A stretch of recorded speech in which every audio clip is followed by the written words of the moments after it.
On normal days, your ex-girlfriends, who used to act cute and beg for reconciliation, turn out to be the superboss in a horror game. Not only is the dating spot a terrifying, eerie dungeon, but even the rules of death in these dungeons are made according to your preferences.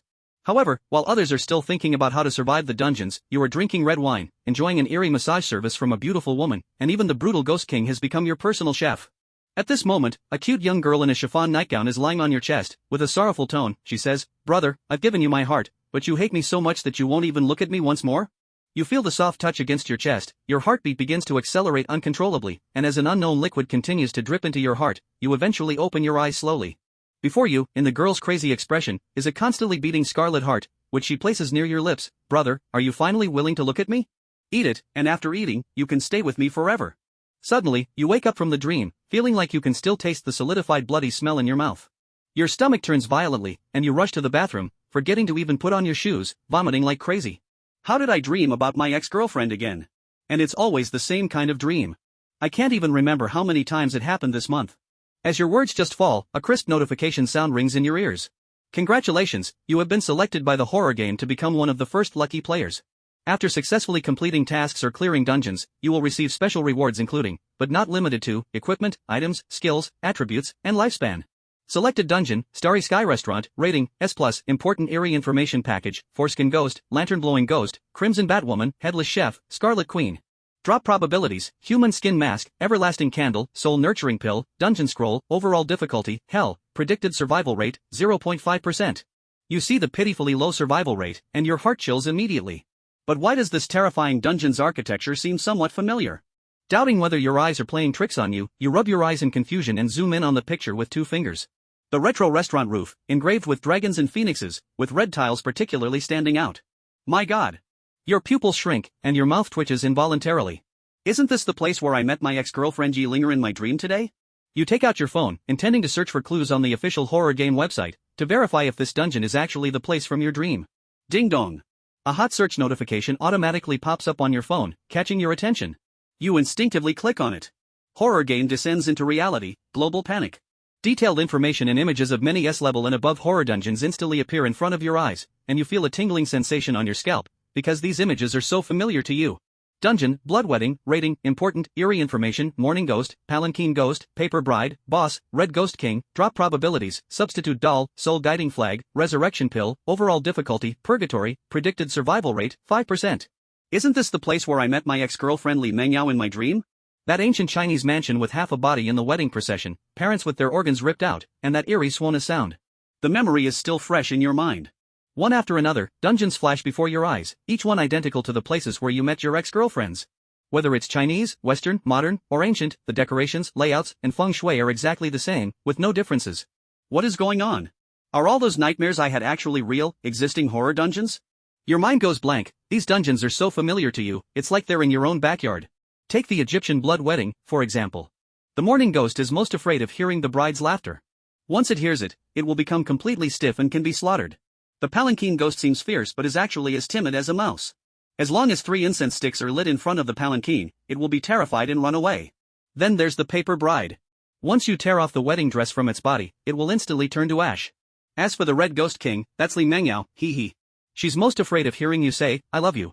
As long as you say these 3 words with deep affection, she will instantly soften and turn into a gentle little kitten. And there are over a dozen dungeons like this. Suddenly, a surge of excitement you can't describe fills your heart. If I'm in these world dungeons, wouldn't I be like a fish in water? Just then, a black vortex suddenly appears in front of you, and before you can react, you are sucked into it by a powerful force. When you open your eyes again, all you see is a scarlet world. A row of hanging chandeliers on the ceiling casts an eerie, blood-red glow that surrounds the entire room in a layer of ominous light. Your heart starts pounding uncontrollably. Scarlet Restaurant, a place you've visited countless times in your dreams. The room in front of you is so familiar it couldn't be more familiar. On the windowsill is the withered green plant that you and your ex-girlfriend Yi Linger picked out together. Besides you, there are about a dozen people scattered around the room. From their appearances, you can tell they come from different countries, but everyone's face is filled with panic and fear. What is this place? Can someone tell me what's going on? Could it really be that we've entered a dungeon? As everyone is on edge, the door suddenly creaks open. The eerie sound echoes in everyone's ears, making their scalp tingle. The next second, an eerie figure, dressed in a tattered tailcoat and resembling a butler, suddenly appears at the door. Everyone's pupils dilate, and no one dares to breathe. He is staring coldly at everyone in the room, his gaze chilling them to the bone. Suddenly, the strange butler walks into the room in an eerie manner. His lower body twists 180 degrees as he walks in backward. What the hell is this monster? A muscular man with blonde hair and blue eyes can't help but curse, but the fear in his heart is evident. Beside her, there was a young woman in a kimono, her face pale as paper, tightly biting her lip, her body trembling as if she had just experienced an epileptic seizure. She desperately covered her mouth, terrified of making any sound that might attract the attention of the monster. The strange butler walked into the room, his eyes devoid of whites, scanning each person, sending chills down their spines. He smiled a grin that stretched almost to his cheekbones, revealing a row of uneven yellow teeth. A bunch of despicable rats. The deep disdain and contempt were completely unmasked. Upon hearing this, Sumu's eyes narrowed, his pupils shrinking into dangerous needle-like slits, showing an expression of disdain. The crimson light shone on his face, half bright, half dark. Sumu was well aware of the butler's weakness. When Sumu was with the lady of this place, the butler had not refrained from taking his share of the loot. Sumu had turned a blind eye, considering how obedient and hard-working the butler was toward him. After all, the stolen items, like the soul beads that enhanced strength, were crushed and dissolved in water by Sumu. But for the strange beings below, even a single item could be worth 10 of their lives. If this matter were to be revealed to the lady boss here, who was also his ex-girlfriend, the butler wouldn't have 10 lives to spare. At this thought, a look of extreme contempt flashed in Sumu's eyes. This subtle change in expression did not escape the butler's eyes. Originally, everyone was immersed in endless fear. Each person's face was pale, wishing they could shrink into a ball and completely disappear. But only this man. Chapter 3, Game Identity Card. He dared to look at him with such a disdainful gaze. That gaze was clearly like looking at a real, despicable rat, one that could be crushed at any moment. The strange butler's heart surged with an unknown fury. If it weren't for the damn dungeon rules restricting him, he would have torn this ignorant kid to pieces. And then thrown him into an oil pot to fry for 49 days. The strange butler took a deep breath, forcibly suppressing the brutal murderous intent in his heart. But for some reason, this man in front of him gave him a familiar feeling. It seemed like he had seen him before. This feeling was strange, unclear. This person, who should have been completely unfamiliar, strangely gave him a sense of déjà vu. Impossible. The strange butler suddenly shook his head. It must be an illusion. He was the butler of this Crimson Tavern, a manager high above. How could he know such a despicable, ant-like player? He must have been overthinking. Yes, that's it. The butler walked to the center, raised his left hand, holding a tray covered with a red cloth. He elegantly reached out, untied the red cloth, folded it, and put it into his right pocket. Under the red cloth, there was a stack of blank business cards, with no patterns or text at all. The strange butler pulled a business card from the tray. Rats, your task is very simple. Within 12 hours, find any tool in the Crimson Tavern. Place this business card on it. Activate your identity card. The strange butler said as his whiteless eyes scanned everyone. That gaze was like looking at a group of dead people. Different identity cards represent different positions. Different positions will have different tasks. Completing tasks will earn rewards. Of course, there will also be punishments. The strange butler grinned, showing a smile that was uglier than crying, mocking. As long as you can survive for 3 days in the Crimson Tavern. After completing the goal, you can be teleported out of the dungeon. Finally, let me remind you, if you fail to activate the identity card within 12 hours, there will be a special punishment. The strange butler finished speaking and fell silent, simply standing there, his terrifying eyes now closed. The room was dead quiet. Everyone was caught off guard by the sudden rule. Fear, confusion, despair, all kinds of negative emotions spread among the crowd. What should we do? What kind of place is this? Identity card? Task? Reward? Punishment? What kind of nonsense is this? I don't want to die. I don't want to die. Some people immediately began to break down, holding their heads and crying out. Others fell into silence, frowning, thinking hard but not making any hasty moves. Some even began to form alliances, preparing to stick together.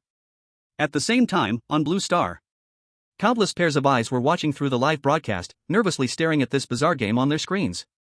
Oh my god, this is so terrifying. Can these people survive? There are 2 players from our Hanya. Damn, these 2 guys really got picked out of the 100, what bad luck. Well, at least they're from our Hanya, I choose to cheer them on. But the survival probability is only 0.5%. Hope these 2 brothers hold on, don't embarrass us. Our Fusang country is the strongest. Screw you, you island rats don't even deserve to talk. The barrage of comments flew by rapidly. Viewers from all countries on Blue Star were anxiously watching the next developments. The strange butler's hollow eye sockets scanned the crowd, enjoying the fear before the player's desperate struggles. He raised his hand and snapped his fingers gently. Snap. The crisp sound of the snap echoed in the silent room. Time is precious, rats. Quickly choose your identities and begin your tasks. His voice was laced with a creepy mockery. He was like a puppet master, savoring the pleasure of manipulating human hearts. No one dared to move. Everyone was suffocated by the eerie atmosphere. They knew this was no simple game. Choosing, perhaps, was the beginning of death. Choose quickly. The strange butler seemed to have lost his patience. A blond foreign man could no longer bear the pressure of fear. He glanced around and came to a corner. His hands were trembling as he placed a name card on a weed cutter covered in dark red stains. I choose this. The blond man's voice was shaking, with a hint of sobbing. As soon as the name card touched the weed cutter, it emitted a dazzling red light. Identity card, Gardener. A trace of relief appeared on the blond man's face. Gardener, that didn't sound like a dangerous job. He even began to imagine that all he had to do was trim flowers and plants, and he could easily survive these 3 days. However, he was too quick to celebrate. Task: handle the bodies outside the Scarlet Tavern at night. There's a chance to encounter the strange. Death probability, 60%. The strange butler grinned, showing a creepy smile. Becoming fertilizer is also part of a gardener's job. The smile on the blond man's face instantly froze, replaced by endless fear. No. I don't want to be a gardener. I don't want to. But it was too late. Everything had already been decided. Next. The strange butler's cold voice rang out again, his gaze falling on another short man. He was a player from an unknown small country. He was trembling all over, his lips purple, clearly frightened out of his wits. Under the strange butler's gaze, he almost crawled to a pile of tools that reeked of decay. He shakily picked up a name card and placed it on a carving knife. This one didn't look too dangerous. Identity card, Decorator. Decorator? Thank God, at least it's a good job. But no sooner had he spoken, his smile vanished. Task: assemble the bodies. If the client is dissatisfied, a penalty will be triggered, and the corresponding body part will be eaten. Death probability, 40%. No. Don't. This isn't real. I don't want to die. He shook his head wildly, pulling at his hair, already in a hysterical state. Despair, fear, collapse. Such negative emotions spread to others. The remaining players, looking at those blank name cards, seemed to be staring at death warrants. Guards, chefs, waiters. Each seemingly ordinary occupation hid a deadly trap. No one dared to make a choice so easily anymore. But the terrifying game of the Scarlet Wine Restaurant had just begun. Blue Star live broadcast. Suddenly, a bullet comment caught everyone's attention. Quick, look. What's that guy from Hanya about to do? Everyone's gaze focused on a figure on the screen. That was Sumu. His face was calm, his eyes indifferent, hands in his pockets, completely the opposite of the panicked players around him. Sumu stepped forward, came to the butler, took a blank identity card, and casually placed it into his left pocket. But it didn't activate. He glanced at the butler and then walked past the crowd, directly leaving the room. Sumu didn't take the bizarre butler or this terrifying game seriously at all. The reason Sumu was so composed was because he knew everything about this place. These terrifying dungeons were where he had been entangled with his ex-girlfriends in his dreams. Every corner of the dungeon, every detail, was deeply etched in his mind.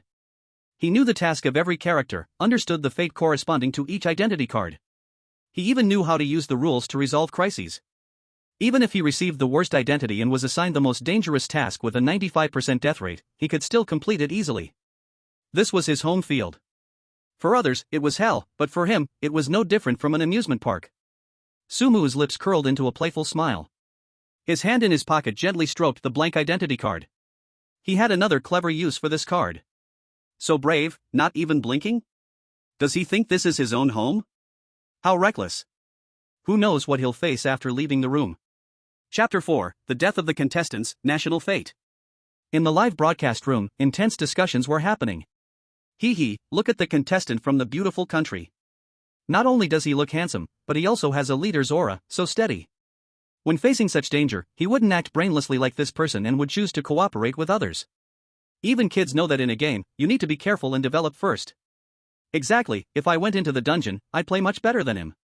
Inside the dungeon room, a short player from Japan, with a mustache, looked at Sumu leaving, his eyes filled with disdain. That foolish Hanya person dares to act alone, really stupid. Sumu's reckless actions were clearly a sign that he was in a hurry to meet death. But that's fine, let him be the one to stick his neck out and step into the trap. Many players shared the same opinion as the mustached man. But some others thought Sumu's actions weren't a problem. I think he's very clever, he just took the identity card first, but hasn't activated it yet. There's still 12 hours to decide what identity to choose. Being cautious isn't wrong, first gather information, then activate the identity, and then everyone can tackle the dungeon together and survive. Yes. As long as we complete the dungeon, we'll get a lot of rewards. After seeing that Sumu took the first step and nothing bad happened, the players began to take action. They followed Sumu's example, took the identity cards but didn't activate them. They left the room one after another. 12 years ago, the strange game suddenly descended upon Blue Star, bringing countless terrifying dungeons. Although these dungeons were filled with danger, they also contained various weapons that only existed in novels and myths. Miraculous elixirs, divine artifacts, and so on. There are even treasures that grant extraordinary powers to humans. This time, the Crimson Tavern instance is, in fact, the only B-level instance among the first batch of instance games. Although it is only B-level, for beginners, it is already a certain death-level instance. Moreover, its success or failure not only relates to the life and death of the participating players but also plays a crucial role in boosting morale for the future. Whichever country can clear this instance and earn rewards will gain immeasurable influence, experience accumulation for future instances, and talent acquisition. At the same time, when all the players left the room, they found themselves in the hall of a tavern. The hall is extremely spacious, enough to accommodate hundreds of people dining simultaneously. A gigantic red crystal chandelier hangs from the ceiling. Intricate relief sculptures adorn the surrounding walls, featuring soaring phoenixes and dragons riding the clouds, luxurious and grand. The ground is covered with red marble, and stepping on it, one can even clearly see their reflection. In the center of the hall, there is a wide, prominent spiral staircase made of redwood, each step covered with a precious red velvet carpet, and the handrail is crafted from pure gold, intricately carved. One might mistake this for a top hotel on Blue Star. Ah! That! What is that? A trembling voice broke the silence in the hall. The speaker was a petite girl with dark skin, her features showing traits typical of the White Elephant country. Her eyes widened, fixated on a corner of the hall, and her fear was evident on her face. In the instance, although players could not communicate verbally, they could understand each other's intentions, which is a friendly setup. Everyone followed her gaze, and they all gasped in horror. There, a bloody humanoid creature was slowly moving. It had no skin, and all its muscles, blood vessels, and fascia were exposed, with bright red blood constantly dripping, leaving behind a glaring trail on the clean floor. It looked as if someone had forcibly peeled its skin off. In the tray it was carrying, there was a fresh red heart that was still slightly trembling. With every step it took, it left a bloody footprint on the floor. This luxurious tavern was not empty at all. Some figures dressed in servant uniforms weaved through the floors, busy with their tasks. However, these servants were not alive. It looks like they are preparing to go upstairs. Stupid Hanya people. What do you want to do? Sumu stopped, furrowing his brows, and looked toward the source of the voice. That annoying voice came from the mustache-wearing player from the island nation. He snorted coldly, walking toward Sumu, then blocked his way. The disdain and mockery on his face were unmasked. Everyone, come look. This damn Hanya person wants to kill us all. The mustache-wearer's voice instantly grabbed the attention of the other players. What do you mean by that? Sumu asked, his face expressionless, as a chill spread inside him. That's what we should be asking you, right? The strange happenings here, the higher the floors, the more dangerous it gets. If you go up, what if you attract a terrifying anomaly or trigger the dungeon rules? I don't care if you go to your death, but if you get the rest of us killed, can you take responsibility for that? Everyone, do you agree? The mustache wearer was clearly using moral manipulation. No matter what, as long as they could make the Hanya people upset and disgust them, stopping them from doing what they wanted to do, it was always right. Island people are just this disgusting. But his words were effective. Many people felt that the mustache wearer from the island nation had a point. You Hanya people have a saying, it's better not to do something than to make a mistake. That's right, in such a terrifying dungeon, wandering around like this, who knows what horrible things will happen. This Hanya person must think there's some good status upstairs, so they want to activate it. Can you think of something others can't? I don't get it, we're all in this together, why can't we cooperate properly? Do fewer dangerous things, think more about how to clear the dungeon. One wrong move and you could drag the rest of us into danger. Sumu ignored them. These players had already been blinded by fear, and he couldn't be bothered. Instead, he already had murderous intent toward this little mustache-wearing fool in front of him. "Are you sure you want to block me?" Sumu's gaze turned cold, and his voice dropped lower. But to the island player, it seemed like something else entirely. To him, Sumu's look was one of disregard, a total dismissal of his presence. At this point, this Hanya person was still acting like this. The island player sneered in disdain. "What does it matter if I'm sure?" Suddenly, Sumu looked behind him with a strange glance. A cruel smile appeared at the corner of his lips. "Doesn't matter, it's just that you will die." The island player was about to retort, but his expression froze. Because he suddenly felt like he had bumped into something. Then, with a clink sound, a tray fell at his feet. The half-liver in the tray also fell onto the red marble floor. Instantly, the island player's body was covered in a cold sweat. He felt a chill from behind him, an ill-intentioned gaze. He stiffly turned his head and saw a bizarre figure, nearly 10 feet tall, standing behind him. Half of this strange figure's head had completely disappeared, leaving only a bloodshot eyeball hanging outside its socket, staring intently at him. The other half of its face was wrapped in red bandages. Through the gaps in the bandages, decaying flesh and eerie white bones could be seen. Its body was also tightly bound with red bandages, wrapping around its internal organs to prevent them from falling out. At that moment, the air seemed to freeze. The island player's legs uncontrollably trembled, his teeth chattering, making a clack-clack sound. Chapter 5, Rules Made Because of Me. "Why yes, sorry." The eerie figure slowly lowered its head, looking at the island player kneeling on the ground. It grinned, revealing a creepy smile. As it smiled, the red bandages wrapped around its head slowly fell off. Beneath the bandage, a terrifying crack stretched from the left ear all the way to the right ear, nearly splitting the entire head in two. Inside the crack, there was no tongue, and all the teeth had fallen out, with some black-red, stringy stuff stuck on it. He, it's all right, little mouse. Next life, be careful." Then, the crack suddenly widened, and it bit toward the head of the island contestant. Blood surged out from the island contestant's neck. Creak! A bite, and white tofu-like substance mixed with blood, flowed out of the crack. This bloody and brutal scene was, of course, witnessed by the other players. Ugh! A weak, young man, wearing glasses and pale-faced, could no longer hold back the turmoil in his stomach, bent over violently, and was about to throw up the next second. "Anyone who pollutes the hygiene of our Scarlet Tavern will be sentenced to death immediately." A cold voice suddenly rang out. The bizarre butler, with his lower body twisted 180 degrees, suddenly appeared in the hall. He slowly scanned the players present, his gaze briefly lingering on the glasses-wearing man who was about to throw up, his eyes cold, emotionless. Hearing this, the glasses-wearing man shuddered in fear and forcefully swallowed back the vomit that had surged into his throat. His face turned even paler, cold sweat covered his forehead, and his body began to tremble slightly. The bizarre butler held a small black-covered booklet in his hand. He slowly took out a black feather pen from his pocket and gently stroked it on the black-covered booklet. Island contestant Sakurai Shoyuta violated Scarlet Tavern Staff Code, Article 017, polluted the tavern's hygiene. On the black booklet, Sakurai Shoyuta's name was completely crossed out with bright red ink. A visible black mist rose from the booklet, then quickly disappeared. Hint: the death of a contestant will directly affect the national fortune of their country, with simple effects including, but not limited to, resource reduction, natural disasters, and frequent plagues. The higher the dungeon level, the greater the impact. On the contrary, players who excel in clearing the dungeon will result in an increase in their country's national fortune. Is that it? Someone just died right at the start? And a player's death actually affects the national fortune? Sure enough, this is the real horror arriving.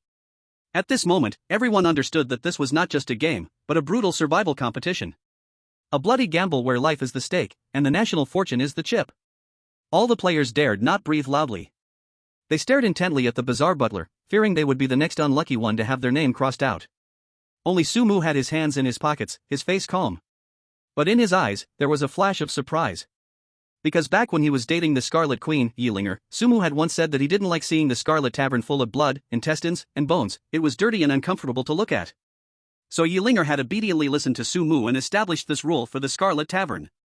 He never expected that this would now become one of the dungeon rules. Meanwhile, on Blue Star, in Hanya country, other Hanya contestants who were not selected for the dungeon were nervously watching the horror game through the big screen. The once lively live stream room was now eerily silent. Everyone was deeply shaken by the bloody scene just now. It wasn't until the bizarre butler announced the consequences of the contestant's death that the live stream room exploded. Damn! How unlucky can this guy get, dying first? Deserved. Who told him to run his mouth and mock us Hanya? But come to think of it, the death of a contestant affecting the national fortune is really a bit too costly. And in the island nation's audience, their reactions were completely different. A chorus of wails. Damn it! That cursed Sakurai Shota actually died so easily. It's simply a shame for our country.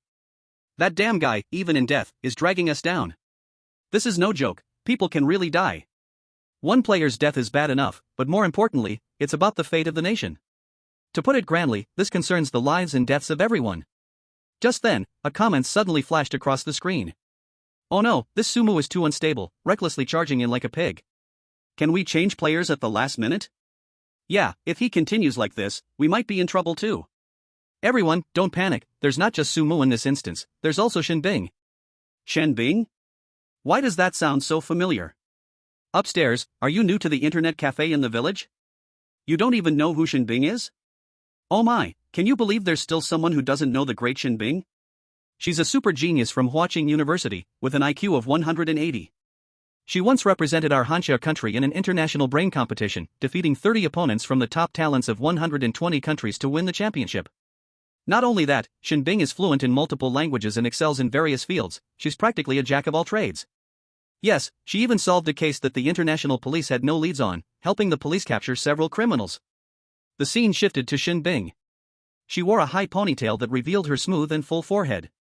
Her features were exquisite and three-dimensional, with a hint of heroism in her eyes. Her cold gaze seemed to see through everything. Dressed in a sharp black sports outfit, the buttons of her shirt strained against her chest, while her waist was slender and delicate. And then, those long and straight legs, perfectly curvy, tightened her sports pants, attracting countless gazes. She stood there like an ice sculpture, emanating an aura that discouraged anyone from approaching. But the more she was like this, the more captivating she became. The audience from Hanya, upon seeing Shen Bing, let out a long sigh of relief. Phew, thank goodness Shen Bing is here, or I would really be worried to death. Yes, I didn't even notice earlier, we actually have such a goddess. With Shen Bing around, don't mention B-grade instances, even S-grade instances, I believe she can clear them with ease. But just as everyone was discussing, an unexpected change occurred in the instance. Crack. Crack. Crack. A heavy and eerie sound of footsteps echoed. The bandaged creature that had just devoured the player from the island was now slowly approaching Sumu. Its fallen eyeball was fixated on Sumu. The blood from the bandages that wrapped around it was still dripping, a contribution from the players who were having decent lives. With every step, the bandages twitched strangely, the organs squeezed tightly within them collided and emitted dull thuds. Audience? Chapter 6, The Scarlet Queen's Bedroom? Sumu knows the password. The eerie butler, who had been silent, now showed a change on its face. In its hollow eyes, a dim red light flickered, appearing and disappearing. Not bad, little mouse, I didn't expect you to have some wits, finding the only good position. Its words still carried disdain for humans, but this time there was a hint of amusement. The eerie butler slowly turned its stiff neck, its head twisting grotesquely. Its gaze swept over all the players present, finally settling back on Shen Bing's face. Since the butler assistant has been born, let me explain the special nature of this role.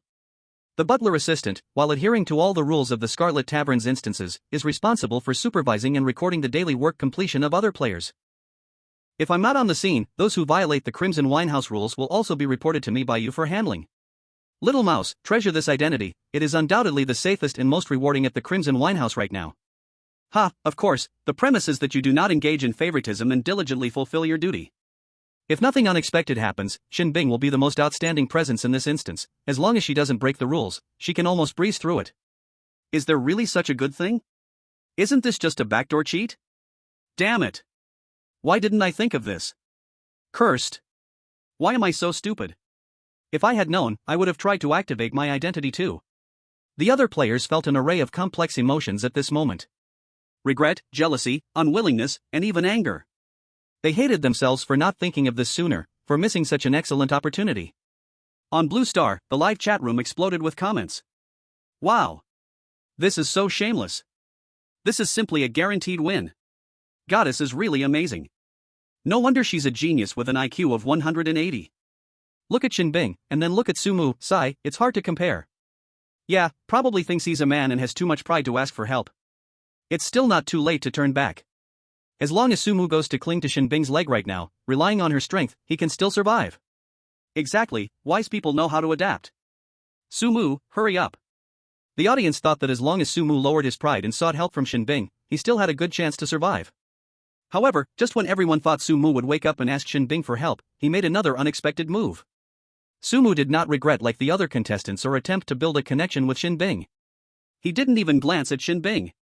Sumu slowly lifted his feet, continuing to walk up to higher floors. As Sumu moved, the surrounding environment began to change.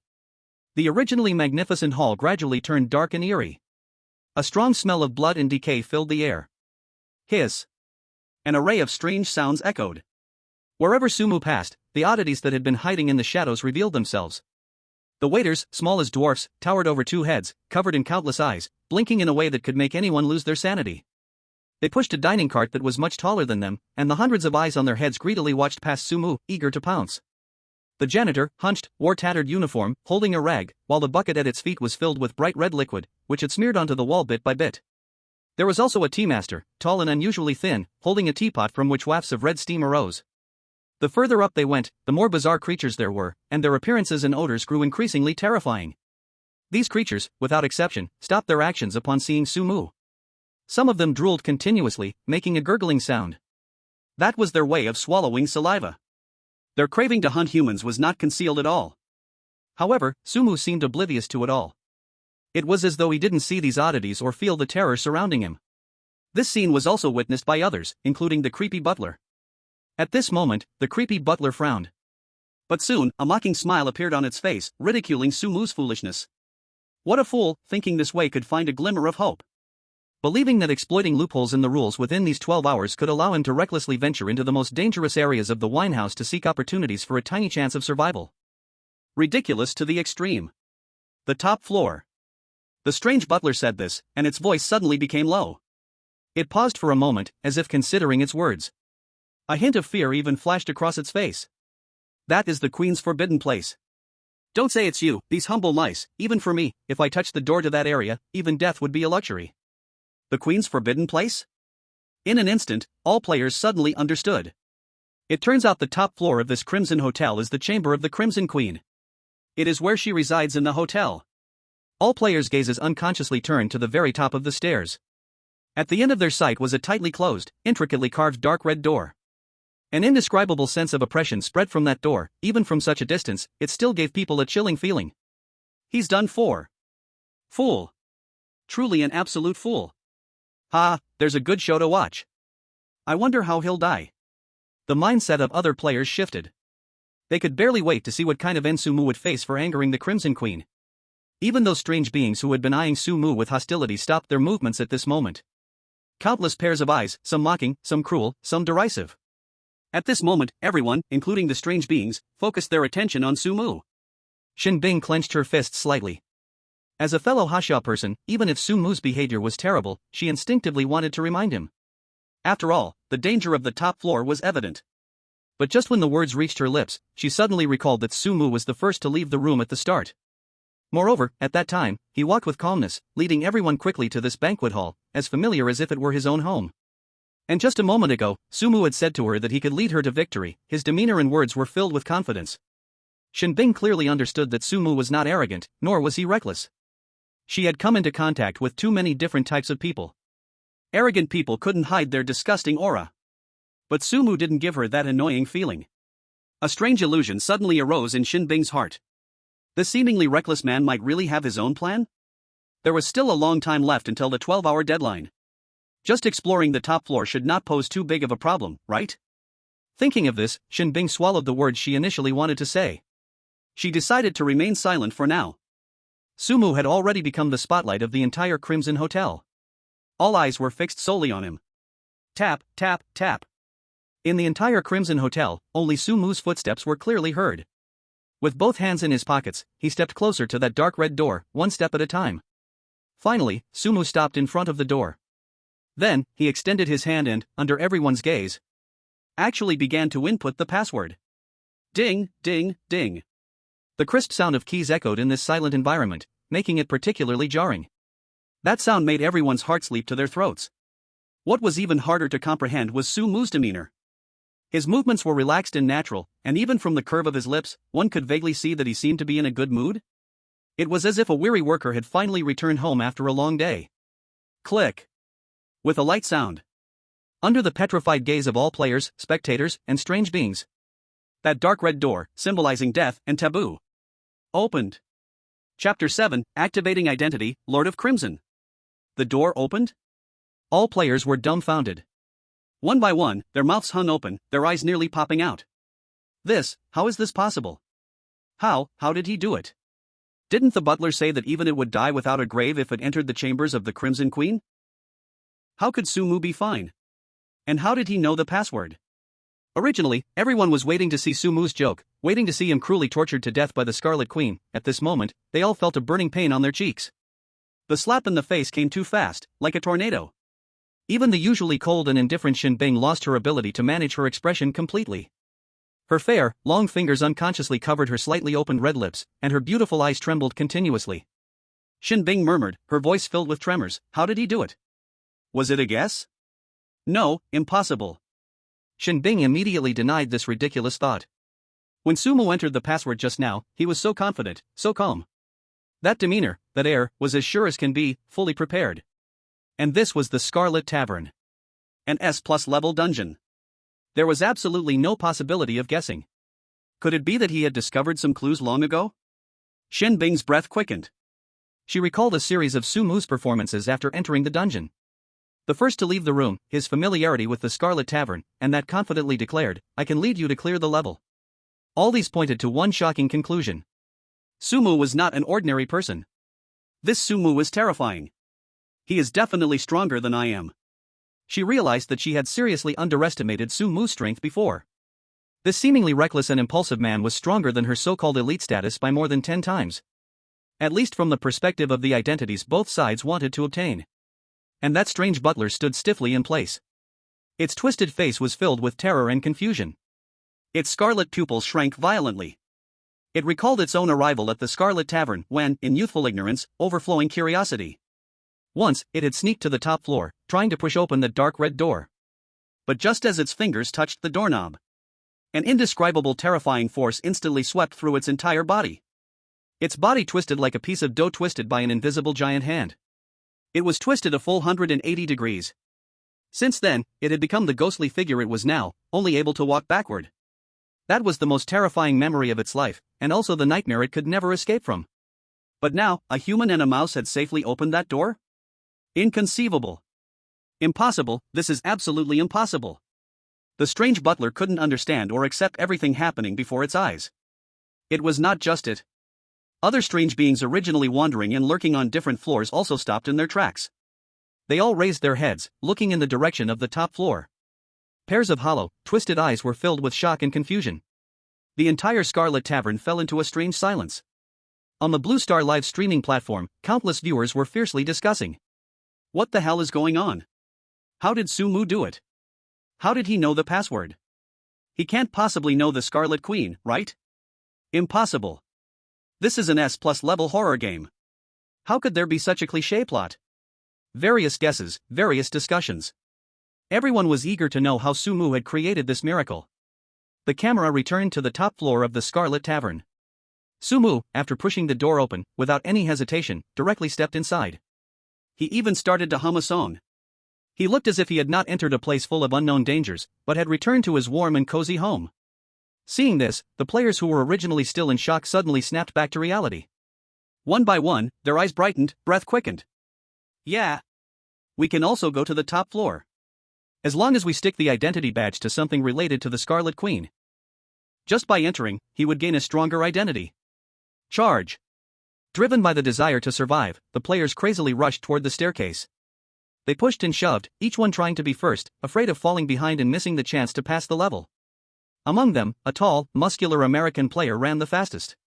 A wild, ecstatic smile appeared on his face. Ha! Victory belongs to me! He shouted excitedly, leaping forward, charging towards the open dark red door.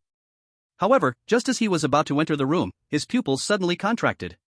Because he saw his own body, appearing right before his eyes. To be exact, it was his body without a head. Driven by instinct, his body continued to run forward.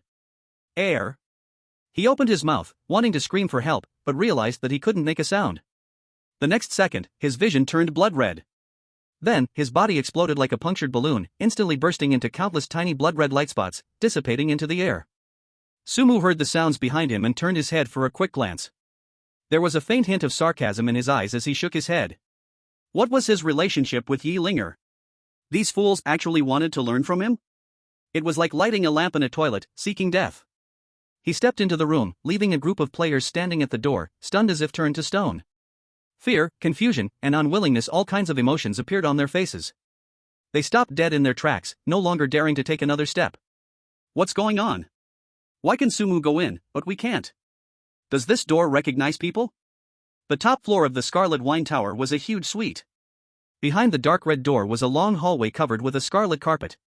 On both sides of the hallway, there were bizarre oil paintings hanging on the walls. The paintings depicted women with blurry faces. Their bodies, in various twisted poses, were trapped within the frames. Sumu walked through the hallway and arrived at a wooden door carved with skulls. This was the room of the Scarlet Queen, also where Yi Linger usually slept. Downstairs. The already malfunctioning strange butler now had cold sweat dripping from its twisted face. The sweat slid down its contorted cheek, dropping onto the scarlet carpet. It made a plop, plop sound. Shaking, it pulled out a white handkerchief from its pocket. It wiped the cold sweat off its face with trembling hands. It's over, it's over. This is the end. The queen hates anyone entering her room. Especially this room. This room was the Scarlet Queen's Achilles heel. It was an absolute forbidden zone. Anyone who dared to enter would be killed in the most cruel way. In the history of the Scarlet Wine Tower, countless strange beings had tried to enter this room out of curiosity or greed. But their fates were all the same, tragically dying. Some had their blood drained, turning into dry corpses. Some were flayed and dismembered, hung on the walls as decorations. Others were turned into human lanterns, doomed to never be reborn. Each death was bloody, cruel. Whenever the Scarlet Queen returned from the outside, she would lock herself in this room. She would stay there for several days. No one knew what she did in there. They only knew that when she emerged, her aura would be even more terrifying and powerful. And the room would become even more eerie and strange. Over time, this room became a forbidden area in the hearts of all strange beings. No one dared to approach, and no one dared to enter. But now, Sumu, a human, actually entered? And he was unscathed, so calm and composed. It completely shattered the strange butler's worldview. Sumu pushed open the door. The room was dimly lit. Only a blood-red candelabra emitted a faint glow. In the center of the room, a large bed was placed. The bed was covered with scarlet sheets. Sumu walked to the bedside and skillfully opened a wardrobe next to the nightstand. Inside the wardrobe, all sorts of clothes hung. There were magnificent long dresses, sexy nightgowns, and simple shirts. But without exception, all the clothes were red. Except for one. It was a white shirt. It was hung at the very back of the wardrobe, looking out of place. Sumu took the white shirt without hesitation. He pressed the blank identity card to the chest of the shirt. Ding! A crisp prompt sound echoed. Congratulations, player Sumu, for successfully activating the identity card. Current position, Lord of Crimson. Personally granted by the Crimson Queen. Players? Audience. Chapter 8, Player Sumu? The Master. Congratulations, player Sumu, for successfully activating the identity card. Current position, Lord of Crimson. Personally granted by the Crimson Queen. Position privileges, invincible below the Ghost Emperor level in the Crimson Tavern. Hidden ability, not visible to the public, no one can check it except the Crimson Queen, including the mysterious butler, players, and viewers. Current task, daily check of the tavern's accounts, enjoy a life of luxury. Position ability, can command all personnel within the tavern, including but not limited to the mysterious, players, can alter or replace player character cards. A series of prompts echoed in Sumu's mind. At the same time, an inexplicable overwhelming force instantly flowed through Sumu's limbs and bones. He felt as if he had become one with the entire Crimson Tavern, the absolute ruler of this bizarre building. And the hierarchy of this mysterious realm also entered Sumu's mind. Lonely souls, wild ghosts, white clothes, red clothes, officials, ghost generals, ghost kings, ghost emperors. Each level represented a vast difference in strength. And he, Sumu, was now in existence above the Ghost King and below the Ghost Emperor. In other words, in this special domain of the Crimson Tavern, he was invincible. Ding! Only the mysterious butler, granted the butler authority by the Crimson Queen, and viewers watching the livestream through the Blue Star platform know the Lord of Crimson's task and abilities. Other players and the mysterious beings cannot peer into Sumu's true information. Insufficient permission, insufficient level. Lord of Crimson? What kind of position is this? It sounds so powerful. I feel like this position is even stronger than the butler. Obviously. It even has king in the title, it's definitely awesome. Damn, Sumu has such crazy luck. Players gathered together, discussing loudly. After all, they knew very little about the rules of this world. Finally, a player from the kangaroo country, unable to contain their curiosity, boldly asked the mysterious Butler, "Butler, what is the position of Lord of Crimson?" The mysterious Butler, who had been shocked by Sumu's identity, suddenly turned its head when it heard the kangaroo country player's question. On its twisted face, a savage murderous intent instantly appeared. It swung its hand violently. Snap! A crisp sound echoed throughout the tavern. The player from the kimchi country didn't even have time to scream before they were sent flying by a huge force. Crack! The sound of bones breaking was clearly audible. The kangaroo country player's body fell limply to the ground, turning into a bloody, mangled mess. Crimson blood poured from their body, staining the carpet. Their eyes were still wide open, not understanding why they had been attacked so suddenly. The mysterious Butler slowly withdrew its hand, wiped it off, and placed it behind its back, its crimson ice cold as ice. Just a rat from the sewers, daring to probe the existence of the master? The mysterious Butler understood in its heart. Only those who were specially granted the Lord of Crimson identity by the Crimson Queen could. Impossible, unless they are one of the Queen's closest. It's even very likely that he is the Queen's lover. In other words, since I was granted authority by the Queen to act as the butler, it is only natural that I should treat Sumu with utmost respect. Sumu is my master. On the Blue Star livestream platform, everything exploded. Holy crap! Holy crap! Holy crap! Important things must be said 3 times. A total reversal. Sumu is defying the heavens. Hanya Nation is solid now. 1 Crimson Lord, 1 Butler Assistant, how can they not dominate this dungeon? +1 to the one above, this setup is basically a royal flush. So jealous. Why doesn't our country have a player like this? Inside the dungeon. Shen Bing's delicate and beautiful face was now full of shock. As a butler assistant, she was also one of the butlers. Of course, she could also see Sumu's identity tag information. Personally granted by the Crimson Queen. Stop looking. He has a deep connection with the Queen. He is our master. We must serve him. You just need to remember this point. Don't do anything reckless. If you accidentally anger the Queen, I will be the first to kill you. The eerie butler gave her a harsh warning. But inside Shen Bing's heart, a storm was raging. A deep connection with the Crimson Queen? Suddenly, Shen Bing understood something. The Crimson Queen and the Crimson Lord, just from their titles. Aren't they a perfect pair? Could it be that Sumu and the Crimson Queen? Such a guess suddenly made complete sense. Otherwise, there was no way to explain Sumu's behavior in the Crimson Restaurant. How could Shen Bing not be shocked by this? At this moment, Sumu was slowly buttoning up his shirt. His figure was tall, his proportions perfect, and the pure white shirt hugged his strong chest, outlining smooth muscles. His lower half was dressed in black suit pants, straight and crisp, making his long legs look even more powerful. His already handsome features now carried the aura of someone in charge. He looked like a noble young master, full of elegance and power. The eerie butler was the first to react. Its once horrifying and twisted face now squeezed into a flattering smile. It quickly walked to Sumu, bowed deeply, and spoke with the utmost respect. Honorable Crimson Lord, what are your orders? Its posture was as humble as the most loyal servant. This scene made the already silent players not dare to breathe even louder. Their gazes toward Sumu became extremely complex. There was shock, doubt, fear, and a hint of anticipation. No doubt, Sumu was now the strongest among all the players. If they could cling to him, maybe they could safely pass the dungeon. Sumu glanced at the eerie butler and said faintly, "Bring me some food." "Yes, honorable master, please wait a moment." The eerie butler bowed again, then turned and floated toward the kitchen. Sumu then looked at those eerie beings who were standing and waiting for his orders. He waved his hand gently, "Go back to whatever you were doing." Each of the eerie beings lowered their heads and quickly scattered, disappearing into every corner of the restaurant. Throughout the whole process, not a single one dared to lift their head and look at Sumu. That kind of fear and awe toward a king, toward a master, could not be hidden. The players saw this and began moving as well. They carefully avoided the eerie beings and started exploring the restaurant, searching for their own identity tags. Then, a very ridiculous scene appeared. Those players who were just mocking and looking down on Sumu were now acting like frightened birds. They were like mice, hiding and sneaking around the restaurant, afraid of breaking any rules and being torn apart by the terrifying eerie beings. After getting their own identity tags. They trembled as they followed the requirements on their identity tags and began to carry out various tasks. Some were washing dishes in the kitchen, some were cleaning the guest rooms, and others were mopping the floors in the hallway. Everyone was cautious, fearing to attract the strange attention. And Sumu?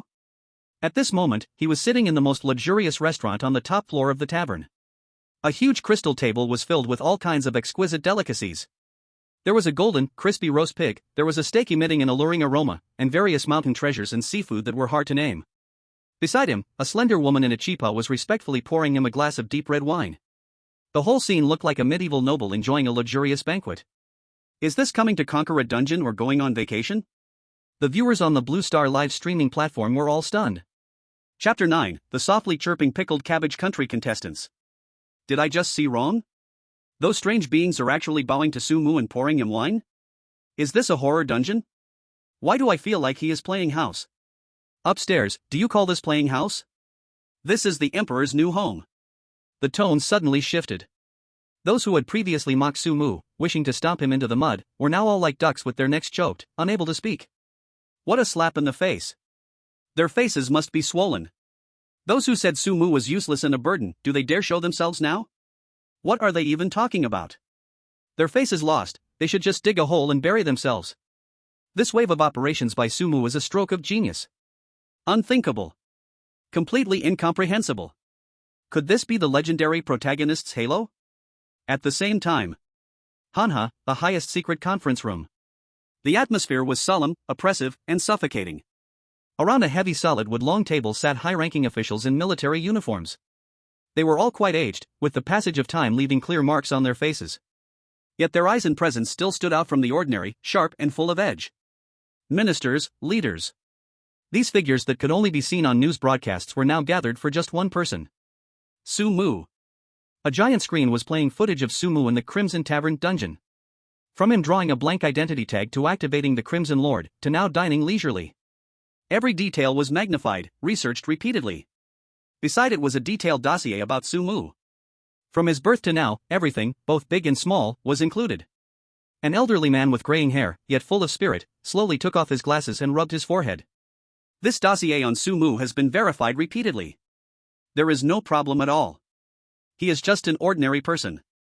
Both parents have passed away, he survives by collecting rent, and has had multiple romantic experiences, but they all ended without success. I can't see anything special about him. Beside him, a general with 3 gold stars on his shoulders said in a deep voice. I have classified Sumu's identity information under the highest level of red-headed documents. No one is allowed to leak this information, violators will face severe punishment. This is to protect Sumu. It is also to safeguard Han Xia's interests. After all, a player who can thrive in an S+ level horror dungeon is invaluable. At this moment, another big shot wanted to speak. He wore a straight-fitting Zhongshan suit, though old-fashioned, he radiated elegance. However, Sumu's performance in this dungeon truly defies belief. The S+ level dungeon is unimaginably difficult. He actually managed to obtain the identification card that guarantees success. Isn't that a bit too lucky? His words resonated with many present. Yes, this luck is simply unbelievable. Could it be that he is the chosen one? A middle-aged man wearing glasses, appearing quite refined, pushed up his glasses and slowly said. The S+ level dungeon is no joke. I think Sumu might have discovered some details we overlooked. Being chosen to participate in such a high-level game indicates he has something extraordinary. We cannot judge him by ordinary standards. His words made the big shots present fall into deep thought. Indeed, the S+ level dungeon cannot be so simple. Sumu's performance cannot just be explained by good luck. In any case, Sumu's performance deserves our recognition. The big shot, who had been silent and sitting in the center, finally spoke, his voice deep and heavy. As he spoke, the other big shots in the meeting room immediately quieted down, sitting up straight. He is the anchor of Han Xia, the backbone of everyone. The decision-maker of Han Xia's top 3. Clear thinking, calm handling of situations, not arrogant or impetuous. This young man is quite impressive. I like him. He gave his evaluation, simple but establishing the attitude of the senior executives. The big shot shifted the conversation and his gaze fell back onto the screen, pausing at the moment Sumu entered the Scarlet Witch's room. But there is one thing I find puzzling. How did he know the password to the top floor room? Once this question was raised, the entire room instantly fell silent. Everyone was lost in thought. Indeed, that is the key question. How did Sumu learn the password? This completely defies logic. You must know, that is the Scarlet Queen's room. It is the most core, secret, and dangerous place in the entire Scarlet Tavern dungeon. Let alone players, even the bizarre beings probably don't know the password. How could a newcomer like Sumu possibly know? It is beyond comprehension. After a long time, an elder sitting in the first seat on the left slowly spoke. He was tall and strong, even at an old age, he stood straight. His thick eyebrows were already gray, and there was a fierce scar on his brow. He wore a dark green military uniform, with 4 shining gold stars on his shoulder, showcasing his supreme status and glory. Thinking about it won't help. When Sumu comes out of the dungeon, we can just ask him directly. After asking him in person, everyone should be better prepared for future dungeons. As he spoke, the elder's gaze again fell on the screen, landing on Sumu, who was dining. In his eyes, there was actually admiration. This kid may not talk much, but his way of doing things, and this character. He really does have the style of my youth. The upcoming dungeons will be exciting. I want to see if this kid can walk an even brighter path in the next dungeons. The elder looked forward to Sumu's amazing performance in the upcoming dungeon. Upon hearing this, the other big shots present couldn't help but twitch the corners of their mouths. In their hearts, they could not help but murmur. Leader, oh leader, your youthful affairs haven't been settled yet. How can you bring this up? Isn't this stirring up old memories? Of course, these words, they only dared to think in their hearts. They would never dare to say them out loud. At the same time, in the first floor of Crimson Winehouse, in the center of the banquet hall, Sumu was leisurely enjoying delicious food. The dining table was filled with various tasty dishes. Lobster sashimi, foie gras mousse, abalone larger than a fist. And all sorts of exotic fruits whose names couldn't be called out, emitting an enticing fragrance. Fine wine was also indispensable. The crimson liquid gently swayed in the crystal glass, the rich fruity aroma intertwined with a faint smell of blood, releasing an intoxicating scent. This was a Bloody Mary brewed using a special method, the signature drink of Crimson Winehouse. Drinking it could let one feel an extreme thrill and joy both mentally and physically. Sumu took a gentle sip, feeling the cold and spicy liquid slide down his throat, bringing an indescribable pleasure. The taste was indeed good, never too much to drink. No wonder it was personally mixed by Linger. Ding! Successfully absorbed 1 eerie power from the lobster sashimi. Ding! Successfully absorbed 1 eerie power from the steak. Ding! Successfully absorbed 1 eerie power from the foie gras mousse. Ding! Successfully absorbed 5 eerie power from the Bloody Mary. Ding! Successfully from. Sumu raised his eyebrow slightly. Can eating help absorb eerie power? This eerie power was naturally the key to the promotion of the eerie beings. For ordinary eerie beings, absorbing eerie power was even more difficult than absorbing spiritual energy to cultivate during the end of magical times described in novels. Yet now, Sumu had already absorbed almost 10 points of eerie power just from eating. The lowest level Lonely Ghost needed 10 points of eerie power, while evolving from Lonely Ghost to Wild Ghost required 1000 points of eerie power. This also meant, just by picking a few more pieces, Sumu would already possess the strength of the lowest level eerie being, the Lonely Ghost. Though it wasn't much, having it was better than nothing. Who knows when he might need it? Sumu buried himself into eating. Not far from the dining table, several eerie beings in tuxedos were playing music. Their forms were distorted, and the instruments in their hands emitted a chilling sound. The flute was made from human bones, producing a wailing sound when played. The piano keys seemed to be carefully carved from human bones, and when struck, the sound was surprisingly ethereal. There were also drums made from human skin and pipa made from human hair. These sounds mixed together created a strange and elegant melody. Listening to it made one's scalp tingle and spine chill. Around the dining table, several female eerie beings in fitted dance costumes were dancing gracefully, their movements seductive and charming. With distorted beautiful faces, they forced a not-so-ugly smile towards Sumu, seeking to please him, to entertain him. This bizarre scene enveloped the entire winehouse in a strange and oppressive atmosphere. But even more so, it made other players feel very unbalanced in their hearts. Damn it, why can Sumu be so leisurely and carefree while we are struggling like rats? In a dark corner on the first floor, 2 players from the Pickled Cabbage Nation were crouching there, whispering conspiratorially. They were the unlucky ones who had their identity badges snatched by Sumu earlier. Because of this, they had always harbored hatred and resentment. Damn it, this Han. Finally, we can do whatever we want. Just wait and see, I'll find a way to trip him up later. Let's see how long he can be so arrogant. Hee, I think the same. I've never liked that guy from Hanya. They act like they're so great. We used to be their vassal state, and now they dare to treat us this way. The 2 of them, exchanging words, were already imagining the scene of stepping on Sumu. However, suddenly, both felt a chill run down their spines. It was as if something truly terrifying was staring at them. Instinctively, they turned to look. There, Sumu, who was eating, put down his knife and fork, smiling at them. That smile seemed gentle. But for some reason, to them, it felt more frightening than a devil's grin. Chapter 10, First Use of Power, Forced Identity Tag Distribution. The two players from the pickled vegetable country hurriedly exchanged glances, panic evident in their eyes. But soon, the short and chubby one shook his head again. Impossible, absolutely impossible. How could he possibly hear us talking? So far away, with so many people in between. The short, chubby player forced himself to calm down. It must be a coincidence, we are just scaring ourselves. The tall, thin player nodded in agreement. Yes, definitely just a coincidence. Let's go, let's find another place to talk. As they spoke, they bowed their bodies like thieves and quickly sneaked into a nearby passage. They hurriedly walked, turning left and right, until they entered a room. The room was filled with all sorts of clutter. Old tables and chairs, broken dolls, paintings covered in dust. After entering the room, both finally sighed in relief. Recalling Sumu's grin just now, they still felt a chill in their hearts. But more than that, they were filled with anger and shame. That guy from Hanya, what's he so arrogant about? Once I find a chance, I'll make him understand that people from the pickled vegetable country are not easy to mess with. The chubby one plopped down onto a worn-out sofa with a fierce expression, unable to suppress a punch on the sofa. The tall, thin one also felt equally indignant, just a guy who got lucky, and he really thinks he's something special? People like him should be stomped underfoot, never to rise again. In the cluttered room, they vented their dissatisfaction and jealousy unrestrained.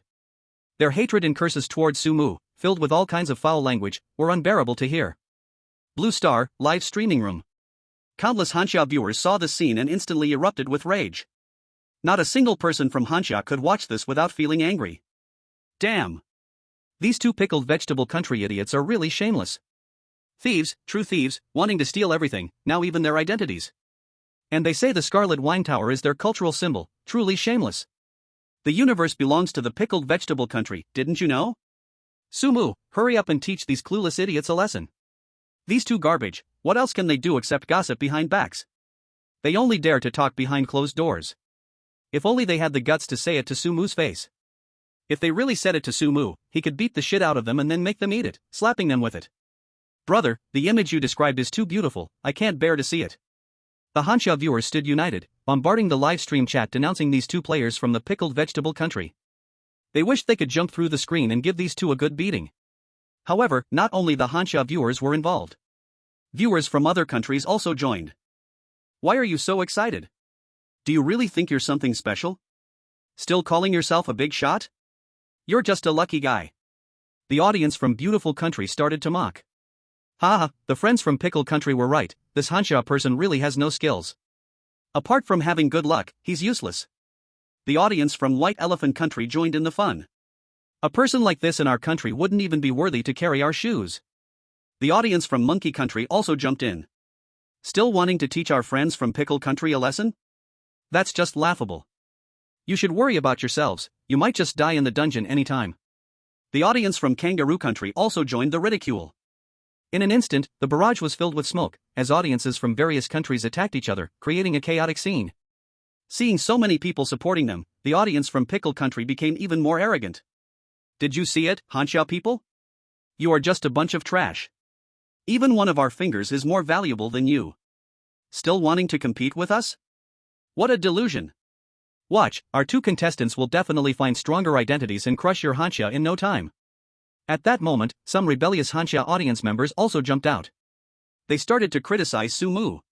Why hasn't Sumu made a move yet? Can't you see how arrogant those two are? Clearly possessing such strong abilities, why not use them? Is he afraid? What a disgrace to us Hanya people. I'd rather take the Crimson Lord for myself, I guarantee I can do better. These barrage comments poured oil on the fire, making the already angry Hanya audience even more furious.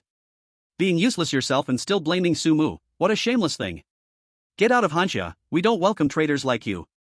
What Sumu does it concern you trash? If you have the ability, go do it yourself. A bunch of keyboard warriors, what else can you do besides shouting online? In the live broadcast room, the scolding battle grew more intense. And the root cause of all this were those two pickle country players. Look! Those two pickle country players. The appearance of this comment immediately captured everyone's attention. The camera switched, and the scene showed the figures of those two pickle country players. They were still in that cluttered room filled with junk. However, compared to the beginning, the room was obviously much messier. They were actually trying to activate identity cards here. Their idea was simple: since these were junk items, they were either low in danger or simple identities. Perhaps, they might even activate a rare identity. Anyway, it was a guaranteed profit. But the two Pickle Country players now looked pale. AXEBA. AXEBA. It's useless, still useless. What's going on? They kept cursing while frantically sticking their identity cards on various items. Refresh. Come on, refresh for me. However, the identity card showed no response, remaining completely blank. The tall and skinny guy pressed the identity card against a tattered doll. Still no response. He tried other items: a broken bone, a moldy piece of meat, a skull covered in hair. Every attempt yielded the same result.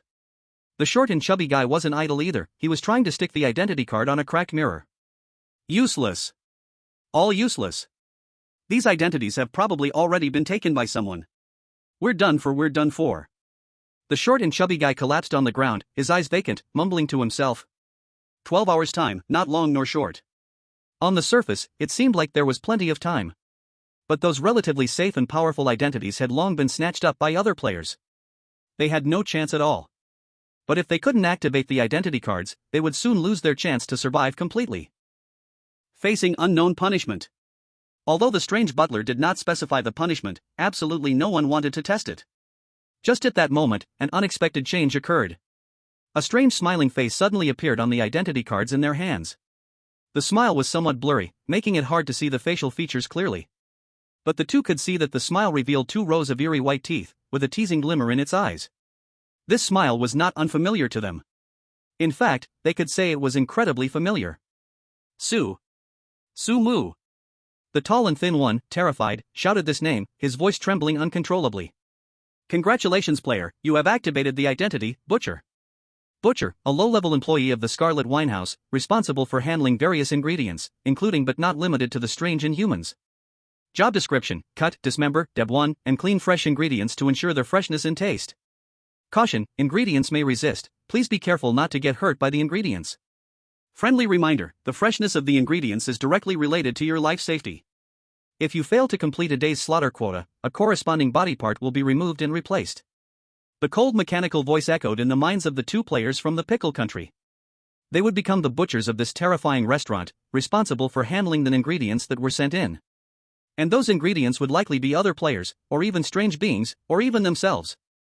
This meant they would encounter one of the most dangerous jobs in the Scarlet Winehouse. No. No. The short fat one threw away his identity card, holding his head and screaming in agony. He shook his head madly, then slapped himself, hoping everything was just a dream. The tall and thin one next to him completely collapsed, sitting on the ground with vacant eyes, continuously repeating, "It's over, completely over." They were on the verge of collapse, drowning in madness. In the Blue Star live room, the previously clamoring audience from the Pickle Country had now vanished, with not a single message appearing. Chapter 11, Targeting Hanya? Asking for trouble. After a long time, someone finally sent a message in the Pickle Country's audience, breaking the silence. Ah, si ba. I don't believe it. How could this happen? They are the elites of our great Pickle Republic. How could they fall to this state? It's over, the national luck is going to decline. Just thinking about their country's players being bullied like this, many Pickle Country audience members even started to cry. More people fell into a frenzy of curses. It's all Sumu's fault, all the damned Hanya person. If he hadn't stolen the identity card of the Scarlet Lord, how could our players end up like this? He has a powerful identity, why didn't he help other players clear the dungeon together? Hanya people are all selfish and greedy.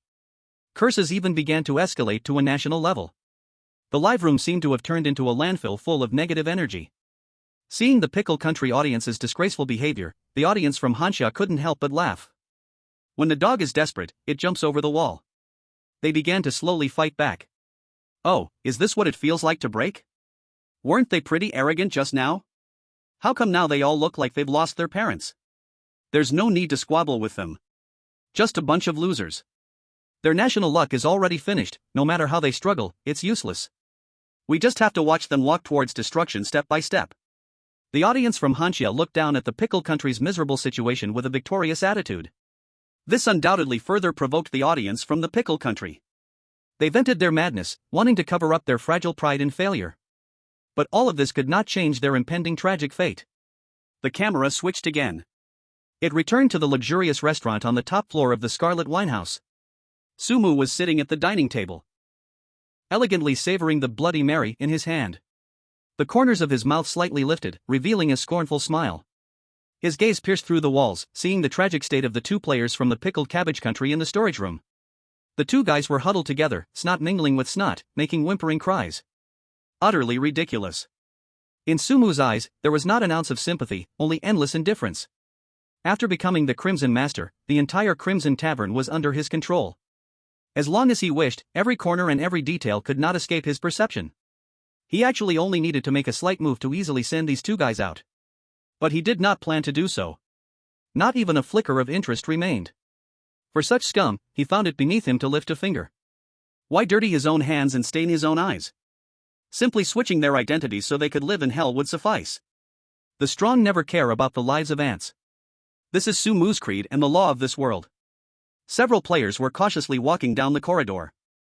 They had just passed the storage room and heard the sounds coming from inside. They also heard the identity tags in the hands of those two players from the pickled cabbage country, as well as the strange information displayed on them. Their faces turned pale. Their backs were already soaked with cold sweat. Their steps became lighter, afraid to make even a whisper. These players came from the monkey country and the white elephant country. They had formed an alliance, trying to increase their chances of survival in this terrifying instance. They had long held hostility towards the Hanya kingdom. But they hadn't shown it as obviously as the pickled cabbage country and the island nation. It's too terrifying, a player from the monkey country said in a low voice, trembling. That butcher's identity is simply hell. Yeah, luckily we didn't stick our necks out. The player from the white elephant country was also shaken. They couldn't imagine what it would be like if they ended up like the two players from the pickled cabbage country. We must be careful, never provoke that Sumu. He is too strong now, we are simply no match. They whispered, the fear of Sumu, the Crimson Master, had penetrated their very souls. Now they only hoped to pass through this instance safely. Not to become the next food item. However, they did not know. Some things cannot be avoided just because they want to escape. The gears of fate had already begun to turn. Their endings had long been determined. Of course, Sumu had also noticed these sneaky figures. Oh. Interesting. Sumu slightly squinted his eyes, his mind instantly spreading to encompass the entire Crimson Tavern. In an instant, including Shen Bing, all players' information was laid out before him, completely exposed. Sumu quickly found the identity tags of those players he had seen earlier. Monkey country, white elephant country. Isn't this a coincidence? The corners of Sumu's mouth curled into a disdainful arc. His fingers lightly tapped on the table, making rhythmic tap-tap sounds. At the same time, he began to swiftly filter through many identity tags. Ugly country. Kangaroo country. Sumu softly murmured the names of these countries. With each name he uttered, his gaze grew colder. These were all countries with tense relations with the Hanya kingdom.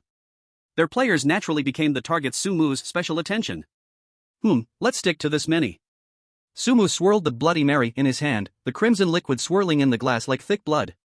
The smile on his lips became even more seductive. The instance lasted a full 3 days, and there was still plenty of time. He couldn't just wipe out all the electronic pets at once. That would make it too boring. Of course, there was no need for him to lift a finger himself. That would be too degrading. And far too dull. Sumu beckoned to the strange butler standing nearby. The butler, who was bowing and waiting for orders, had a pale face filled with flattering smiles. He quickly walked up to Sumu, lowering his head, not daring to meet Sumu's eyes, his body almost bent at a 90-degree angle. Master, what is your command? Sumu casually took a pen and paper. He wrote down the names of nearly 10 players. These people, their jobs are a bit too easy. Go give them a more interesting identity. Make them train well. The strange butler immediately understood. He respectfully took the note. Understood, master. His smile twisted as if he had been suppressed for a long time, finally about to be released. He bowed deeply again, then turned to leave. In the blink of an eye, he silently vanished from Sumu's sight. Sumu's actions once again set the Blue Star live stream ablaze. It's starting. It's starting. Sumu was about to take action. There's a good show to watch. Those who were shouting about dealing with us Hanya, why is the barrage suddenly quiet? They must be scared to death, Well done.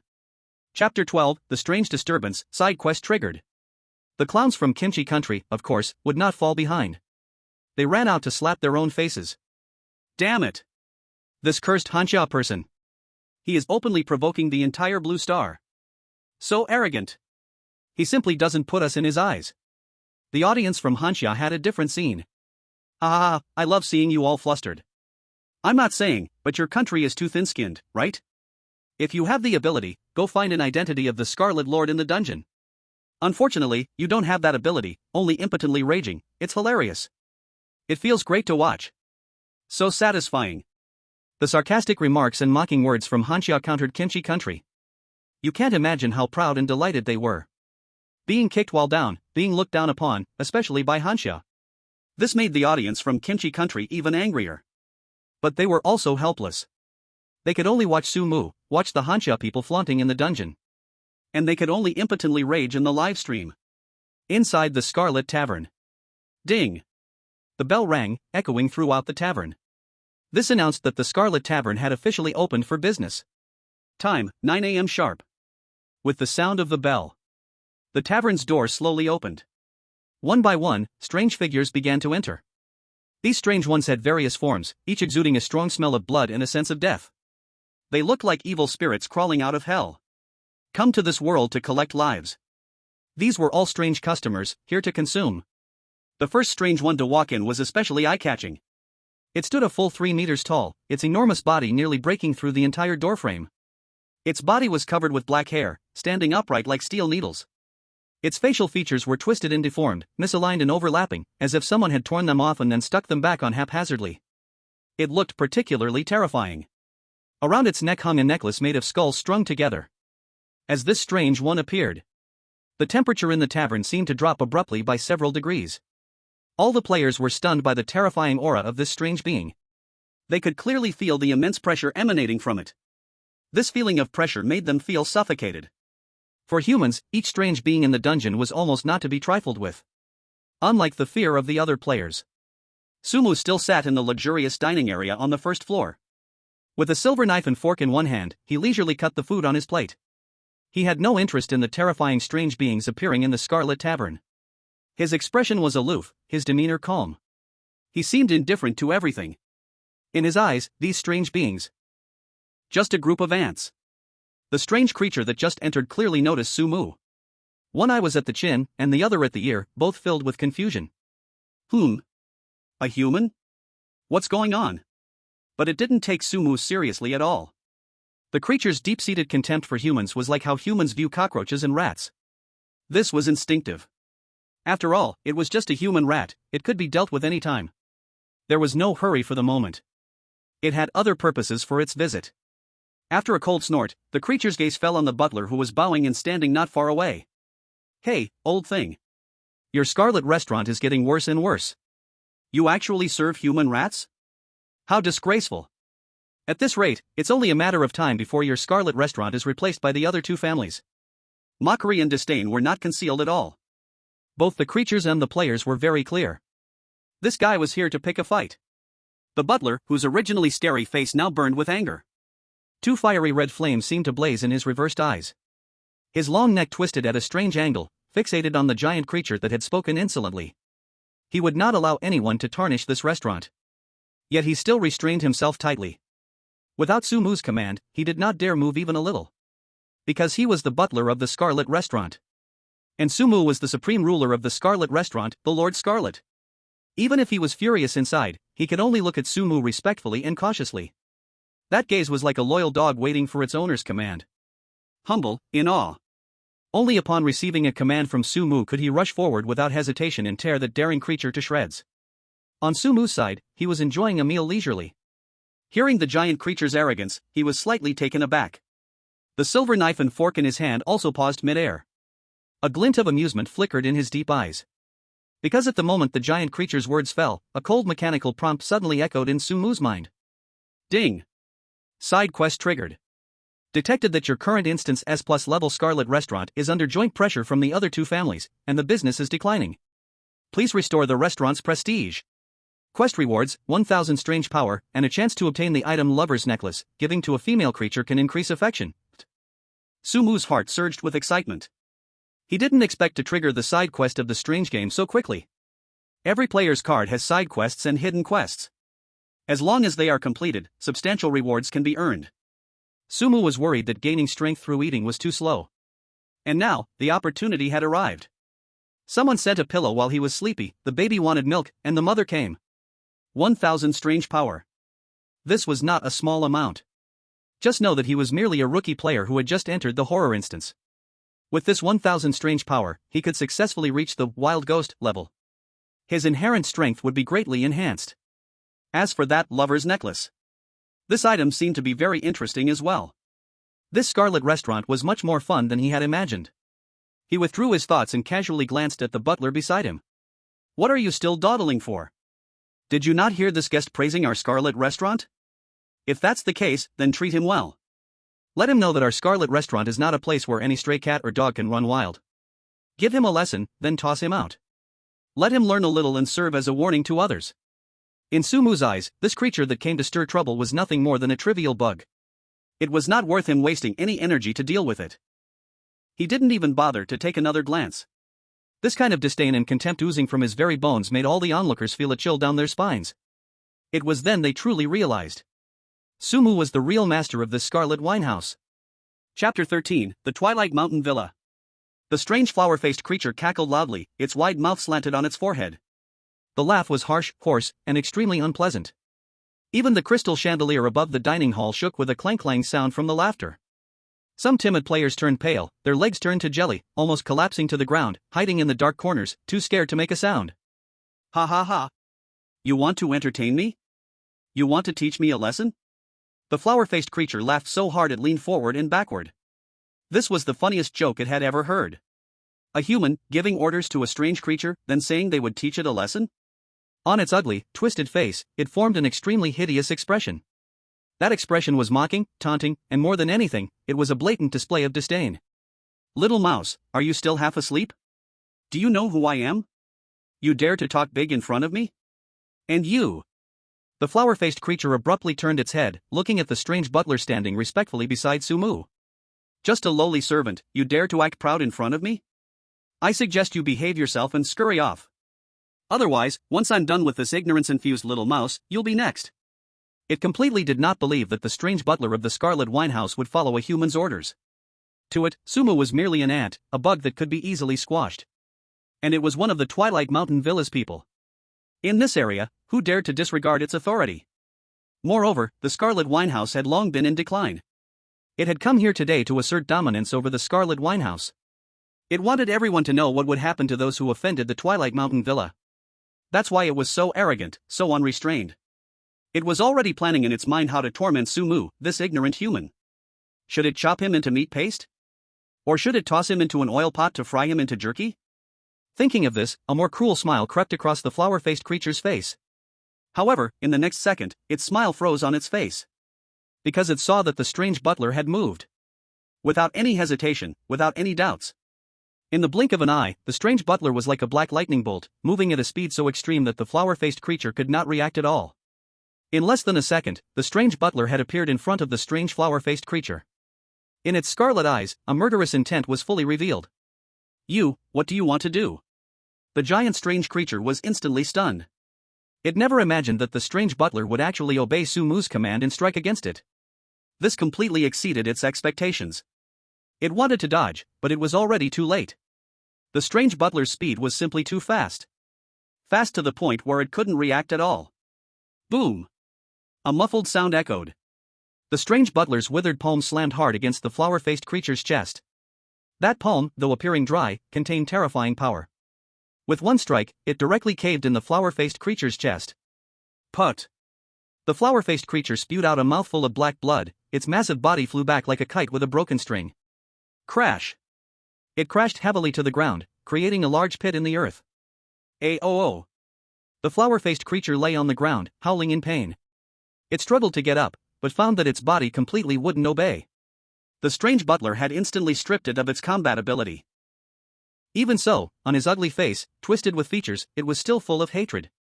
You dare, lay your hands on me. You are doomed. You offended me, you are offending the Wan Yua Mountain Manor, do you know how serious this is? Wait for it, wait to bear the wrath of the Wang Yue Mountain Manor. He seemed to still have a glimmer of hope, hoping to use the name of the Wang Yue Mountain Manor to intimidate Sumu and the strange butler. But he was destined to be disappointed. Sumu didn't care at all about the Wang Yue Mountain Manor. And he couldn't be bothered to know. The strange butler saw that Sumu didn't speak, and instantly understood his meaning. He slowly walked up to the flower-faced weird, casting a faint glance at him. The flower-faced weird could see the butler's intent, but he couldn't even stand up to escape. The strange butler was a genuine Ghost King realm expert. He was no match for a mere ghost general. You, don't come near. If you let me go now, it's still not too late, I can let you go. As long as you spare me, I will never. Before he could finish his words, the flower-faced weird's arm was torn off. Poochie.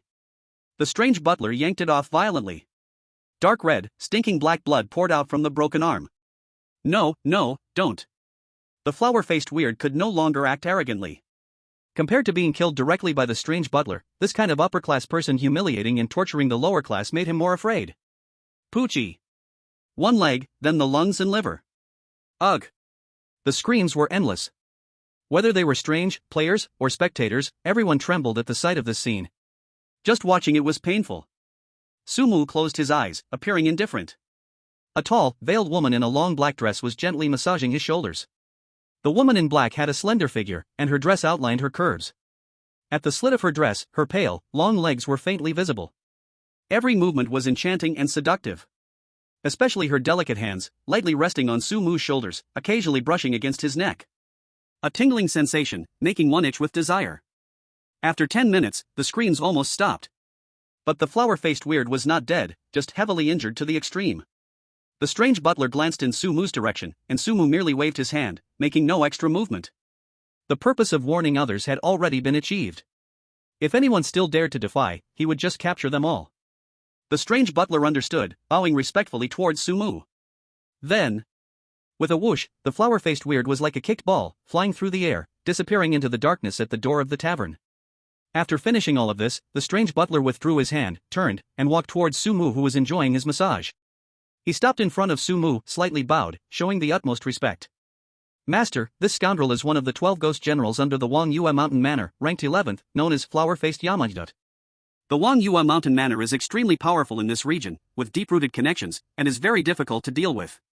The manor's master has reached the Ghost King level, a devilish being who crawled out of a mountain of corpses and a sea of blood, with strength beyond comprehension. His 12 ghost generals are all ruthless and brutal. Ordinary weirds are no match for them. Inside the Crimson Tavern, the strange waiters, who were once busy, stopped their actions one by one. The reputation of the Wang Yue Mountain Manor in this region was enough to make any strange tremble in fear. Many of the strange waiters in the Crimson Tavern had once witnessed the Wang Yue Mountain Manor's methods. Master, the former Wang Yue Mountain Manor and another restaurant were the two leading powers in this area. But with the arrival of the Crimson Queen, they lost their business, and they have targeted us many times. In the past, the Queen always tried to avoid conflict, but now we've attacked their people. Yes, the Wang Yue Mountain Manor will never let this go easily. What should we do? These strange beings began to worry. Sumu remained leisurely seated, simply closing his eyes and enjoying the massage. Oh, got it. Everyone step down, do what you should do. Sumu replied calmly, without any ripples. Sumu's reaction made the strange butler even more helpless. He looked deeply at Sumu, wanting to say something but stopped himself. In the end, he could only nod helplessly. Yes, master. The strange butler turned around and shouted sternly at the panicked strange waiters. What are you standing there for? Hurry up and get to work. Do you want the guests to wait too long? The strange beings quickly dispersed and got busy again. However, their movements were clearly more stiff than before. It was evident that this incident had a significant impact. The players also withdrew their gazes at this moment. They chatted in small groups, their eyes on Sumu, full of ridicule for his actions. This kid is definitely dead. It's one thing to be arrogant in the Crimson Restaurant, but offending the strange outside of the dungeon? Even if he has 10 lives, it won't be enough. What an idiot, thinking just because he became the Lord of Crimson, he can do whatever he wants. Ridiculous. Don't drag us down with him later. It seemed they had foreseen Sumu's tragic end. Even the strange customers in the Crimson Restaurant looked unfavorably on Sumu's actions. Why is this human so arrogant?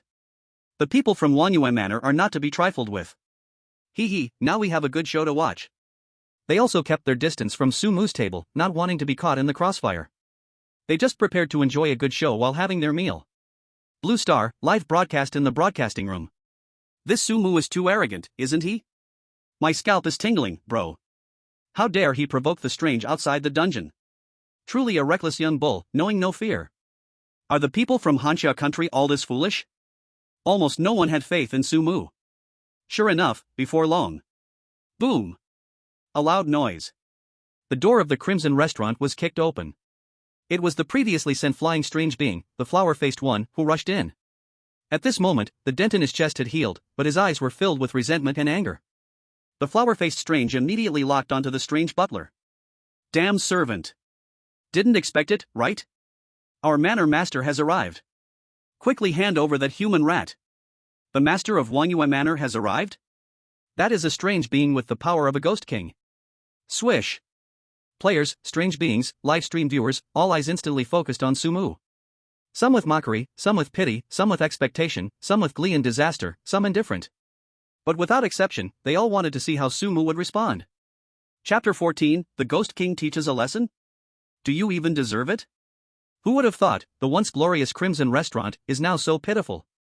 It actually lets a lowly human shout and bully you here. Better close the doors early.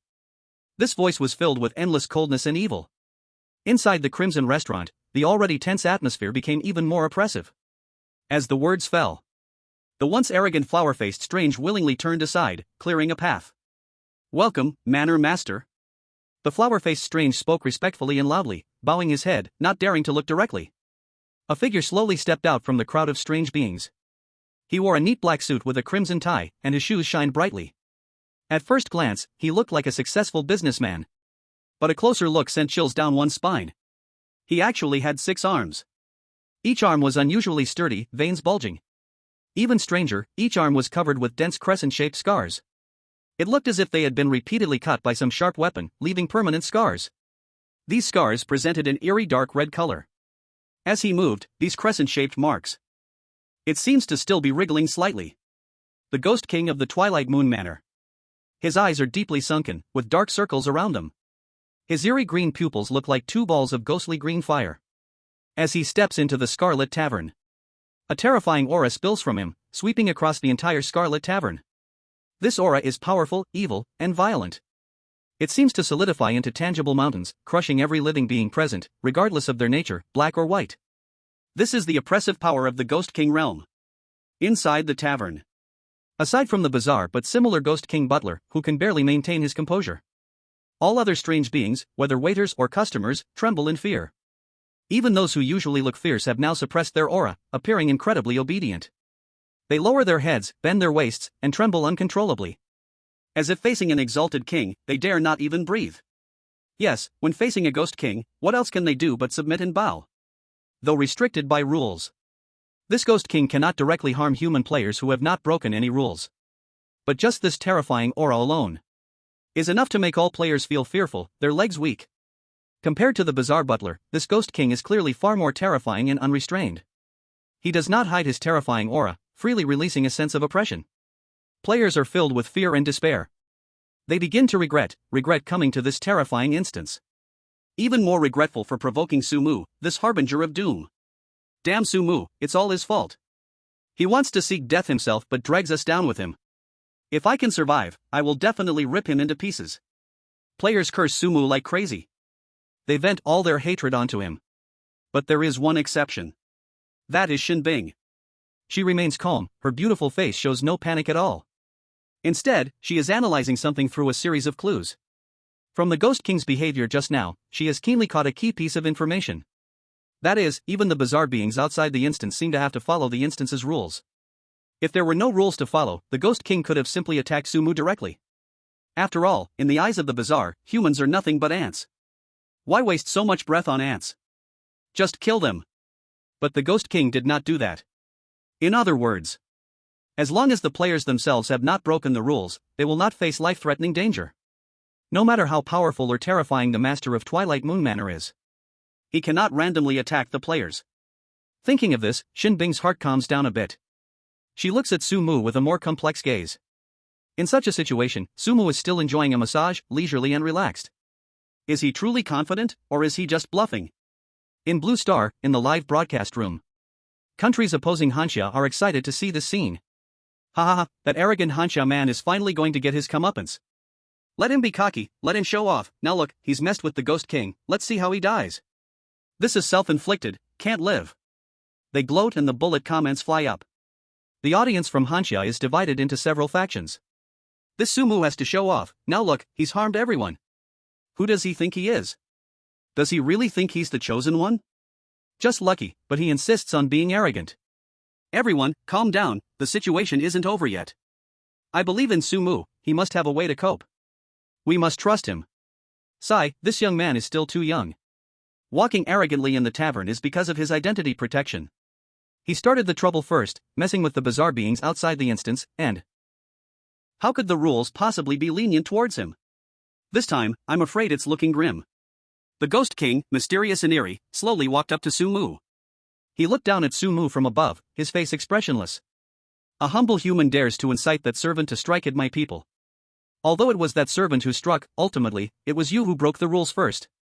I will make you wish you were never born, unable to live, unable to die. I will make you regret ever coming to this world. In your next life, remember to open your eyes, and don't be so foolish again. The Ghost King's voice was cold as ice, emotionless. After speaking, he slowly raised one of his arms. That arm, covered in crescent-shaped marks, was like the scythe of death, slicing towards Sumu's neck. At the moment of life and death, Sumu moved. There were no extra movements. He simply stood up.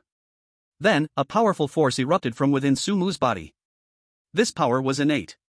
It was the absolute power granted by the Crimson Lord's identity. Strong, wild, and invincible. Boom! A loud sound. The next second, the Ghost King was sent flying backwards. He crashed violently into the wall. The wall instantly collapsed, with rubble flying everywhere. The Ghost King let out a piercing scream. His eyes instantly exploded, with blood pouring out. A knife was lodged in his left eye, and a fork in his right. Ah! My eyes! My eyes! He covered his eyes, screaming in agony. He didn't even see when Sumu made his move. Sumu stood up, his cold gaze sweeping over the master of the Wanyang Mountain Manor, this eerie being with the Ghost King level. And you dare lecture me? Chapter 15, You are the Ghost Emperor? The Ghost King covered his eyes, with blood and eye fluid slipping through his fingers. But he couldn't care less about that, his face already filled with terror. It was a terror that went deep into his soul, an uncontrollable fear. A human? How could that be? That was a demon god. The eerie butler of the Crimson Tavern, his thin eyes widened, his mouth forming an O shape, large enough to fit an egg. He couldn't believe what he was seeing. You see, the master of Wanyang Mountain Manor, he was a real Ghost King. In the entire terrifying dungeon world, he was considered a dominant figure. Even he himself would find it hard to deal with him. Yet he was killed in one strike by a human? How terrifying must Sumu's strength be? Could it be Sumu is the Ghost Emperor? Blue Star, live streaming room. The audience from Hanya country erupted in deafening cheers. Sumu is awesome, invincible. What Ghost King nonsense, in front of Sumu, it's nothing. Where are those who mocked Su God earlier? Come out and take a walk. Let you guys feel ashamed. Now you see how powerful Sumu is. The viewers from rival countries, one by one, looked like they had swallowed a fly, unable to speak. They had originally planned to strike Sumu while he was down, to take away his momentum. But what happened? This is too unfair. Does the Crimson Lord's identity card really give such an OP advantage? Damn, why is it that all the good stuff goes to Hanya? We're doomed. With Hanya performing like this, do the rest of us have any chance? At the Crimson Tavern. The players who were originally watching with a mindset of enjoying the show were now all stunned. One by one, they were petrified. Shen Bing couldn't remain calm anymore, her throat involuntarily rolling. Is this the real strength of the Crimson Lord's identity card? It's even stronger than the Ghost King. How terrifying, without a doubt, its Ghost Emperor level power. Her delicate face was filled with shock. She, as an elite, knew a lot about dungeons. But someone like Sumu, a human body crushing a Ghost King, was something she had never seen before. Unprecedented. At the Crimson Tavern, the eerie customers who had been leisurely enjoying the delicacies stopped eating. They all raised their heads, looking around with various strange expressions. Staring at Sumu. Some eyes fell directly onto the table, still spinning. Some heads turned a full 180 degrees, facing Sumu with the back of their heads. Others even pulled out their nurtured eyeballs from their insides, widening them to look at Sumu, afraid of missing anything. But without exception, they all felt Sumu's power directly. It was a power that surpassed all strange things. What is happening? That is the Ghost King.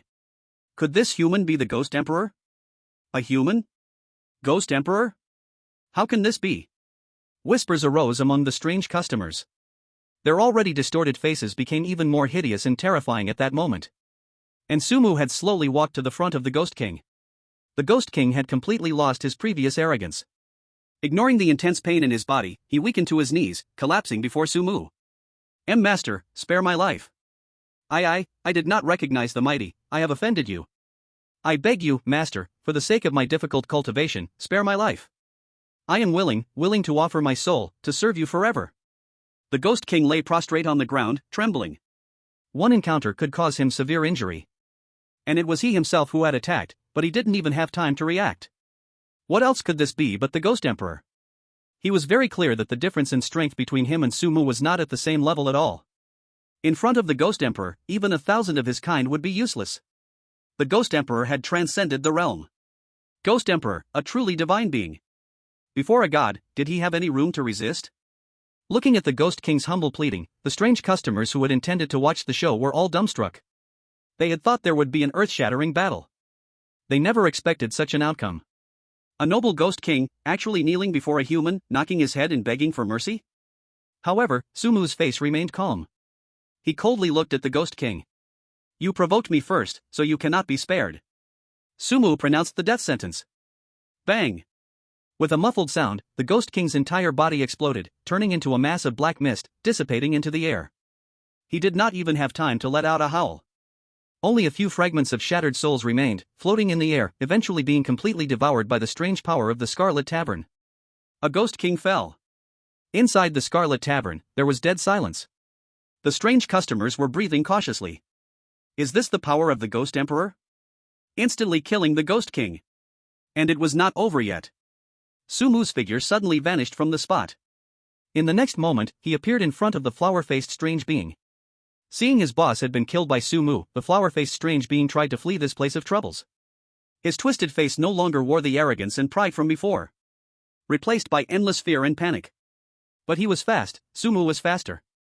The flower-faced strange being also wanted to plead for mercy, but he could only manage to utter a few broken syllables. Sumu's fingers suddenly tightened. Crack! Bang! The flower-faced strange being's body instantly exploded, transforming into a pool of dark red blood mist, splattered across the floor, shocking to behold. Brutal. Terrifying. This scene deeply imprinted in the minds of all the strange beings present.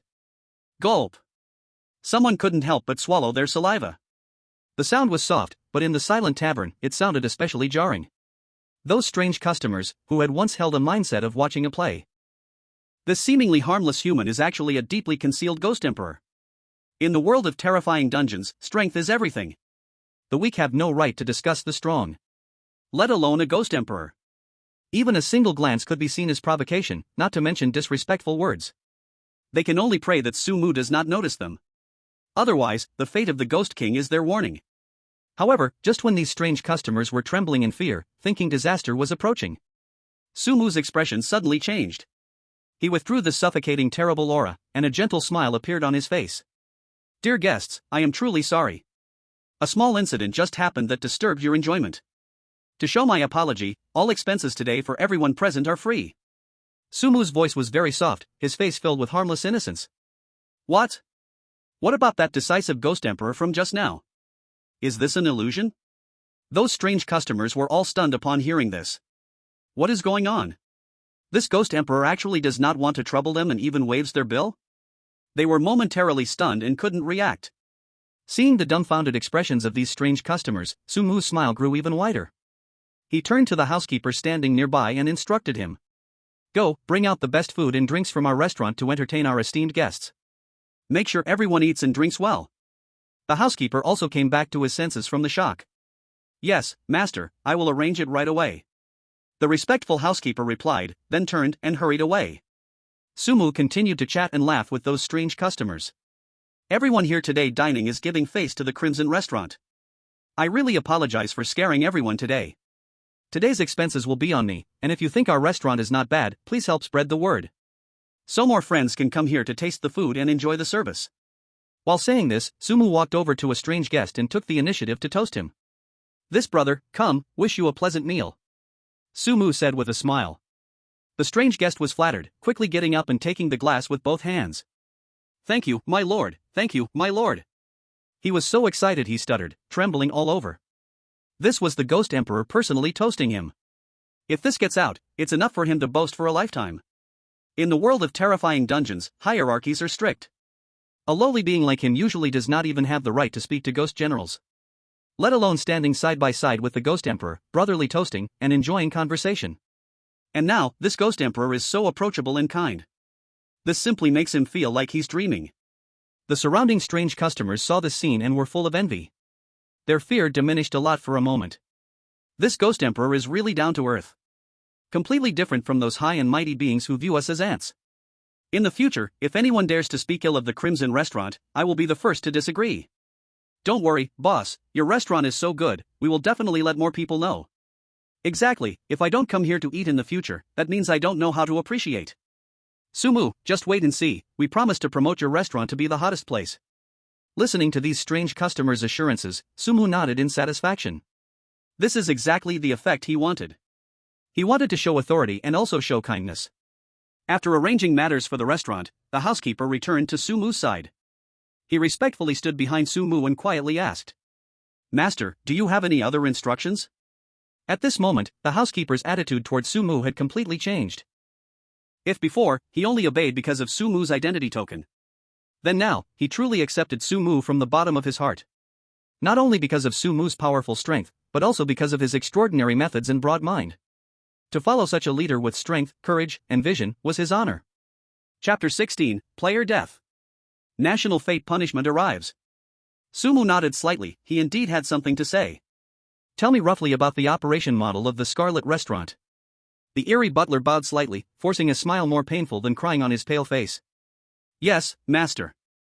The operation model of our Scarlet Restaurant is actually not much different from ordinary hotels.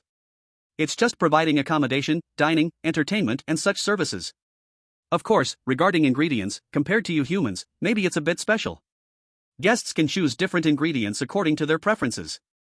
Our slaughterhouse is specially responsible for handling all kinds of ingredients. While ensuring freshness, deliciousness, and nutrition, the chefs will cook various specialty dishes according to guests' requests.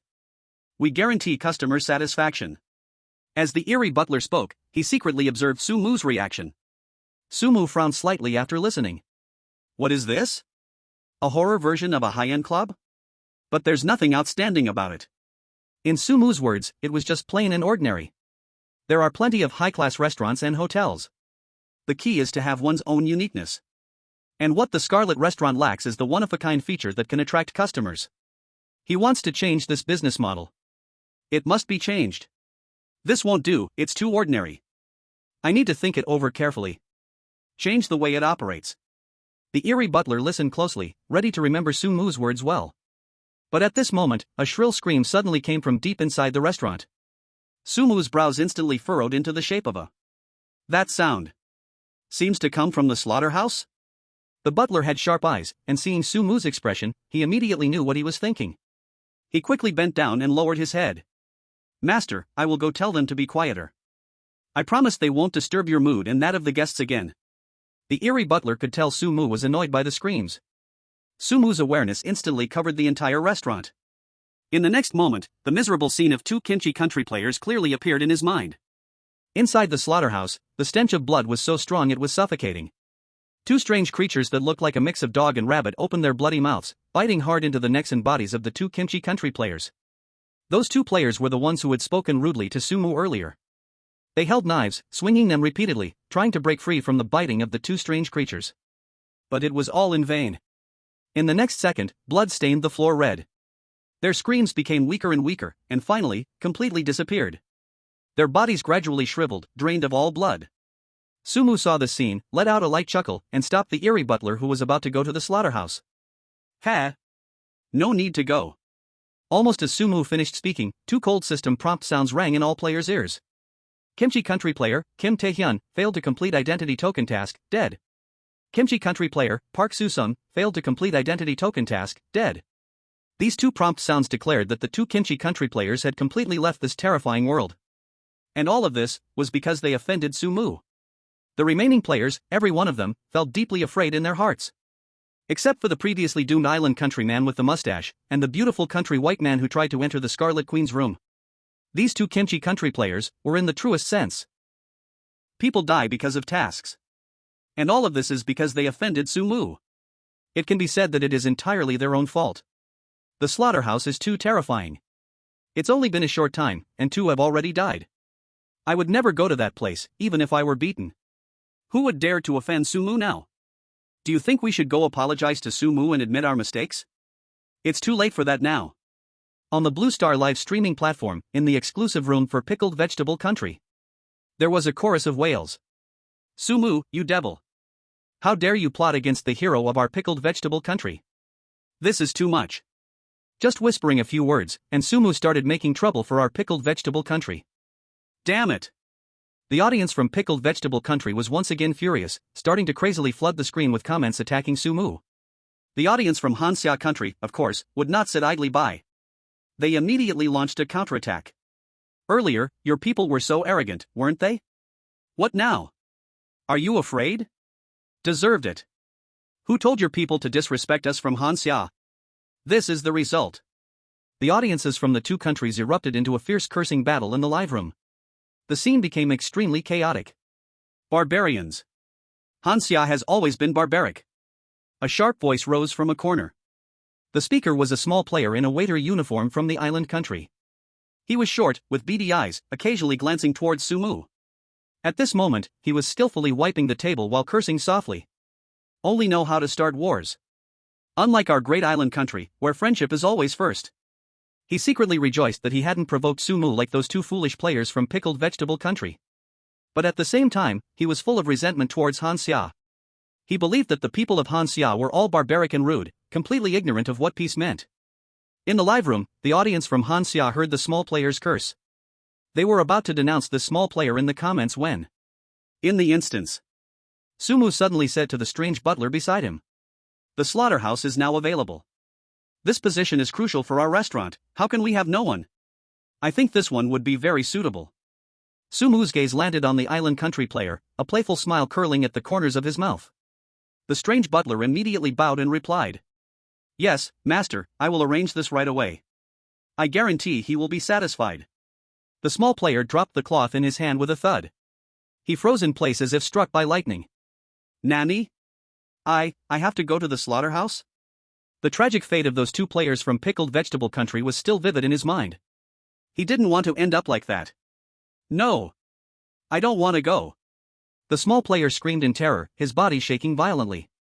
"I'm the last hope of the island country. I won't go. I can't die." The island country originally had two players, but after provoking Sumu, they accidentally broke the restaurant's rules and died. Now he was the only one left. "Sumu, you are targeting me on purpose. Bakayaro. May you die a miserable death." He shouted at Sumu with all his might. Sumu merely looked at him blandly, his eyes showing no sign of any emotion.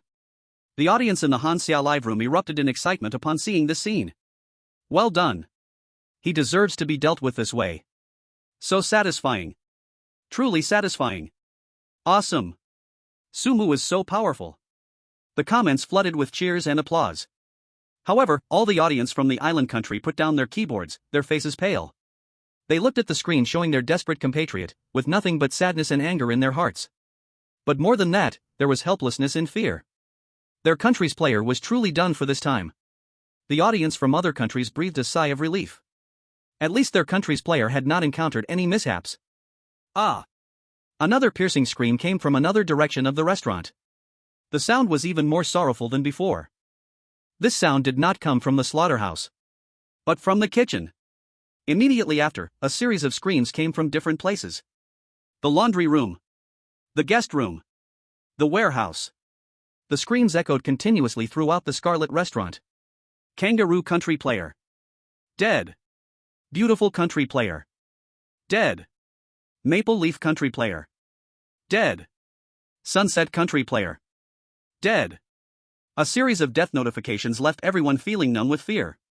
What exactly is happening? Why are so many people dying? It seems like it was Sumu.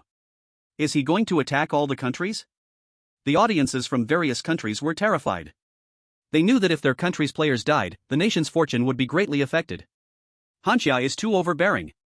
They are trying to incite war. We absolutely cannot sit by and watch. Where is Hanya's leadership? Come out and apologize. Hanya is obstructing world peace. Some audience members from certain countries began to shout in the live broadcast room. But just then, a sudden change occurred. Booming. Blue star. A deafening thunderclap suddenly exploded above everyone's heads. All Blue Star inhabitants instinctively looked up. They saw that the originally clear sky had turned incredibly dark. Thick dark clouds rolled and surged. Bright lightning cut through the sky, illuminating the earth. A terrifying pressure poured down from the sky. It felt like the end of the world. Chapter 17, Natural Disaster Arrives, Hanya takes the blame? Firm response. All Blue Star inhabitants watching the dungeon livestream fell into great panic. Unlike the strange thrill and fear of watching the dungeon, this natural disaster directly affecting the real world was more intuitive and more despairing. National fortune punishment. It really is the national fortune punishment arriving. Oh my god, our players are all dead, our country is doomed. Those from nations where all their players had perished felt hopeless. Because they knew what this meant. Before the Scarlet Restaurant dungeon began, there was a saying among Blue Star. If all the players from any country in any dungeon died, then that country would suffer a national fortune punishment. The punishment took various forms, but without exception, they were all catastrophic disasters. And the first to arrive was often natural disasters. Sure enough, just as the Blue Star sky was shrouded in dark clouds and lightning, disasters struck each country almost simultaneously. Warning! All players from island country have died, national fortune punishment is beginning to descend. At the same time, this voice rang in the ears of every islander. Then, even more violent natural disasters began. The quiet Cheongsher mountain suddenly shook violently. The mountain emitted a dull rumble and began to roar. Next, the volcano spewed thick smoke, blocking out the sky. Hot lava surged down the mountainside like a bursting dam. Wherever it passed, everything was burned to ashes. Homes, trees, living beings. Instantly turned to ash. Run for your lives. The volcano is erupting. Help! The people of the island country screamed in fear, fleeing in all directions.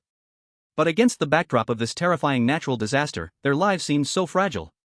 Countless people were swallowed by the lava, leaving no bones behind. In the thick smoke, a pungent smell of sulfur filled the air. Taking a breath made you feel suffocated.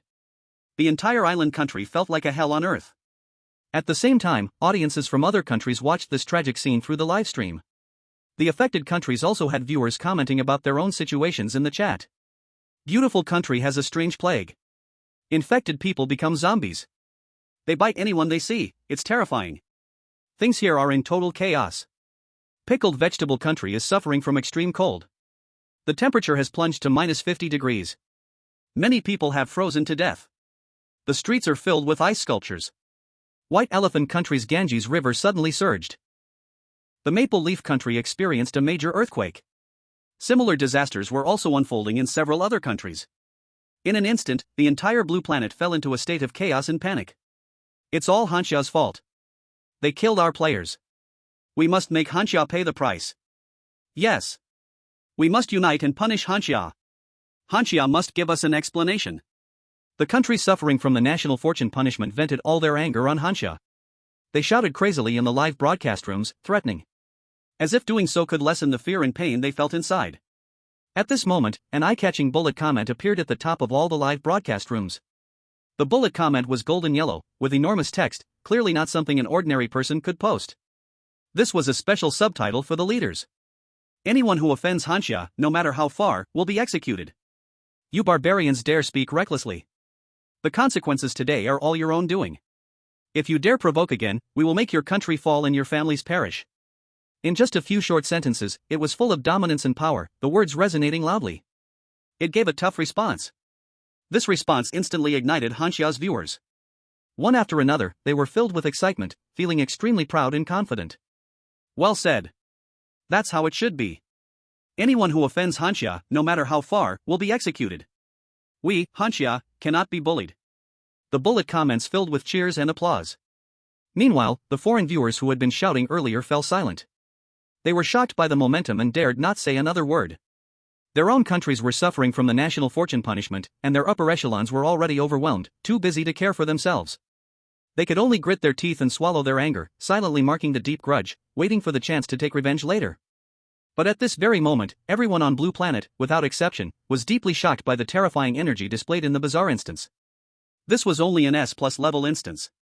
It had already triggered such a massive natural disaster. It was hard to imagine what would happen if an SS level, or even an SSS level instance failed. What kind of world-destroying, catastrophic national fortune punishment would descend? Thinking of this, everyone couldn't help but shiver involuntarily. At the same time, in Hanya, their hearts were filled with anticipation. They were nervously watching the situation inside the instance. If Sumu could successfully complete this S+ level instance, then, what enormous benefits would the national fortune feedback bring to Hanya? They held their breath, focusing their attention, waiting for the outcome. The camera slowly pulled back into the Crimson Tavern instance. In just one day, the tavern, which had been somewhat lively, had now fallen into utter silence. More than 20 players involved in the instance had died or been injured. What was chillingly strange was, only one player had truly been killed by the bizarre creatures. The rest had all died at Sumu's hands. He was like a cold-blooded and elegant butcher. By swapping identity cards and changing players' tasks, he ruthlessly harvested other players' lives. Of course, these players were from countries that were already tense or hostile with Hanya. Sumu was not a murderer or a psychopath. Right and wrong were clearly divided, something every Hanya person valued deeply. In the lobby of the Crimson Tavern, the players who were still alive were gathered in small groups. After a day's work, their faces were pale, their bodies trembling. Although they had survived the first day without much danger, the nightmarish time had deeply etched itself into their souls. Even the way they looked at Sumu had changed from initial contempt to deep fear and respect. It was a primal fear of great power. It was also the highest form of respect for death. Sumu sat in the grand chair of the tavern's lobby. There was no expression on his face. He closed his eyes, his fingers lightly tapping on the armrest of the chair. The knocking sound seemed to strike the heart of every person present. It made the players' heartbeats quicken or slow down accordingly. Can we really survive and clear the dungeon? A player said, his voice trembling. His body shook uncontrollably. But his question received no answer. No one could answer him. Because no one knew the answer. They only knew one thing, that they would rather offend the strange beings of the tavern than offend Sumu. In front of Sumu, the Scarlet Lord, they had absolutely no power to resist. A thought can lead to heaven or hell. How can there be someone more terrifying than those strange beings? A female player cried, tears flowing endlessly. Yes. In their eyes, Sumu was the most terrifying existence in this dungeon. He was the real devil. Chapter 18, You Sleep With Me. Tap, tap, tap. The crisp footsteps caught the attention of all players. Shen Bing. She wore a tight black sports outfit, outlining her tall and slender figure, her frosty face showing no emotion. Her long black hair was tied in a high ponytail, gently swaying with her steps. All living players, come here to gather and line up. Shen Bing's voice remained cold as she held the black book from the strange butler. As the butler's assistant, her task was to supervise the players' work every day, recording their survival status and completion of tasks every day. The surviving players instinctively shivered at Shen Bing's voice. Dragging their exhausted bodies, they formed a crooked line, their faces ashen. Shen Bing's gaze swept over each player. State your names, identity tags, and today's work content. The players reported their information tremulously, daring not to hide anything. Shen Bing recorded expressionlessly and soon finished the notes. Today, the total revenue of the tavern is 3,257 strange coins. Shen Bing announced today's results. This number was pitifully low for the massive Scarlet Tavern, and it could even be said to be miserable. But for these surviving players, this was earned with their lives. Now, based on your performance today, we will start distributing salaries. Soon the players received their wages for the day. In their numb eyes, a faint light finally flickered. It was a desire for life, a hope to survive. Strange coins were the only currency in this terrifying dungeon. They could be used to buy food, water, and even some items to enhance their abilities within the dungeon.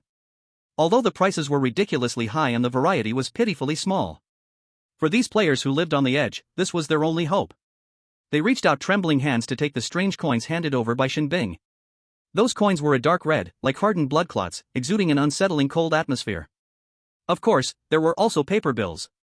But the players' wages were not enough to reach that level of denomination. After receiving the strange coins, the players eagerly opened the shop's purchase interface. They longed to buy some food to fill their already empty stomachs. After all, after a day of working in fear, they were already famished. However, when they saw the items they could purchase, all hope shattered in an instant. Mineral water, 5 strange coins a bottle. Hot dog sausage, 8 strange coins each. Spicy strips, 8 strange coins a bag. Instant noodles, 20 strange coins a bucket. Looking at these extremely meager items with outrageous prices, the players' hearts sank completely. The cold touch of the strange coins in their hands seemed to mock them in silence. They risked their lives, battling danger. The little bit of eerie coins earned was only enough to buy a few cheap snacks. This is simply the greatest insult to them. This little bit, what can it do? A player's voice, laced with a crying tone, was filled with despair. Of course, he was not the only one in the same situation. The vast majority couldn't even afford a bucket of instant noodles. At this moment, Sumu, who had been resting with his eyes closed, enjoying a fragrant massage, slowly opened his eyes. He turned his head and said to the peculiar butler with indifference, "Go get some food from my table." The player's eyes lit up. The great demon lord is showing kindness? Just give it to Shen Bing. She has worked hard all day, running back and forth. Don't slight her. The peculiar butler bowed at a 90-degree angle. "As you command, my master." The players instantly wilted. What a fanciful thought, the great demon lord is just that, how could he suddenly show mercy? And Shen Bing, who was being cared for, looked at Sumu and was slightly taken aback. Sumu simply nodded at her, offering no further response. The table was filled with various exquisite dishes, giving off an enticing aroma. Tender and juicy steaks, seafood, sashimi, rich soups, and all sorts of fresh fruits. In contrast, the poor snacks on the player's purchase interface were nothing but pig food. This stark contrast deeply pierced every player's nerves. One player's eyes fixed intently on the food on Sumu's table. "I just saw that plate of roast suckling pig in the shop, worth 500 eerie coins. It can strengthen the body and enhance physical strength." As soon as he said this, it instantly piqued the curiosity of other players, who all stood on tiptoe to peek. "Oh my god, that small piece of steak costs 300 eerie coins, it can increase muscle density. Tuna sashimi, 800 eerie coins, replenishes vitality. That bottle of red wine, 1000 eerie coins. Seems like it enhances mental strength." The peculiar butler stood in front of the dining table, looking at Shen Bing. "Choose, the master has spoken, you can freely pick and take away your favorite food." Shen Bing stood still, somewhat at a loss. She gazed at the table full of delicious food, feeling extremely conflicted. These foods were undoubtedly a huge temptation for her right now. Not only for their taste but also for their ability to enhance her strength. However, she hesitated. After all, these foods were just too precious enough for her not to dare accept easily. She walked to the side of the table, her gaze sweeping over the various dishes. In the end, she reached out and picked up a steak. She also took a cup of fizzy drink. "I'll take these too." She did not choose those priceless delicacies, but rather two relatively ordinary items. On one hand, it was because her appetite was indeed small, she couldn't eat much. On the other hand, it was simply her nature, she didn't like to take advantage of others, especially not in this situation. Moreover, as a butler's assistant, her work wasn't really heavy, far less strenuous than other players. Upon seeing this scene, the other players' eyes turned red. They felt envy, jealousy, and even hatred. Why should this woman receive such favorable treatment? Just because she is also a Hanya person? Actually, we could also be spiritual Hanya people. They were anxious, working themselves to exhaustion, yet they could only buy that garbage food. And this Shen Bing not only does easy work, but she also gets to enjoy such delicious food? Some players began to regret in their hearts. Had they known it would be like this, they should have actively built a good relationship with Sumu from the start. Even if it meant being a dog, it would be better than now. At least, they could have a bite of warm food, instead of starving like they are now, living worse than dogs. In the live broadcast room, the audience from Hanya Nation also started bombarding with messages. "Haha, did you see those guys' expressions? It's killing me with laughter. Yell. Where are those who once doubted the great Sumu? Why aren't they coming out to shout? A bunch of clowns, now they know how powerful our Hanya is, right? I love to see those guys get their comeuppance, it's just so satisfying." The audience in the Hanya kingdom held their heads high, freely mocking those who had once doubted Sumu. This twist, this slap in the face, brought them pure joy to the extreme. After dinner, night fully descended. Inside the Scarlet Winehouse, the already dim lighting grew even creepier. Occasionally, a cold wind swept through, making a howling sound. The eerie butler reappeared in front of the players. His face looked even more sinister under the dim light. "Follow me, I'll take you to the staff dormitory to rest." He held a set of keys in his hand, each one attached to a small wooden tag with a room number written on it. 301, Macchiato. 302, Yali Shanda. 303, Arthur. The eerie butler started distributing keys. For each name he read, one player would step forward to take their key. The players lined up, one by one coming forward to collect their keys. Meanwhile, inside the staff dormitory, some eerie beings were brazenly observing these newcomers. The malice in the eyes of these eerie figures was almost tangible. Some of them were drooling, creating small puddles on the floor. The players certainly noticed this scene. Inside the eerie instance, there was indeed no room for comfort.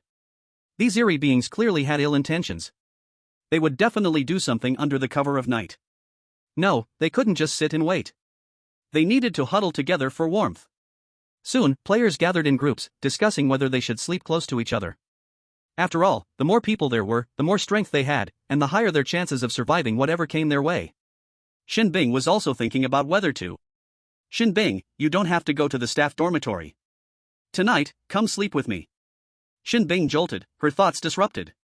She looked up at Su Mu. "Are you saying we'll sleep together?" Chapter 19, Live broadcast signal interrupted. This dramatic scene stirred the live stream room into a frenzy once again. The male audience members transformed into jealous watchers, feeling sour. What the heck? What does Su Mu want to do? No way, no way? Are they really going to stage a beloved scene? Let go of that girl. Let me in. Woo woo, I want to sleep with the goddess too. Sumu is awesome, he's going all the way, a real man. He is our role model. The female audience members, however, reacted completely differently. They flooded the chat with accusations against Sumu. This is too much. What's the difference from workplace harassment? Using his status to take advantage of a newcomer, what a scumbag. Shen Bing, please do not agree. Report. This pervert must be reported. In an instant, the livestream chat was stirred up, with all sorts of opinions being expressed. In the instance. Sumu nodded at Shen Bing. Yes, you and I will be together. Shen Bing's quiet heart started racing wildly. She certainly understood what Su Mu's words truly meant. It was just Su Mu's way of looking out for her. But a man and a woman alone in one room. Even if nothing happened. It still felt a bit. Honestly, she was somewhat resistant. But reason told her that following Su Mu might be the safest choice. After all, Su Mu's strength was evident.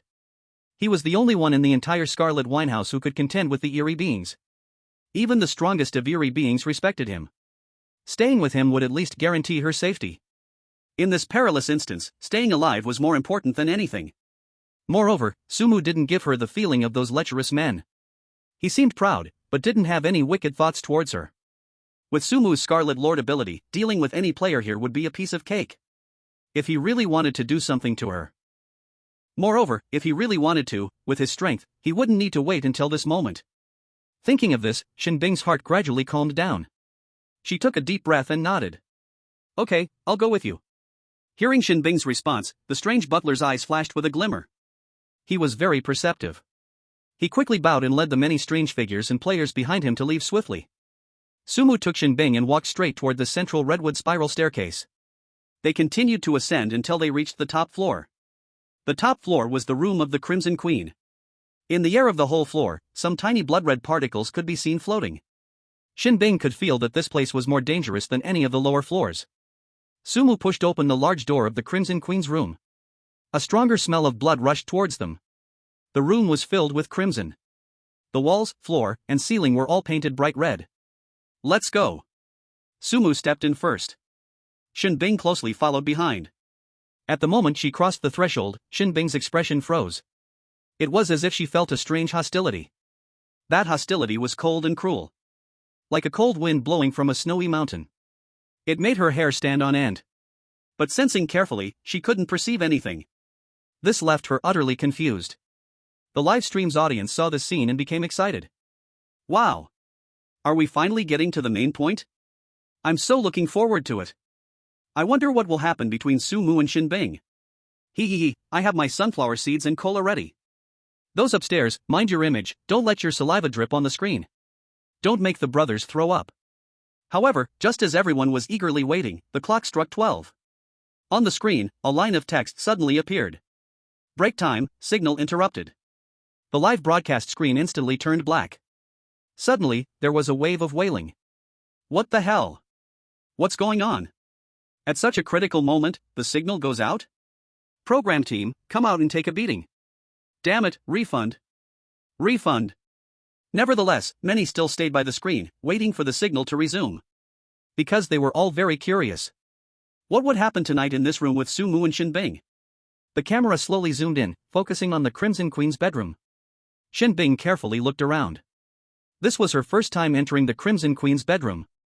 The bedroom was astonishingly large. It had to be over 100 square meters. A luxurious chandelier cast a crimson glow. Velvet curtains fell heavily, blocking out the outside view. A huge European-style bed draped with crimson velvet sheets sat in the center of the room.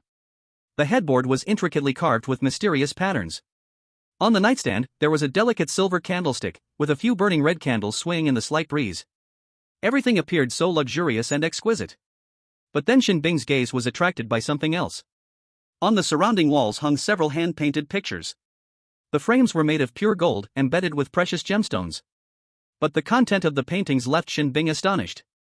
They were all simple childlike doodles. In every doodle, there was invariably a girl and a boy, doing various things in different scenes. It was as if recording moments. To be honest, these doodles, though childish, were oddly charming and warm. There was even a signature, Crimson Queen. What? The Crimson Queen drew this? Shen Bing found it hard to imagine that an S+ level dungeon's ultimate boss could possess such a pure and lovely heart. This was such a stark contrast. If one didn't know, they might think this room belonged to a naive and kind princess, wrapped in love from a young age, filled with love and goodness. But even so, Shen Bing couldn't help but be shocked by the degree of luxury. As an assistant butler, Shen Bing had also visited the staff dormitory today. Compared to the luxurious bedroom of the Crimson Queen, the staff dormitory was simply a pigsty. The staff dormitory was small, dark, and damp. More than 10 people were squeezed into one room. The iron bunk beds creaked.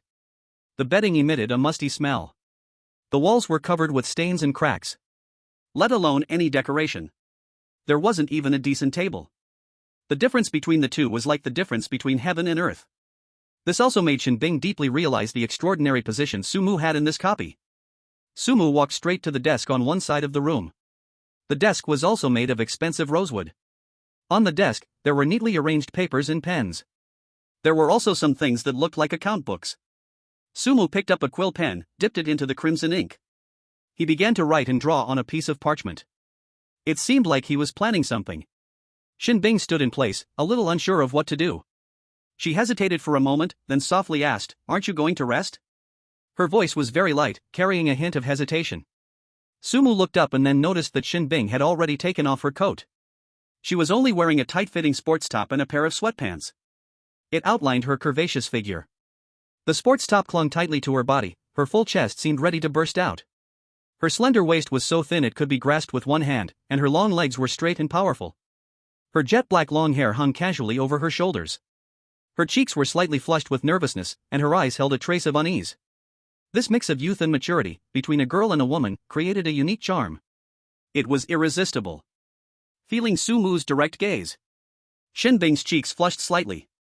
She quickly looked away, not daring to look again. Inside, however, it felt like a little deer was running wild. Sumu's gaze flickered slightly. Then, he returned to calm. He said lightly, "No need. There's a bed, and a sofa, you can rest yourself." Sumu's tone was very flat, with no emotion to be heard. It was as if Shen Bing's beauty had no effect on him. In fact, Sumu truly didn't have the mood to think about such things. He had eaten many luxurious meals in different copies, his strength had greatly increased. His spirit was also unusually full, completely not needing rest. What he cared about most right now was the side quest. To revitalize the Crimson Tavern. The reward for the side quest, 1,000 points of ghost power, was simply too tempting. Most importantly, absorbing 1,000 points of ghost power and upgrading to the Wild Ghost level of power meant he could continue using it after returning to reality. And this meant his starting point would be far higher than others. Maybe one day, when he re-entered the copy, he wouldn't need to rely on an identity card at all, and with his own strength, he could crush the entire copy. So, he had to find a way to complete this task within 2 days. After 2 days, the copy would close. At that time, it would be impossible to finish the task. He had to race against time. Chapter 20, Loli? The Crimson Queen Yilinger. At this moment, Sumu's thoughts returned to the banquet hall of the Crimson Tavern. He carefully recalled every detail of the tavern. The decoration style, the arrangement of tables and chairs, the lighting tone. Even the taste of those dishes appeared one by one in his mind. The rich soup from the high-position pot, the fresh seafood sashimi, the spicy sweet Bloody Mary. Each one hit his taste buds just right. All of this made Sumu feel familiar, even surprised. Because the style of this tavern, the taste of the dishes. It was all so in line with his taste. It was almost as if it had been tailor-made for him. Sumu frowned. This was not logical. He was very clear that there had to be a reason behind this. And this reason was most likely related to Yilinger. That ex-girlfriend who tortured him to the brink of death in his dreams. Thinking of this, a complex emotion surged in Sumu's heart. Nostalgia, regret, and a trace of fear. But she is strange, known as the Scarlet Queen. Right now, I'm just a human who has benefited from her. In this instant, Sumu thought of something wrong. That's right. How could I forget? I am a person, a living human. The fact that it feels comfortable to me is the most abnormal thing about the Scarlet Tavern. The target customers of this tavern are those terrifying, soulless beings. Not humans. If everything was built and designed according to human aesthetics, what humans like? The result would only be one. Bankruptcy. Not even a pair of underwear left, all because of my ex-girlfriend Yilinger, who must be causing smoke to rise from her ancestors' graves. What luck. Sumu shook his head, after knowing where the problem lies. He began sketching new designs on the parchment. He wanted to turn this Scarlet Tavern into a place that truly attracts the strange. A place filled with blood, violence, and a sense of decay. A den that makes the strange linger and forget to leave. Under the dim light, Sumu appeared exceptionally focused. The feather pen in his hand quickly glided across the parchment. Sketching out distorted patterns, writing detailed plans down to the roots. He wanted to completely change the Scarlet Tavern within 2 days. Sumu was completely immersed in his own world. Time passed second by second. After a long time, Sumu finally noticed that Shen Bing was already deeply asleep on the bed. Shen Bing lay on her side, her body slightly curled up. Like a baby lacking a sense of security. She tightly closed her eyes, her long eyelashes slightly trembling. Her breathing steady, sleeping deeply, and feeling at peace. Her exquisite face, illuminated by the scarlet light, looked exceptionally soft and beautiful. She was only covered by a thin blanket, exposing her fair neck, delicate collarbone, and a pair of slender calves. Against the velvet bed sheets, her skin appeared even more delicate and smooth. Sumu also completed the last design drawing. He let out a long breath, rubbing his somewhat sore temples. Long hours of intense focus had actually made him feel a bit tired, despite having taken so many supplements. The corners of Sumu's mouth slightly lifted. This girl is quite bold, not afraid of me doing anything. But it's good, saves me the trouble of having to comfort her. No matter how mature or strong she appears on the outside, at her core, she's still just a girl. Sumu stood up, preparing to take a shower. Suddenly, a strong wave of dizziness hit him. Sumu felt as if all the strength in his body had been instantly drained away. His muscles felt weak, bones trembling, and even standing became incredibly difficult. He stumbled, his body uncontrollably falling backwards. He heavily dropped onto the sofa. The soft sofa did not bring any comfort. Instead, it made Sumu feel as if he was sinking into an endless quagmire. His body kept sinking, and his consciousness gradually became blurry. Sumu's consciousness slowly scattered. In the end, the last bit of clarity was left with a sense of helplessness. He knew very well what he would face next. That endless affection from his ex-girlfriends. Sure enough. The next second, the familiar dream once again descended.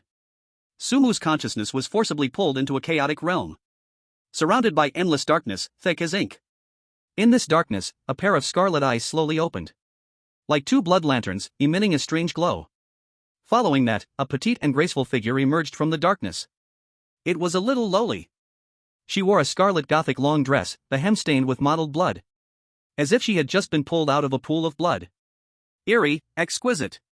It was Sumu's ex-girlfriend, Yilinger. Her long hair cascaded down like a waterfall, draping over her shoulders, hiding half of her face. The exposed half of her face was pale as paper, devoid of color. But it was incredibly beautiful, her features perfect as if carved by a master craftsman. The porcelain doll meticulously carved. She walked step by step towards Sumu, the sound of high heels striking the ground. In this silent darkness, it sounded particularly harsh. But when she reached Sumu, she suddenly held her mouth and burst into tears. Sumu. You bad guy, you are too bad. I just knew you would bully me. Whoa, I just went out to take care of something. How could you find another woman and let her sleep in our bed? What do you take me for? Yilinger's voice was filled with a crying tone and full of grievance. She bit her red lip, leaned against Sumu's chest, lifted her head, and looked at Sumu with tearful eyes. Lowly Yilinger, with her pitiful and defeated look, made people unable to resist the urge to protect her. So cute. Her originally beautiful face added a touch of adorableness. Who can resist that? Here we go again, I knew it. Sumu had a black line on his forehead, feeling helpless in his heart. As his ex-girlfriend. Yilinger surely also knew, behind her were Sumu's several girlfriends. So every time Sumu slept and entered Yilinger's Scarlet Tavern, he would be subjected to such interrogation. Gradually, he also figured out how to coax Yilinger. At this moment, Yilinger simply hugged Sumu, her tears and snot smeared on Sumu's shirt, her head rubbing back and forth. What, you say it, say it. Who is that woman? What is her relationship with you? Do you love her more, or love me more? Hurry up and say you love me more, or I will cry for you to see. No, wait, I'm already crying, woo. Yilinger became even more energetic. Seeing things getting out of control, Sumu quickly hugged Yilinger and softly explained, Linger, I have nothing to do with her. I and Shen Bing are just coincidental dungeon players, only staying at the level of knowing each other's names. I can't possibly do anything to betray you. Besides, if I really did something, wouldn't you, the Scarlet Queen, no? I only have you in my heart, I came to the Scarlet Tavern dungeon for you. A scumbag's words, but with a mature woman's charm, little girl-hearted Yilinger fell for this. Upon hearing this, Yilinger felt comforted. Really? More real than gold and silver. Then kiss me. Sumu's mouth twitched, he was going to sacrifice his looks again. Mooah. After being pecked on the cheek, Yilinger felt great satisfaction. The tear marks on her face instantly disappeared, as she shook Sumu's arm continuously, smiling foolishly. Hee, I knew it, my Mumu is the best. About the Scarlet Tavern incident, this Scarlet Queen was indeed fully aware. Although she felt very jealous when she found out Sumu was taking care of Shen Bing. But upon hearing that Sumu came to the dungeon just to find her, Yilinger's jealousy instantly dissipated by more than half. Sumu sighed softly. This woman changes moods faster than flipping a book. But Sumu knew in his heart, if he really had something with Shen Bing, Yilinger definitely would not let him off so easily. She would become a real Scarlet Queen, making him wish he were dead. Sumu had personally experienced this. Fortunately, Sumu had no thoughts about Shen Bing and had little contact. I'm already in your dungeon now, right? But where are you? Why didn't you show up? Upon hearing this, Yilinger stretched out her pale fingers and pointed at her cheek. Do you see this scar? This is a mark I left to resist other strange invasions. Only then did Sumu notice. Yilinger had a hideous scar on her left cheek, covered by long hair. It extended from the corner of her eye to the corner of her mouth. It ruined her originally perfect appearance. Sumu's heart was startled. Are you okay, Linger? Yilinger felt Sumu's concern for her. She was incredibly happy inside. It's all right, just a little injury. Then, Yilinger traced her finger along the scar. Then, the wound started to visibly heal. For her level of strangeness, this was nothing at all. But what kind of strangeness could actually hurt Yilinger? This was what Sumu was puzzled about. Yilinger knew Sumu well and understood what he was thinking. So she provided an explanation. The strange dungeon has fully descended, causing a huge impact on our strange dimensional world. The originally stable territory boundary has fallen into chaos. Those damned guys actually dared to invade my territory. I must personally go suppress the chaos. Yilinger's voice and gaze turned sharp at this moment. The decisive and fearsome Scarlet Queen was her true self. Yet in front of Sumu, she was used to putting on a little girl's act. But I am almost done with it. If all goes well, I can return in a little more than a day. By then, we can continue what we didn't finish last time. Yilinger's tone suddenly became flirtatious. She threw a charming glance at Sumu. In her scarlet eyes, a dangerous light flickered. Sumu gulped, recalling the enchanting moments with Yilinger in the dream. Before he could respond, he suddenly felt himself pinned down. Then, his hand was pulled over and pressed onto that exquisite weapon. Little greedy cat, I knew you couldn't resist. Nonsense. I didn't do anything. You pulled my hand and put it there, then you slander me? Aren't you the one who couldn't resist? Yilinger licked her scarlet lips, revealing a naughty smile. Quietly, her gothic red dress had already fallen aside. However, seeing that you miss me so much. Actually, we can do it now. Just consider it a reward for you. Lips were about to touch. The dry wood met the fierce fire. Chapter 21, A Terrifying Night, The Struggling Players. In the moment when lips were about to touch, dry wood and fierce fire were about to ignite. Sumu suddenly pressed down Yi Linger's restless fragrant shoulder. No, Linger. Now is not the time to indulge in sweet romance. Outside, danger lurked at every corner, and she was in jeopardy herself. Yi Linger's scarlet eyes flashed with astonishment, then filled with deep disappointment and grievance. She pouted slightly, like a child who didn't get a candy. Why, Moo? Her voice was filled with grievance and deep affection. She hadn't truly touched him for a long, long time. Sumu's heart softened slightly, and his tone became gentler. Listen, you still have more important things to do. After you deal with those invading scoundrels and return to the Scarlet Tavern. By then, you can have whatever you want. He gently stroked her smooth long hair, comforting this seemingly fierce but deeply insecure little scarlet cat. Yi Linger blinked, and it seemed like there were undried tears hanging on her long eyelashes. Disappointment aside, she still took Sumu's words to heart. She knew what was more important. Moreover, Sumu's promise made her heart feel a bit sweet again. She wrapped her arms around Sumu's, nuzzling her head against his shoulder, displaying a hint of girlish cuteness. This is what you said. When I come back, you must compensate me double. Then, it seemed she remembered something, her gaze instantly turned vigilant and domineering. And before I come back, you are not allowed to have any contact with other women. Especially that Shen Bing. Do you hear me? She stood on tiptoe and fiercely pecked him on the face again, as if stamping her exclusive seal. Otherwise, The implication of the threat was self-evident. Sumu smiled helplessly, kissing her forehead. Wait for me. The last whisper faded into the air, and the dream shattered like a broken mirror. Sumu suddenly opened his eyes, consciousness instantly returning to reality. A faint fragrance lingered at the tip of his nose, and beneath him lay a soft and comfortable sofa. Sumu let out a long breath. Fortunately, Linger was just entangled in trouble, not really in an accident, or hiding from him on purpose. As long as she's safe, that's all that matters. However, this relief had not completely settled. An unusual feeling made him frown instantly. Tonight is destined to be a sleepless night. Crimson Master. As the nominal master of this instance, Sumu had a special perception of everything in this hotel. At this moment, he clearly saw that in the narrow and dim corridors surrounding the employee dormitory floor, countless ghostly shadows lurked. They emitted a strong eerie power, drooling from the corners of their mouths. Their eyes were filled with greedy malice, fixated on the tightly closed dormitory doors. Sumu naturally understood the night rules of the Crimson Hotel. This was originally set by Yi Linger herself. The reason was that some unruly humans didn't sleep properly, seeking treasures at night, making noise, disturbing Sumu's sleep.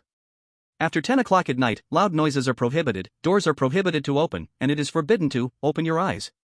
Anyone violating any rule will be seen as provoking the Crimson Hotel. All eerie employees have the right to deal with them. The so-called dealing with them, of course, meant being torn apart and devoured by the eerie. Sumu's gaze was indifferent. He could even hear the suppressed fearful sobs coming from certain rooms. But he had no intention of giving any warnings or intervening. These people's lives or deaths had nothing to do with him. In this cruel eerie instance, compassion is the cheapest and most deadly thing. Those who are damned will ultimately die. That's their fate. A night passed without a word. Or rather, for some people, it was a night filled with silent screams and desperate struggles. When the first streak of bloody morning light seeped through the curtain gaps. The hour of Chan was approaching. The lobby of the Crimson Hotel became lively again.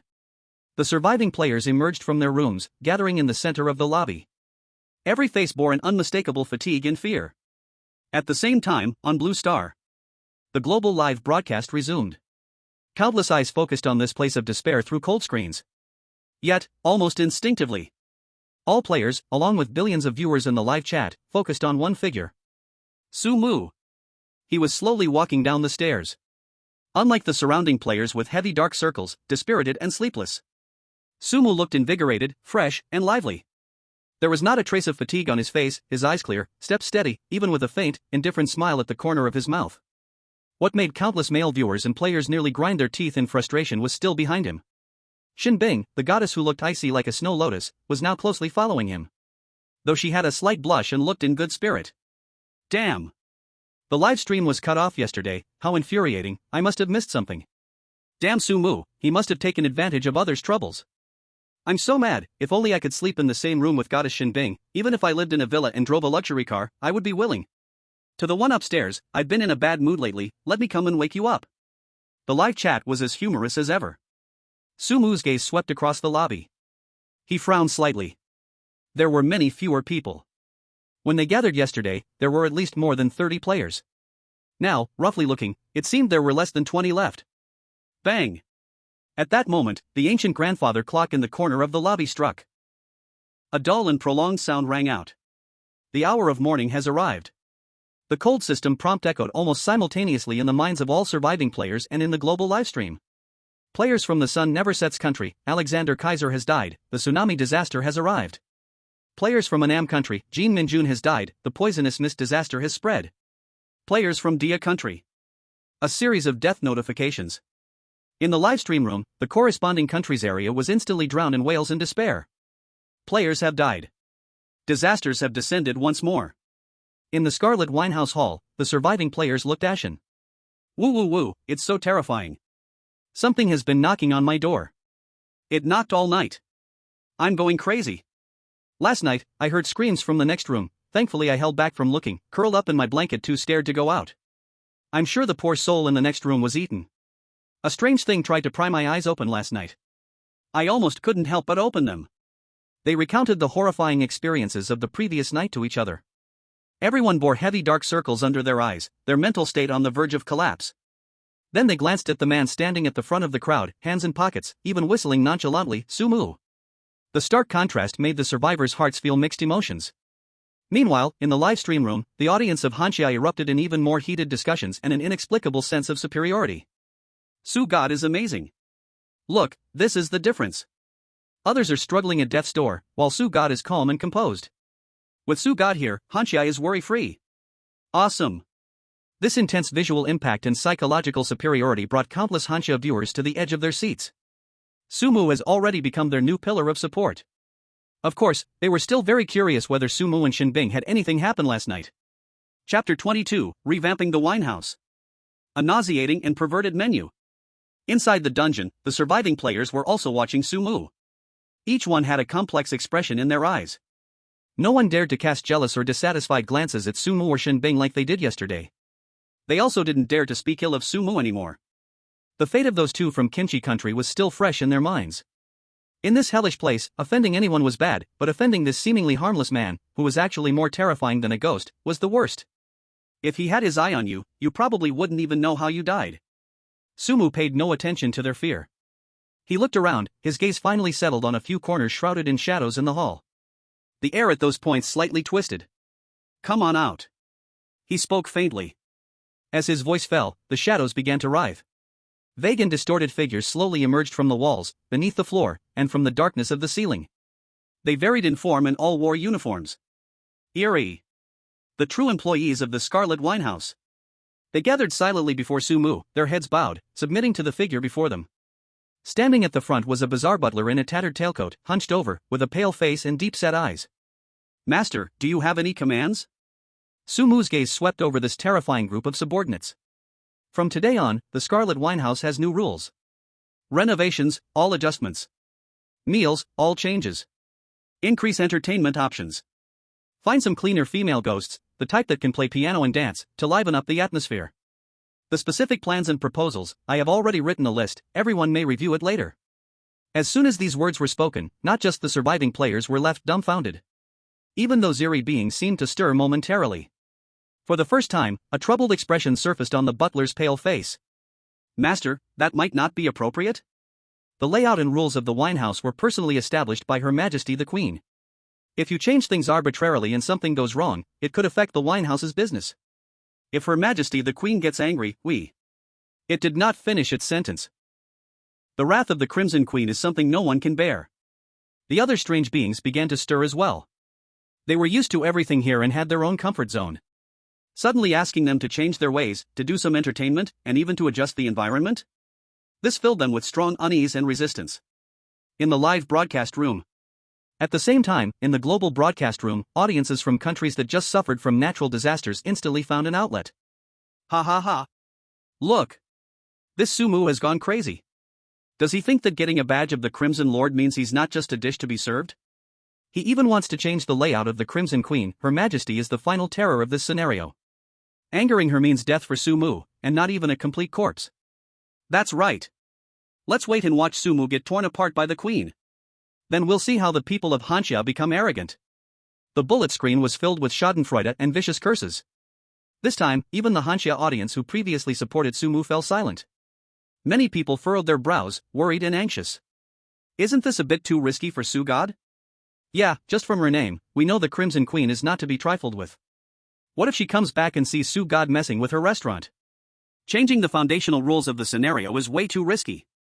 In Hanya, at a certain secret base, a group of calm and steady big shots were also staring at the screen. What should we do? Isn't he being too reckless? The other high-ranking officials in Hanya shared the same thought. In the middle, an old man with graying hair slowly spoke up. If it's a blessing, it isn't a curse. If it's a curse, it cannot be avoided. Maybe Sumu has his own considerations. Let's keep observing. In the hall of the Crimson Restaurant, Sumu looked at the conflicted strange butler and the restless oddities. His face showed no waves. If this continues, the restaurant will be closed for good.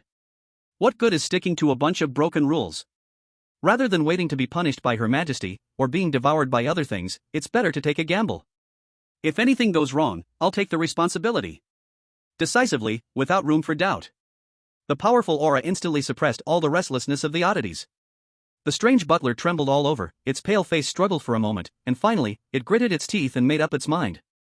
At this point, there really was no other choice. Rather than letting the restaurant rot in their hands, it was better to gamble once. In its deeply sunken eye sockets, 2 points of crimson light flickered uncertainly. It's the master. We obey your command. Good. Sumu nodded. Everyone, start transforming the restaurant's decorations according to the checklist I've posted. Get moving. Don't waste today's opening. In the next moment. In the entire Crimson restaurant, dozens of oddities gathered in the hall instantly sprang into action. After confirming the checklist and blueprints that Sumu provided, the oddities' strange powers erupted entirely. Using all their strength, they all worked hard to speed up the process. Sumu supervised while directing. Hey, you over there, hang all of these up to the ceiling. Place the bronze mirrors around, facing the center of the hall to gather strange power. Use your eyes. Even the nails are crooked. That's right, Sumu's decoration setup was a true representation of extreme feng shui. A deadly disaster. Absolutely deadly. A thoroughly deadly feng shui decoration. Killing energy, resentment, death energy, all negative energies for humans were being crazily induced and gathered. The whole process was incredibly fast. In just half an hour. Strange beings are different from humans, their abilities and physical quality are naturally beyond compare. When they get to work, one can outperform 10 humans or more. When all the dust finally settled, the hall of the Crimson Restaurant had completely changed its appearance. Strange beings are different from humans, their abilities and physical quality are naturally beyond compare. When they get to work, one can outperform 10 humans or more. On the ceiling, large, rust-covered, ominous scissors hung directly beneath the load-bearing beams. With a chilling gleam, it seems like it could fall at any moment, severing all life. On the floor, a layer of visible red resentment spread throughout the entire hall. Below, thick and long iron nails, soaked in the oil of corpses, were deeply nailed into the ground. Resentment rose. The surrounding walls, oil paintings, and varnish were all replaced with eyeballs full of blood vessels, constantly turning without rest. Moreover, countless ghostly spirits and vengeful souls were forcibly summoned by the eerie butler, still wandering through the hall, occasionally emitting sorrowful and mournful wails. The players nearby, as well as the viewers watching the live broadcast, were already frightened to the point of shock. The entire environment was extremely oppressive for humans. It wasn't just the visual terror, but the various extreme feng shui arrangements that made human souls instinctively uncomfortable and distressed. The viewers were fine, but the players standing here could even feel their souls being torn and polluted by an invisible force. One by one, they had already turned pale with fear, huddling in corners, trembling, not daring to even breathe. At this moment, the eerie butler, hunched over, once again approached Sumu. It held in its hands a menu made from human skin. The cover presented a dark purple color, with veins subtly pulsing on it. Master, as per your orders, I have already prepared the new recipe. Please, Master, review it. It bent 90 degrees, offering it with both hands. Sumu did not immediately reach for it. And those players nearby, as well as the billions of viewers peeking through the ultra-high-definition livestream, just glanced at the text and accompanying illustrations on the menu. The next second. Ugh. Many players couldn't control themselves and bent over, vomiting uncontrollably. In the live broadcast room, there was a loud sound of people gasping for air.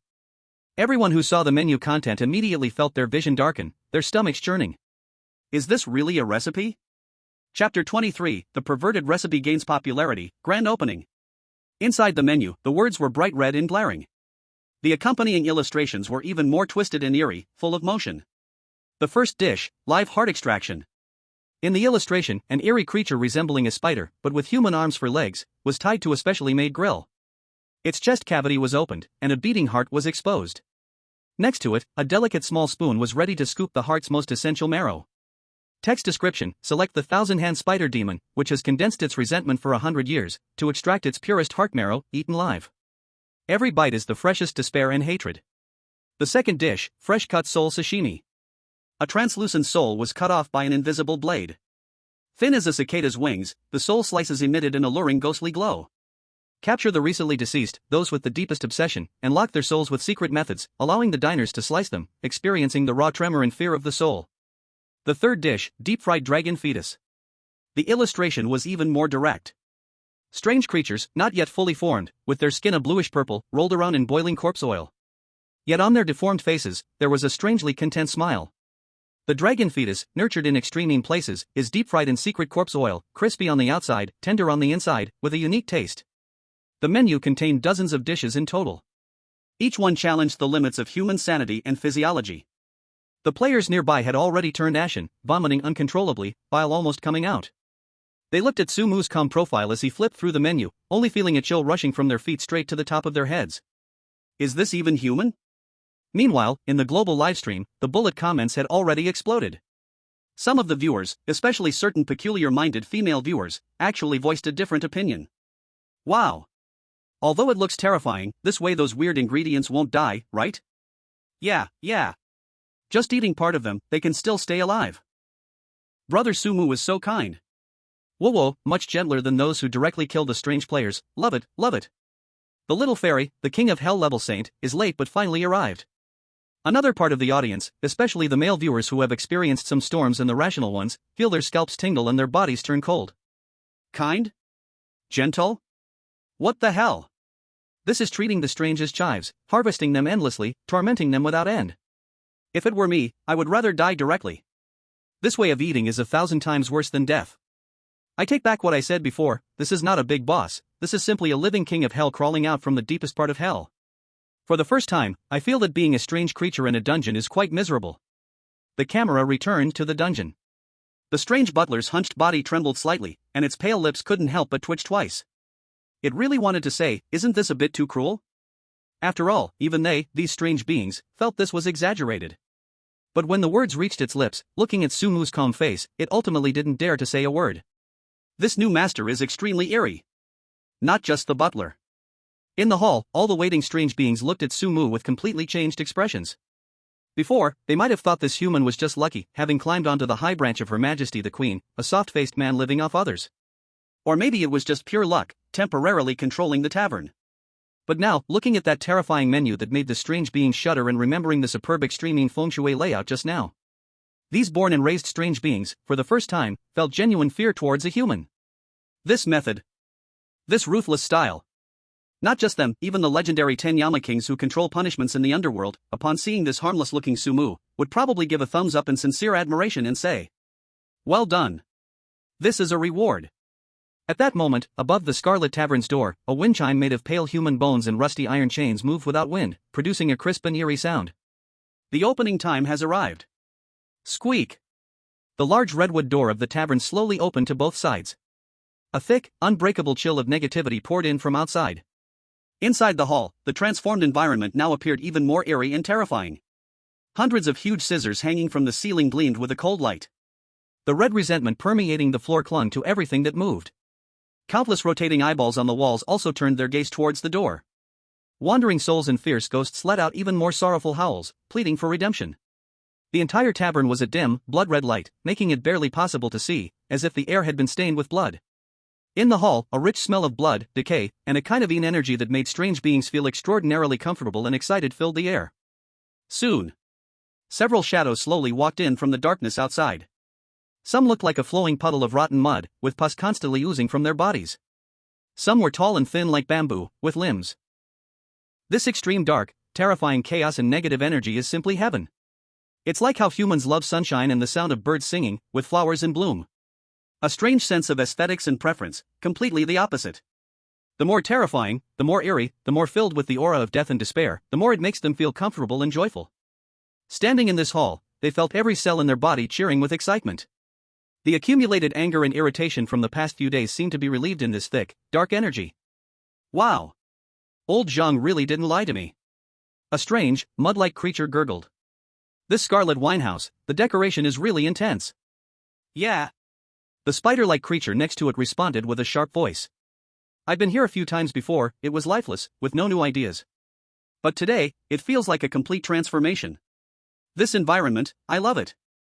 The floating large head, with several eyes, excitedly spun around. I feel like if I stay here for a day, my strength will improve a lot. Stop talking nonsense, let's find a seat. The notice by the door says there's a new menu. Let's try it. A few strange guests exchanged excitedly, casually finding a seat near the corner. They completely ignored the humans who were cowering in the corner, trembling with fear. In their eyes, these weak humans were probably no different from the decorations in the restaurant. The floating large head clearly seemed to be in a great mood. It waved towards a strange waiter nearby who was responsible for taking orders. It had no hands, so it just shook its head. Order! Soon, a few players responsible for that area were forced over by the strange butler's gaze. Their identity tags showed they were waiters. The leader was a young man in his early 20s, pale-faced, trembling legs, almost crawling over. He held a piece of paper and pen, his voice trembling uncontrollably. "See customer, what would you like to order?" The large head seemed to enjoy the fear of these humans, opening its mouth full of stitches and revealing a terrifying smile. "Bring me a serving of your most famous freshly sliced soul meat. Remember, it must be alive. I want to slice it myself." "Why yes." The young player shakily wrote it down and nearly ran away in panic. A short while later, the young player, along with two other equally terrified players, staggered over together, carrying a large silver tray, trembling in fear. On the tray, there was not some delicate dish, but a strange, struggling soul bound by some kind of semi-transparent energy. The soul looked extremely pained and fearful, causing its body to flicker in and out of existence. This was the very ingredient for the freshly sliced soul meat on the menu. However, when the floating large head customer saw this scene, its excited expression instantly froze. The next second, bastards! A deafening roar suddenly exploded in the hall. Boom! A terrifying wave of eerie power spread from the large head, expanding outwards.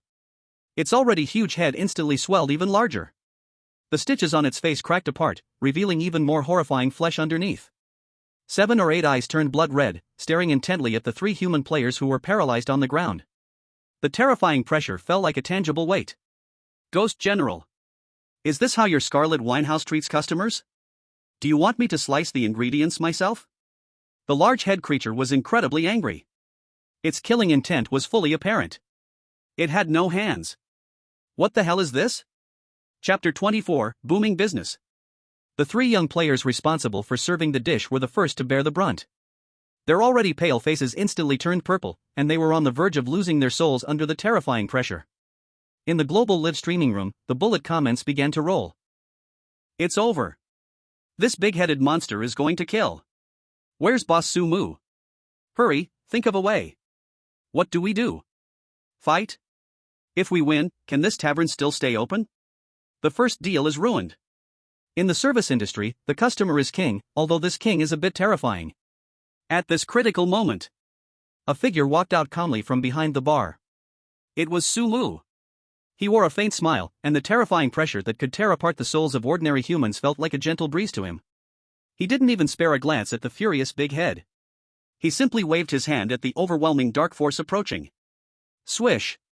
With a soft sound, the terrifying pressure that could instantly kill ordinary players dissipated like smoke. The entire hall fell into a deathly silence. All eyes, whether human players or the diverse strange customers, even the eerie butler standing in the shadows quietly observing, were now fixed on Su Mu. The furious big head's expression froze instantly. Its 7 or 8 crimson eyes stared at Su Mu, pupils shrunk to the size of pinheads. How is this possible? It was the Ghost General. Though not top tier, it was a powerful entity in this area. This seemingly harmless, even somewhat weak young human, effortlessly diffused it? There wasn't even a trace of fluctuation from the dark force. What the hell is this monster? The big-headed monster stood frozen in place, the world-destroying aura it had just moments ago instantly deflated, leaving only endless shock and disbelief. Not just it. The strange employees inside and outside the tavern, as well as the newly arrived strange customers, were also in an uproar. Though their ways of expressing sound were bizarre, the shock was universal. The strange employees, especially the eerie butler, looked with complex eyes at Sumu's back. Although they had been awed by the Crimson Queen's remaining influence and Sumu's thunderous methods in transforming the tavern, they had still held some contempt in their hearts. After all, he was just a human. Perhaps he had some clever tricks or happened to be lucky to gain some authorization from the Queen. But now it seemed this human's own strength far surpassed their imagination. He was definitely not just a title. And the new strange customers reacted even more directly. They exchanged messages only strange beings could understand, filled with uncertainty and shock. Hiss, this human is strong. Hasn't the Crimson Queen been gone for a long time? I thought there were no experts left here. Damn, I almost got tricked by old Wang, saying this place is a soft target now. This is definitely a backup left by the Crimson Queen. A human? Humph, it must be some kind of disguise. No wonder he dares to make such a big show when reopening and causing such a commotion. For a moment, all the strange customers looked at Sumu with changed expressions. From initial indifference to now tremendous shock. To have a human capable of commanding attention in such a place is absolutely not simple. The viewers in the live stream were also going wild with discussions. What the hell just happened? Was that special effects? Boss Sumu waved his hand, and the Ghost General's aura just vanished? What kind of divine operation is this? Wait, the problem isn't solved yet. That big-headed monster was just scared, the food hasn't even been served. Yeah, is Boss Sumu going to keep suppressing with force? How can this restaurant keep running? The reputation will blow up. This is the first customer, if they aren't treated well, how will subsequent customers react? Will it trigger a chain reaction? It was time to test Sumu's emotional intelligence.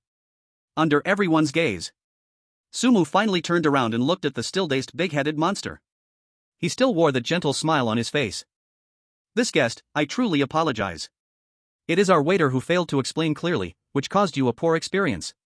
He first apologized proactively, lowering his posture. The large head of the strange being stared at him in confusion, momentarily unable to react. Sumu continued to explain gently. This dish, freshly cut sole carpaccio, emphasizes freshness and the fun of doing it yourself. As you can see, the sole has been bound with a special method. Although it looks painful, it guarantees its maximum freshness. As for how to enjoy it, Sumu smiled slightly and extended his right hand. Buzz. A barely perceptible yet pure and eerie power flowed from his fingertips. On the side cart, a sharp silver knife and fork floated up automatically, steadily landing in his control of the eerie power. Although you have no hands, you can use your power, that is, eerie power, to control these utensils. Like this. Before the words even finished, he gently moved his wrist. The silver knife wrapped in eerie power traced a graceful, cold arc. Fast. Precise. Cruel. Put. The blade precisely cut into the bound strange soul. Aya. A chillingly miserable scream suddenly rang out. The strange soul twisted violently, its painful howls echoing through every corner of the hall. Sumu remained unfazed, the knife and fork in his hands flowing like a smooth stream. Cutting. Separating. His left hand was behind his back, and his right hand moved his fingertips. With each cut, the soul let out a heart-wrenching scream. If souls had colors, the red liquid would definitely be splashing everywhere. At this moment, Sumu looked like the conductor of a concert. The scene was brutally extreme. It was blood-soaked to the extreme. But to the strange beings, it was so delightful to watch. The large-headed strange being, from initial shock, to confusion, and then to watching Sumu's elegant yet brutal actions, along with the beautiful screams that accompanied his movements. Its 7 or 8 eyes gradually began to shine. Getting brighter and brighter. An indescribable excitement and fervor. Holy crap! Holy crap! It can be like this? Using eerie power to control the knife and fork, personally cutting a living soul? Listening to it scream, watching its struggles, tasting its freshest pain? This is simply a godlike idea. So cruel. So full of artistry. So pleasing a way of eating. Why hadn't I thought of this before? Wonderful. The large-headed strange being could no longer contain itself, letting out a genuine exclamation, its gaze toward Sumu filled with admiration and fervor. Genius-like idea. Seeing this scene, hearing the commotion, the other strange guests could no longer hold back. The fierce nature hidden within their strange bodies, their cruel instincts, were instantly awakened. Roar! Give me a serving of freshly cut sole carpaccio. I want to cut it myself. A strange being covered in boils shouted while slamming the table. Me too. I want it. Alive. The more painful, the better. The spider-like strange being screamed. Fried dragon egg. Live heart gouging. Bring it all. I want to eat to my heart's content today. Hurry. Where's the waiter? In an instant, the voices of warders rang out one after another. The atmosphere in the Crimson Tavern, which had previously been tense and oppressive, suddenly became frenzied and restless. The young players were stunned, who had just been scared half to death, now surrounded by a group of excited strange beings urging them to order. However, at the peak of this frenzied atmosphere, Sumu gently put down the knife and fork in his hands. The sole, which had been partially cut, still screamed incessantly on the plate. Slap! Slap! He gently clapped his hands, attracting the attention of all the strange beings. His face still held that gentle smile. But the way everyone looked at him had clearly changed. Guests, please don't be too hasty. He looked around at the strange beings who were now excessively excited due to the food, his voice clearly reaching every corner of the room. Dining is just the appetizer for tonight's Crimson Tavern. The truly wonderful is yet to come. Chapter 25, Explicit Performance. A perfect finale. As Sumu's words fell, the entire Crimson restaurant fell into a brief dead silence. Those who had just been indulging in the joy of personally cutting soles suddenly paused their actions. Excited calls came to an abrupt halt. Confusion, disbelief, and the anticipation raised to a higher level. Appetizer? That kind of extreme cruelty and pleasure was merely an appetizer? Many strange beings, with their inhuman eyes rolling, looked at Sumu. This human, no, this genius-like existence, what else had he prepared? Dining had already given them an unparalleled thrill. What could possibly be more exciting than personally tearing apart a soul? But no one questioned it. Sumu's shocking operation had completely subdued them. They instinctively felt that this seemingly gentle restaurant manager had crazier thoughts than the king of hell. In their pupils, a bloodthirsty excitement flickered. At this moment, tap, tap, tap. The crisp sound of footsteps suddenly came from the entrance of the restaurant. The sound was not loud, but it carried some kind of strange magic, instantly capturing everyone and the strange being's attention. Whether it was the players still shivering in the kitchen, or the billions of viewers with wide eyes in the global live broadcast, all eyes turned sharply to the shadowy entrance. What was coming in there? Tap, tap, tap. The footsteps grew closer and clearer. Finally, two figures slowly stepped into the view of the strange beings. Hiss. Even those who had been accustomed to various twisted and terrifying scenes felt a strong visual impact at this moment. Explicit. Too explicit. At the restaurant door, two entirely white skeletons, as if carved from the finest mutton fat jade, were walking toward them with an elegant and eerie pace. Their skeletal lines were smooth and perfect, each bone emitted a soft white sheen, appearing as the most exquisite works of art in the world. On their faces, a thin black veil covered the hollow eye sockets and jawbones, adding a touch of mystery and temptation. Truly explicit. All the strange beings' eyes widened. Not out of fear, but due to an indescribable, twisted aesthetic shock. Before the strange beings could recover from this stunning scene, a melodious and eerie tune gently echoed. Behind the two white jade skeletons, more figures emerged. One was a drowned ghost, her tongue dragging on the ground, long hair dripping black water, face swollen and blue, cradling a pipa, her fingertips plucking, producing weeping notes. Following her was a vengeful spirit wrapped in dirty, blood-stained bandages, only one malicious eye exposed, playing a white bone flute with a sharp, mournful sound. There was also a zombie girl dressed in Qing dynasty official clothes, her face darkened, with sharp nails, beating a small drum covered in an unknown hide. Behind them were a variety of female strange beings, with long necks stretching and floating in midair, their bodies twisted, all exuding a rich aura of dark energy and resentment.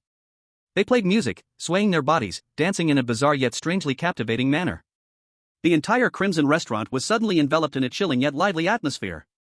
A feast from hell was about to unfold. Shen Bing and several other surviving players, in a corner, watched the scene, feeling as if their worldview was being rubbed against the ground by Sumu repeatedly. What the hell is going on? Isn't this a horror instance? Isn't someone supposed to die at any moment? How did it turn into a gathering of strange activities? Looking at Sumu, who stood in the center, still wearing a gentle smile, fully in control of everything. Their minds were left completely blank. No, big brother. No one told us that horror games could be played like this? At the same time, The global live stream chat went completely crazy. So explicit. Explicit. This is truly physically explicit. Sue is amazing. Screaming. What the hell, what the hell, what am I seeing? A white jade skeleton? And it's wearing a veil. I actually think it's a bit beautiful. Am I going crazy? Don't be scared, everyone, I also think those two skeletons are a bit impressive. Mom asked me why I'm watching the livestream on my knees. Is this a horror dungeon? This is art. Art from hell. That music. That dance. Even though I know it's ghosts, the atmosphere is off the charts. What kind of brain does Sumu have? He turned the horror dungeon into a management plus nurturing plus entertainment venue? The chat rolled madly, the heat exploded again. Inside the Crimson Winehouse, those strange guests were completely captivated by this sudden performance. They watched the white jade skeleton's graceful dance, listening intently to the haunting melodies from the souls. They swayed their twisted bodies gently to the eerie rhythm. The murderous desire that had been stirred by the freshly cut soul food was being replaced by a stranger sense of satisfaction. After filling their stomachs, there was still an encore? This Crimson Winehouse was simply an eerie paradise. They say beauty is a feast, and humans indeed know how to enjoy it. Fresh dishes were served to each of the strange guests. While enjoying the food, they marveled at the show arranged by Sumu. No one knew how long had passed, as the music began to fade, and the dance came to an end. The strange guests were left wanting more. The midday session was about to end. They all rose, leaving with an unprecedented sense of satisfaction and anticipation. The Crimson Winehouse left an indelible impression in their hearts. Rave reviews. Explosive word of mouth. As the strange ones left, the big head that had ordered freshly cut soul food lingered intentionally in front of Sumu. Its 7 or 8 eyes turned simultaneously, staring fixedly at Sumu with a nearly fanatical worship. Boss. I am very satisfied today. Next time, I will definitely bring my good buddies to support you. Beside it, an even larger eerie figure, almost shrouded in shadow, emitted a low hum.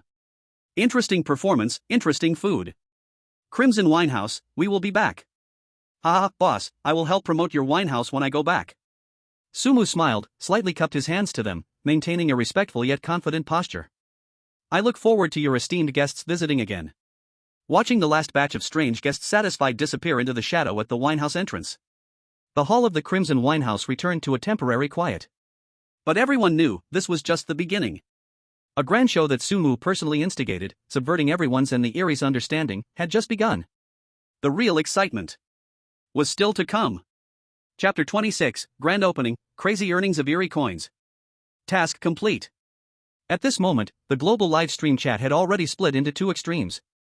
This Sumu was simply insane, using souls as food? And putting on this hellish performance, my worldview shattered. Exactly, what's the difference from those man-eating Eries? No sense of empathy. Sister Mary upstairs, get lost. This is a horror dungeon, surviving is the hard truth. Sumu makes money with his abilities and intimidates the Eries, what's wrong with that? That's right, should we cry for our parents like those fools and then get torn apart by Eries to have a proper worldview? Ridiculous. Sue is amazing, that's all that matters, who cares about the means? Survival, victory, is the way to go. Watching those Eries being tamed into obedience, I actually feel a bit satisfied? Am I hopeless too? The chat was hotter than ever. However, inside the Crimson Winehouse, no one cared about the outside clamor at this moment. The eerie butler was trembling, his hands shaking, counting the scattered strange coins on the table. 1, 10, 100, 1,000, 10,000. The old butler's raspy voice carried a disbelief that made it tremble. Beside him, an unusual abacus clacked, 10 bony fingers flying over the beads, moving so fast they seemed to blur. Finally, the numbers summed up in front of the old butler. He took a deep breath of air that was almost non-existent, his ghostly pupils sharply contracting. Master, master. The old butler turned to Sumu, his voice dry as if it might crack. The fiery red light in his eyes swayed. He was incredibly excited. Today at noon, our earnings are more than 10 times the total sales of yesterday. 10 times. What does this number mean? It's important to know that while the Scarlet Winehouse previously served the Erie, business was bleak, with daily earnings barely enough to maintain this haunted house. Considering the time Sumu took to transform the entire hotel, how long has it been? Half a day. Just half a day. And it created such terrifying revenue. At that moment, a cold electronic voice suddenly echoed in Sumu's mind. Ding. Player Sumu completed the hidden task, increase sales. Greatly increased the daily revenue of the Scarlet Winehouse, improving its reputation among Erie diners. The daily revenue of the Scarlet Winehouse increased by 50 times. Completion, SSS, far exceeds expectations. Task reward, Ghost Emperor's Descent. Ghost Emperor's Descent, after use, temporarily gain the power of the Ghost Emperor for 10 minutes, enough to deter the small evildoers and reverse a dire situation, and after the duration ends, can absorb 1/10,000th of the residual eerie energy, cooldown of 12 hours, massive energy fluctuations, may attract unpredictable entities. At the same time, his personal panel quietly updated. Player, Sumu. Current position, Lord of Scarlet. Granted personally by the Scarlet Queen. Position privilege, invincible below Ghost Emperor level within the Scarlet Winehouse. Current task, count the hotel's accounts daily and enjoy a luxurious life. Position ability, can command all personnel within the hotel, including but not limited to the Eerie and players, can change or replace identity tags. Eerie power level? Unlocked after clearing the dungeon. Skill, Ghost Emperor's Descent. Items, none. Special status, multiple nightmare curses, tangled with the resentment of ex-girlfriends, the root power of the dungeon. Randomly trigger side quests. The Eerie power level attribute on the panel was a question mark. However, this time the task reward was very generous. The newly acquired skill, Ghost Emperor's Descent, is absolutely overpowered. Ghost Emperor level power, and the key is that after use, Sumu can absorb 1/10,000th of it. Although it seems small, it is definitely faster than Sumu continuously eating food to increase his Eerie power. The old butler looked at Sumu, his gaze filled with awe that almost became tangible. This young human was more terrifying than any Eerie being it had ever seen. Not only was he powerful, but he also had a clever mind, rich knowledge, and decisive courage. It was deeply impressed. The Eerie player bent deeply, in an extreme show of humility. Master, what should we do next? Sumu's gaze swept across the hall, a calm smile on his face. He looked at the Eerie butler. You go, take a few capable assistants, and restock some fresh ingredients. Remember, only the best. The Eerie butler respectfully bowed, understood, my master. Then the Eerie butler took 2 tall employees and left the Scarlet Winehouse. After the Eerie butler left, Sumu turned his gaze to Shen Bing and others in the corner, still with a gentle expression. But the next words made the surviving players feel like they had fallen into an ice pit. Shen Bing, you take them and clean up the hall. Those esteemed guests were quite engrossed in their meals.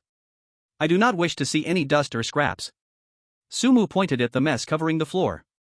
Frozen black bloodstains, scattered bone fragments, and some wriggling, unknown sticky substances. The players from the enemy nations turned pale in an instant, then pale turned to blue, and finally turned into a shameful, bruised purple. Cleaning? They were being told to clean these things?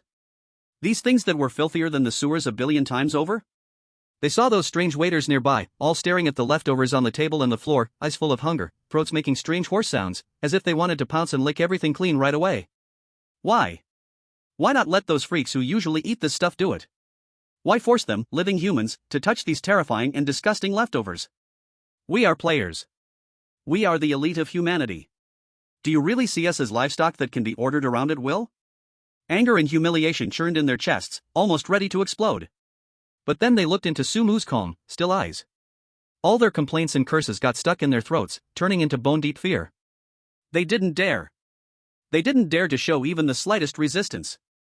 Not even a little bit of dissatisfaction was allowed. What if they angered this demon? The outcome would be worse than being torn apart on the spot by those creepy diners. Humiliation, suffocation, but they had no choice but to obey. This was the weight of status, and the sorrow of the weak. Sumu found a place to sit down, quietly waiting. There was still a major event tonight. He needed to prepare carefully. About half an hour passed. Then it happened. Bang!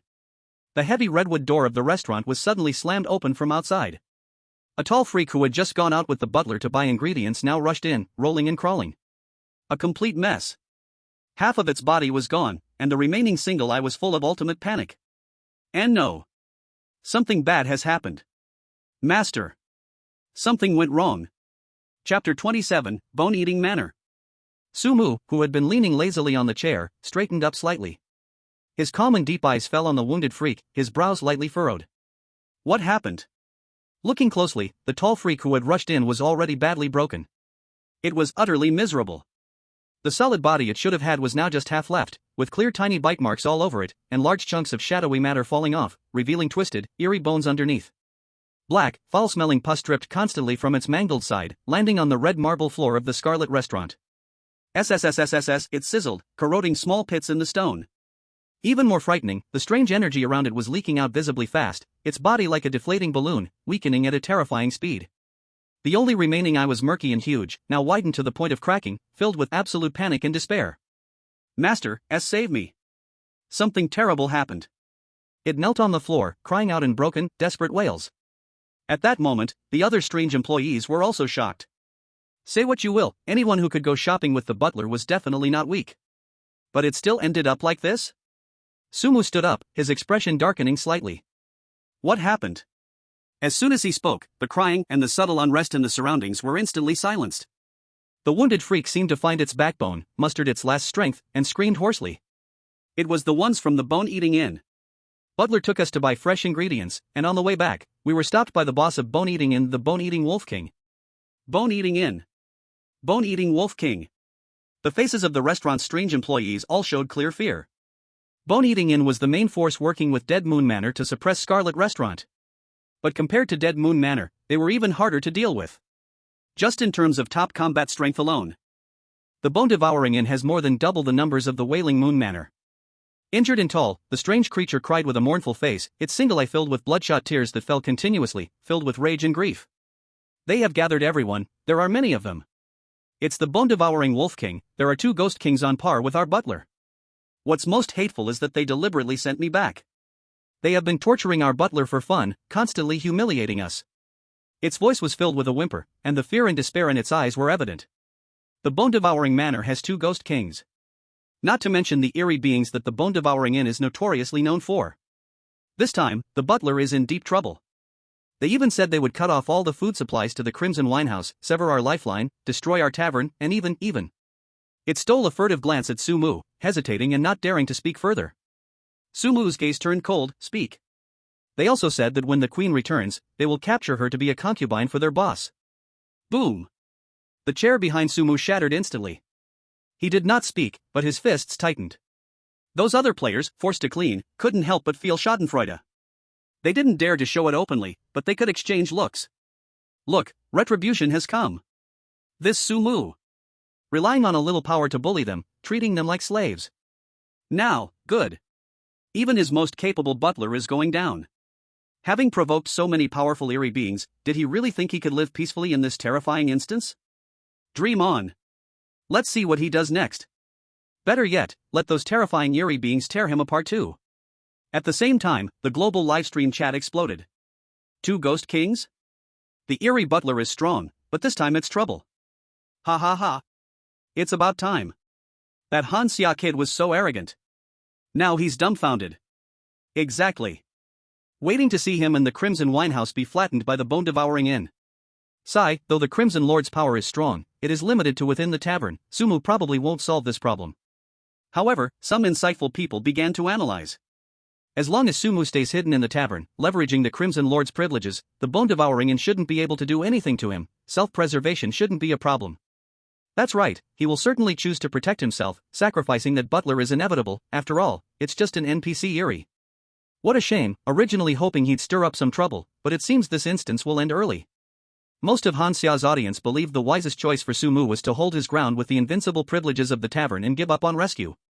After all, to fight against 2 equally strong ghost kings and a group of fierce eerie beings for an eerie butler, who could betray him at any moment, the risk was too great. However, just when everyone thought Sumu would choose to back down and safeguard himself, they saw Sumu slowly walk towards the tavern's main door. His expression remained calm, but his eyes suddenly became much more terrifying, glinting with cold light. A chilling killing intent began to spread around him. He scanned the few remaining eerie staff in the hall and said coldly, "Gather everyone. Come with me to bring people back. And wipe out the scum of the Bone-Devouring Manor." What? At these words, not only the viewers in the livestream were stunned, but even the few eerie staff left in the tavern were frozen in place. Their murky eyes widened in disbelief as they looked at Sumu. Go rescue the butler? They couldn't have heard wrong, right? This human, this newly appointed Crimson Lord, actually wants to confront the Bone-Devouring Inn? And he wants to take them alone? A wave of extremely complicated emotions surged in the hearts of these eerie beings. Surprise, shock, and then a strange sense of emotion. Indeed, they were afraid of Sumu. They revered his power and status. But this was more about the suppression of rules and strength. In their deeply rooted understanding, human players and the dungeons were ultimately 2 worlds, 2 parallel lines. Once the dungeon ended, or the player left, they would be strangers, possibly mortal enemies. Sumu had no reason to take such a huge risk for a bizarre butler. Sacrificing a subordinate to save himself was the most beneficial choice for him as a player. But now, what did they hear? This human, this player, actually wanted to save their companion? He was going to challenge two ghost kings and the bony roding in? This was simply unbelievable. Whether he could succeed, they didn't know. Just this intention, this bravery, had already made these beings accustomed to indifference and betrayal feel an unprecedented shock and emotion. It even changed their overall stereotype of humans. In an instant, the entire hall fell into silence. All the bizarre employees stood frozen in place, their complex gazes fixated on Sumu, as if they hadn't recovered from their shock. Seeing their dazed expressions, Sumu's brows furrowed slightly again, a hint of impatience flashing in his eyes. What's wrong? Do you not want to go? Or are you afraid? Chapter 28, Kill Them. The cold killing intent instantly swept through the entire hall of the Scarlet Inn. Those bizarre employees, who were still a bit confused and shocked, suddenly shivered violently. A hunched and nervous-looking being in servant clothes regained its senses and stepped forward tremulously. Master, are you serious? You want to clash with the Bone Eroding Inn and the Death Moon Manor? Another butcher followed up, speaking hurriedly. Master! You mustn't! The owner of the Bone Eroding Inn is notoriously ruthless, said to be half a step to becoming a ghost emperor, and may break through at any moment. That ghost king under him was once a fearsome presence in our area, but he was suppressed and tamed by him. Not to mention their original elite bizarre beings at the Bone Eroding Inn. With our small number of people and this level of strength, it would be like walking into a tiger's den. A chef also stepped forward to dissuade Sumu. Why not wait for the Scarlet Queen to come back to decide? The queen has incredible powers, she can surely avenge the butler. They were truly scared. The Bone Eroding Inn and Death Moon Manor had long-standing reputations and fears, being the top terrifying forces in this area. In their view, Sumu staying at the inn was the only way to survive. Going out? That was asking for death. However, upon hearing this advice, Sumu's impatience grew even stronger. He suddenly flung his robe, and the bizarre power surged forth. It shook the entire hall, the crimson patterns on the walls seemed to come alive, twisting and turning. His cold gaze swept over every trembling quirky employee.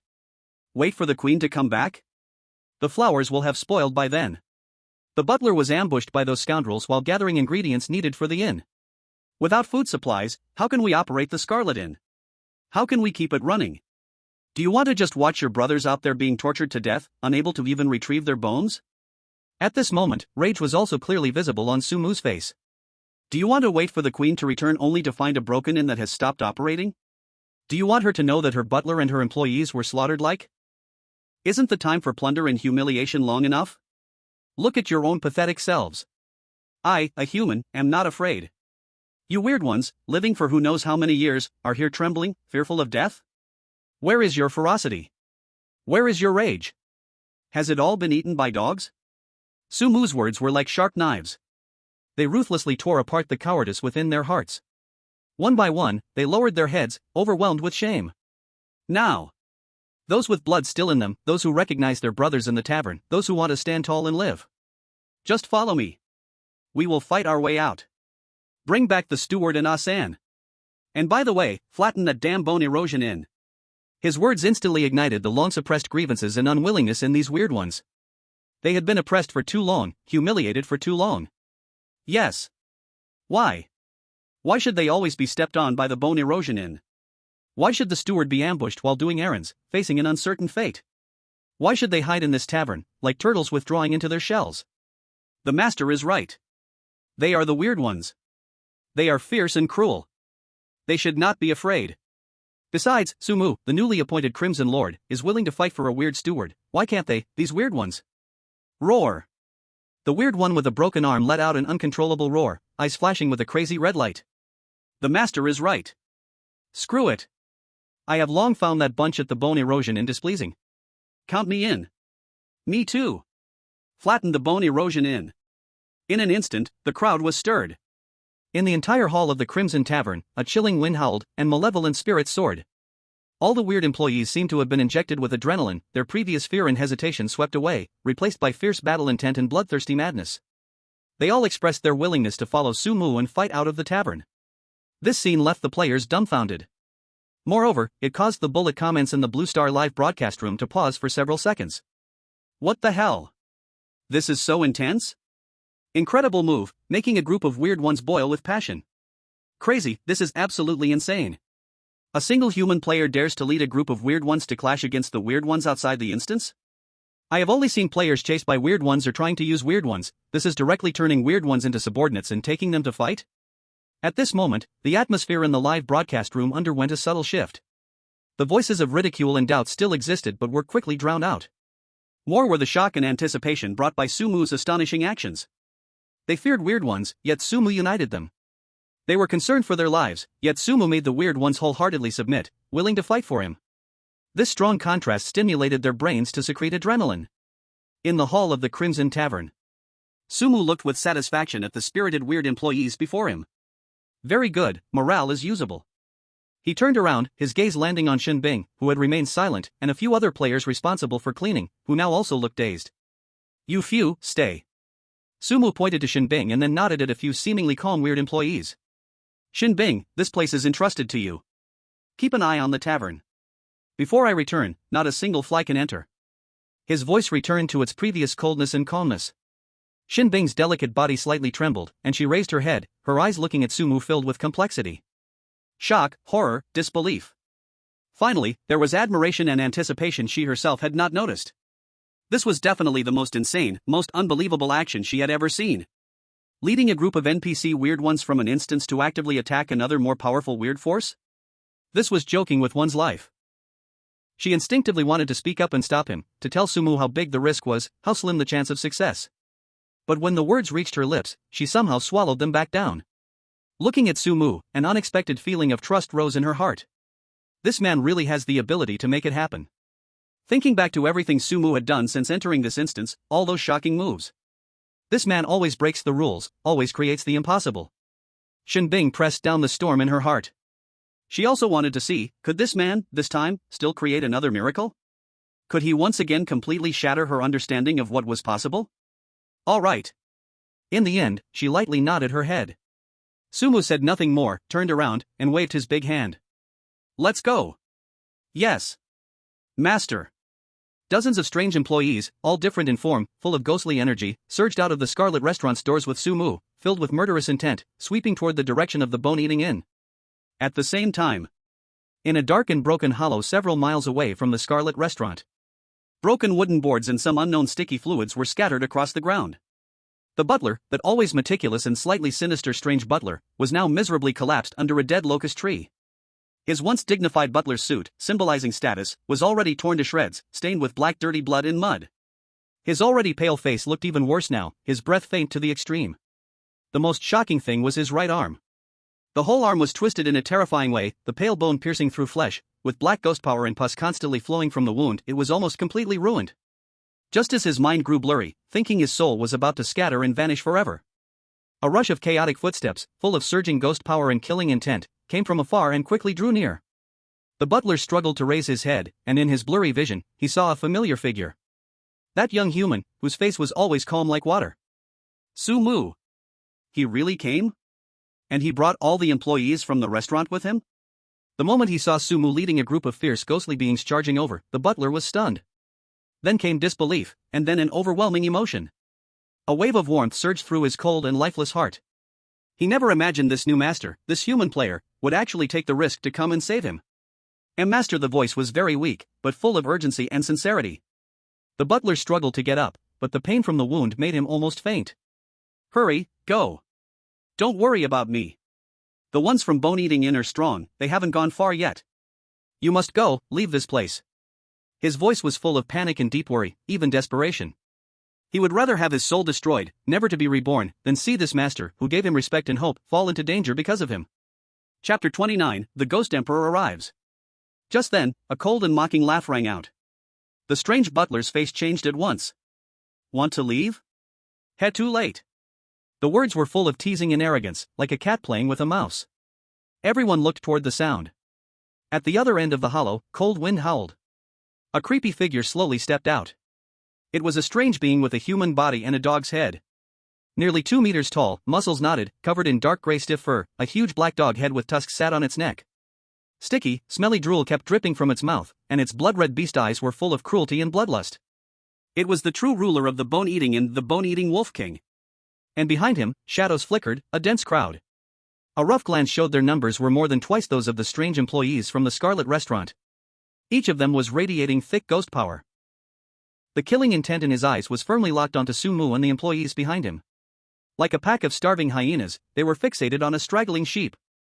The blood-devouring Wolf King's scarlet gaze passed over the agitated employees of the blood-red tavern, who looked like they were facing a great enemy, and landed directly on Sumu's excessively calm face. He opened his dog-like mouth, revealing an extremely anthropomorphic mocking smile. TSK, I thought it was someone significant, but it's just a human? What a daring little mouse you are. I didn't expect you to actually chase after such a half-dead waste. He lifted his paw and casually pointed at the faintly breathing Butler on the ground, his tone filled with disdain. Just using him as bait, and you actually took the bait, you blind big fish. Humans are indeed foolish. Hearing this, the fainted Butler was filled with despair. Surrounded and providing support. They were injuring themselves, intentionally leaving a breath in their bodies, just to use themselves as bait to lure their master into death. The scene he least wanted to see was happening after all. Master, I am the one who has brought you trouble. Regret surged in the Butler's heart as he looked at Sumu, his eyes filled with guilt. He glared hatefully at the blood-devouring Wolf King, gritting his teeth. Despicable.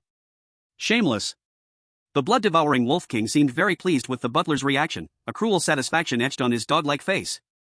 Immediately after, an overwhelmingly terrifying aura, a chilling tide, burst forth from the blood-devouring Wolf King. Boom! The eerie wind in the valley seemed to pause. The strange employees of the blood-red tavern let out uneasy low growls under this pressure, their bodies trembling involuntarily, their eyes revealing primal fear. Strong. Too strong. The strange strength of this dog-headed monster was far above all of them. On Blue Star, in the live broadcast room. What the hell is this? A human with a dog head? This aura from the blood-devouring Wolf King is definitely boss-level creepy. Way stronger than the Lord of Moonslaying Manor before. Ha, I told you he was too arrogant. Leading a bunch of NPCs to charge into other creepy nests? Isn't that asking for death? Sumu is doomed. Not even Jesus could save him. I'm telling you. Inside the dungeon. The blood-devouring Wolf King enjoyed this feeling of having everything under control, scratching his chin with his paw, and looking at Sumu again with scrutiny and a condescending tone. I've heard that it was you who snatched our blood-devouring tavern's business? And you also injured the Moonslaying Manor's moonslaying thug, my useless cousin. He was questioning. Once it was confirmed to be Sumu, he would hold nothing back. Sumu's expression remained unchanged. He calmly met the blood-devouring Wolf King's gaze. Yes, it was me. And then? A strong person defeating a weak one, that's only natural. The blood-devouring Wolf King was taken aback for a moment, and then more intense mockery and anger appeared on his dog-like face. Good. Very good. The blood-red tavern has brought in such an undeserving character, causing such a huge scene, daring to challenge our blood-devouring tavern. He looked Sumu up and down, his eyes filled with contempt. I didn't expect that the blood-red tavern would actually have a stinking rat like you crawling out of the gutter to take charge. The Blood Queen is really going backwards. Her taste has even become so lowly. Ignoring the insults and mockery from the blood-devouring Wolf King, Sumu remained indifferent, his eyes as cold as ice. He merely lifted his eyelids and said calmly, "Tear off your own arms. Kneel down and apologize to my butler until he is satisfied. Then compensate our blood-red tavern, as well as my butler, for all losses, including mental losses, lost work time, and so on. If you do these things, perhaps there will be a slight chance for negotiation today." As his voice fell, the entire valley fell into dead silence. The blood-devouring Wolf King and all the strange creatures behind him seemed to not hear clearly, stunned in place. Even the strange employees of the blood-red tavern. The strange butler lying beside also stared blankly. A full 2 seconds passed. The bone-crushing Wolf King finally reacted. He exaggeratedly scratched his dog ears, with an expression of disbelief on his face. "What did you just say? Little mouse, what did you just say?" "The wind is too strong," this king didn't hear clearly. "Could you say it again?" His tone was filled with mockery, but deep in his eyes, a cold killing intent was already gathering. Sumu looked at him, the corners of his mouth curling into a cold arc, as if looking at a dead thing. He gently shook his head. "I gave you a chance. You didn't cherish it yourself. Ha ha ha." This time, the bone-crushing Wolf King could no longer hold back, and along with the many strange beings behind him, burst into a more unrestrained, disdainful, and murderous laughter. "Not cherishing?" The bone-crushing Wolf King laughed so hard he leaned back, the fur on his dog head trembling. "This king doesn't cherish it at all." The laughter suddenly stopped. The mockery on the bone-crushing Wolf King's face vanished in an instant, replaced by an extremely fierce killing intent. What can you do? Attack me. He swung his paw fiercely, letting out a sharp roar. Tear these waste of my subordinates apart. Leave this little mouse to me, I want to deal with it personally. His eyes flashed with fierce light, and the terrifying eerie power around him surged wildly, clearly preparing to take action and cruelly torture Sumu. The eerie beings behind him immediately responded, ready to rush towards Sumu and the others. The staff of the Scarlet Wine Building turned pale, fear beginning to spread. The butler shut his eyes, unable to bear to watch. But just at this critical moment. The next second. Boom! A pressure far more terrifying than the one the bone-crushing Wolf King had just released erupted from Sumu's seemingly thin body. In an instant, the entire valley shook violently. The ground cracked.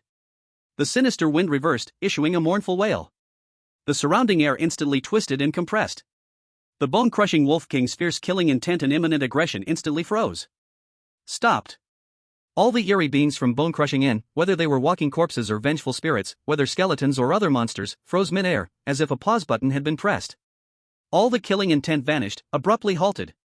In its place was an extreme, soul-deep fear. Including the arrogant bone-crushing Wolf King, all the eerie beings in bone-crushing Inn displayed the most terrified expressions ever seen. Their pupils rapidly contracted, bodies stiffened, instantaneously frozen in place by an incomprehensible, overwhelming power. Chapter 30, Instant Kill. Skill used, the Ghost Emperor descends. Vast power filled Sumu's limbs and bones. Boom! His originally dark deep pupils were suddenly stained by endless blood color, becoming eerie, cold, indifferent, devoid of any human emotion. Like a god from above, suddenly descending into this world. The surrounding sinister wind instantly transformed into tangible blood-colored mist, surging madly. Above the sky, the already gloomy clouds were completely torn apart by an invisible force, revealing an even deeper, more ominous scarlet sky. Eerie blood-colored moonlight fell, just covering Sumu alone. The air became stagnant, distorted, producing sonic booms. The temperature dropped sharply, bone-chillingly cold. Time and space trembled and submitted in the face of this power. Sumu slowly raised his hand. Boom! Several kilometers away, a mountain exploded violently. He could clearly feel the terrifying power swirling around his fingertips. He could feel that with just a gentle grip, he could crush the stars and destroy worlds. This is the power of the Ghost Emperor. A brief yet eternal supreme power. The bone-corroding Wolf King stood rigidly in place. The deceitful power he took pride in was insignificant, not even comparable to dust in the face of this aura. His soul screamed, trembling in fear. With great difficulty, he rolled his throat, letting out a gurgle. His dog-like eyes bulged larger than copper bells, fixed on Sumu, with pupils shrinking to the size of pinpoints. Ghost, ghost. Emperor? These three words used up all his strength and courage, squeezed out from between his teeth. In the presence of the Ghost Emperor's pressure, speaking was a luxury. How could it be? How could this human rat emit the aura of the Ghost Emperor? The bone-corroding Wolf King violently shook his dog head, trying to shake off this absurd thought from his mind. This must be an illusion. It is a trick. Impossible. Absolutely impossible. The bone-corroding Wolf King had a twisted dog face, with features squished together, making him look even uglier and more terrifying. How could you be the Ghost Emperor? You, this filthy bug. Why should it be you? You. However. His roar suddenly stopped. Sumu's pair of crimson eyes resembled two bottomless pools of blood, suddenly overwhelming him. From dozens of meters away. Puff! The bone-corroding Wolf King turned into a puddle of blood, spreading on the ground. Immediately afterward, he transformed into a blood-colored mist, merging into the air. The previous second, the bone-corroding Wolf King, who was once invincible and ferocious, did not even have time to let out a complete scream. His powerful body exploded with a bang. An extreme obliteration. Bones, flesh, organs, fur, all of it was instantly crushed into the finest particles by that invisible and terrifying force. All the strange entities remaining in the bone-corroding inn, including those once vicious walking corpses and vengeful spirits, at this moment were as if under a binding spell, frozen in place, trembling uncontrollably. Fear. A fear that penetrated to the bone, freezing the soul. If even the Wolf King was killed in one strike, they had no way to survive. No. That couldn't even be called a strike. That was just a glance at the bone-corroding Wolf King. Sumu's crimson gaze fell upon the strange butler lying on the ground, barely breathing. He exhaled slightly. This time, what surged forth was no longer pure destructive power, but a rich, vibrant crimson strange power. Like pouring sweet rain. That vast sea-like crimson strange power madly surged into the butler's battered body. Ziz! A sound that made one's scalp tingle rang out. The terrifying wounds on the butler's body, deep enough to see bone, twisted limbs, and sunken chest, were all visibly writhing, healing, and regenerating at a frantic speed. The broken bones made a snap sound as they reconnected. The withered skin became plump again, shimmering with a strange red light. In less than a second, the once barely hanging on strange butler suddenly sprang up from the ground. His injuries not only fully healed, but his aura was even more solid and violent than before. A pair of crimson eyes first flashed with confusion, soon replaced by the ecstasy of having survived. "Thank you, master, for the blessing. Now, leave the rest to me." The strange butler's words had just fallen. His form flickered, turning into a blurred red shadow, with unmatched killing intent, directly pouncing on those already terrified waiting to be slaughtered lambs. And the only remaining ghostly henchman of the bone-corroding and was no match, captured by the strengthened strange butler and torn apart in just a few exchanges. The subsequent scene. Rather than a battle, it was a one-sided massacre. The strange entities of the bone-corroding inn could not even muster the courage to resist. They were ruthlessly slaughtered by the butler, who was much stronger than before. Screams of despair and tragic wails arose in succession, but quickly vanished. The whole process was so fast it took one's breath away. In just a few short minutes, there were even no other strange entities of the Crimson Wine Tower involved. In the valley, blood flowed like a river, and severed limbs and broken arms lay scattered everywhere. Except for Sumu, the strange butler, and a group of employees from the Scarlet Winehouse who were already shocked to the point of a brain crash. There was no more strangeness belonging to the bone-eating inn. At the same time, Blue Star, live streaming room. Am I seeing things? What just happened? That impressive Wolf King just vanished like that? Like popping a bubble? Sumu, please take my kneecap. Are you human or ghost? This power is too broken. Countless viewers watching the livestream were shocked beyond words by the almost miraculous power displayed by Sumu and his cold decisiveness in killing. At the same time, Blue Star, Hanya country. In the heavily guarded operational command center, representing one of the highest powers of the nation. The circular projection screen clearly played everything that happened in the instance, frame by frame. In the large conference room, silence reigned. Everyone present was a high-level figure, capable of shaking a region with a stamp of their foot, military and political bigwigs, along with top advisors. They were used to storms and had dealt with countless tricky events. But at this moment, every single face showed an expression of shock alike. A middle-aged man wearing gold-rimmed glasses, with a refined demeanor, responsible for intelligence analysis, struggled to swallow. Ghost Emperor. According to the database comparison, there are no records of anything of Ghost Emperor level. Is Sumu really the Ghost Emperor? When something is said directly from the strange, it is very likely to be true. Everyone, is there a possibility that this Sumu, he is not human at all? But is a top-level strange disguised as a human, lurking in the world of humans? As the words fell, the temperature in the conference room dropped a few degrees. Impossible. Immediately, an old general with a military star on his shoulder rebutted solemnly. If that's true, that would be the most unreasonable. If Sumu really has Ghost Emperor-level powers, given his ability to wipe out a strong strange clan in a snap, his actual power is likely enough to easily flatten a medium-sized country in an instant. Such an existence, if truly strange, why would he need to disguise himself? Why hide? With the violent and bloodthirsty nature of the strange, he should have already created a bloody storm on Blue Star, instead of currently entering the instance as an ordinary player. These words, like a cold splash of water, awaken everyone. The general makes a valid point. Another elder with gray hair and wise eyes slowly nodded in agreement. It doesn't make sense logically. No strange being with such immense power would willingly wear the fragile skin of a human, be restricted, and play this boring game of pretend. This is meaningless for a godlike existence. Everyone nodded, finding this explanation more reasonable. At this moment, the one sitting at the highest position, one of the three elders known as the stabilizing pillar of Hanya, slowly opened his closed eyes. Based on current intelligence and feedback from various instances, Sumu's disposition and behavioral patterns lean more toward humanity. As for this Ghost Emperor power, I am more inclined to think he has completed, or maybe surpassed, an S-level hidden task. Or, acquired some extremely powerful temporary items or permissions with time limits or huge side effects. Similar situations, although extremely rare, are not without precedent in past records. This explanation immediately gained recognition from most present, temporarily suppressing their shock. In the center of the conference room, the elder who had been the calmest and oldest throughout finally showed a relieved smile. He waved his hand, speaking in a gentle voice with a smile. "All right, everyone, please stay calm. It is too early to draw a conclusion whether it is a blessing or a curse. The elder's gaze returned to the screen. In the eyes, a young figure stood amidst a sea of corpses and blood, his expression indifferent. Admiration and expectation, unhidden. Look at this young man. Calm in the face of danger, meticulous in thought, decisive in killing, always able to find a way out of desperate situations. Not bad, very not bad. The old man leaned back in his chair, letting out a long sigh of emotion. The younger generation pushes forward the waves, leaving the old waves behind. This era, after all, belongs to them. The future of Hanya truly has to be entrusted to these new generations. Chapter 31, The Lord of the Moon of Death, the Bone-Corroding Demoness. Blood mist filled the air, under the crimson sky, Sumu's strange blood-red eyes swept across the chaotic battlefield. He made no move. He simply stood there quietly, coldly observing. As for the strange happenings on the side of the bone-corroding inn, apart from the bone-corroding Wolf King, which was killed by Sumu's gaze, almost everything was slaughtered. Only one remained. It was a grotesque being, bloated in shape, formed by the splicing of different decayed limbs.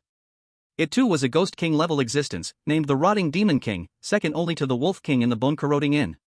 But at this moment, this Demon King had already lost all its former majesty. Most of its body had been torn apart by the butler, green pus and blood flowing on the ground, with only one relatively intact arm left to support its body. Thud. The last remaining will of the Rotting Demon King was finally crushed by fear. With its remaining arm, it painfully prostrated itself, kowtowing to Sumu's direction, one after another. The thick pus and blood followed its movements, marking filthy trails on the ground. Please spare me, my lord, spare me. I have no deep ties with the bone-corroding inn. I was always forced. It was the bone-corroding Wolf King who forced me. I swear. I will immediately withdraw from the bone-corroding inn and have no further relations with them. I beg you, my lord, please spare my life, for I am still of use. It desperately tried to clear itself of any connection, trying to grasp the last chance for survival. However, the response was a cold sneer from the eerie butler. Ha! The butler's blood-red eyes looked at it as if seeing a clown. Now you want to distance yourself? Don't you just want to survive and go back to report to the Bone-Corroding Lord and the Moon of Death Demon Lord? The Bone-Corroding Lord? The Moon of Death Demon Lord? Sumu's brow furrowed slightly.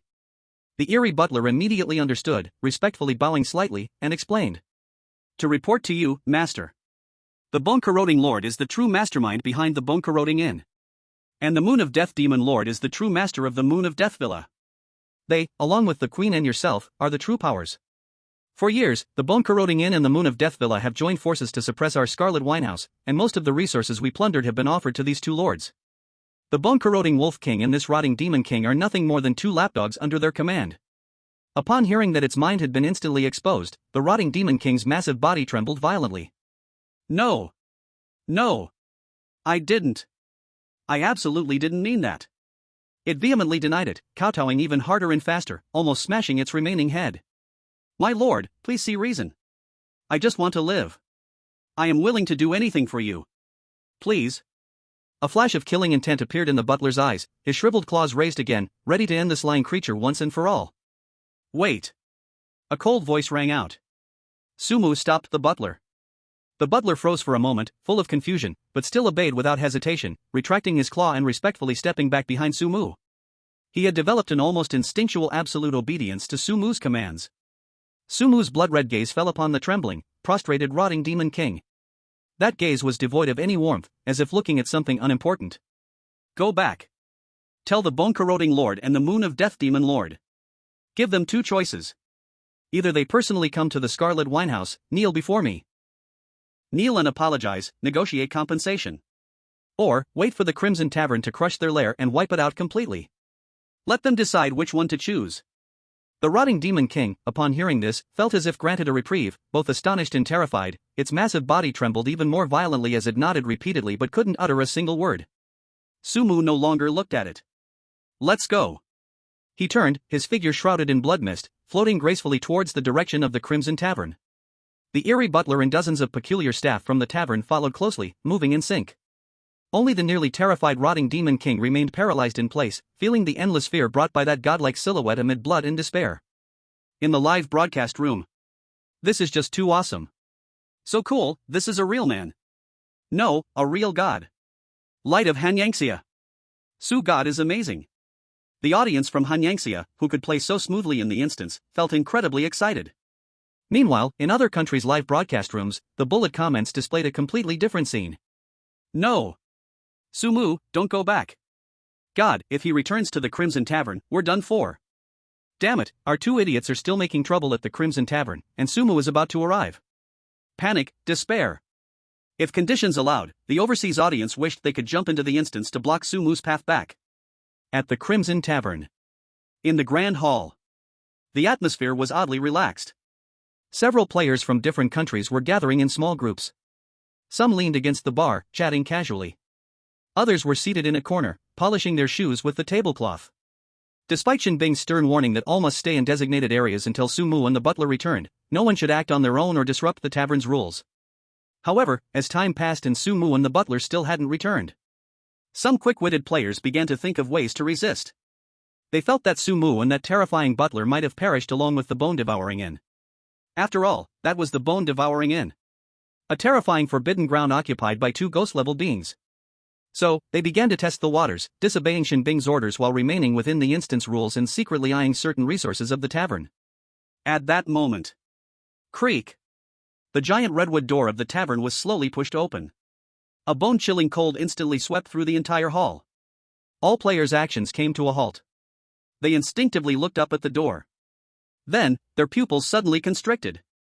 At the door, amid swirling blood mist, a tall and straight figure stood silently, with burning scarlet eyes coldly scanning everyone in the hall. And behind him stood the eerie butler, whom they had once thought was dead, bowing respectfully. A grinning, withered face emanated a more terrifying aura than before. They came back? Sumu and the eerie butler came back unharmed? The hall was filled with a dead silence, as all the players with ulterior motives felt as though they had fallen into an ice pit, chilling to the bone. At this moment, their minds went blank. Fear and despair written all over their faces. We're doomed. We're doomed. Our country's fools. What have they done? I knew it. I knew we shouldn't provoke Sumu. Now it's all over. This guy Sumu is definitely going to take revenge on our country's players, he'll settle the score. In other countries' live broadcast rooms, sorrow filled the air. In the hall, it was eerily silent. Sumu's gaze slowly swept over the players, their faces pale and bodies rigid. The corners of his mouth curled into a meaningful cold smile. Surprised? Unexpected? Chapter 32, I am the rule. No. Impossible. How is Sumu still alive? This was the purest voice in the hearts of those players. Sumu's scarlet eyes. He did not look at those players who were almost collapsing on the ground. His gaze fell on the figure in front of the crowd, whose face was also somewhat pale, but still held a strong calmness. Shen Bing took a deep breath, meeting Sumu's cold gaze, and spoke with difficulty. Mr. Su, after you and the butler left, I tried my best to restrain them. Some of them, although their behavior was inappropriate, did not clearly violate the basic rules announced by the restaurant. For example, they just left the designated rest area, walked around the hall, or touched some decorations. According to the instance rules, I do not have the power to punish them. My identity card also does not have the relevant functions. Her voice trembled slightly, filled with a sense of helplessness and defeat, but was still relatively clear. She knew that these explanations might seem weak in the face of absolute power. But she had to say them. However, Sumu merely raised his hand slightly, causing Shen Bing, who wanted to continue speaking, to swallow her words. A simple and extreme action. He didn't even look at Shen Bing. Shen Bing's explanation held no meaning for him. As the Crimson Master, even if he left the Crimson Restaurant, everything that happened inside could be felt by him. So he knew very well who deserved to be punished. Shen Bing was momentarily taken aback.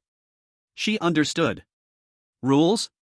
Perhaps for players like them who struggled to survive, it was a constraint, a bottom line. But for the man before her, it might be nothing at all.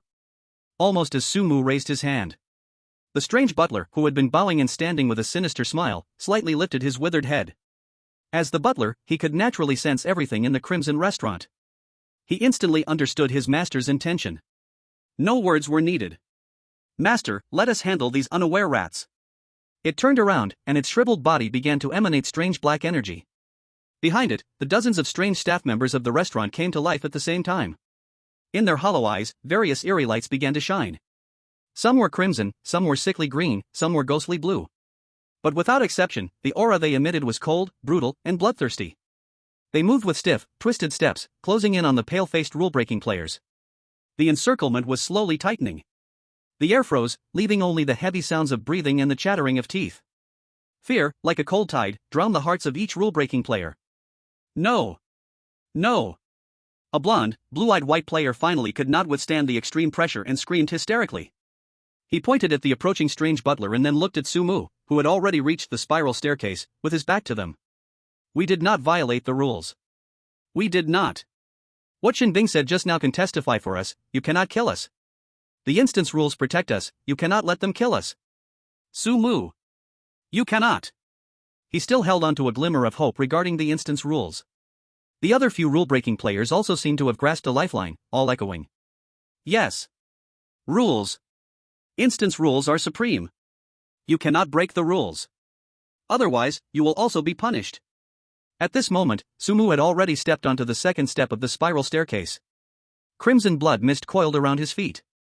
Hearing the desperate struggles behind him, he paused slightly. Slowly, he turned his head. Those blood-red eyes looked down at the players below, who were no different from ants. No anger, no pity, only an aloof, cold indifference to everything. Rules? In this crimson restaurant. I am the rule. Once these words were spoken, the last flicker of hope was extinguished. Who is Sumu? He is the master of the crimson restaurant.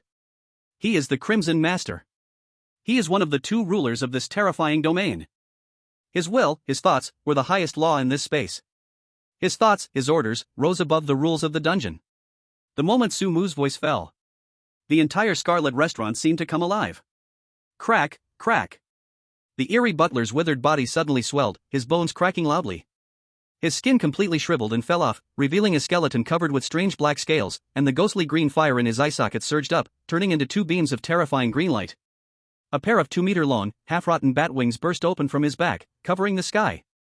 At the same time, black eerie power swept through the entire hall. Jia jia jia. With no more rule to restrain him, he showed his bloodthirsty and cruel nature. With a swoosh, he flew right in front of a white man. The white man was terrified, grabbed a chair, and threw it at the eerie butler. You! Don't come over. He wanted to run. But before he could finish speaking, he froze in place, blood pouring from his mouth. To his horror, he saw his chest had been pierced by a hand covered in black spots. In that hand, it held his still-beating heart. Blood vessels were still attached to the chest cavity, pulled out 20 centimeters long. The other eerie creatures also began to show their true forms. The fat chef holding a cleaver, his body swelled up, his skin cracked open, revealing a squirming mass of meat made up of countless pale arms and scarlet tentacles. And the terrifying part was, every hand held dozens of kitchen tools, bone cutters, meat slicers, tendon pliers. The black player closest to him was doomed. He was tightly bound by the tentacles from the chef's belly. Then, dozens of tools started cutting every part of his body. No! Help! Help! The black player screamed and shrieked, being torn apart alive. In the end, he felt the pain of his skull being sawed open, watching the white matter in his brain placed into a bowl of ice water beside him, for chilling. The hostess in a cheapao who had danced for Sumu earlier, her seductive body suddenly opened her mouth half a meter wide. Inside were 2 rows of fist-sized heads, replacing her teeth. Without exception, each showed sharp fangs, eyes glowing with ghost light, her limbs cracked and twisted backwards like a spider, and her nails scratched out ear-piercing sounds on the floor. The hotel itself also began to mutate. Countless eyes appeared on the walls, all curved into arcs, like mocking smiles, sneering at everyone. At the same time, with the walls squirming like sticky meat, dark red blood oozed from the cracks. The crystal chandeliers hanging from the ceiling turned into hanging skeletons. These skeletons were burning with red flames, writhing in pain midair, screaming in agony. The ground silently split open, and from the bottomless cracks, countless pale, bony hands stretched out, dragging in players who couldn't dodge in time. In less than a second, the sounds vanished. Terror. Horror. Despair. Fear turned into real pressure, clutching every living person's heart tight. With Sumu's rule recognition, the eerie butler's eyes burning with green flames swept across the frightened, paralyzed, rule-breaking players on the ground. No more hesitation. On his terrifying bony face, a silent, extremely cruel smile appeared. The slaughter began. No screams, or rather, as soon as screams started, they were drowned out by something even more horrifying. Flesh flew everywhere. Bones shattered. Blood sprayed out, dyeing the floor red, dyeing the walls red, dyeing the blank, frozen faces of those lucky enough to survive because they obeyed the rules and didn't move. They were scared stiff, curled up in a ball. Their pupils dilated to the extreme, reflecting a bloody scene like a hellish painting. The brain was blank. The body's instincts screamed to escape wildly, but the fear deep in their souls pinned their feet firmly to the ground. Despair left their throats choked, even losing their voices. The grand hall of the Crimson Restaurant turned into a slaughterhouse in a matter of moments. And the one who caused all this, Sumu, simply turned around indifferently and continued to ascend the stairs. What happened behind him was nothing but a trivial farce.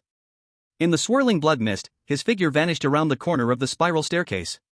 Only chaos remained, along with a group of survivors completely consumed by fear, shivering in the despair that was saturated with blood.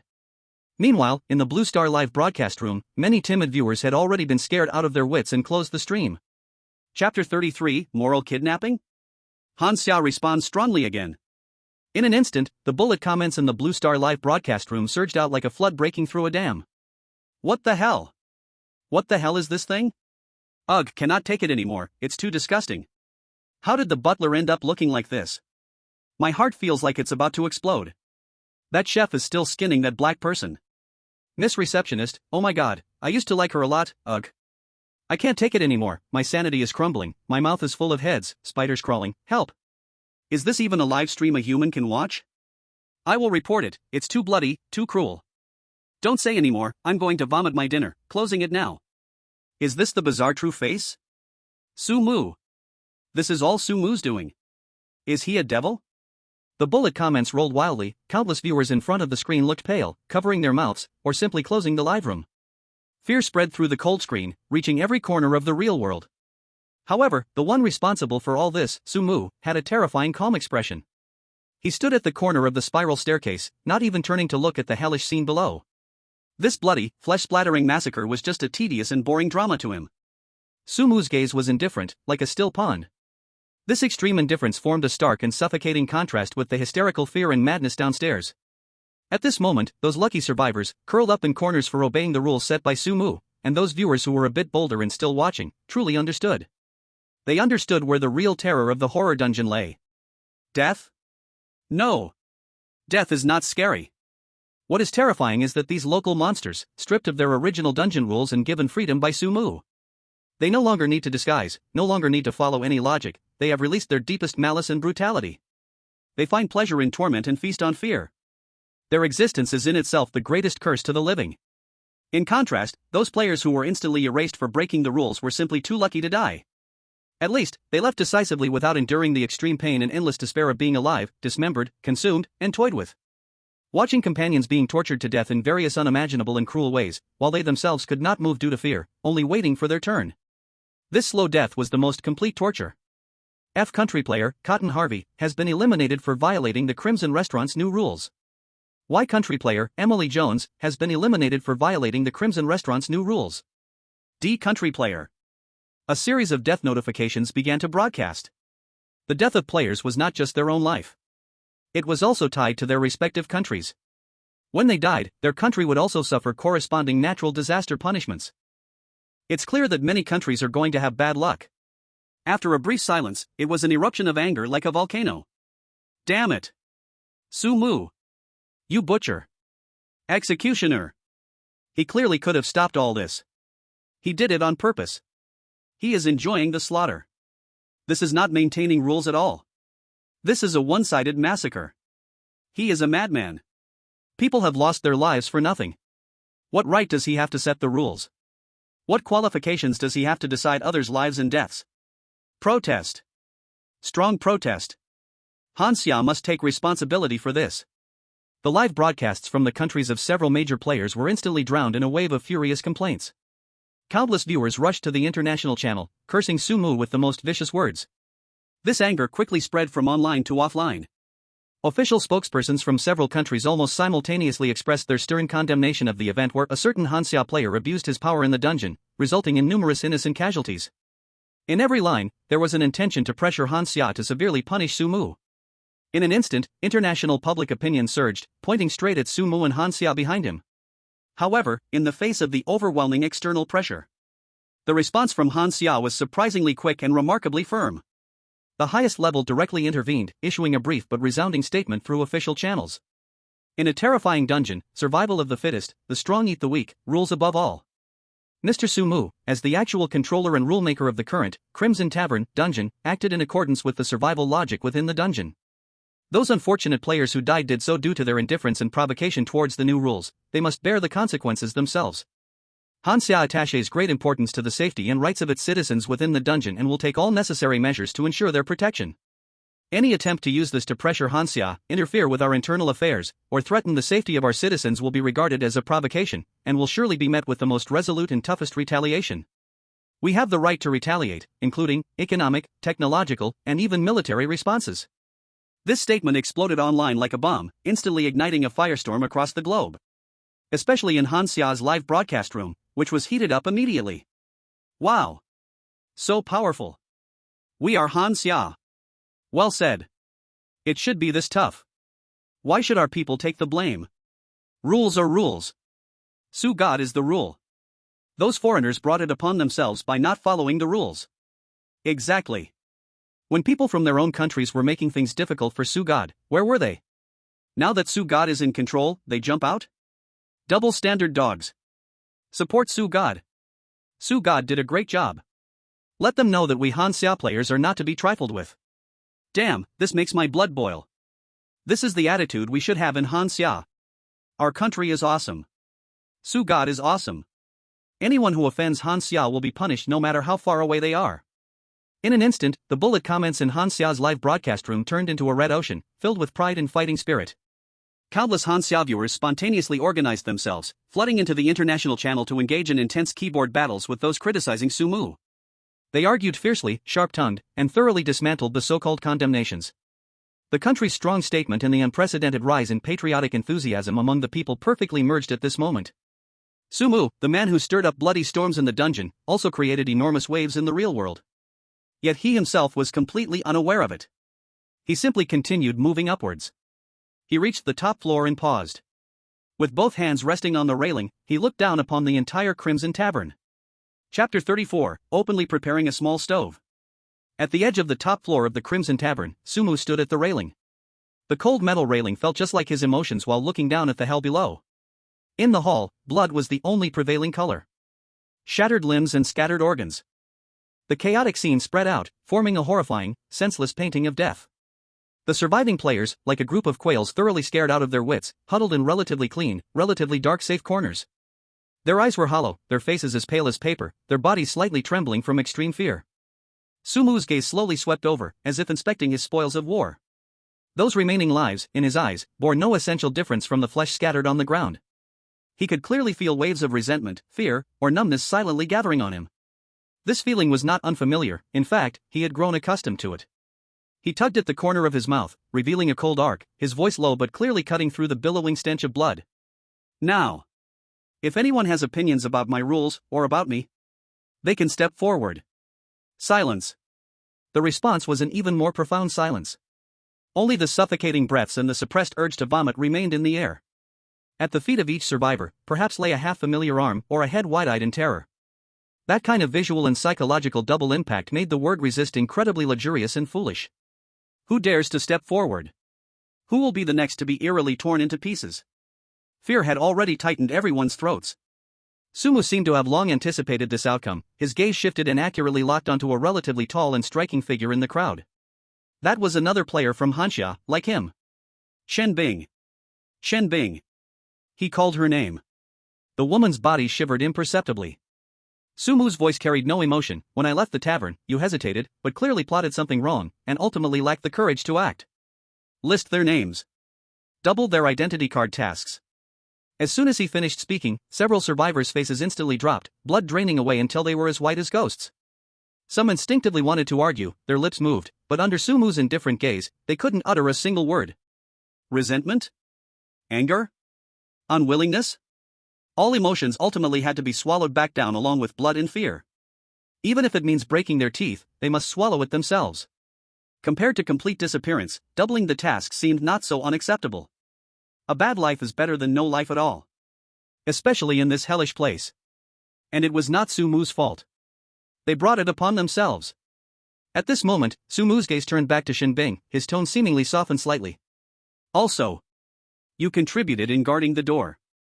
After business closes today, go to the steward and claim your extra payment. This Shen Bing looked up abruptly, her expression momentarily stunned. She instantly understood. Sumu was being unreservedly biased. He was opening a backdoor for her? Wanting to help her? As soon as the thought arose, last night's inexplicable request to share a room rushed into her mind. First, he brought them closer, letting them share the same space. Now it was a public reward. Could this man possibly be? Shen Bing's heart uncontrollably skipped a beat. Does he like her? This thought was so absurd it made her want to laugh. A demon king who regards human life as grass, raising mountains of corpses and rivers of blood with a flick of his fingers, would he understand affection? She instinctively looked toward the top floor. Sumu's figure, against the bloody background, appeared even more lofty, carrying an air of indifference as if he ruled the world. He was also looking at her. Their eyes met. In that moment, Shen Bing suddenly felt that this man's outline no longer seemed purely icy and terrifying. Instead, there was an inexplicable sense of grandeur, and an extreme twist that brought an incredibly real sense of security. One who could easily destroy everything could also easily protect. A strange feeling, like vines, quietly crawled up her heart's wall. Her usually cold cheeks showed a barely noticeable hint of red. But it was just for a moment. She shook her head violently, forcing away this inappropriate thought. No way. What time is it now? Strangeness runs rampant, lives are as fragile as paper, death may come at any time. How could these chaotic emotions interfere with her? Survive. Only by surviving can one think about anything else. Once she leaves the instance and completes the evaluation, it wouldn't be too late to develop something else with him. She took a deep breath, suppressing the ripples in her heart, and replied softly, "Yes, Mr. Su." But she didn't even notice that her voice trembled slightly. The matters in her heart were ultimately not completely suppressed. When the farce was over, this moment marked the real end of the noon business. Shen Bing held the ledger and began to count the surviving employees. Today was only the second day. When the final count was revealed, even with her ironclad heart, she felt a bone-deep chill. Including herself, nearly 100 players were now less than 20. 4/5. A full 4/5 of people had become a part of the tavern, or rather, nourishment, in just 2 short days. Looking at these people, each wore a numb expression, long losing the spirit in fighting while they had at the start. Next came the salary distribution. Others, even having completed some trivial tasks, received only a pitiful few or at most dozens of ghost coins. That amount wasn't even enough to cover a healing fee. When it was Shen Bing's turn, the always expressionless butler surprisingly squeezed out what could be called a friendly, rigid smile. He handed over a bulging cloth bag. Shen Bing opened it, her pupils constricting slightly. Inside was a thick stack of ghost coins, roughly estimating, there were at least thousands. This extra payment was several times more than the sum of what all other survivors received. So much? Although she knew in her heart that Su Mu was treating her favorably, she never expected him to be this generous. In an instant, all the survivors' eyes were like iron filings attracted to a magnet, all fixed on Shen Bing and the bag of money in her hand. That gaze was extremely complex. There was unabashed jealousy. There was incredulous shock. There was resentment and unwillingness hidden deep within their eyes. But more was a mixture of awe, fear, and detachment. They clearly realized. This woman had been completely marked as one of their own by the rule-making demon king. In this horror instance called the Crimson Tavern. The preference from the highest authority is sometimes more terrifying than the knife itself. Chapter 35, A Guest Arrives? Blue Star, live stream room. On the screen, the stifling images inside the Crimson Tavern had just ended, and the bullet comments instantly exploded. Countless IDs from around the world flooded the screen with messages in various languages. At this moment, the live stream room had completely erupted. Especially those viewers from the Western Alliance, Cherry Blossom Country, and other places, the screen was almost entirely submerged by angry comments. Dark plot. It's definitely a dark plot. Why? That woman named Shen Bing just guarded a door. Why does she get so many ghost coins? Thousands of ghost coins. Combined, everyone else doesn't have as much as her. This is unfair. That Sumu is abusing power, openly providing benefits to his own people. Dirty deal. She must have some hidden dealings with Sumu. Protest. Strongly request that the horror game officials intervene for an investigation. Are Hanya people this shameless? Doubt, insult, curses surged through the entire comment section. Many foreign viewers were furious, as if Sumu had dug up their ancestors' graves to help players from his own country. They furiously flooded the screen, calling for sanctions against Sumu, demanding his player qualification be revoked. However, faced with the raging negative comments, the Hanya viewers remained unusually calm. Even with a hint of mockery. So what? Are we, the god of Su, giving some benefits to our country's players, and it's bothering you? Jealous? Anxious? Defensive? That's right. If you have the ability, go find such a powerful boss to back you up. Oh, wait, most players from your country seem to have been killed by the god of Su. Smiling.jpg. Jealous? Hold it in. Who told her to perform well? Unlike some useless ones, just handing over their heads. Can't stand it? If you have the guts, go participate in the dungeon and have the god of Su open a back door for you. Oh, sorry, but it seems you don't have that kind of strength. One line after another of mockery, show-off, and rebuttal pierced like precise daggers into the hearts of those foreign viewers. Just a few words, yet they left those foreign viewers speechless, only able to refresh their angry curses in frustration. The audience from Hanya stood united like never before, fully showcasing their protective stance for Sumu. In the dungeon, inside the Scarlet Winehouse, those survivors cast almost tangible gazes at Shen Bing and Sumu, which spoke volumes. Jealousy, resentment, fear, unwillingness. These negative emotions wove invisible threads around him, spreading out. Sumu could clearly sense the colors and fluctuations of these emotions. But he didn't care at all. Instead, the corner of his mouth lifted in a playful curve. He truly enjoyed this feeling. This feeling of manipulating others' fates in his hands intoxicated him. After all, these guys' countries had often caused trouble for Hanya. Now in the dungeon, of course, he wouldn't feel the slightest pity for them. Killing a few players from opposing countries felt utterly pressure-free for him. In fact, he enjoyed seeing them look at him with hatred while being utterly helpless, even having to rely on him to survive. It was truly amusing. Sumu's gaze swept over those players who had received meager wages, returning to their posts like walking corpses. He let out a light scoff. There's a saying, if you are short, don't blame others for stepping on your head. In this twisted dungeon, weakness itself is a sin. And as an absolute powerhouse, he naturally had the right and the interest to humiliate these weaklings slightly. Before long, the strange butler in a tailcoat, with a stiff and pale face, quietly appeared behind Sumu. He slightly bowed, lowered his head, and did not look directly at Sumu, filled with admiration for his master. Master, your dinner is ready. Sumu stood up, following the butler to the center of the hall. There, a gigantic redwood dining table appeared out of thin air. The table was filled with an array of delicious feasts. Unlike the new menu he had planned for the restaurant, the strange butler was quite perceptive, knowing that his master was human and naturally needed to prepare human food for him. Just like yesterday. But that wasn't all. The master's preferences cannot be neglected. The butler clapped his hands. From the shadows in the corner, several figures slowly emerged. Without exception, they all had figures and faces comparable to top supermodels, their skin as white as fine porcelain, features delicate as if not real. But in their eyes, there was no hint of liveliness, only a void of darkness, as if swirling vortices were slowly rotating deep in their pupils. They wore matching blood-red gauzy outfits, walking barefoot and silently. Among them, two picked up instruments made of unknown bones from the corner and began to play a strange and seductive melody. With the eerie music, they started to dance gracefully. The dance was beautiful and smooth, carrying a sense of classical charm, yet in every turn, every lift of a hand, it exuded a spine-chilling stiffness and inhuman quality. Their smiles were sweet, but that smile was fixed on their faces. Like exquisite masks.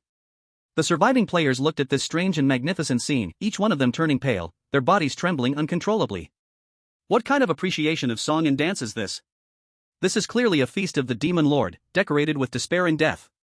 Additionally, there were two eerie figures who became Sumu's temporary maidservants. One gently filled his skull cup, while the other extended a cold yet incredibly soft hand to begin massaging his shoulders. Their movements were graceful and precise, and because they were bizarre, their actions carried a non-human accuracy. This made Sumu feel extremely relaxed. These eerie beings, which other players believed might reveal their terrifying side at any moment, had, at this moment, surprisingly become his personal musicians and masseuses. This was the treatment Sumu received as the Lord of Crimson. Sumu lazily leaned back in his chair, picked up a silver knife and fork, cut off a piece of steak that was still trembling slightly, and put it in his mouth. A wonderful flavor burst open on his tongue, bringing a strange sense of power. He leisurely savored this delicious feast, enjoying the non-human service, calmly waiting. Waiting for new guests, or rather, new troubles to arrive. Sure enough. Not even an hour had passed, with some time left before officially opening in the afternoon. The crisp tap-tap sound of high heels echoing on the floor drew closer from afar. Following that, a light giggle came from beyond the tightly shut doors of the tavern. That laughter was seductively charming, carrying a magic that could melt a man's bones. A soft, languid female voice drifted in from outside the tavern's main door. Oh my, how lively it is! Giggle giggle. Is this where that new handsome lad, who crowned himself king, resides? I wonder, would the big sister be welcomed in for a drink? Chapter 36, the demoness, the ruler, takes her place. That giggle seemed to carry a certain enchantment, drilling into the ears of everyone present, causing their hearts to tremble. The large door silently slid open inward. A figure gracefully walked in. It was a woman, an extremely beautiful, and also extremely enchanting woman. She wore a deep red tight cheongsam, its fabric subtly shimmering, tightly hugging her astonishing curves. The split of the cheongsam was extremely high, almost up to her thighs, and as she glided in, her long, straight, fair legs created a breathtaking arc. Her face was so perfect it seemed unreal, with seductive peach blossom eyes that sparkled, and under a high nose, her ruby lips were so luscious they made one want to taste them. Her long black hair casually draped over her shoulders, lazy and sexy, captivating to behold. However, beneath this extreme allure, there lurked a heart-stopping danger. Though she seemed charming, there was no warmth in the depths of her gaze. She resembled a poison flower blooming in the underworld, beautiful yet instantly deadly. With her entry, the entire Crimson Tavern seemed to hush for a moment.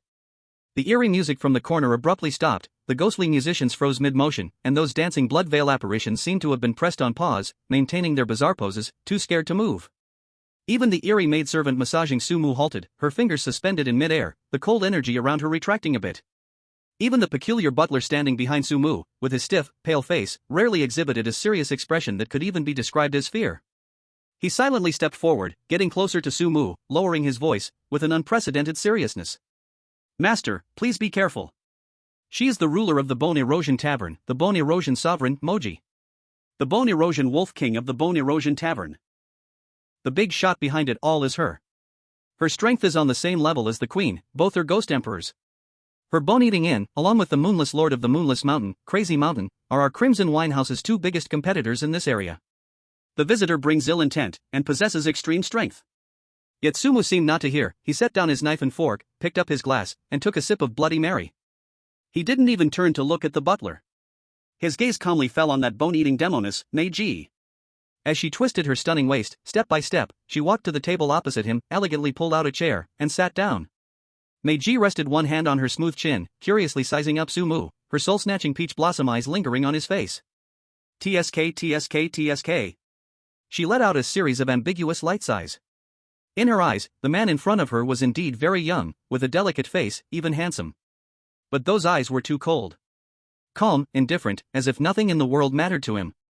This extreme calmness instead revealed an unsettling inhuman feeling.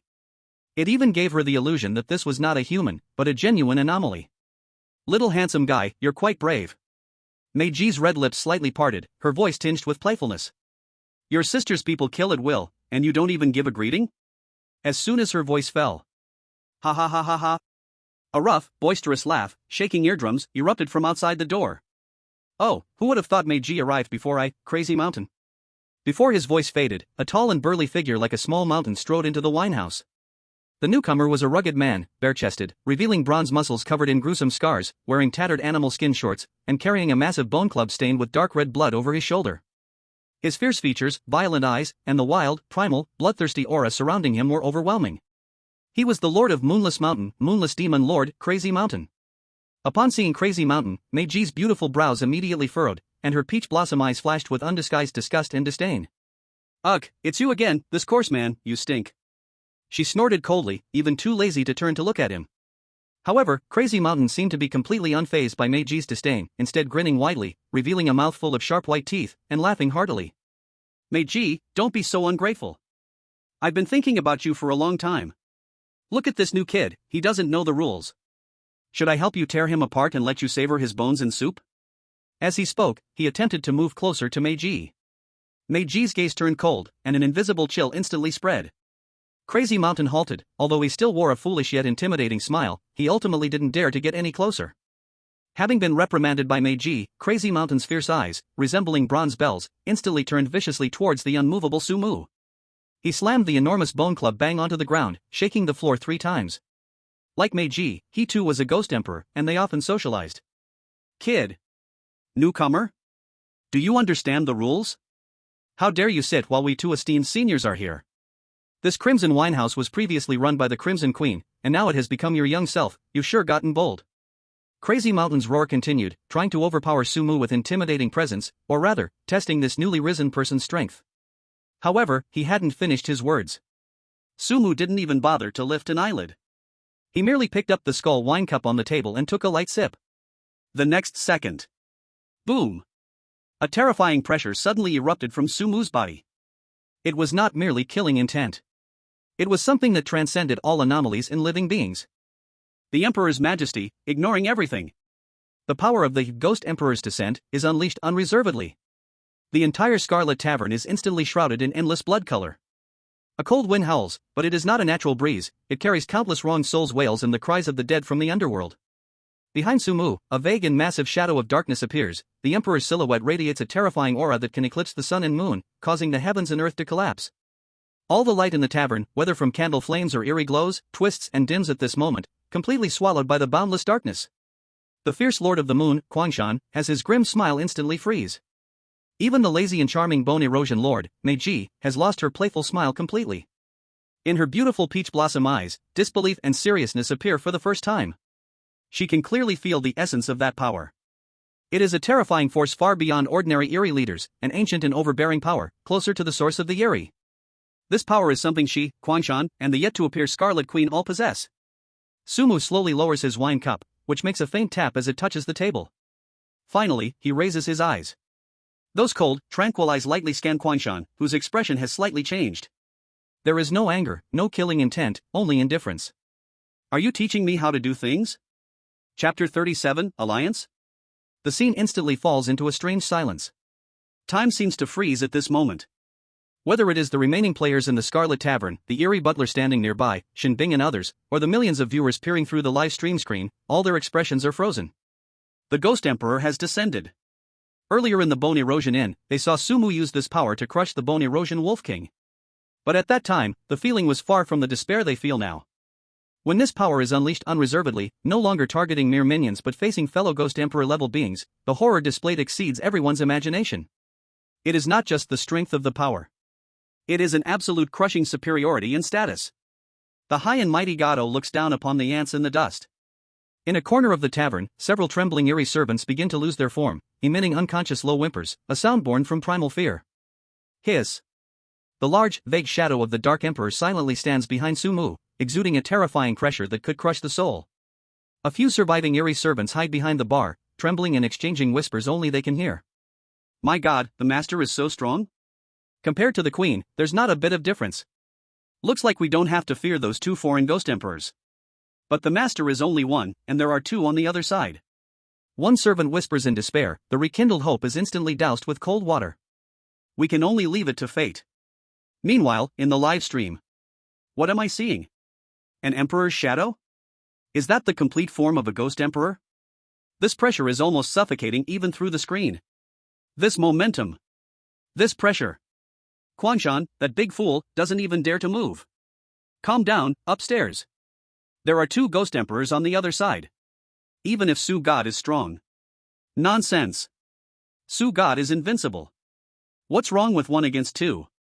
Waiting to see Su God take on two and make history. Inside the instance, in the Scarlet Tavern. The atmosphere remains thick as if it were solid. Kwangshan's fierce face is now filled with disbelief. His copper bell-like eyes are fixed on Sumu. Deep within them, besides shock, there is even a hint of panic he himself is reluctant to acknowledge. He can feel that beneath Sumu's seemingly calm gaze lies a power that matches his own. This is not a test, but a warning. Standing beside, the enchanting lady's lazy charm had long disappeared from her face. In its place was an unprecedented seriousness and curiosity.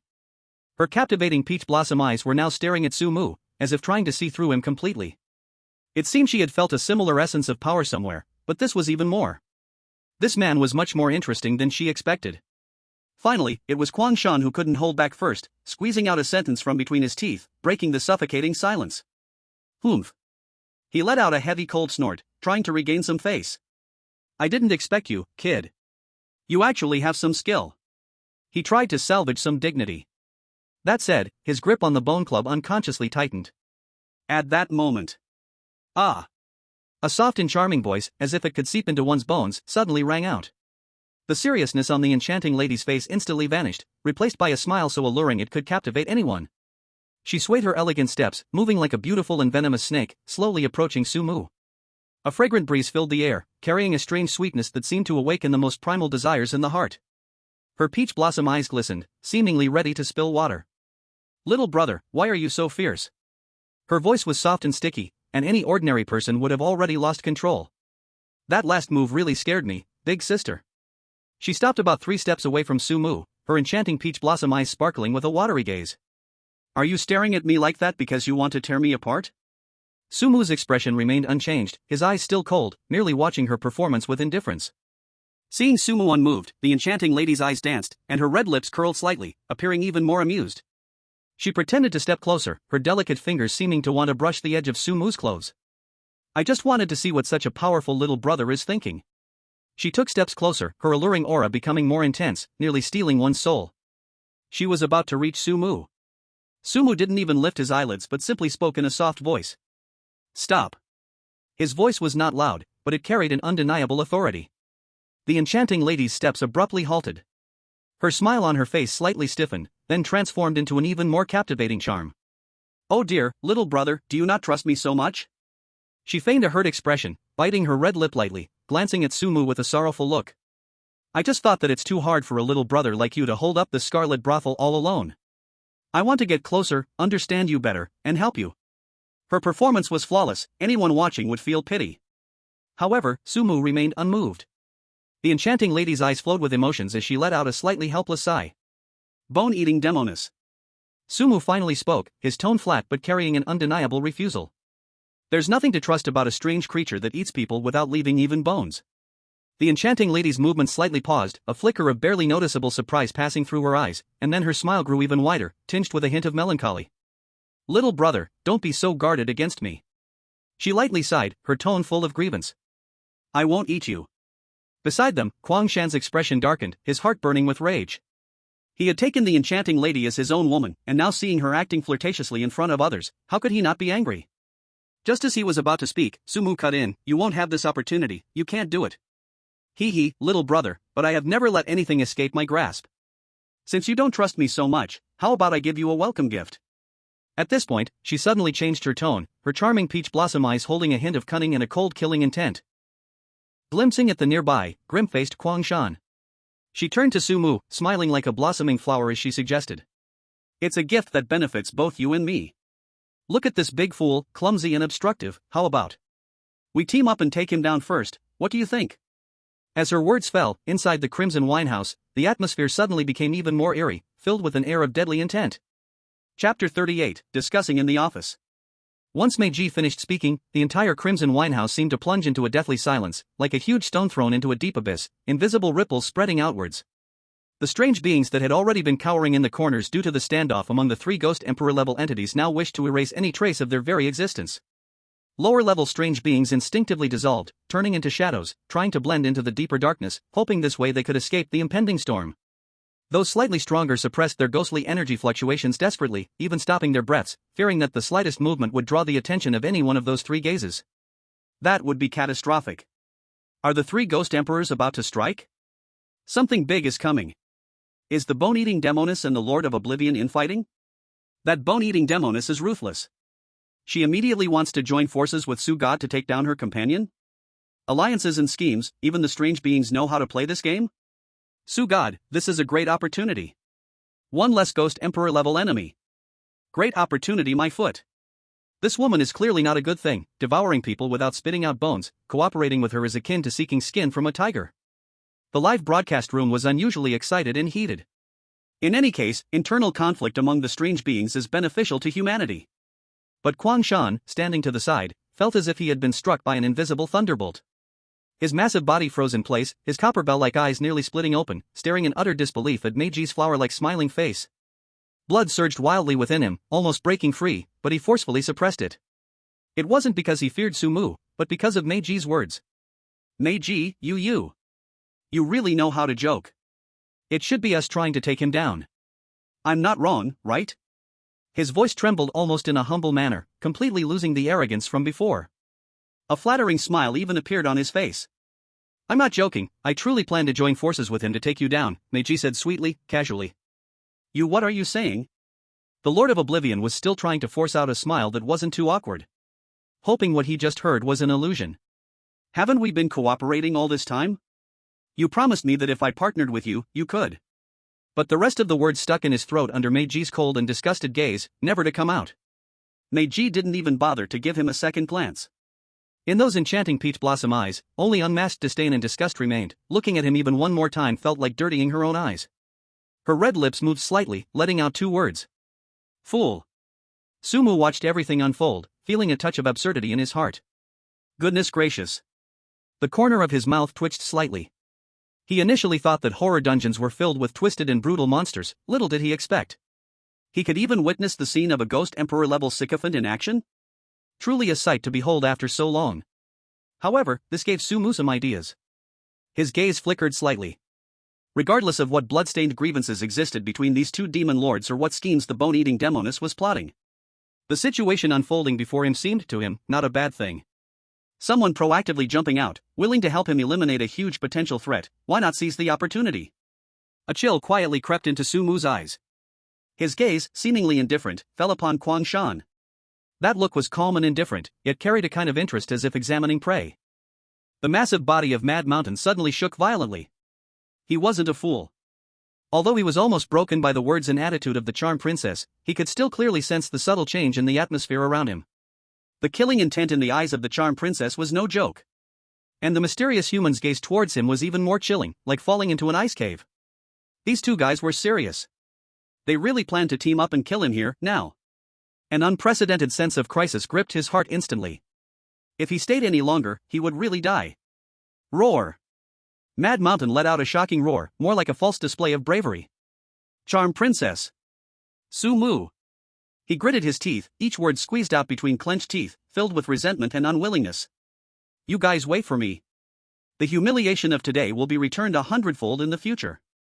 After throwing down this dramatic line, Mad Mountain's massive body turned into a blood-red whirlwind, stirring up a stench, rushing towards the outside of the Crimson Wine Building without looking back. The speed was so fast, the posture so awkward, it was like he was a completely different person from when he made his entrance with arrogance. As Mad Mountain fled in such a disgraceful manner, the suffocating pressure in the wine building suddenly eased a lot. The charmed princess watched the direction Mad Mountain disappeared, her lips curling into a mocking cold smile, then she returned to her captivating, world-turning demeanor. She lightly moved her lotus steps and walked towards Sumu again, surrounded by fragrant winds. Little brother, you see, the troublesome guy has already left. Her voice dripped with sweet entitlement. Now, we can have a good talk. She stopped in front of Sumu, her pair of peach blossom eyes staring at him without blinking, and deep in her eyes, there was undisguised interest. In fact, we are not enemies. I came this time just to discuss a cooperation with you, little brother. Besides, it was clearly you who let me come here. Sumu's expression remained calm, his gaze still cold and sharp. This woman had bad intentions, he had to be wary. He sneered in his heart, but on the surface, he remained composed. Cooperation? How do you want to cooperate? Seeing him so direct, the charmed princess not only did not feel displeased, but instead, her eyes sparkled with even more allure. She suddenly seemed like a different person, pouting her red lips slightly, displaying a hint of a little girl's pout and innocence. Oh dear, little brother, you really don't understand romance at all. She lightly stomped her foot as if blaming Sumu for his dullness. Where is there such a place to talk about cooperation? Her tone was filled with a sense of grievance, seemingly dissatisfied with Sumu's lack of ceremonial courtesy. There is no sincerity at all. She lightly huffed and threw the question back at him. Sumu narrowed his eyes slightly, pondering for a moment. This woman's methods were strange and unpredictable. Talking here would indeed be easily spied upon and reveal too much. Moreover, he wanted to see what kind of scheme this bone-eroding demon princess was hiding. If you want to talk, follow me. Sumu spoke calmly, his voice still lacking warmth. Let's go to my office. As soon as he finished speaking, the low-profile strengthened butler standing beside him slightly moved, as if wanting to remind him of something. However, Sumu seemed to have eyes in the back of his head, raising his hand without looking back, gently waving it. It's fine. A cold arc curved at the corner of his mouth, his eyes deep. With just a bone-eroding demon princess, he could handle it. The ability of the demon emperor descending could still last for a few more minutes. After saying this, he turned around and walked first into the deeper part of the wine building, towards the office that only belonged to him. The charmed princess looked at Sumu's back, an unusual light flashing in her peach blossom eyes. Then she smiled charmingly, swaying her graceful steps to follow closely behind. The hall of the Crimson Wine Building fell into a dead silence once again. Chapter 39, The Charmed Princess Wants to Be the Spoils of War. The office on the top floor of the Crimson Wine Building was completely different from the bloody horror of the outside hall. It was exceptionally clean, even entirely not resembling a scene from a terrifying dungeon. The cold style of modernity. This is specially decorated by Sumu. After all, he is human. Human aesthetics are indeed different from the strange. The dark red solid wood desk, the pitch black leather sofa, the air filled with a faint scent of sandalwood, suppressing the bloody aura, yet adding to the strangeness. The charmed princess seems very familiar with this place, or rather, she adapts well to this environment that showcases power. She showed no restraint, her skirt swaying as she walked straight toward the wide sofa. Then, very naturally, she sat down, one long and elegant jade leg gracefully crossed over the other. The high slit of her black lace cheongsam revealed breathtaking curves, her delicate white skin dazzling under the dim light. She still wore that intoxicating smile that could turn the world upside down, but deep in her eyes, there was a bottomless abyss, calm and still. This contrast gave her a deadly allure. She was the most stunning poisonous rose. Sumu stood at the door, not moving closer immediately. His gaze was like that of a hawk, sharply scanning every corner of the office, finally landing on the woman on the sofa, with her graceful posture. Especially those overlapping jade legs and the astonishing curves outlined by the cheongsam. Even Sumu, who had dated more than a dozen captivating and charming ex-girlfriends, had to admit, just based on appearance, this bone-corroding enchantress was indeed a top beauty. Unfortunately, the more beautiful something is, the more toxic it often is. Sumu's face showed no change. He looked at the charmed princess as if examining a lifeless work of art. He slowly walked to the desk, not sitting down, placing his hands on the tabletop, his body slightly leaning forward, creating a sense of pressure from above. "Speak." His voice was cold as ice shards. "Bone-corroding enchantress, you've gone to such great lengths to seek me out. What do you really want?" The charmed princess seemed not to expect Sumu to be so direct, or rather, she enjoyed this unconventional way of conversation. She lazily stretched her body, her graceful curves once again on full display, her red lips slightly parted. "Hoof." A light hum came from her nose, with a hint of reproach, a touch of cuteness, creating a strong contrast with her ghostly emperor identity. That beautifully domineering face surprisingly revealed a little girl's demeanor. "Little brother, what you just said makes it seem like I'm some kind of monster." Her eyes sparkled as she looked at Sumu. "Just that Scarlet Queen alone is enough to give me a headache. Her strength is probably even above mine. Now, there's also you, such an unfathomable character." Her tone carried a hint of barely noticeable seriousness but was still very charming.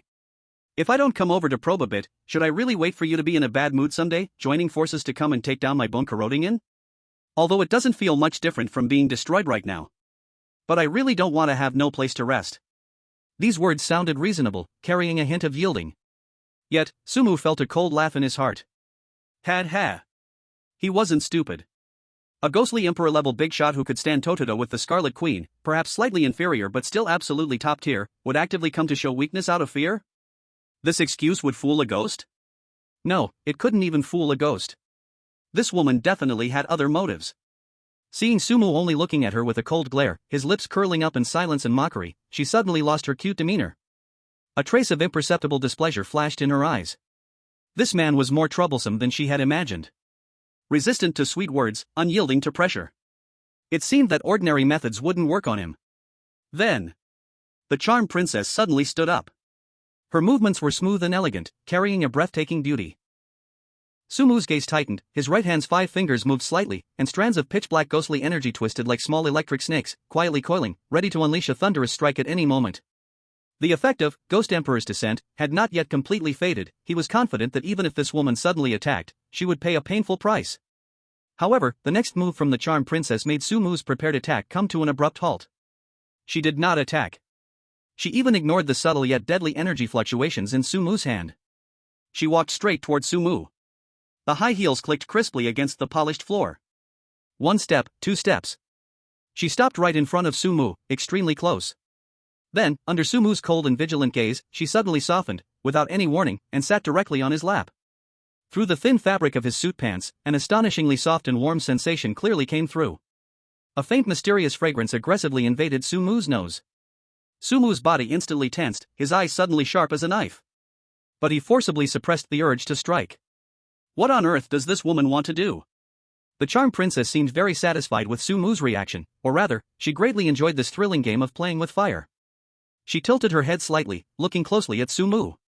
Those soul-stealing peach blossom eyes, at this moment, contained the vastness of stars and seas. Her long, curled eyelashes trembled slightly. Her full, luscious red lips glistened with an alluring sheen.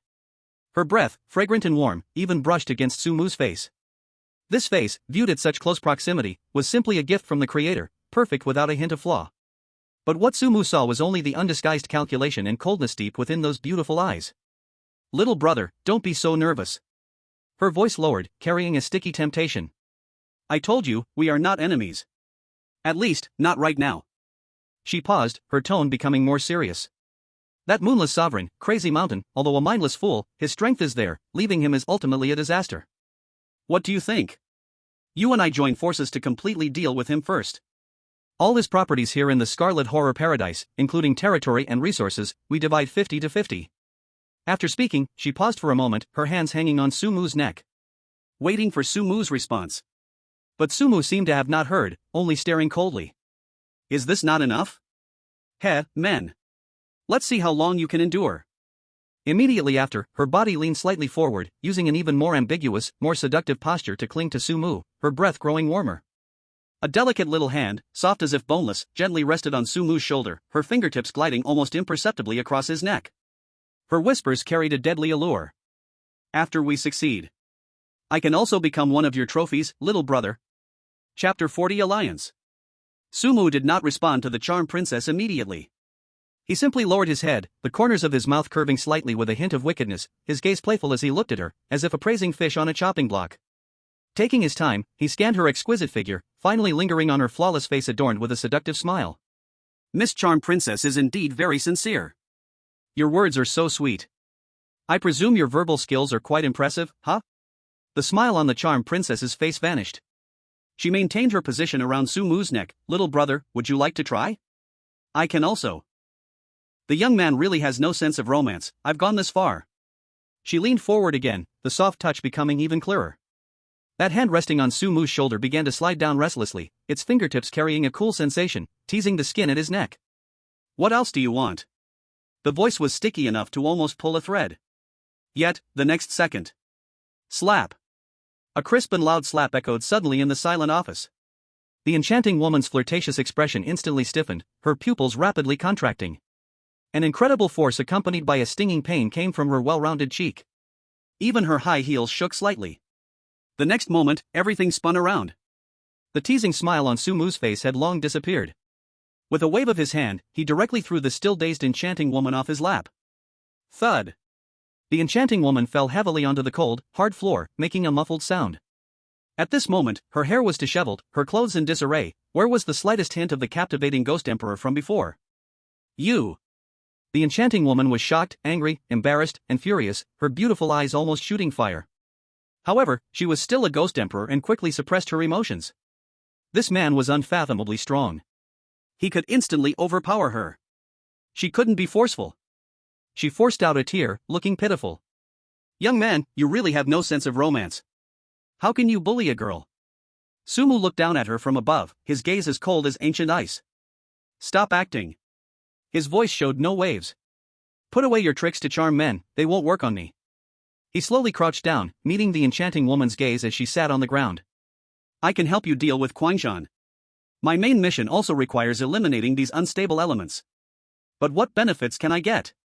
Only then did the enchanting woman fully understand that this man had never been swayed by her beauty. What he valued was only profit. Moreover, what he desired was far more than the previously suggested 50-50 split. This was truly cold and greedy. The enchanting woman took a deep breath, forcibly suppressing her shame and anger. Circumstances were stronger than people. She slowly adjusted her posture to appear less disheveled, forcing a smile that was a bit stiff. Young man, why are you being so rude? She tried to speak again in that charming tone, but her gaze instinctively darted away. Isn't 50-50 enough? Quangshan's territory is not small. She tried to steer the conversation back. But Sumu didn't take the bait at all. He reached out, pinched the enchanting woman's delicate chin, forcing her to look up at him. The force was not great, yet it carried an irresistible meaning. Not enough, I want 70-30. How much living space have you pushed us out of at the Crimson Wine Tower? If I give you 55, you'll still get quite a lot of benefits. His fingers applied slight pressure, and the enchanting woman felt a bit of pain. So, it's only natural for me to get a bit more benefits, right? His other hand casually rested on the enchanting woman's exposed shoulder, the cold touch making her shiver slightly. Or do you think I should do charity? Miss Enchantress, even being a ghost should have its limits. The smile on the enchanting woman's face completely vanished, replaced by a complex sorrow. She sighed gently, looking at Sumu with deep, haunted eyes. You speak so lightly. If Quangshan is dead and the territory is divided, that's indeed good. She shifted her tone, revealing deep wariness in her eyes. But what about when you leave? After all, you are human and will leave sooner or later. The Crimson Queen will return. Will she not settle accounts on what we discussed today? With her vengeful nature, she might turn around and settle old scores, swallowing my bone crushing in whole. This was the real concern for her. This was the fundamental reason she would rather lower herself and voluntarily come to the Crimson Wine Tower. To negotiate with a tiger for its skin, one must also consider if they can handle an even fiercer tiger after it leaves. Then, with tearful eyes, she looked pitiful, covering her face with one hand and acting. As a weak girl, how can I fight against her? As she spoke, she secretly observed Sumu's reaction. This was indeed her biggest worry. Sumu looked at her with a rain of pear blossoms, and his heart was unmoved, even wanting to laugh. A weak girl? A ghost emperor-level existence, calling herself a weak girl? Keep acting. However, for Sumu, this was not a problem at all. You can rest assured. As long as I speak, she won't harm you. Even when I leave in the future, she will definitely not find trouble with you. What I, Sumu, say here, is the rule. He laughed lightly, with absolute confidence and dominance.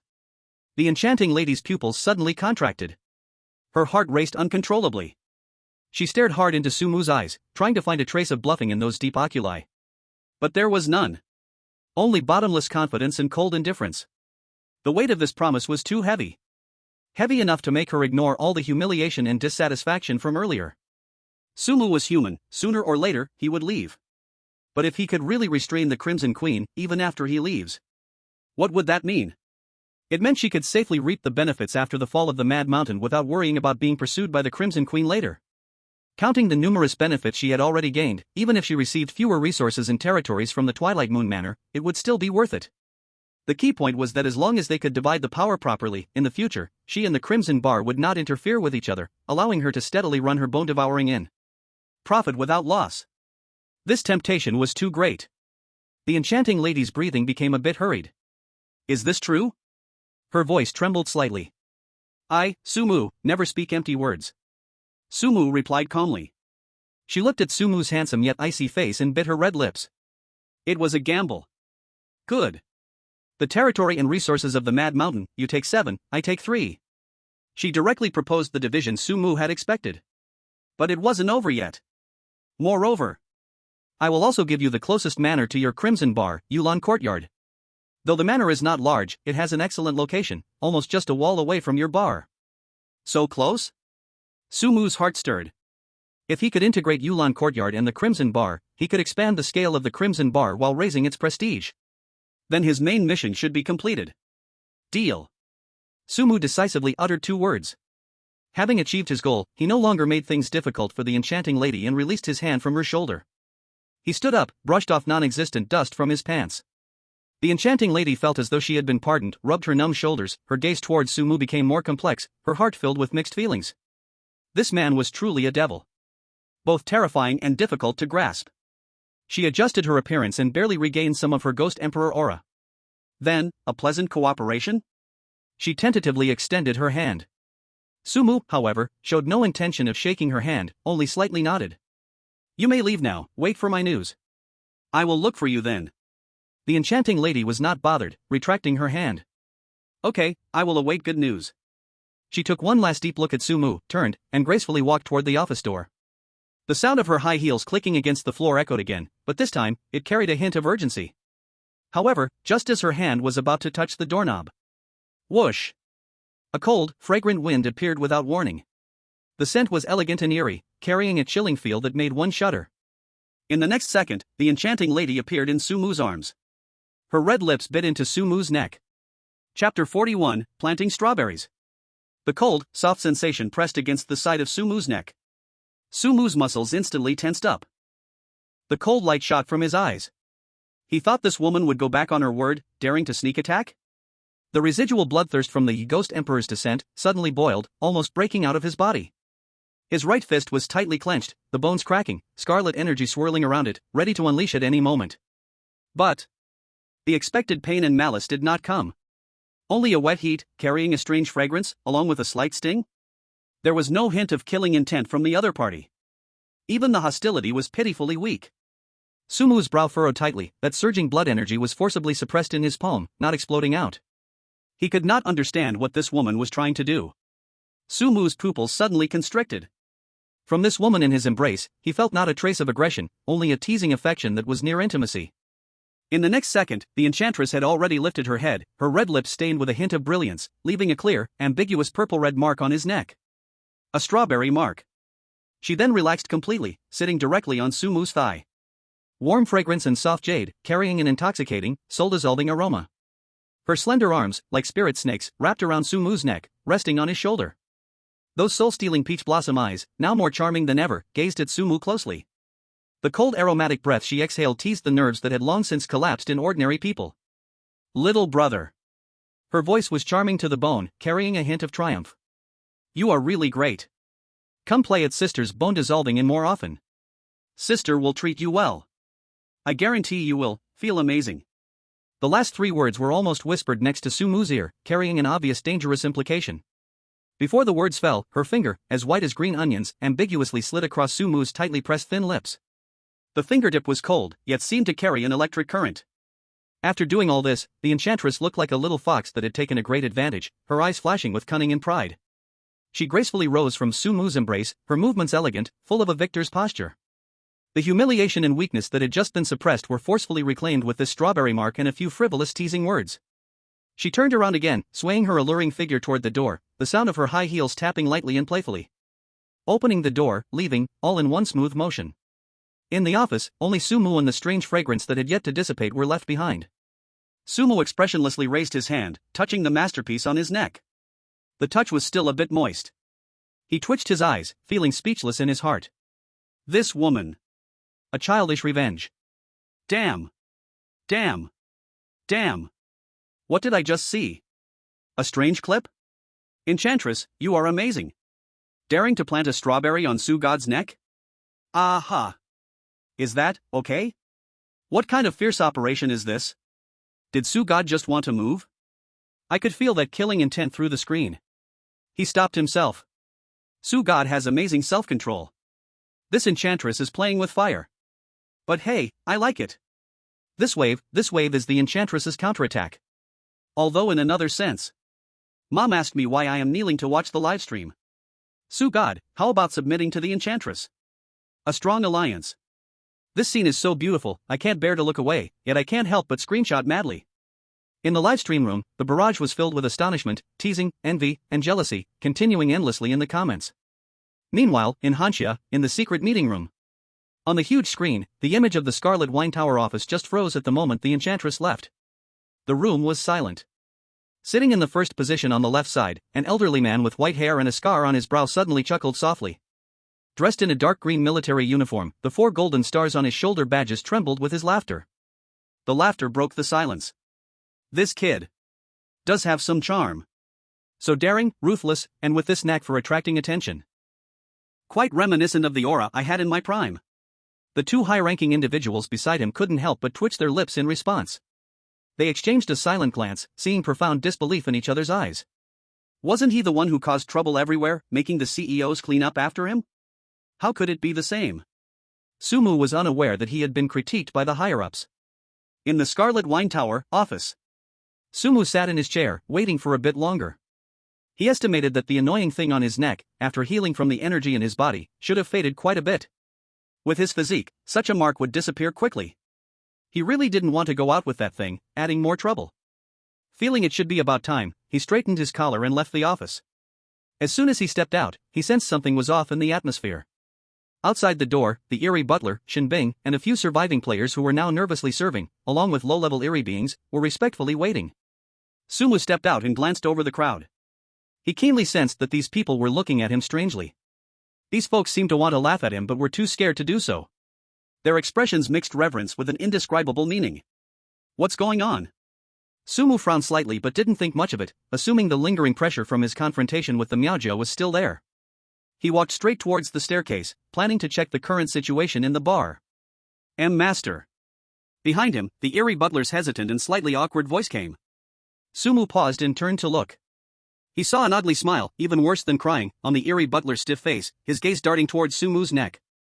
Next to him, Shen Bing had a strange expression, her lips slightly parted, wanting to say something but holding back.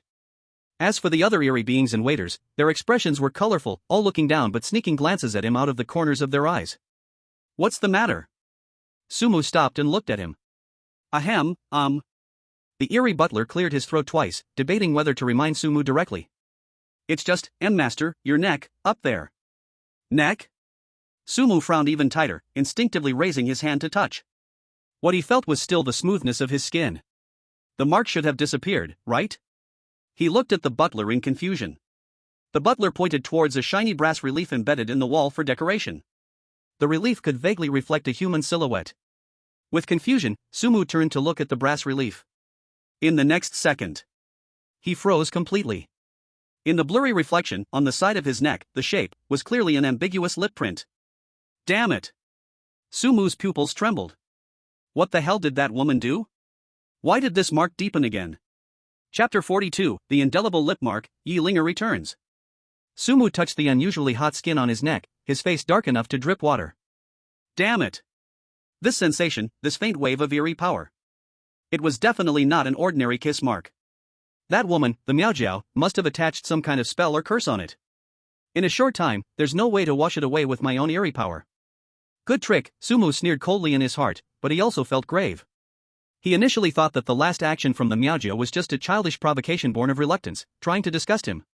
He never expected this woman's mind to be more petty than he imagined, and her methods even more insidious. This mark was so conspicuous, radiating an eerie aura.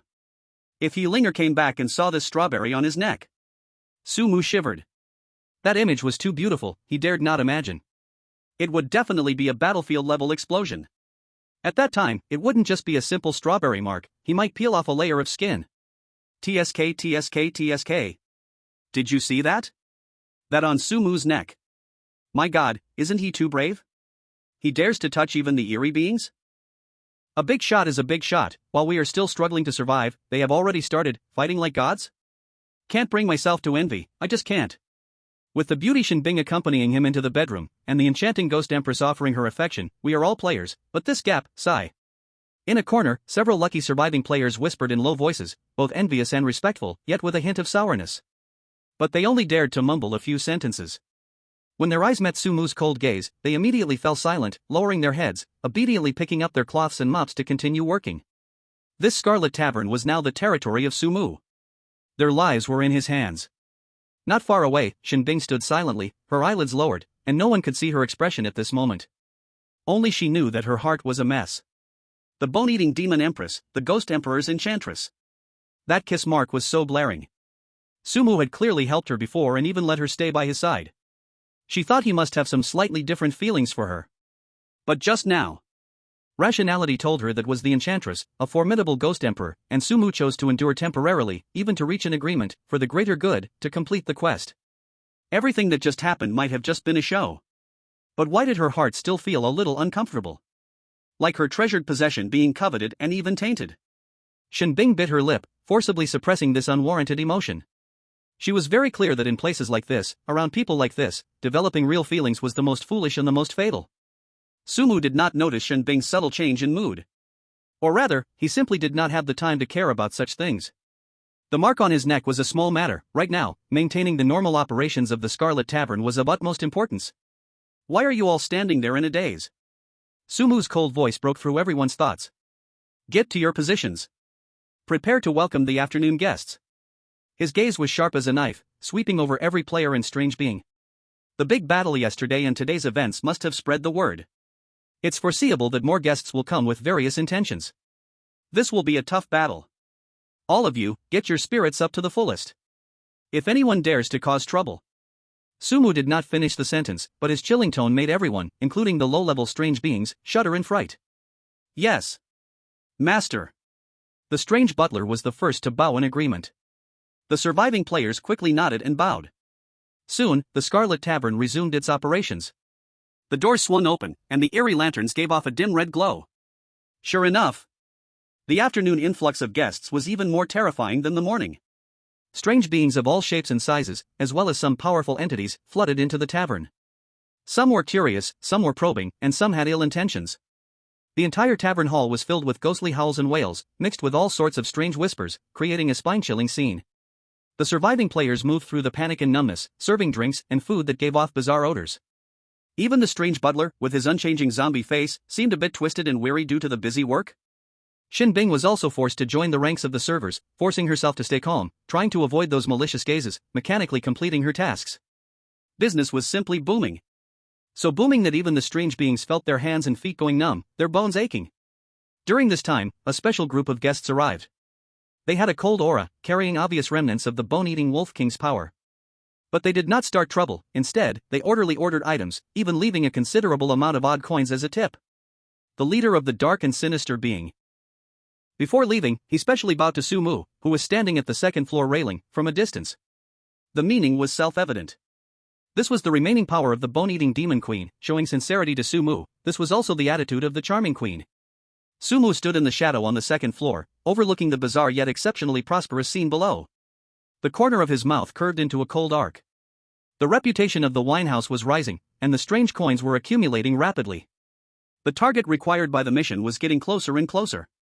As long as he dealt with the moon-deceased demon lord, the crazy mountain, this dungeon would basically be considered completely conquered. Nightfall once again. The Crimson Winehouse finally ended a day of noisy operations. The door slowly closed, blocking out the lingering prying eyes from outside. After counting today's income, the amount of strange coins rose to a new level. The eerie butler respectfully presented the accounts to Sumu. The surviving players were pale, their bodies and minds exhausted, looking at Sumu with eyes full of awe and reliance. They knew that only by honestly listening to this man's words could they possibly survive the night and make it to the end of the dungeon. Under the arrangement of the butler, everyone anxiously returned to their rooms to rest. Sumu took Shen Bing and returned once again to the top floor, to the luxurious bedroom that originally belonged to the Crimson Queen. After a day of tension and fatigue, Shen Bing almost fell asleep as soon as she touched the bed. She seemed to have gotten used to being in the same room with Sumu. Before sleeping, she even took off her clothes in front of him, leaving only her close-fitting underwear. Shen Bing curled up on the large velvet bed, breathing evenly. It felt very safe and secure with only Sumu here.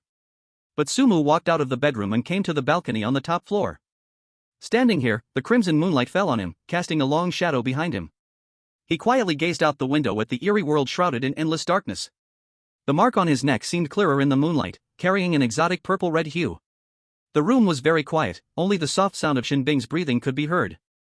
After a long while, Sumu suddenly spoke. His voice was not loud, yet it clearly broke the tranquility. "Come out. Don't hide." Chapter 43, Jealousy. The Angry Crimson Queen. Sumu's voice echoed in the silent night sky, extremely certain. Clearly, outside, apart from the crimson moonlight and boundless darkness, there was nothing. But the next second, everything outside was frozen in place. The air stopped flowing. At this moment, Shen Bing's even breathing sounded strangely abrupt. There was no response. The corner of Sumu's mouth slightly lifted, forming a smile that was not quite a smile. "Do I need to invite you out?" "Linger."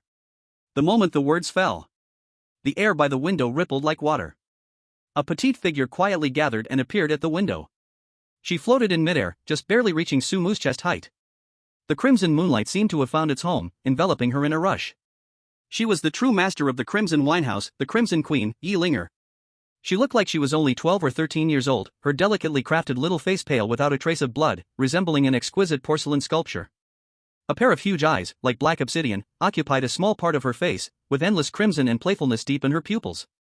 However, at this moment, she pouted her small button nose, her cherry-like lips tightly pressed, and her little face clearly showed grievance and anger. She wore a complex and elaborate crimson Gothic dress, with layers of lace like blood-red roses blooming in the dark night, gorgeous and beautiful. Her long black hair naturally fell from her shoulders, almost reaching the ground, its ends slightly floating in the air. Without wind, it moved on its own. The whole figure seemed like a delicate and beautiful yet eerie dark doll that had stepped out of an ancient painting. It was cute, yet exuding a terrifying chill that made one's heart race. She was the will of this Scarlet Tavern, the existence that countless players and strange rumors feared. Yi Linger hummed lightly, her voice crisp, with a hint of the innocent charm that only a little girl could have. She floated in front of Sumu, extending her cold little hand, and without hesitation, took hold of Sumu's warm, big hand. The sensation was delicate as silk, yet carrying a bone-chilling coldness. "Humph. How did you know I was back?"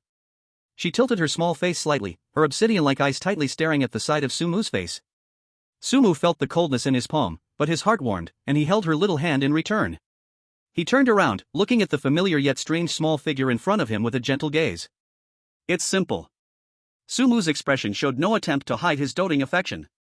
Even if Shen Bing trusted me fully, and even if she had a thick skin after enduring an entire day of shocks, there's no way she would go to sleep so comfortably the moment she returned to her room, without any guard up. It's clear that someone secretly did something to put her into a deep sleep. Anyone who could do this silently in this Scarlet Tavern, aside from you, the true master, who else could it be? Humph, a woman like Shen Bing never seemed like the kind of person who would change her clothes in front of a strange man. Such an abnormal action clearly had something wrong with it. Luckily, my skills are better, I didn't get tricked. Yi Linger, hearing this, pouted slightly, seemingly displeased that Sumu had figured out her little trick so quickly. But the scarlet light deep in her eyes quietly faded a little. She was very happy. Because Sumu was still the same as before, he could still control the details about her. The next moment, she suddenly jumped into Sumu's arms. Her small body tightly hugged Sumu's waist, her face buried in his strong chest, rubbing it forcefully. The cold sensation immediately enveloped Sumu, but this time, what he felt was no longer an eerie chill, but a deep yearning. Sumu, I miss you so much. Her voice came muffled, with a heavy nasal tone and uncontrollable excitement. Finally, I can hold you like this again. Finally, I can touch the real you. Although it seemed the same in the dreams, it's still different.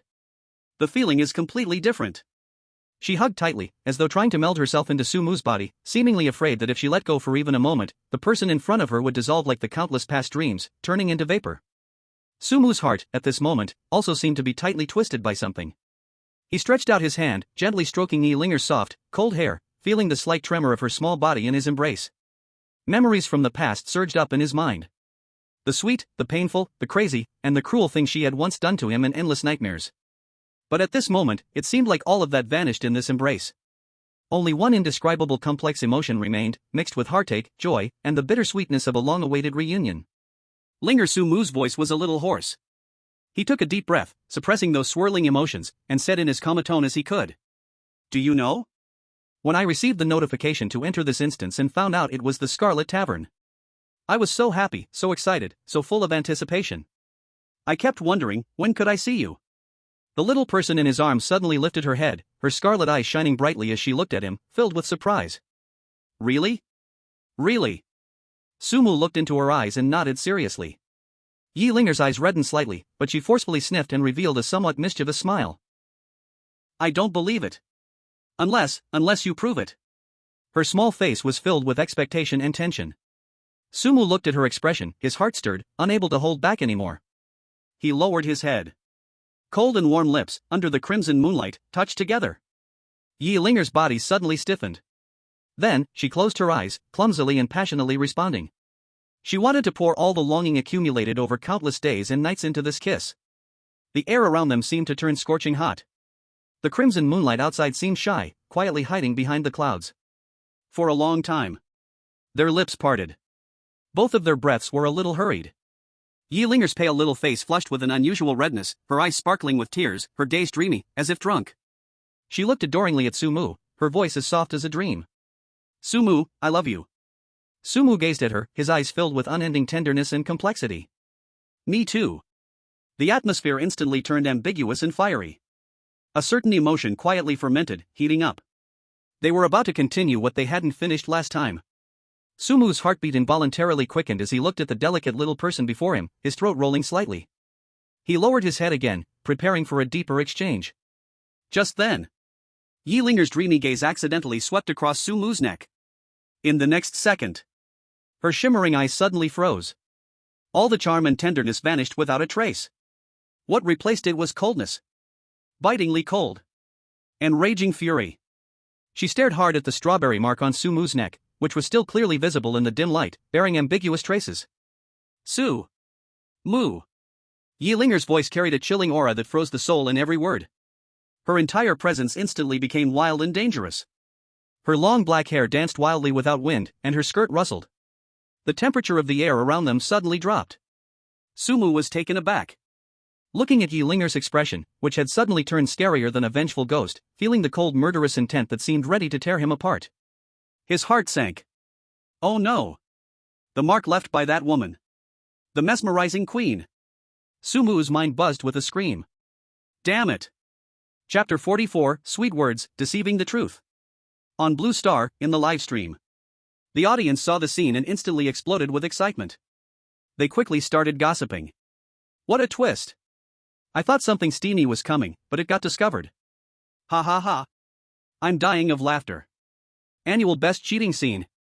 A hellish scene. Definitely a purgatory-level battlefield. Sumu is in danger.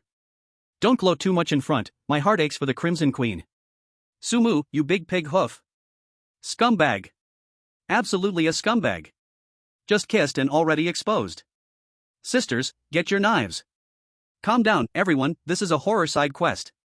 But indeed, he deserves the knife.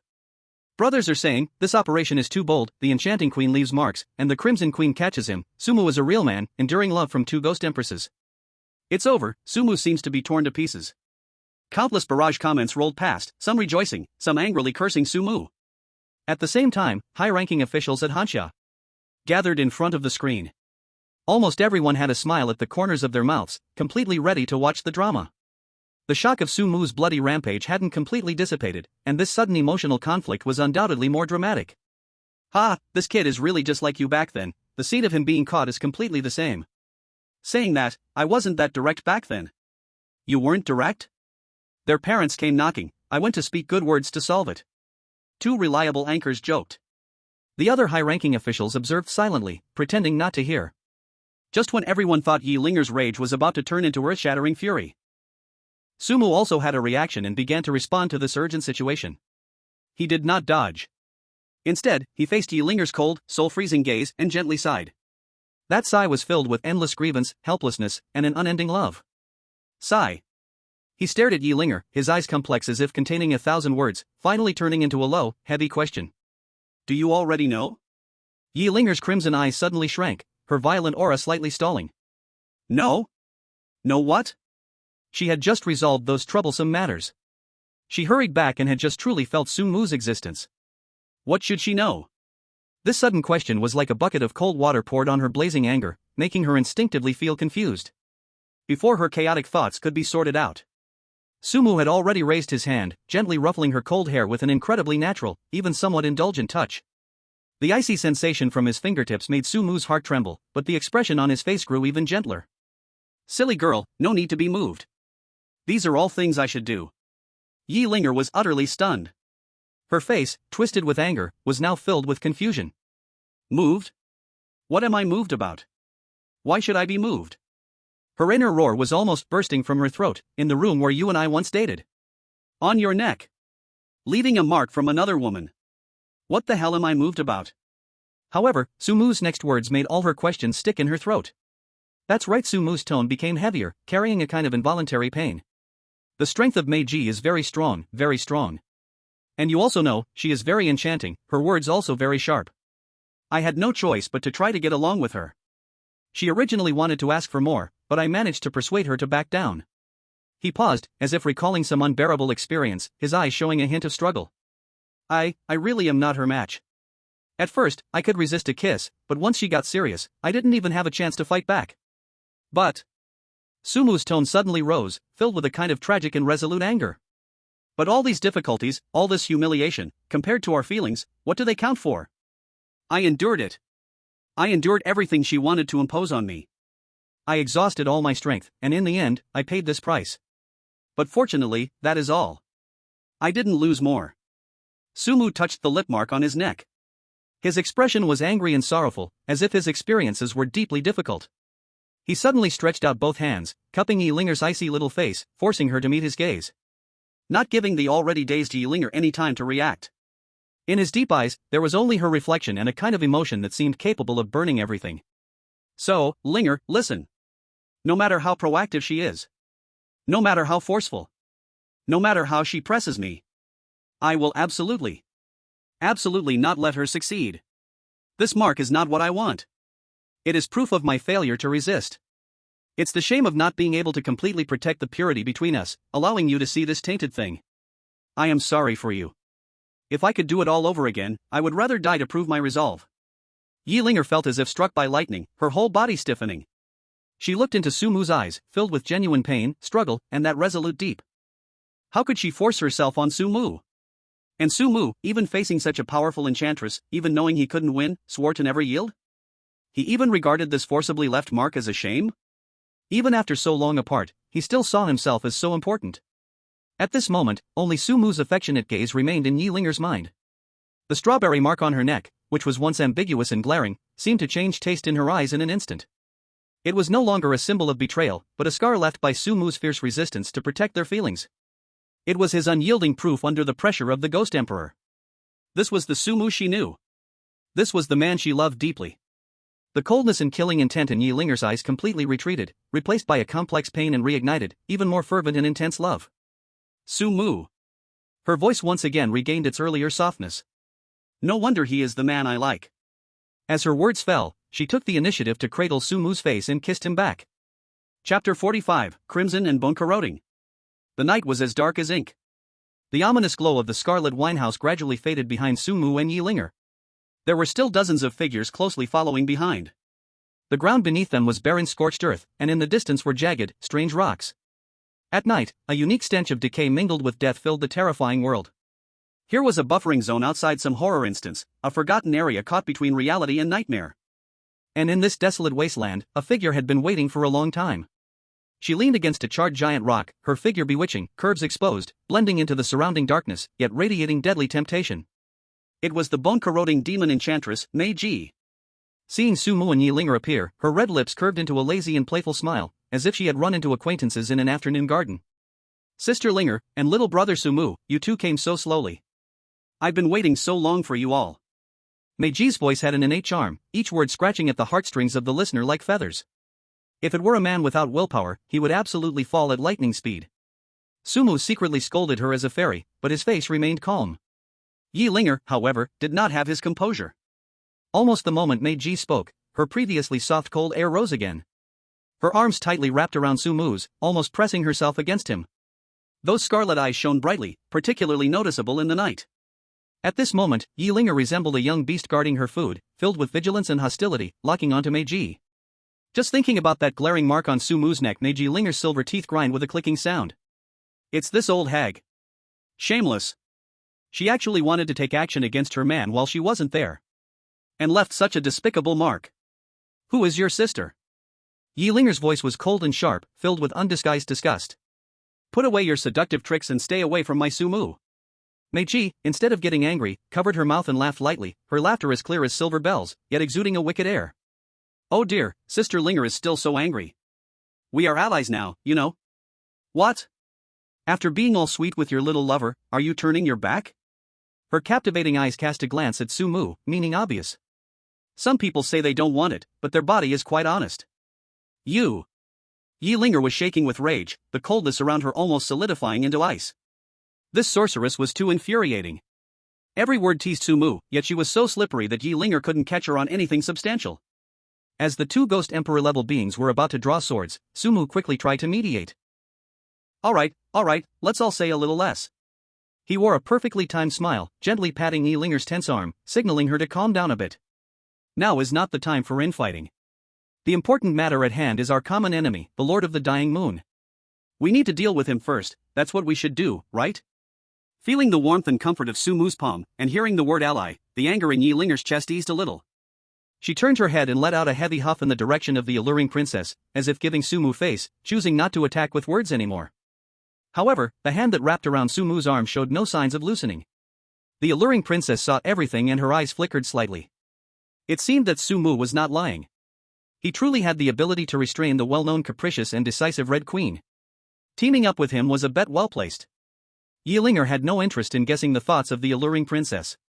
She slightly turned her face, lowering her voice so only the two of them could hear, filled with dominance and grievance, whispering in Su Mu's ear. Once we deal with that mad mountain. When we get back. I want to plant strawberries all over your neck, hands, waist, back, thighs, every single place. Cover every unsuitable mark. Make it so that your body can only carry my scent. As she spoke the last few words, her tone held an undeniable possessiveness, her fingers unconsciously gliding lightly around Su Mu's neck, as if rehearsing something. Su Mu. He could only smile wryly in helplessness. After a brief interlude, the three no longer delayed. The target, the Lord of the Dying Moon, Mad Mountain's lair, the Dying Moon Manor. The night wind howled as dozens of figures, led by Sumu, Yilinger, and the alluring princess, cut through the heavy night, racing toward the manor that emitted ominous moonlight in the distance. The dying moon manor sat in a valley bathed in eternal moonlight, its architecture eerie and oppressive, resembling a massive skeleton crawling on the ground from afar. Just as they were about to reach the edge of the manor, without any warning or extra chatter. The moment before, the alluring princess, who was sweet and charming, suddenly flashed a chilling killing intent in her eyes. Her delicate hand shot up sharply, fingers spread wide, a pitch-black energy gathered quickly in her palm, exuding a heart-pounding corrosive aura. Bone-eating soul-piercing finger. With a delicate shout, that dense black energy instantly formed a slender, bone-like structure, comparable in size to a small mountain. With a sharp sound slicing through the air, it fiercely jabbed toward the manor's gate made of some kind of pale bone. Boom! That immensely solid, ghostly flame-flickering bone door, the moment the giant bone touched it, didn't even have a proper resistance, as it began to dissolve and collapse at a visible speed. The black corrosive energy spread wildly, wherever it went, both the hard skeleton and the curses clinging to it vanished, giving off acrid black smoke. Just one strike. Merely one move. The dying moon manor's massive bone door, known for its incredible defense, along with a small piece of the square behind it, was completely erased, leaving behind a terrifying hollow that still fizzed and expanded with corrosive aura. This sudden destructive blow instantly stirred the entire dying moon manor. Deep inside the manor, countless eerie beings, either sleeping or wandering, were awakened. Sorrowful screams and furious roars echoed one after another. What is that? Impudence! Which monster dares to intrude upon the dying moon manor, seeking death? Several powerful ghostly energies surged into the sky, accompanied by howling winds, as vague but terrifying figures, radiating immense pressure, rushed toward the entrance of the manor. However, when they saw the three figures standing at the forefront of the ruins, all the roars stopped abruptly. Especially when they recognized the two women whose terrifying aura made their souls tremble, they completely forgot how to breathe. The Crimson Queen and the bone-eroding demon princess. Two terrifying beings at the Ghost Emperor level actually came to their doorstep together? In an instant, all the strange creatures that had rushed out, no matter how arrogant they were just moments ago, became like chicks with their necks gripped, completely stiff and unable to move. Fear instantly drowned their consciousness. It's over. This was the only thought that emerged in the hearts of all the strange beings in the Hanya Villa. Chapter 46, Encirclement of Hanya Villa. On Blue Star, inside the live broadcast room. The comments section was instantly filled with comments. What was that just now? A finger? It pierced through the gate of Hanya Villa? My god. What kind of unbelievable team does Sugod have? Two Ghost Emperors providing protection? This is no longer a raid strategy, this is a Ghost Emperor bringing little brothers to level a mountain. This operation is too amazing. The rules of the raid directly allow Sugod to call in two Ghost Emperor level allies? The person upstairs has a limited perspective, what is called allies? Didn't you see the Crimson Queen's gaze? She looks like she wants to swallow Sugod. This is clearly a family member. I begin to pity that Lord of Hanya, Kwangshan. Pity for what? These rule-breaking players and local strange beings, one is too many, they all deserve to die. Kill. Kill. Kill. Sugod is mighty. Meanwhile, inside the Hanya Villa, the strange beings that had rushed out because the gate was broken stood frozen in place. They didn't dare to move, didn't dare to make any moves. They could only exchange glances with Sumu and the others, along with many strange creatures. The sound of bones creaking and the howls of the eerie wind all vanished. They could clearly feel the terrifying pressure emanating from the Ghost Emperor standing before the ruins, enough to crush their souls. The Crimson Queen Yilinger was known for slaughter and her unpredictable temper. The bone-eroding demon princess Meiji was infamous for her cruelty and manipulating hearts. Any one of them appearing alone was enough to disturb the peace of Hanya Villa. Now, they had both come together? What was most deadly was that the human made both female Ghost Emperors subtly center around him. If memory serves, he was also a Ghost Emperor. Gulps. Uncertain who it was, a strange being swallowed hard and made a sound clearly heard. In a desperate silence, a tall ghostly figure draped in tattered black armor, with only a vague cloud of black mist on its face and 2 points of crimson light shining through the fog, trembled as it floated out from behind the other strange beings. This ghostly figure was surrounded by ghostly energy and faintly held the presence of a king, clearly the leader responsible for guarding the entrance, a genuine ghost king. It forced itself to suppress the fear coming from the depths of its soul and spoke with a dry voice. Your Majesty, the Crimson Queen, and Your Majesty, the bone-eroding demon princess, and this esteemed person. Its voice trembled, strong as a ghost king, it now resembled a child who had made a mistake, trembling in fear. We are unaware of what brings 3 esteemed guests here. It seems we of Hanya Villa have not offended any of you, right? It attempted to reason, even though it knew deep down how powerless reasoning was against absolute strength. Seeing that Su Mu and the others did not make an immediate move, it seemed to muster a little courage or perhaps was forced into a dead end. Our Lord of Wanyu, Quan Shan, is of the same Ghost Emperor level as the two esteemed ones. If we truly tear our faces and escalate to a point of no return, it's likely there will be no good outcome for anyone. I kindly ask you to think twice. However, its words were not completely finished. Having watched coldly and shown no interest in these minions, Yi Linger's brow twitched slightly. Just a moment ago, the playful and cute Crimson Queen who exuded possessiveness like a little girl in front of Su Mu, now had only pure coldness and indifference left. Hearing another word would be an insult to her ears. Her red lips parted slightly, and only two words escaped. Noisy. The moment the words fell, she made no extra movement, simply lifting her pale hand casually, with a light grasp in the direction of the black-armored Ghost King. A barely perceptible crimson mist drifted gently. Puff. A soft sound. The black-armored strange, who had just tried to reason and even threatened with its Ghost King strength, was instantly crushed by an invisible force. It was reduced to a blood-colored mass. In the end, as the force kept pressing and collapsing, it turned into the finest flying ash, scattering in the night wind. Not a trace was left. It was as if it had never existed. This completely shattered all the psychological defenses of the strange creatures of the Wanyu Mountain Manor. Even the Ghost King level leader was casually killed in such an understated manner. What could they use to resist now? The charming princess laughed softly, covering her lips, her enchanting peach blossom eyes flashing with excited and cruel light. She did not look at Su Mu, but instead, she ordered in a tone full of strange charm to the distorted void behind her, created by her power. My little babies, come out now. Except for the ruler, the rest, enjoy yourselves to the fullest. Make a big noise, let the Mad Mountain know, we have arrived. As her voice fell, the twisted void behind her suddenly exploded. A strange black mist, mixing the stench of rotting corpses and the sweet, greasy scent of flowers, surged out.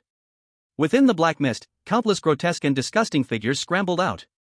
Some looked like monsters sewn together from countless severed limbs, their joints twisted, making a crack-crack sound. Others dragged long intestines, with human faces twisted and hanging on the intestines, letting out mournful howls. There were even some floating chunks of flesh covered in eyeballs, the eyes spinning, locking onto every living being. He. Kill. Flesh. Fresh flesh. These bone-corroding monsters, born from the charming princess's power, let out various eerie, scalp-tingling shrieks. Like bloodthirsty locusts, they rushed towards the strange creatures of Wanyu Mountain Manor, who were already stunned with fear. Their attacks were extremely brutal and bizarre. Some directly pounced, using sharp bone claws to tear their prey into pieces, devouring them in large bites. Others spat out black acidic liquid, dissolving their prey into a pool of pus. Still others wrapped their long tongues around their prey, dragging them into their constantly wriggling bellies, digesting them alive. Screams. The sound of bones breaking. The tearing of flesh, the crunching sounds of chewing. Unceasing. Yi Linger also showed her brutal side as the Crimson Queen at this moment. Her body was engulfed in blood energy, and when she grabbed a strange creature, she tore it in half with brute force. The strange creature's blood energy was absorbed by her, forming a face in the blood mist around her, becoming a part of her power. She was the Crimson Queen, the ruler of blood and hunting. The four words, Crimson Queen, were a symbol of fear for the strange creatures in the horrifying world. Because she was bloodthirsty. She took pleasure in killing, with boundless cruelty. Every strange creature she killed would become a vengeful spirit, struggling and wailing in her power. Thousands, tens of thousands, of terrifying faces in her blood mist, writhing in torment, were the best proof of her murderous reign. In an instant, the entrance of the Wanyu Mountain Manor had turned into a hellish nightmare of blood and flesh, filled with the cries of ghosts and wolves. These bone-corroding monsters perfectly inherited the charming princess's cruelty. Their killings were not just for destruction, but seemed like they were enjoying the process, filled with malicious amusement. In the live broadcast, the viewers were also horrified.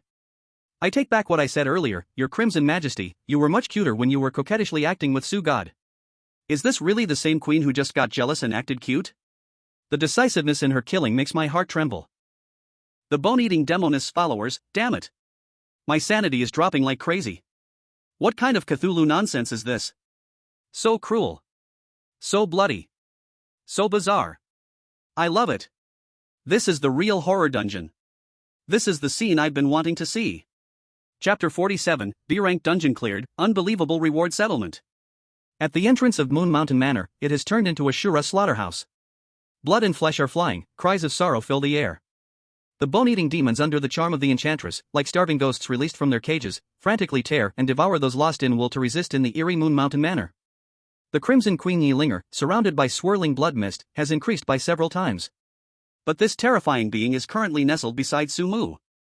Her crimson skirt gently sways in the blood-colored mist, her stunning face shows no expression.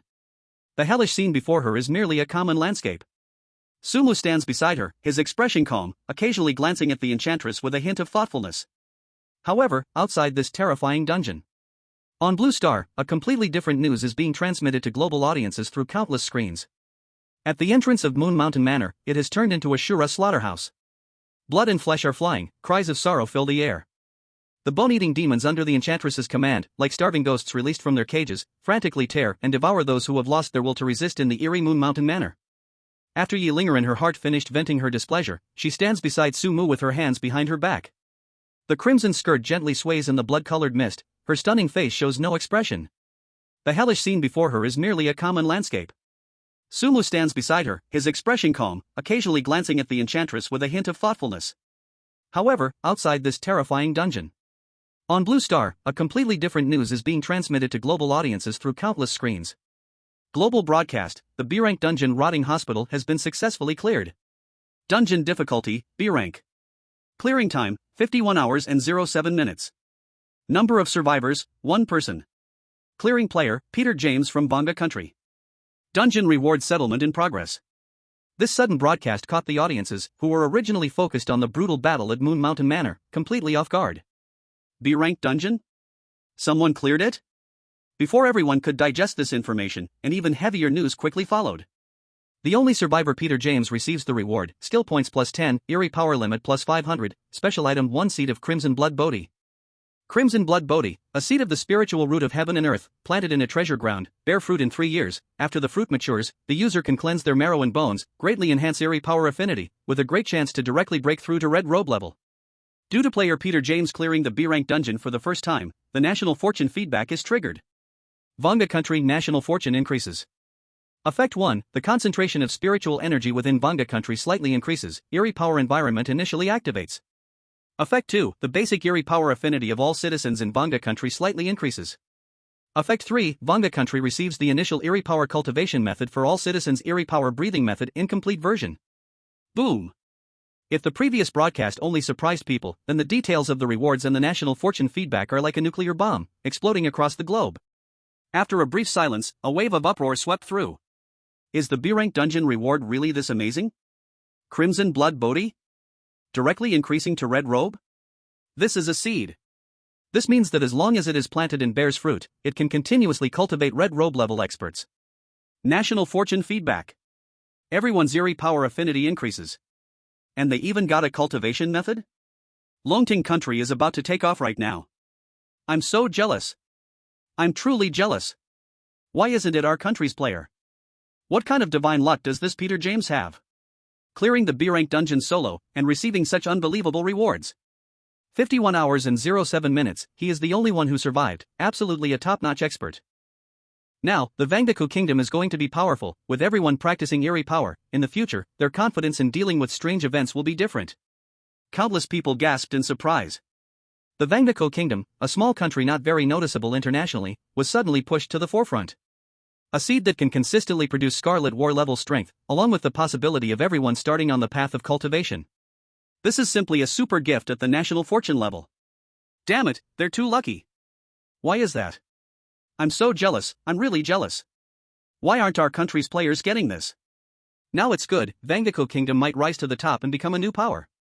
Soon, some people's attention turned back to the live broadcast of the Crimson Winehouse. They looked at that man, who was standing side by side with 2 terrifying ghost empresses, Sumu. Wait. If the reward for a B-level dungeon is so incredible, then Sumu is currently tackling what is possibly an S-level difficulty in the Crimson Winehouse.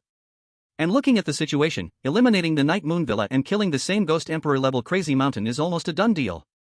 My god. What kind of rewards will Sumu get after clearing it? I can't even imagine. Will there be a direct reward of a Ghost Emperor level henchman? Or something even more outrageous? Will everyone ascend instantly? Hanya, don't dream. Whether Sumu can survive is still uncertain. Don't forget Crazy Mountain hasn't shown up yet. Exactly. Don't hype him too much. What if he fails? I bet he must die this time. Shut up, you black-hearted. Sumu is invincible. Crazy Mountain isn't even worthy to carry his shoes. Ha, a bunch of jealous haters, can't stand Sumu doing well? Just wait, Sumu will surely create miracles. Curse Sumu to be hit by a car when he goes out. Upstairs, you are bold. I dare you to reveal your address. On the bullet screen, supporters and naysayers immediately started a new round of heated arguments, various opinions flooding in. At this moment, in Hanya, the highest strategic command center. In the circular conference room, the atmosphere was so tense that it could drip water. On the holographic projection, one side showed the bloody chaos happening inside the Crimson Winehouse, while the other side displayed the recently announced B-level dungeon announcement and reward details. Several composed old men sat upright, they were Hanya's true stabilizing force. One elder in a Zhongshan suit lightly tapped the table with his fingertips and slowly spoke. Vangdako Kingdom, B-level dungeon, Scarlet Blood Bodhi Seed, nationwide Eerie Power Enlightenment. This reward is too generous, especially Eerie Power Enlightenment. This is almost a force that can change the nation's foundation. The key is that Vangdako Kingdom's position has always been unsteady but clearly leans more toward the ugly country. We have repeatedly sent strategic cooperation invitations, but they have declined with various excuses and never truly participated. Now that they have obtained such power. The words were not finished, but the meaning was clear. A small country that was once insignificant but leaning toward a competitor suddenly has the ability to produce high-end combat strength and bulk and enhance the overall national potential. This is definitely not good news for Hanya. This seed of Scarlet Blood Bodhi might just become the last straw that breaks the camel's back, completely pushing the Vangdako Kingdom toward the ugly country camp.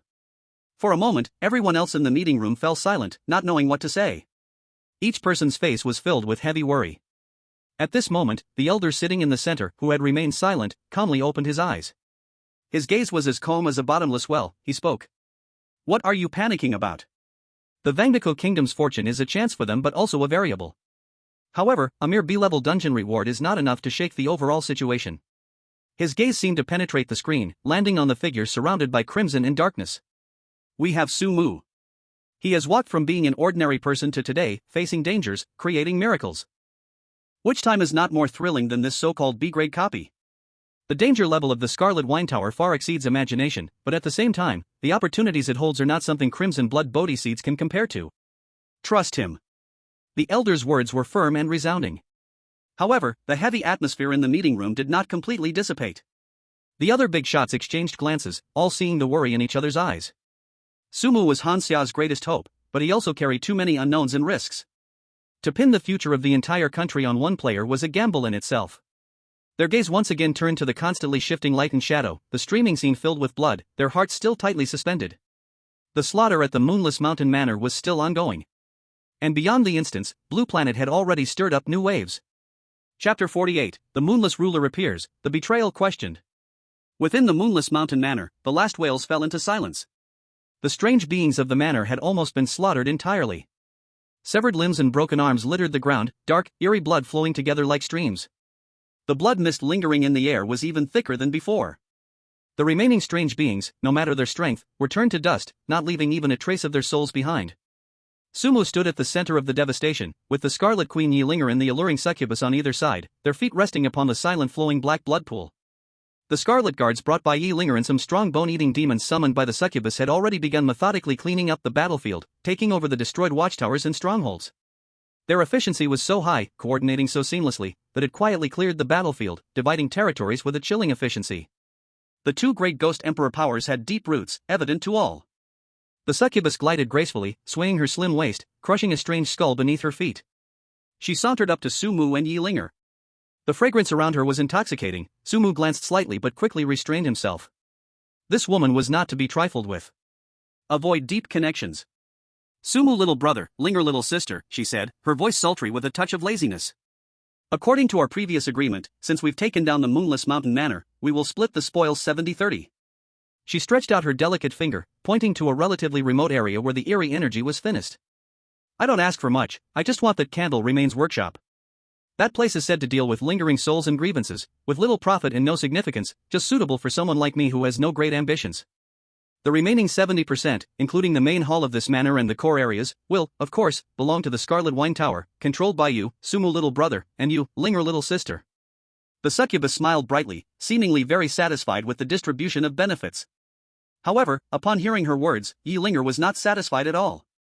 Instead, her crimson eyes narrowed suddenly, her gaze sharp as a blade, slicing through the succubus's charming face. Have you changed your tune, old hag? Her voice was cold, not hiding her suspicion. You really intend to keep your promise, not planning to stab us in the back? How rare. In the past, you have frequently done things that are opposite to your word. Yi Linger took a step forward, her blood energy subtly surging, the powerful ghost emperor pressure making the low-level ghostly beings tremble in fear. Originally, I was all prepared to grind you and that mad mountain into dust here, and yet you've decided to behave? Yi Linger was not joking, she truly had that intention. And she was well prepared for it. Sumu was slightly stunned, he had not expected the succubus to be so agreeable. After all, the impression this female ghost left on him was not particularly good. Although her figure was nice and her voice was flirtatious, and her skin felt soft and pleasant to touch. Before he could think further, he found himself locking eyes with the succubus's liquid eyes, filled with seductive intent. In the next moment, the enchanting girl even playfully winked her right eye at him, full of charm. Isn't there Sumu Xiaogu here? For someone I like, especially a handsome guy like Sumu Xiaogu, I always keep my promises. Looking for death. Yi Linger's blood surged instantly, nearly solidifying. She suddenly turned and stood in front of Sumu, blocking the seductive gaze thrown by the enchanting girl. Her scarlet eyes were almost boiling with murderous intent. This damned vixen dared to flirt with Sumu right in front of her? Is there no law left? Does she not care about herself? But the enchanting girl was completely unconcerned by Yi Linger's killing aura. Instead, she covered her mouth and giggled softly, her voice as sweet as dripping water. Oh dear, why should Linger be angry? Times change. Her gaze lingered, once again landing on Sumu, deliberately revealing her charm in her eyes. That flavor, perfectly a male killer. If you're not careful, even your soul will be stolen by her. In the past is in the past, now my heart has already been completely conquered by Sumu Xiaogu. Naturally, whatever Xiaogu says, I will listen, I wouldn't dare make Xiaogu unhappy. I also want to have a good deep communication with Sumu Xiaogu in the future. As soon as these words came out, not only did Yi Linger feel a chill down her spine, but even Sumu shuddered. This woman, has she become addicted to acting? Shameless vixen. Yi Linger shouted angrily, unable to control herself any longer. The scarlet ghost claw shot out instantly, carrying terrifying power that ripped through space, aimed directly at the enchanting girl's face. She absolutely could not tolerate any woman flirting with Sumu. Especially right in front of her, time and again provoking her. The air began to twist, about to explode completely in the next second. At this moment, when the tension was palpable, suddenly, Sumu, Yi Linger, and the enchanting girl all turned their eyes toward the deep area of the villa shrouded in thick black mist. There lay the true core territory of the Twilight Moon Lord, Crazy Mountain. A horrifying, savage aura, filled with endless resentment and unwillingness, suddenly erupted from the depths of the villa. Boom! The blood moon in the sky seemed to dim a little. Countless bone-eating demonic creatures and the remaining twilight shadows were trembling under this pressure, kneeling on the ground, unable to move. Even Yi Linger's scarlet guards showed solemn expressions. A figure dressed in a torn, blood-stained black gold royal robe, with a face as dry as a mummy but eyes burning with two balls of eerie green ghost fire, slowly stepped out from that thick black mist. He carried a bone stick on his shoulder, and with every step he took, the ground beneath him could not withstand his power, cracking inch by inch, releasing wisps of dark death energy. It was the master of Twilight Mountain, a ghostly emperor-level existence, Crazy Mountain. Crazy Mountain's gaze first fell on Yi Linger. When he saw the striking red figure standing proudly atop a mountain of corpses and a sea of blood, a look of shock and deep apprehension flashed across his dry face. Clearly, he recognized this fearsome Scarlet Queen known far and wide. But the next moment, when his gaze passed over Yi Linger and landed on the enchanting girl beside her, who was charming and bewitching, it was instantly replaced by an overwhelming rage. Those two balls of eerie green ghost fire surged violently, nearly bursting from their sockets. His withered hand gripped the bone stick tightly, a wave of even more violent and resentful aura erupted. He stared fiercely at the enchanting girl, his eyes bloodshot. May. G. Each word seemed to be squeezed out from between his teeth, filled with endless hatred. I treated you well. Resources, power, secret arts. What did you lack? I even shared the core fragment of the Twilight Soul Devouring Classic with you. Why did you betray me? Why did you join forces with the Scarlet Wine Tower to attack my Twilight Mountain? Crazy Mountain's voice echoed above the blood-soaked battlefield. After being betrayed by the one he trusted the most, he now has nothing but endless anger and deep-seated hatred. Chapter 49 Completing the Hidden Task, Killing the Ghost Emperor. Hearing this, the enchanting lady not only showed no fear but instead swayed her waist and walked forward with a captivating catwalk. She stopped not far from Quangshan, covering her red lips with her jade hand, emitting a series of tinkling, charming laughter, her eyes seductive, her voice sweet as if it could squeeze out water. He, Lord Quangshan, you have wronged me. How could a delicate person like me understand betrayal? It's just that a good bird chooses the right tree to rest, and a wise minister chooses the right master to serve, isn't it? Quan Shan's withered face twisted with rage, the ghostly green fire in his eyes flickering violently. For you, I was even willing to bring out the Insha condensing pearl that suppresses the luck of the mountain villa to nurture your soul. For you, I went so far as to offend the ghost grandma of the ghost spring and snatch the soul-devouring flower to help you break through your bottleneck. I even discussed the fundamental secrets of the waning moon soul-devouring classic with you. And you now say this to me? He looked like a wounded wild beast forced into a corner, pain and unwillingness written all over his face. He truly could not understand why his sincere sacrifices had resulted in such an outcome. The smile on the enchanting lady's face only became sweeter. Oh, Lord Quangshan's kindness, I naturally remember it in my heart. However, she changed her tone, her gaze sneaking over to Su Mu, her charm growing stronger in her eyes. I now feel that this Su Mu brother seems to make my heart flutter even more. Sister Linger, don't you think so? Yi Linger's crimson eyes were as cold as ice, her blood energy surging, but this time she did not act immediately, merely staring hard at the enchanting lady. Upon hearing these words, Quangshan's body suddenly trembled, those two balls of ghost fire shrinking rapidly. The Crimson Wine Building. In the afternoon. This woman, in front of him, was inviting that human boy called Su Mu to team up and kill him. At that time, he thought it was merely the enchanting lady's usual playful banter. He even thought it was some sort of cruel joke. But now, it seemed like what she said was really true. You. Endless humiliation, the fury of being mocked, and the sharp pain of betrayal from the one he trusted the most instantly overwhelmed him. Roar! Quangshan suddenly roared skyward, his voice transformed into sound waves filled with endless hatred and a will to destroy. Boom! The entire waning moon mountain villa trembled violently under this roar. The ground cracked open into deep black fissures, as rich as ink, and the deathly energy mixed with resentment surged out, with ferocious ghostly figures rising into the air. The already dim blood moon in the sky was completely covered by this dark, eerie force. An invisible pressure surged in, instantly engulfing the area. The low-level soul-eating demons and strange creatures of the waning moon could not even let out a cry under this disaster-like pressure, they were directly ground into powder, their souls scattering. Even Yi Linger's crimson guards had to use all their strength just to barely stand firm against this terrifying wave. This was the power of a ghost emperor-level existence completely going berserk. A terror capable of shaking the very earth. However, facing this earth-shaking, apocalyptic scene, the smile on the enchanting lady's face suddenly vanished, replaced by a chilling and satisfying coldness. Quangshan, did you think I would fall in love with an enemy who slaughtered my entire clan? Her voice no longer coy, but filled with unmasked hatred, each word like a knife. Quangshan's furious momentum suddenly halted, with confusion in his eyes. What nonsense are you talking about? What annihilation of clan? The enchanting lady looked at him, her eyes filled with mockery and pity, as if watching a pathetic clown. 300 years ago, in the western region's soul-eating village. That eerie village, which you slaughtered in one night for the purpose of refining the Insha condensing pearl, leaving no one alive, not even the babies in their cradles. Do you remember? I am the only survivor in that village. All these years, I have merely been searching for an opportunity to interact with you. The purpose was to one day personally kill you and take my revenge. Now, the opportunity has come. Your so-called kindness only makes me feel disgusted. Every word turned into the sharpest blade, fiercely stabbing into Quangshan's heart. The ghostly fire in Quangshan's eyes shook violently, and his withered body began to tremble slightly. 300 years ago, Shiguda village, that name he had almost forgotten. So it turns out, it was like this? The woman he had cherished and treated with all his heart was actually a vengeful spirit carrying a sea of blood and deep hatred. In her eyes, all his sacrifices and affections were merely the repulsive performance of an enemy. How could this? Quangshan muttered to himself, unable to believe. However, before he could finish speaking, die. A fierce glint flashed in Meiji's eyes, giving him no time to react or breathe. No sense of honor in battle. Her figure suddenly blurred, transforming into a pink toxic light, accompanied by a sharp sound as she struck first. 5 claws shimmering with ghostly purple light tore through the air, aimed directly at Quangshan's heart. In the live stream, comments began to roll in. What an unbelievable twist. Meiji is actually a vengeful spirit. No wonder she flirted with Su Mu before, she was looking for help. The one who licks boots deserves a miserable end. Especially when it's a bootlicker who exterminated entire clans. Dying 1,000 times would not be too much. In the Fallen Moon Mountain Villa. Although Quangshan was in a state of chaos, being an experienced ghost emperor, his combat instincts remained.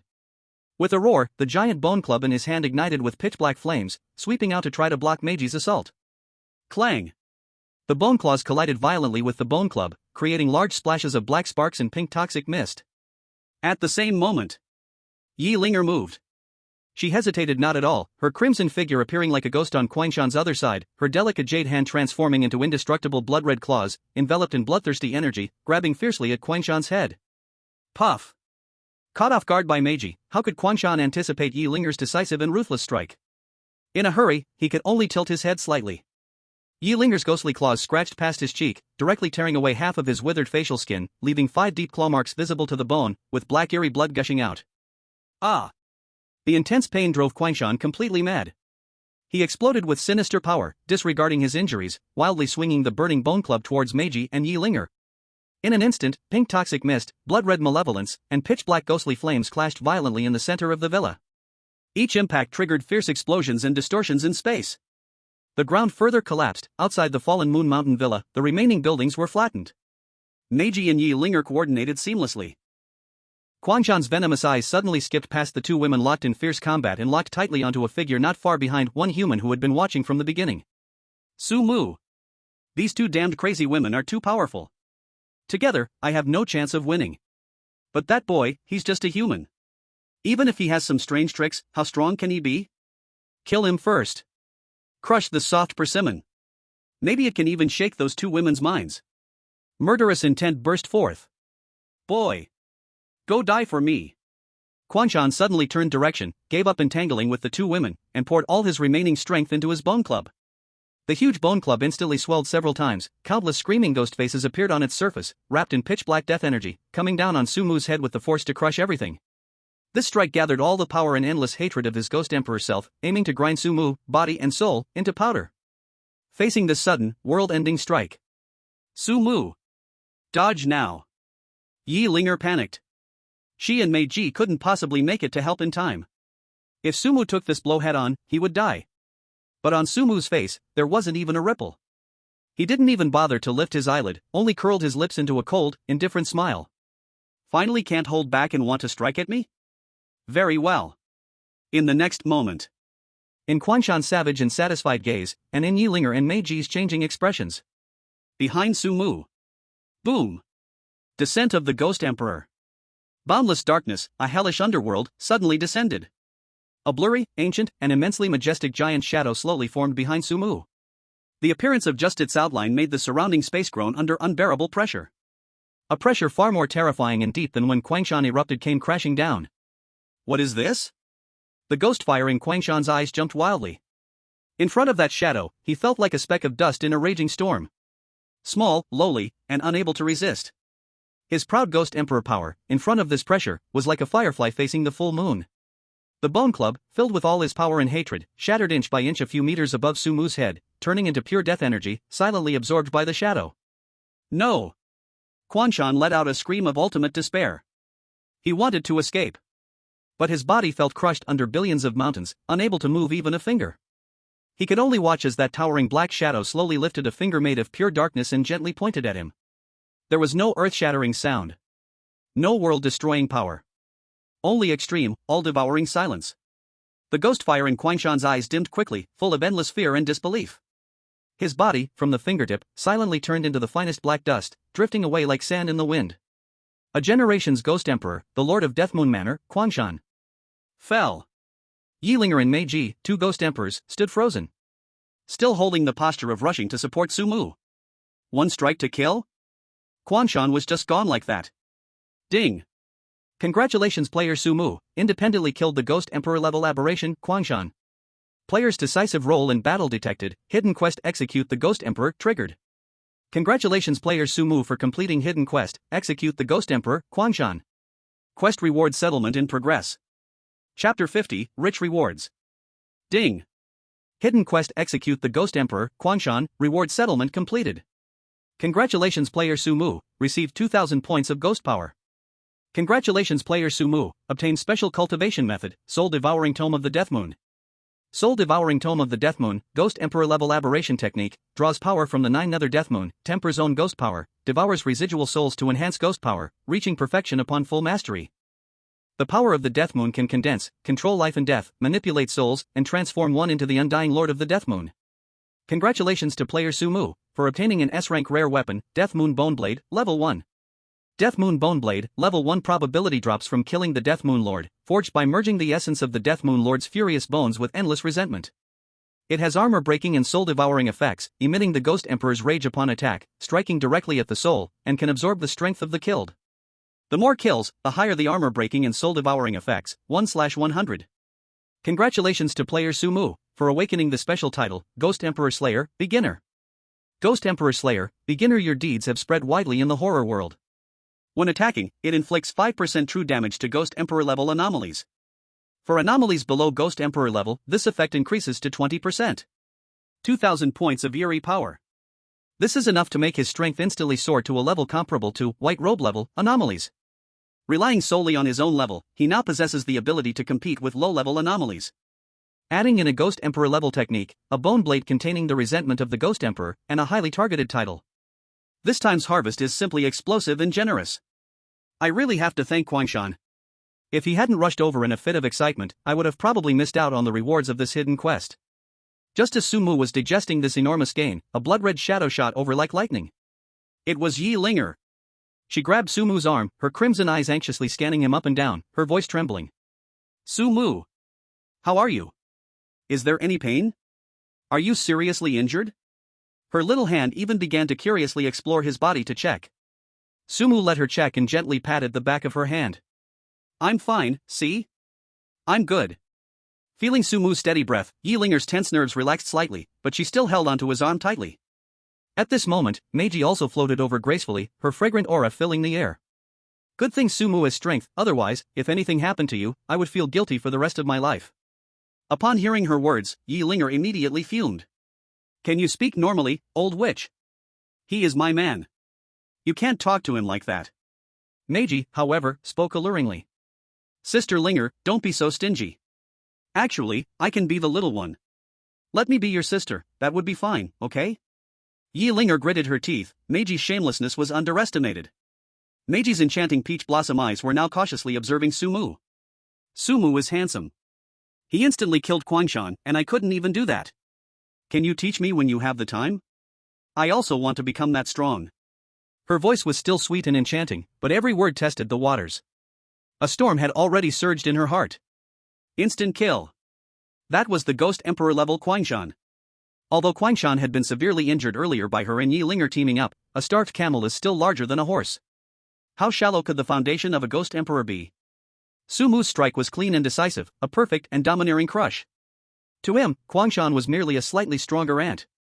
Meiji watched as Kwangshan, along with his resentment and power, completely disappeared, leaving not even a trace behind. This power was terrifying. She couldn't even imagine where Sumu's limits lay. A wave of fear clung to her heart. She felt incredibly relieved. Relieved that at the Scarlet Wine Tower, she chose to cooperate with Sumu. If she had chosen to be his enemy at that moment. Meiji's gaze unconsciously drifted to the place where Kwangshan had vanished. It was empty. This ending might be her best outcome. It could have been much worse. Blue Star, live broadcast room. Sumu is amazing. Who just questioned the god of Mu? Step forward. Ha ha. When the god of Mu strikes, you know what's real. Ghost Emperor? No mercy. This is the strength of our Hanya players. Those small countries better open their eyes. At Peter of the Vanga Nation, come out and learn how to raid. Don't think just surviving makes you special. Where are the little black sheep? Why aren't you shouting? Keep spewing. Hanya Nation. Supreme Strategic Command Center. On the screen, it freezes on the scene of Sumu retracting his finger, while the Mad Mountain turns to ashes. We won. An elderly man with white hair, wielding a star emblem, slammed the table, his face red with excitement. I bet right. Sumu didn't let us down. Not just didn't let us down. This is like a divine unicorn descending.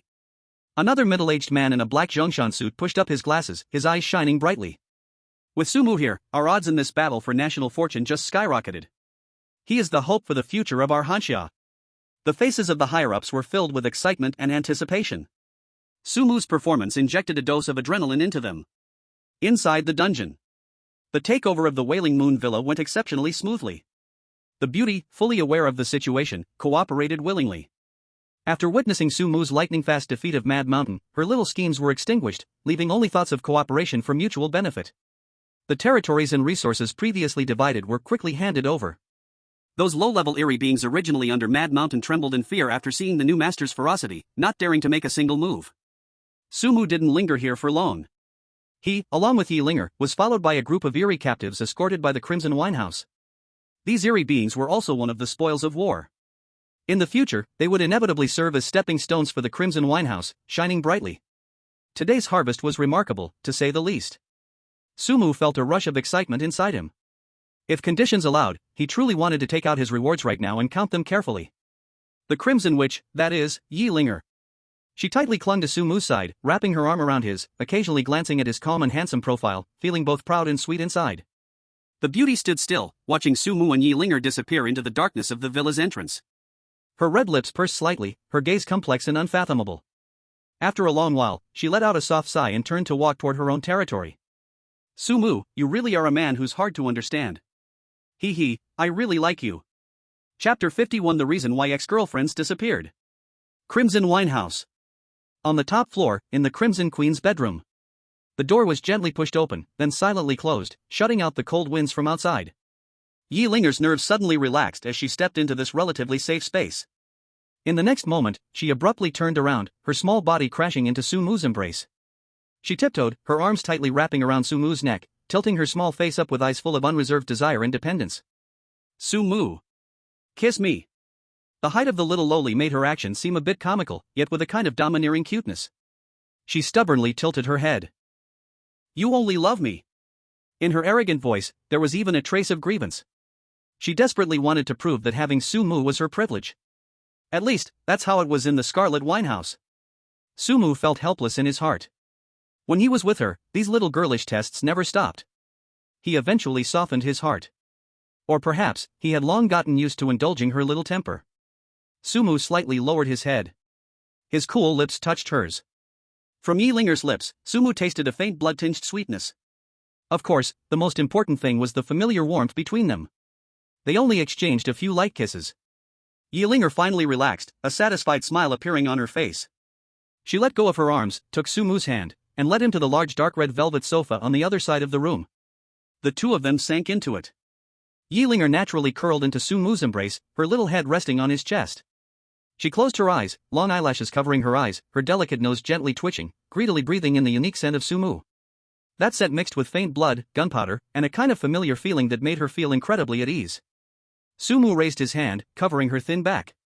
Once, then again. Gently patting her. This was her favorite position, the one that made her feel the purest peace. After a few minutes of brief warmth, Sumu suddenly spoke, Linger. The little person in his arms lazily hummed, not opening her eyes. Why did you suddenly disappear after we separated? And how did you end up in the Scarlet Winehouse? Yi Linger's body stiffened imperceptibly. Sumu clearly felt the sudden change in her emotions. He didn't stop. This question had troubled him for too long, so long that it had almost become a torment in his heart. It's not just you. The people I've been with, they've all been like this. We were together for a while, then, for no reason, we separated, like we were cursed, never able to reach the end. And then, they disappeared. One after another, without any warning, they completely vanished from my world. Sumu paused, feeling Yi Linger's body stiffening more in his arms. He knew this was cruel. But the truth was often more important than tender, deceptive lies. Until I entered the first terrifying dungeon. Until I came here, to the Scarlet Winehouse. Only then did I realize, you didn't really disappear. You're all in these dungeons. Yi Linger was silent. She sat up, looking directly at Sumu. Yi Linger's gaze was deep, as if it hid endless secrets. It's not that I wanted to disappear. Sumu's heart suddenly sank. If I could, I would have wanted to marry you, have children, and spend my whole life with you. Yi Linger's voice trembled. Grievance, helplessness, and unwillingness. These emotions mixed together. Sumu could sense it. Sumu instinctively tightened his grip on her hand. Feeling the warmth coming from his large hand, Yi Linger calmed down a little. That day, we wanted to take it further. Yi Linger paused, her cheeks flushing slightly. But in the afternoon, I suddenly felt very sleepy. Sumu remembered that day, Yi Linger had indeed seemed a little off. Then, I fell asleep. In my dream, I entered a maze. Yi Linger's eyes looked a little confused as she recalled everything from the beginning. The maze was very dark, very cold, and full of dead ends. I walked for a long time, couldn't find an exit, and couldn't find any direction. Sumu could almost see Yilinger helplessly wandering in the maze. When he was dating Yilinger, Sumu clearly knew. Yilinger was just a little girl, a pure little lowly who didn't know the ways of the world. For someone like her, being in such an environment, the feelings at that time were unimaginable. Sumu's eyes filled with heartache, and he silently pulled Yilinger closer. Yilinger also noticed Sumu's movement, smiling slightly at him, then burying her head into his chest. Finally, I have found a way. But that way leads to a completely different place. Yilinger raised her head, her eyes carrying a hint of confusion. In the end, I arrived here. The Scarlet Tavern. Sumu took a sharp breath. The Scarlet Tavern? This terrifying dungeon, could it really be the maze exit from Yilinger's dream? Others, they should also be in the same situation as me. Yilinger's voice returned to calm, yet it felt even more chilling. Sumu felt a shiver run down his back, a chill rushing from his feet to the top of his head. What's going on? Do you mean to say you were all brought here by some mysterious power? Sumu's voice trembled slightly. You could understand it that way. At least after we contacted each other and exchanged information, we reached this conclusion, Yilinger nodded. And we can't go back. Sumu felt his mind go blank. What on earth was happening? Why can't we go back? We don't know either. Yilinger shook her head. We've tried all kinds of methods, but nothing worked. Whether it's breaking the space, or trying to find the edge of the world, or even soaring through the sky, trying to penetrate the entire planet. But it's all in vain, everything we did was useless. It's as if there's a rule that binds us, causing us to be unable to escape. Sumu's heart sank to the depths. Could they really be trapped forever in this terrifying world? During this time, some people also came looking for me. Yilinger paused. We even tried to create some devices to contact Blue Star. But it was still useless. Sumu could imagine Yilinger and the other ex-girlfriends, their disappointed expressions, and the gradually spreading despair. In the end, everyone gave up. Yilinger gave a bitter smile. Since we can't go back, we might as well. Might as well just give up. A glint of mischief flickered in her eyes. Since we can meet in dreams, let's turn this place into a love nest, fair competition. Sumu's mouth twitched. What was this? An alternative form of jealousy? Let's see who can keep you, and who you like more. Yilinger added. Sumu recalled those terrifying scenes in his dreams, those ex-girlfriend's crazy actions. So this was the reason? So you all tormented me crazily in my dreams, forcing me, turning yourselves into obsessed mad women? Sumu's tone carried a hint of helplessness and a bitter smile. I didn't torment you. Yilinger pouted. I just wanted you to remember me. And then when you fell asleep, subconsciously think of me, then I could bring you to me. Sumu remembered one time in his dream, Yilinger even made him wear a dog collar. That time with the collar doesn't count. Yilinger blushed, arguing in a low voice. I didn't succeed. Sumu shook his head helplessly. These women were truly a mix of love and hate. After all this, the pot is still on my head? Yilinger burst into a laugh. Who told you to be such a flirt, so loving? I didn't expect, in front of me, there are actually 8 more. Not to mention there are a few behind me. If we didn't use this way, it would probably be even more unevenly distributed. Don't think we are sometimes crazy, but we really know how to take care of sisters. Oh, occasionally we will let you go to other sisters. Sumu's mouth twitched. I thank you all. Chapter 52, The Tavern Reopens, The Beauty Visits. Yilinger hummed contentedly, like a lazy cat, snuggling closer into Sumu's embrace. Warm and soft in his arms, the faint fragrance that belonged solely to her wafting around. At this moment, she had not a trace of the cold and ruthless Scarlet Queen known in outside rumors. Sumu wrapped his arms around her soft waist, feeling the reliance of the person in his embrace. A mix of emotions surged within, ultimately transforming into a soft sigh. You've worked hard, Linger. This statement came from the heart. Trapped in this cursed place, going from a naive little girl to now commanding a realm, the fearsome Ghost Emperor. The hardships and transformation she endured are not something that can be easily expressed in just a few words. It's not hard at all. Yilinger mumbled, rubbing against his chest, her voice carrying a hint of mischief. This instance should have been a few days, right? I've got to take this time to properly handle you. The last few words were a playful and cute threat, with no real power behind them. Sumu smiled helplessly, allowing her to act spoiled in his embrace. Outside, a scarlet glow seeped through the curtain gaps, casting distorted shadows on the floor. Not long after, Sumu and Yilinger silently blended into one. The next morning, Sumu woke up first. He carefully withdrew his arm, which was resting under Yilinger's head, moving gently. Beside him, Yilinger was sound asleep, her breathing steady, her exquisite face rarely showing a hint of peace. On the bed's other side, Shen Bing was the same. Sumu quietly got out of bed, tucked Yi Linger in properly, and then silently pushed the door open and stepped outside. Outside the door, a figure had been waiting silently. A pale face, a stiff yet forced smile, it was the strange butler of the Scarlet Winehouse. That smile exuded a sense of flattery. "Master, good morning." The butler bowed respectfully. Sumu nodded slightly, diving straight into the topic, his voice returning to its usual steadiness. "Are the ingredients ready?" Replying to the master, "Everything is arranged as you instructed, with no mistakes." The butler immediately replied, his stiff smile seeming to deepen. "Outside the winehouse, many guests are already lining up." The butler added, "Oh right, sir. According to last night's instructions, the Yulon Garden has been merged, and now it all falls under our Scarlet Winehouse's management."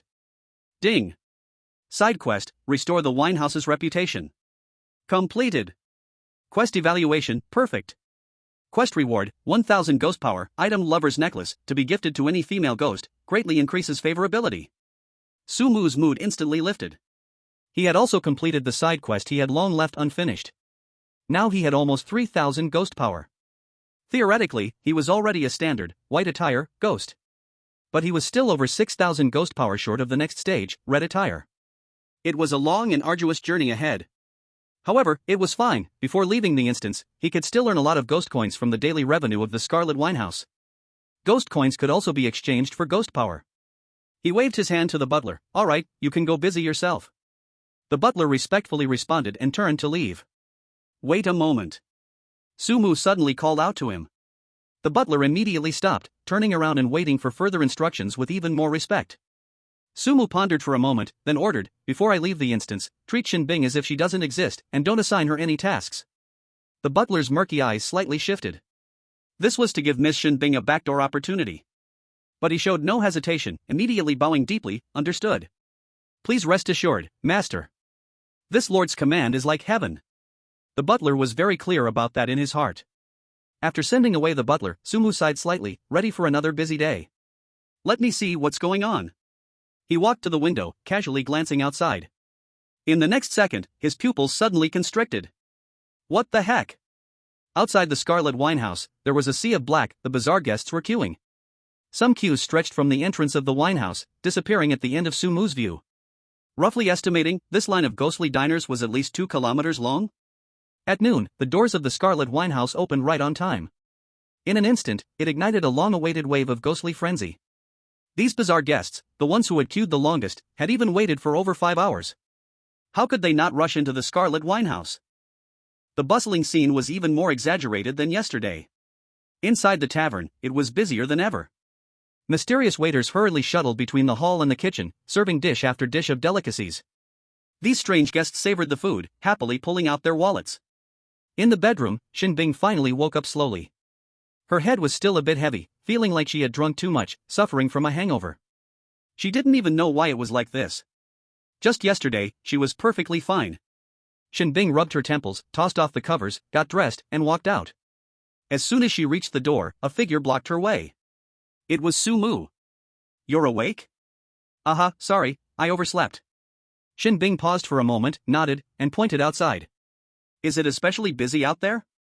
"I'll go." "No need to go, just rest well." Sumu interrupted her. Shen Bing looked surprised. "Huh? But outside." The noise sounded as if hundreds of strange creatures were tearing down the Scarlet Tavern. At that moment, a charming and lazy voice floated in unexpectedly. "Oh my, Sumu handsome boy, you look so handsome today." This voice. Sumu raised an eyebrow. Then, a graceful figure appeared in view. The bone-eating enchantress, Mei Ji. She wore a tight-fitting black dress that perfectly highlighted her breathtaking curves, the skirt split high, her long white thighs dazzling to the eye. With her peach blossom eyes mesmerizing, they immediately locked onto Sumu, her red lips curved in a captivating smile. Sumu's expression remained unchanged as he greeted Shen Bing and the peculiar butler who had silently appeared behind him.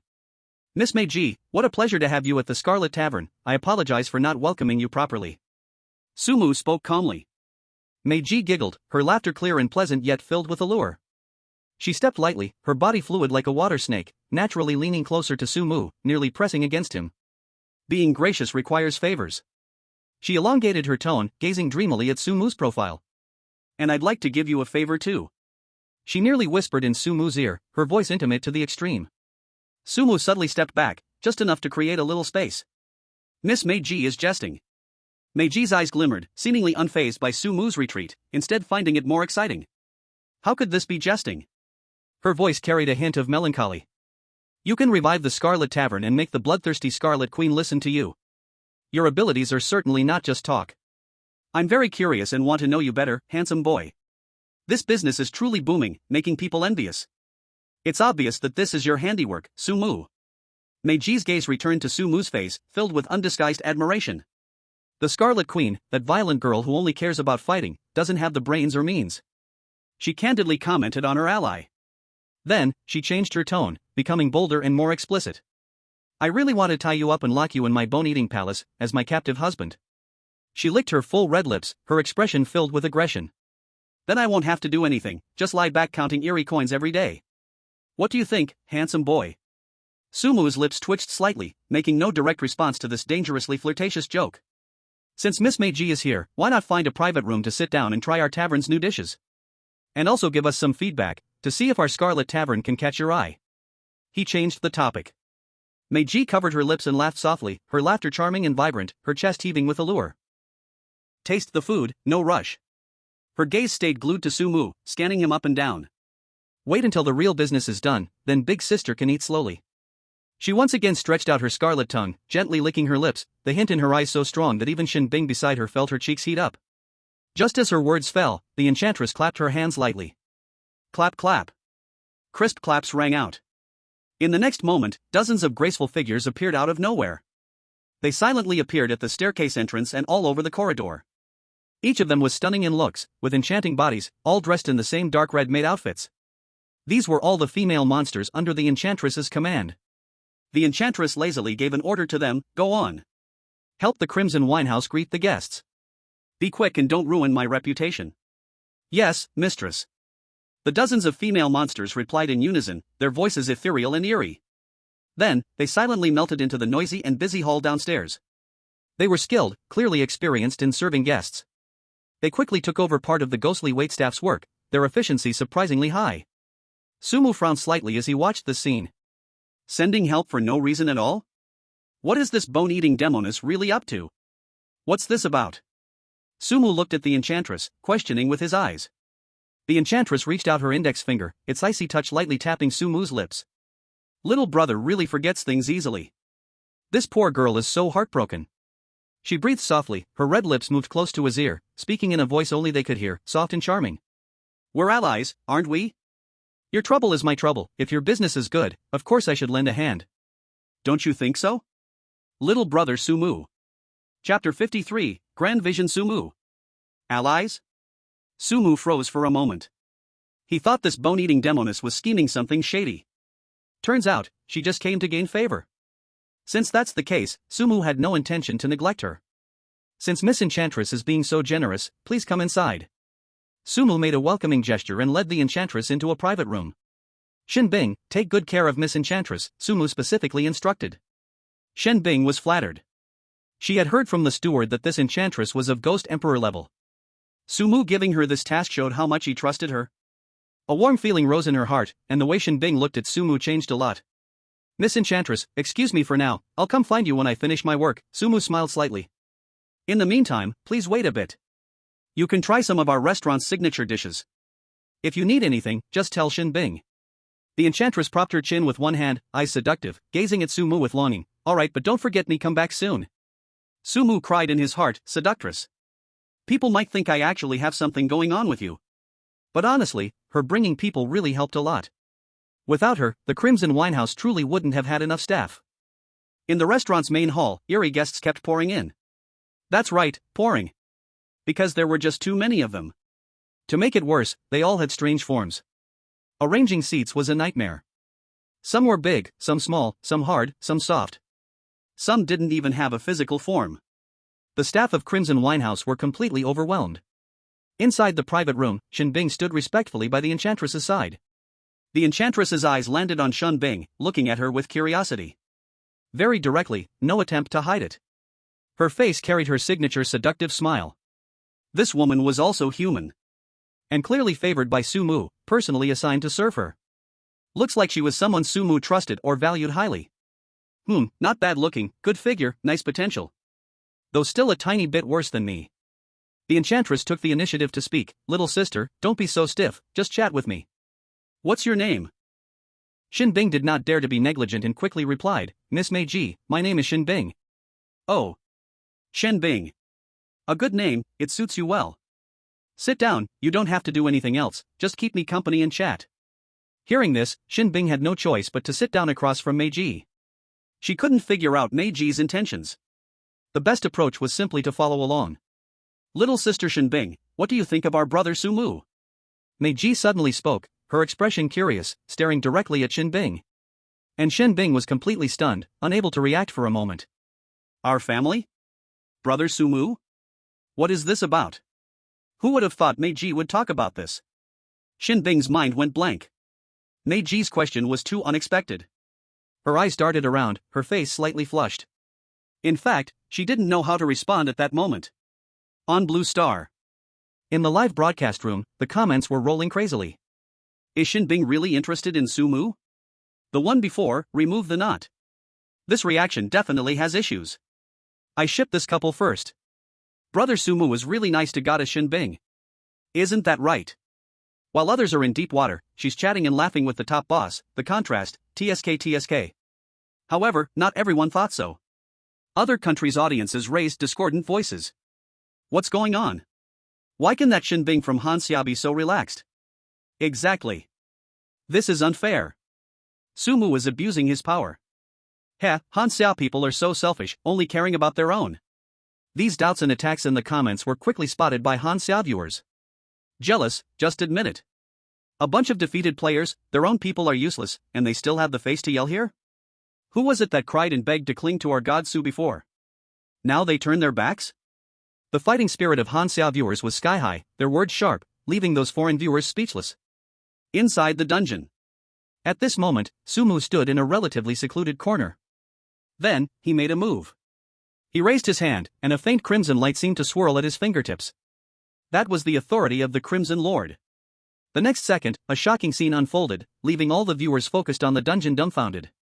Some busy players had their identity tags, representing their roles and jobs, start to blur, twist, and then recondense. The words and images on them suddenly changed. What the hell? What is happening? Sumu is modifying player identity tags? Is he planning to capture players from other countries all at once? Be it Hanya viewers or those from other countries, everyone was astonished. They could only hold their breath, watching Sumu's actions. Sumu's expression was exceptionally calm, moving quickly as he modified the identity tags of several players in succession. Soon, sharp-eyed viewers discovered a clue. Wait.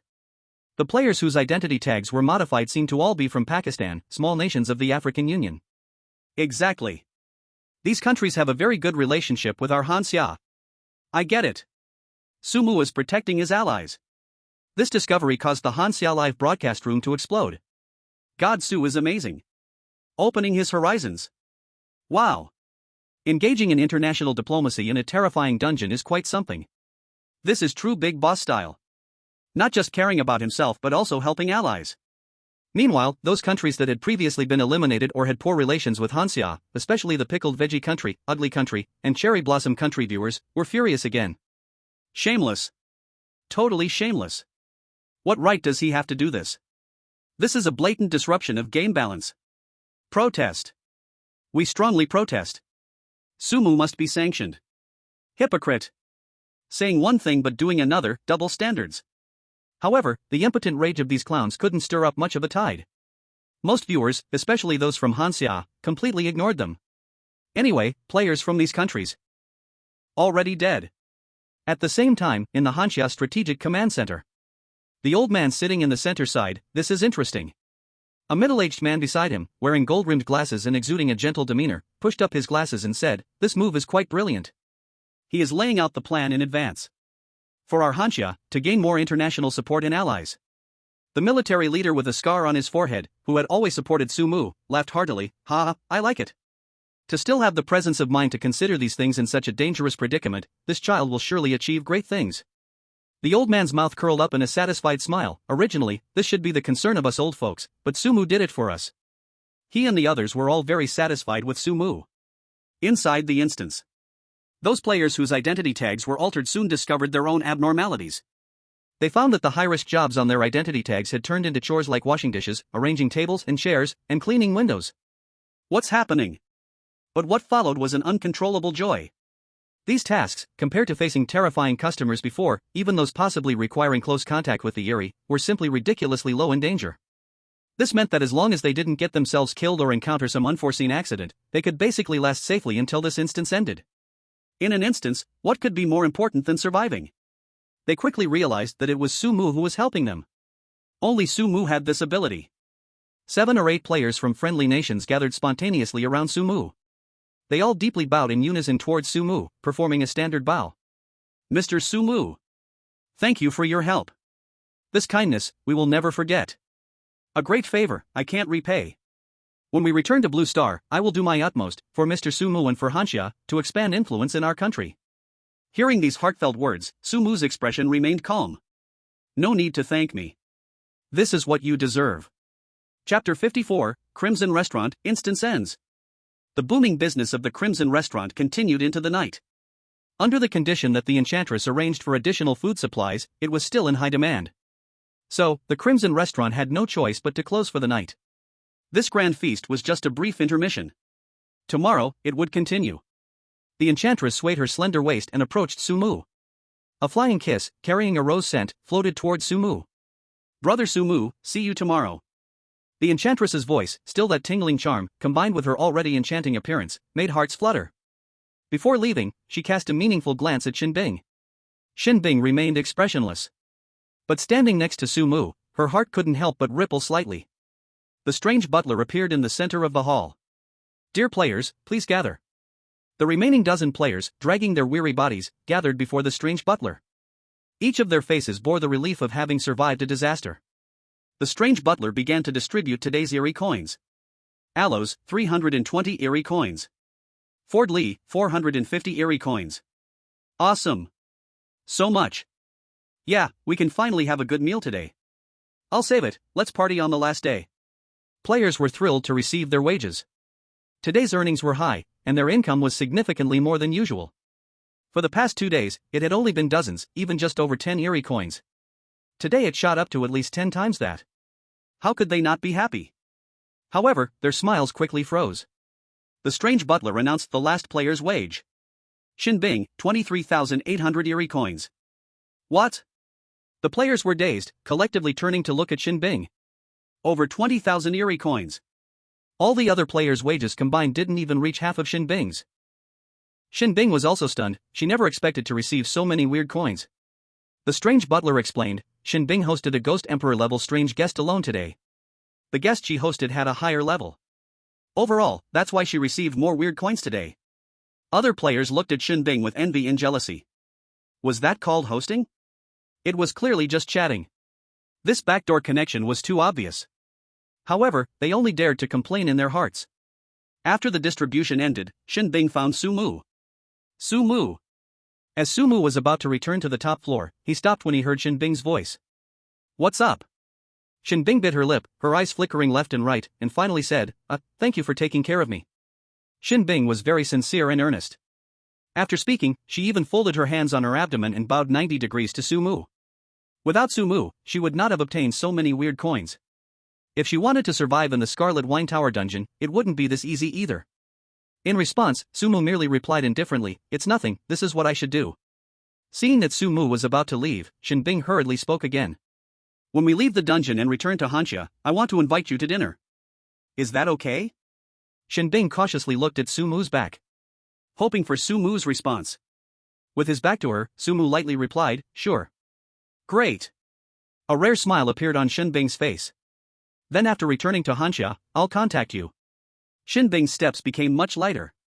She had seen all the care Sumu had given her. These gestures left a deep impression in her heart.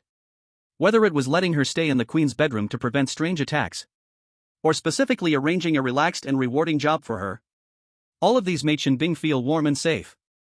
Everyone's heart is made of flesh. Even a cool girl like Shen Bing can be touched. In the next 4 days, the Scarlet Wine Tower fell into a strange calm. There were no new tasks and no new enemies. Sumu, Shen Bing, and other players waited quietly for the end of the dungeon. During this time, Sumu spent most of his time with Yi-Linger. After all, for Yi-Linger, Sumu's time in the dungeon was not long. So every second she could cling to Sumu was very precious. Who would have thought that this Scarlet Queen, who made countless terrifying strange beings tremble, was as docile as a Siamese cat in front of Sumu? But the gaze Yi-Linger directed at him was always filled with possessiveness. Because her warmth with Sumu was always interrupted by an annoying guy. "Oh, Sumu, did you think of me today? I couldn't sleep last night because I was thinking of you." Her voice was charming, sending chills to the bone. The bone-eating demoness, the charming princess. She always appeared on time at the Scarlet Wine Tower. Facing Sumu, she was always openly bold. The playful aggressiveness in her eyes completely ignored the edge of explosion in Yi-Linger, focusing only on Sumu. This made Sumu's head ache. Dealing with this enchantress was very troublesome for him.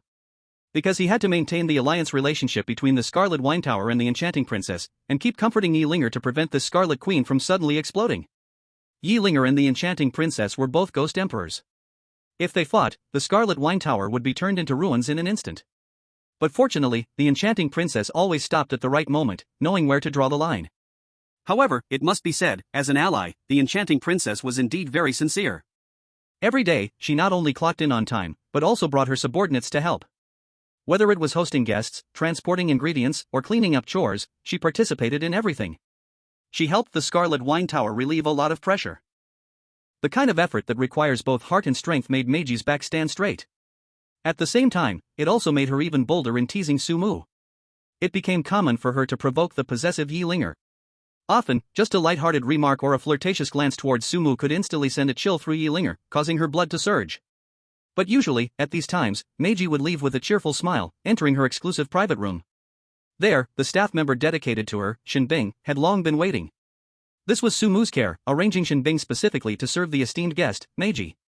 After spending many days together, Shen Bing surprisingly grew closer to Meiji, the ghostly emperor whose name alone could instill fear in the bizarre beings. This ghostly emperor, who seemed capricious in front of outsiders yet was generous, was treated with great care by Shen Bing. Initially, when hosting Meiji, Shen Bing was very cautious, as if walking on thin ice, even trying to breathe lightly. Later on, she could chat a bit more naturally, no longer tensed up to the point that it made Meiji feel adorably funny. In short, Meiji was quite satisfied with her, and their relationship was quite good. Shen Bing also earned quite a bit of ghost currency by serving Meiji. But she had one worry. Every evening, when she returned to the queen's bedroom that Sumu had authorized her to stay in, on the table, there were always steaming, delicious human meals laid out. Every meal was different.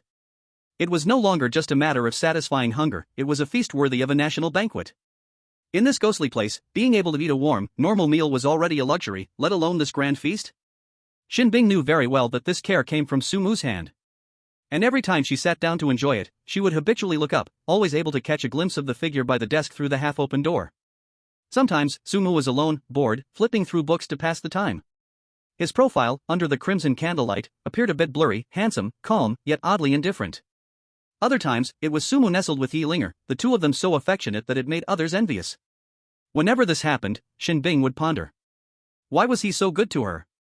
Was it just because she was a player of Hanya? Or... Shen Bing dared not think too deeply. The warmth and security Sumu provided felt real. But sometimes, when she saw Sumu and Yi-Linger being so intimate, without a care, her heart would clench, and a subtle sense of dissatisfaction and jealousy would prick her heart like an invisible needle. She knew she shouldn't feel this way, and it was even somewhat shameful. Sumu had never expressed anything towards her. No matter how she looked at it, the person he liked could never be herself. But logic was one thing, the ripples of emotions were another. Fortunately, during this confusing time, she found someone to confide in and learn from. Meiji, the ghostly emperor who had lived for countless years, understood matters of the heart far more clearly than this human woman. What seemed like casual banter always managed to give Shen Bing the right advice. "Little sister, let me teach you something. Men, if you like them, you have to overlook some of their flaws, especially those who are quite excellent. Like being a flirt." Shen Bing's heart skipped a beat. When there are always other women around him. What you should do is not push your way in and become jealous, fighting till you're bruised and battered. That would be foolish and would only annoy him. Meiji spoke with profound understanding. You have to grasp that degree. You shouldn't completely disappear from his world, making him forget you. Nor should you intrude into his life like a scorned woman, causing him trouble and annoyance. Otherwise, he will have no hesitation in kicking you out. Meiji leaned closer to Shen Bing. A warm breath carried a unique scent mixed with powder and blood, spraying onto Shen Bing's ear. Looking not far away, Sumu and Yi Linger were sweetly cuddling. She stuck out her tongue, licking her crimson lips, her movements enchanting and seductive. When others are strong, learn to avoid their sharpness. You only need to appear occasionally, leaving just the right mark, making him remember and get used to your existence. Even when you are not there, he will subconsciously think of you and miss you. This is the highest realm. Not competing. Not competing, thus no one can compete with it. With the guidance of the enchanting beauty, Shen Bing gradually felt relieved. When she returns to Hanya, that will be her home ground. By then. Chapter 55, Reward Settlement begins. Hanya takes off. 7th day. Suddenly, above the crimson restaurant, a blood-red mist appeared without warning. And it began to surge violently, roaring. As if something terrifying was awakening within it. Immediately after, the blood-red mist swiftly enveloped the entire crimson restaurant. Instance, Crimson Restaurant, End. Detecting player survival status. Player rewards are starting to settle. Global announcement, the Blue Star S+ level instance Crimson Restaurant has been successfully cleared. Difficulty, S+ level. Time taken, 168 hours. Survivors, 10 people. Instance clearers, Hanya players, Sumu, Hanya players, Shen Bing, Body Brothers, Michael. Instance reward settlement begins. The viewers in Hanya's livestream had suddenly been infused with energy. In the instance, Sumu and Shen Bing had nothing to do in the last few days, extremely bored. And these viewers had also been bored for several days, just waiting for today's instance settlement. Here it comes, here it comes. The big moment is coming. God Su is amazing. Goddess Shen Bing held on too. It's an S+ instance. This is S+. And we, Hanya, cleared it. The rest, besides God Su and Shen Bing, are only from countries friendly to us, and Sumu is indeed reliable, helping them in critical moments. Ha, those guys from ugly country were still shouting? Is their face hurting? Where are your players? I don't see their names. Island country and Kimchi country have also gone quiet, weren't they very loud before? Why aren't they speaking now?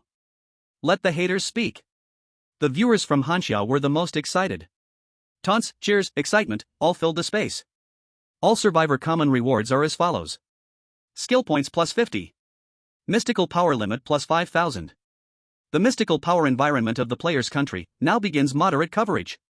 The entire population of the player's country immediately gains the qualification to absorb mystical power for training. The entire population of the player's country, mystical power absorption efficiency increases by 300%. The player's country receives the A-level mystical power training method, godly walking and twisting, complete volume. Common rewards, distributed. The bullet comments in the livestream room became even more insane than before. Is the common reward really this outrageous? Nationwide training? Efficiency 5 times? Plus high-level techniques? This is a leap to the sky. Mom asked me why I'm watching the livestream on my knees. I told her we are witnessing history. Fly, fly, take off. Totally taken off. Thank you, God Su. Thank you, Goddess Shen Bing. You are national heroes. I'm going to start training too. Not only Hanya, but the live streams of those countries friendly to Hanya were also full of joy. They even interacted with Hanya's viewers in the comments. Towards their own people, the viewers of Hanya were very friendly, celebrating and congratulating each other. Brothers from Body, the little brothers from the Union, they were lying straight up and winning this time. So they were quite satisfied with this result. In contrast, those viewers from countries that had previously mocked Hanya were now like ostriches. Their faces turning white then red. Watching the taunting comments from Hanya viewers, yet dared not respond. It felt worse than eating a fly. Come on, where are those foreign devils who said Hanya was terrible before? Come out and get scolded. Ugly country, you didn't like to join forces with other countries against us? Why aren't you targeting us this time? Is it really impossible? Do the little dwarfs from the island still dare to covet us? I bet they don't even dare to breathe now. Have you heard of divine movement and twisting? No? That's right, you're not worthy. The audience's excitement was just the tip of the iceberg. In the command room of Hangar Nation, the atmosphere was solemn and serious. Yet, everyone's face was filled with uncontrollable excitement. Good. Awesome. The era of full-lane training has arrived. Now our country's players can enter dungeons with a greatly increased chance of success. That kid, Sumu, I see potential. Except for the three figures sitting firmly in the center, all other military and political officials stood up in excitement, many even pounding the table hard with joy, making deep sounds. The three in the center exchanged glances but did not stop them. At this moment, it was appropriate to celebrate and drop the usual seriousness. Everyone was caught up in the thrill. A prosperous nation. Who wouldn't be happy?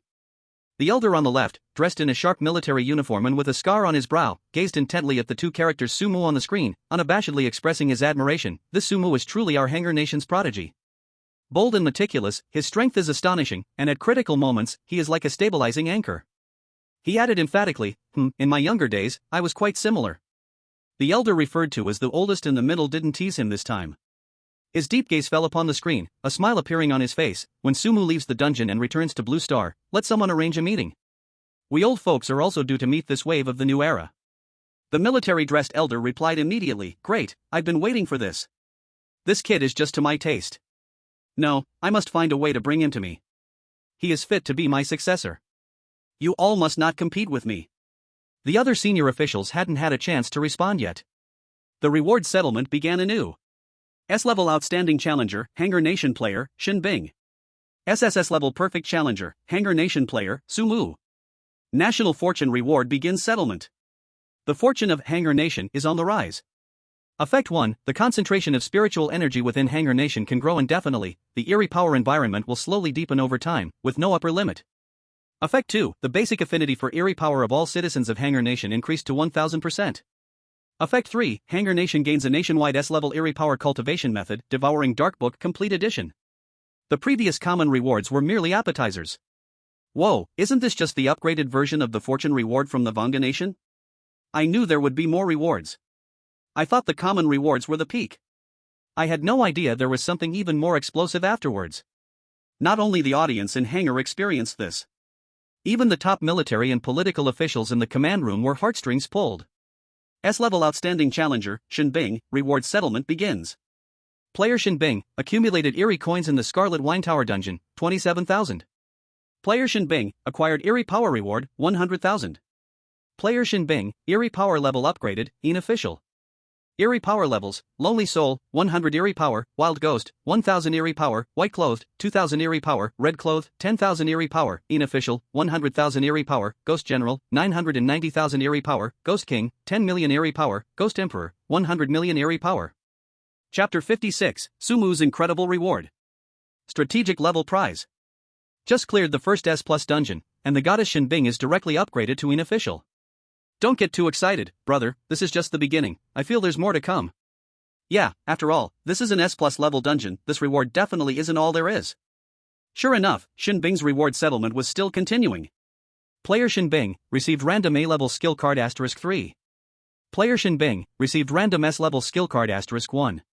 Player Shen Bing, received S-level title, Thrilling Genius. Thrilling Genius, a title exclusive for those who achieve S-level evaluation in their first involvement in a dungeon. Wearing this title, in the Eerie world, they will thrive easily, more likely to gain Eerie favor, and improve clue acquisition efficiency. Against S-level and below dungeons. The strange damage received is forcibly reduced by 90%, and the initial favorability when first encountering the strange is forcibly increased by 30%. What the? S-class dungeon strange damage reduced by 90%?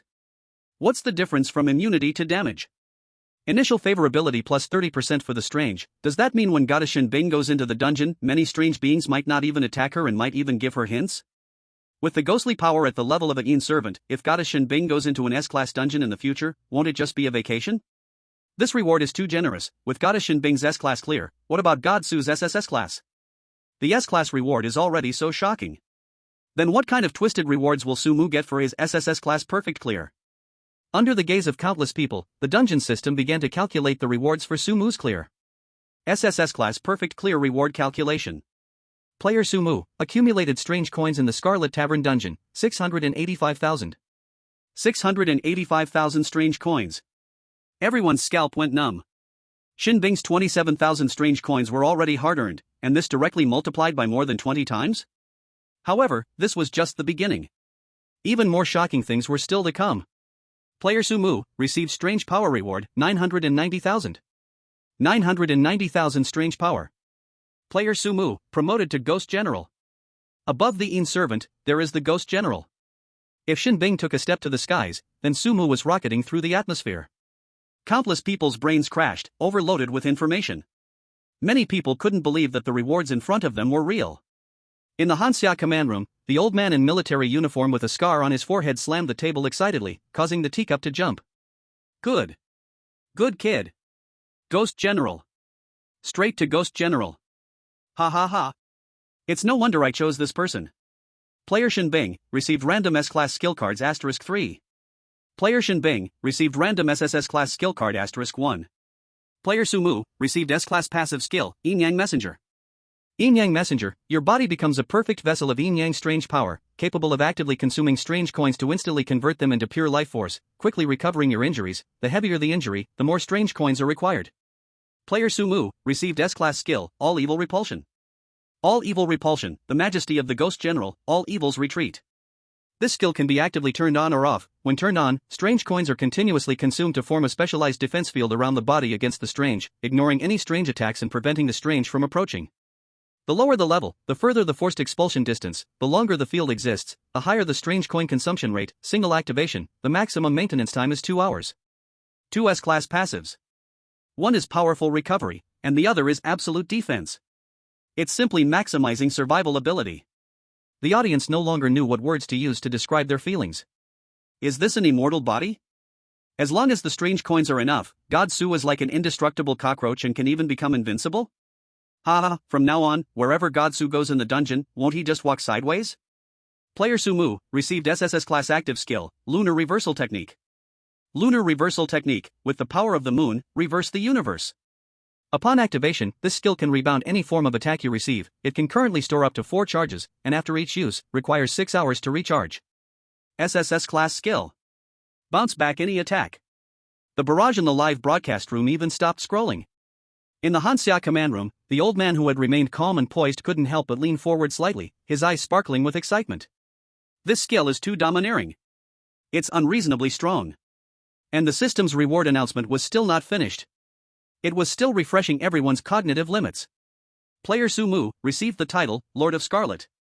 Lord of Scarlet, with this title, you can freely travel between the S+ level dungeon's Scarlet Tavern without any restrictions. Within the Scarlet Tavern dungeon, the skill, Ghost Emperor Descends, will turn into a passive effect with no cooldown time. Travel freely to the Scarlet Tavern? What does this mean? Sumu has an absolutely safe place that can infinitely farm resources. And it was still an S+ level backyard. What's even scarier is that, in that backyard, he was almost invincible. And that's not all.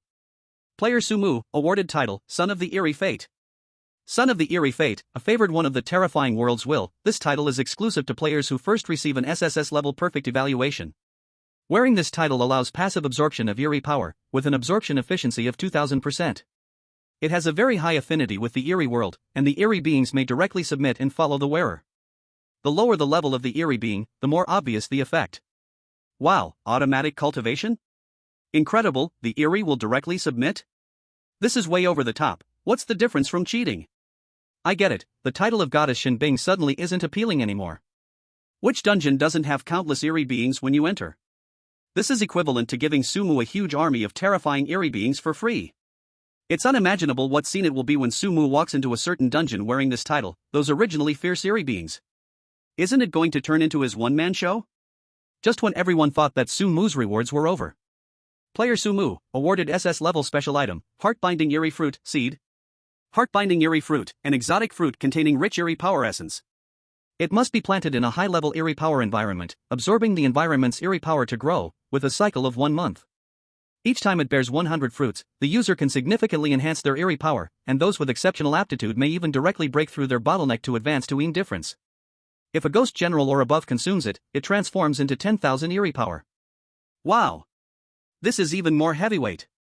In 1 month, to directly produce 100 indifferences? Oh my, Goddess Shen Bing, in such a thrilling dungeon, only advance to indifference with an S-level clearance. This fruit can actually achieve indifference level just by eating it. The strategic value of this is beyond measure. What does this mean for a country? It means an endless supply of powerful players at the indifference level. Although it requires a high-level eerie power environment and a month of time. But these are not problems. Because Sumu and Shen Bing, one perfectly cleared, one excellently passed, the rewards from Hanya's national fortune have long provided such an eerie power foundation. 1 month is also very rare. Haha, looking at it this way, what trash rewards did Peter from Bangia get? Yeah, 3 years of maturity, and can only help advance to red coat, not even a dog would eat it. Thank goodness my reincarnation skills are good, I was reborn in Hanya. And in the command room of Hanya, all the high-ranking officials stood up. Without exception, they were excited and ecstatic. An unprecedented thrill. From this moment on, the fate of Hanya and even the world's structure will be completely changed because of this young man named Sumu. Chapter 57 Random Skill Card Draw Lord of the Undead. Sunny Community. In the rental house. Suddenly, a tear appeared in the space. A figure flew out. It was Sumu. After a slight dizziness, he regained his senses, looking at the familiar rental house before him. I'm back. Reward distribution completed, please check your rewards, player. Hearing the notification sound, Sumu directly opened his panel. His harvest this time was outrageous. It made him extremely excited. Player, Subai.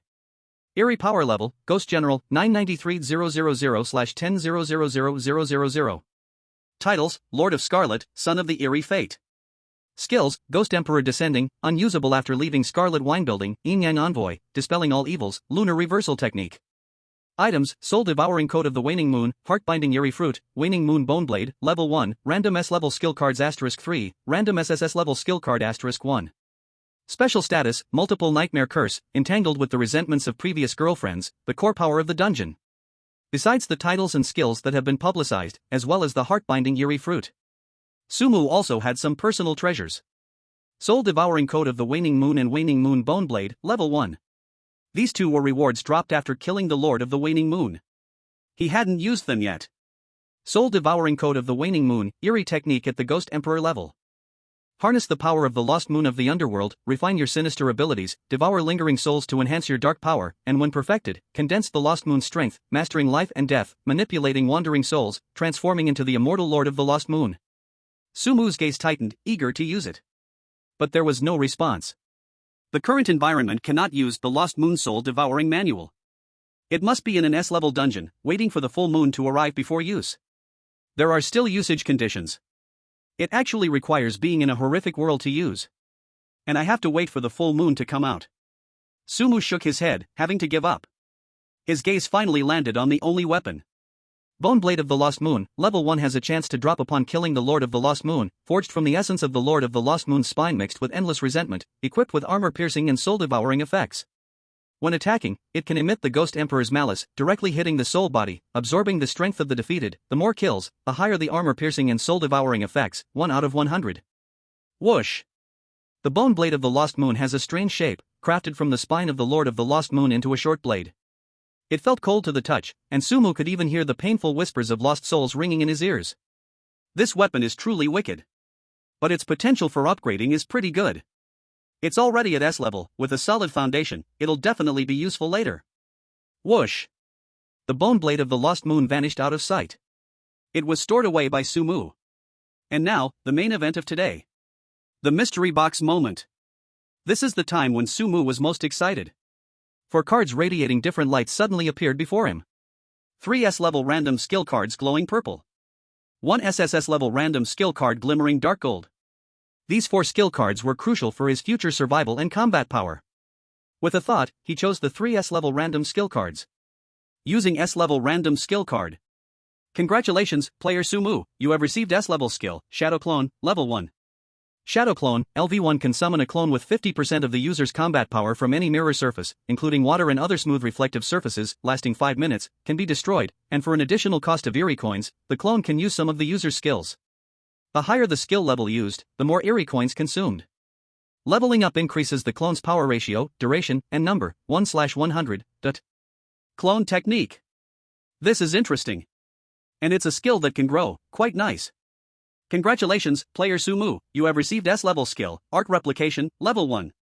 Arc Replication, Level 1 after activation, attempts to copy any bizarre skill scene, with a success rate determined by the difference in Eerie power levels and complexity of the skill. Upon successful copying, the skill can be used once at the cost equal to the original skill, with a cooldown of 10 minutes, 1/100. This is powerful. Copying skills can be a game changer at critical moments. It's practically tailor-made for someone like him, who needs to adapt quickly to various dungeons. Congratulations, player Sumu, you have received S-level passive skill, Child of Nightmares. Child of Nightmares, the mind is protected by nightmares, greatly enhancing mental resistance, immune to most mental influences. This effect only works 30% against entities with eerie power levels reaching the Ghost Emperor's level. Mental defense. Ghost Emperors aren't common, they're not everywhere. Being able to resist 30% of a Ghost Emperor's mental influence is strong enough. The value of this is beyond words. This is a timely blessing. I wonder if it can withstand the level of dreams from my ex-girlfriends. But at least when facing ordinary eerie mental attacks, he has stronger protection now. 3 S-level skills, each one is exceptional, all useful treasures. Only one last card remains. SSS level random skill. What good item will this offer? Using SSS level random skill card. Congratulations, player Sumu, you have received SSS level active skill, Lord of the Undead, level 1. Lord of the Undead, after killing any bizarre entity, you can attempt to extract its soul, making it your undead servant. Undead servant retains part of its previous consciousness and combat instinct. He is absolutely loyal to the player and will never betray. The success rate of extracting undead servants is related to the target's eerie level and the player's own eerie power level. The greater the difference in eerie levels, the higher the failure rate of extraction. Each soul can be attempted for extraction a maximum of 3 times. Undead servants are capable of growth. By killing and devouring living beings, including humans and the eerie, they can enhance their own level and strength. Currently available undead servants, 5. Extract the soul of the killed eerie being? They can continuously grow? Sumu couldn't imagine what would happen if he took down a ghost king or even a ghost emperor. Wouldn't that mean he has a super powerful enforcer? The key point is that the skill description did not mention any scene limitations. This means he can bring these powerful undead servants back to Blue Star? Great. Truly great. This means there's no fear of waste when killing the eerie in the future. But I can't use it carelessly, after all, the slots are limited. As this skill levels up, the number of undead servants I can command will increase. Finally, there is one more thing. That SS level, heart-wrapping eerie fruit, seed. At this moment, it was placed in his system. He knew very well the strategic value of this item. Sumu had just absorbed the shock brought by the new skill. Suddenly, the thin wooden door of the rental apartment was knocked softly yet firmly. Knock, knock, knock. 3 knocks. Regulated and restrained. It was evident that the person knocking was very careful and cautious. Sumu's gaze sharpened in an instant. At this time, could it be the preparatory players who used some eerie means to locate him? The real world after the instance does not mean safety. Sumu had gained powerful strength and a series of items. It would be completely normal for people to covet them. It is no exaggeration to say that any one of Sumu's skills might be worth a lifetime to other players. Sumu did not respond, he just quietly watched. He chose to temporarily pretend that there was no one inside the room. His eerie power surged slightly, rolling. With the strength of a ghost general, he should not fear anyone on Blue Star. But caution makes for a long life. What if the other party has some special items? Sumu was also prepared to use the authority of Crimson Lord to ensure he could return to the Crimson Tavern at any time. Outside the door, the knocking ceased, and in less than half a minute, a steady, deep male voice came through the door. While being cautious, it was still incredibly respectful. "Excuse me, is Mr. Sumu there? We mean no harm. My name is Zhao Weigua, from the Special Operations Department of the Manhwa Military." The Special Operations Department of the Manhwa Military? Sumu frowned, his vigilance not lessening, but instead becoming more serious. People from the official side? How could they? The voice outside continued, still maintaining that respect. "I apologize for the imposition, it was out of necessity. The high-level leaders of Hanhua are very concerned about your outstanding performance in the Crimson Tavern instance and wish to meet with you to discuss some important matters." Sure enough, it was because of his performance in the instance. Global Broadcast's SSS level evaluation, it would be hard not to be noticed. But this speed is a bit too fast, isn't it? Mr. Su, please rest assured. To ensure your safety and avoid unnecessary disruptions, we have temporarily evacuated the ordinary residents from this area.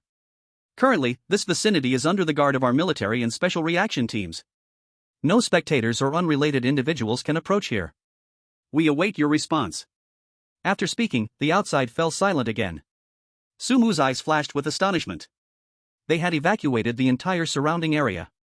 It was a joint alert by the military and special forces. He walked to the window and pushed aside a corner of the curtain.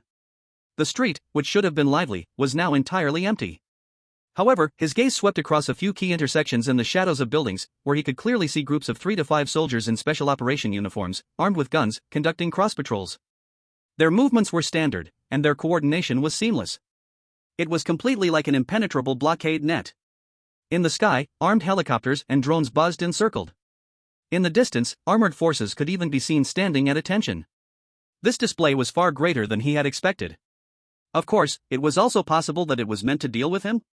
But this thought vanished in an instant.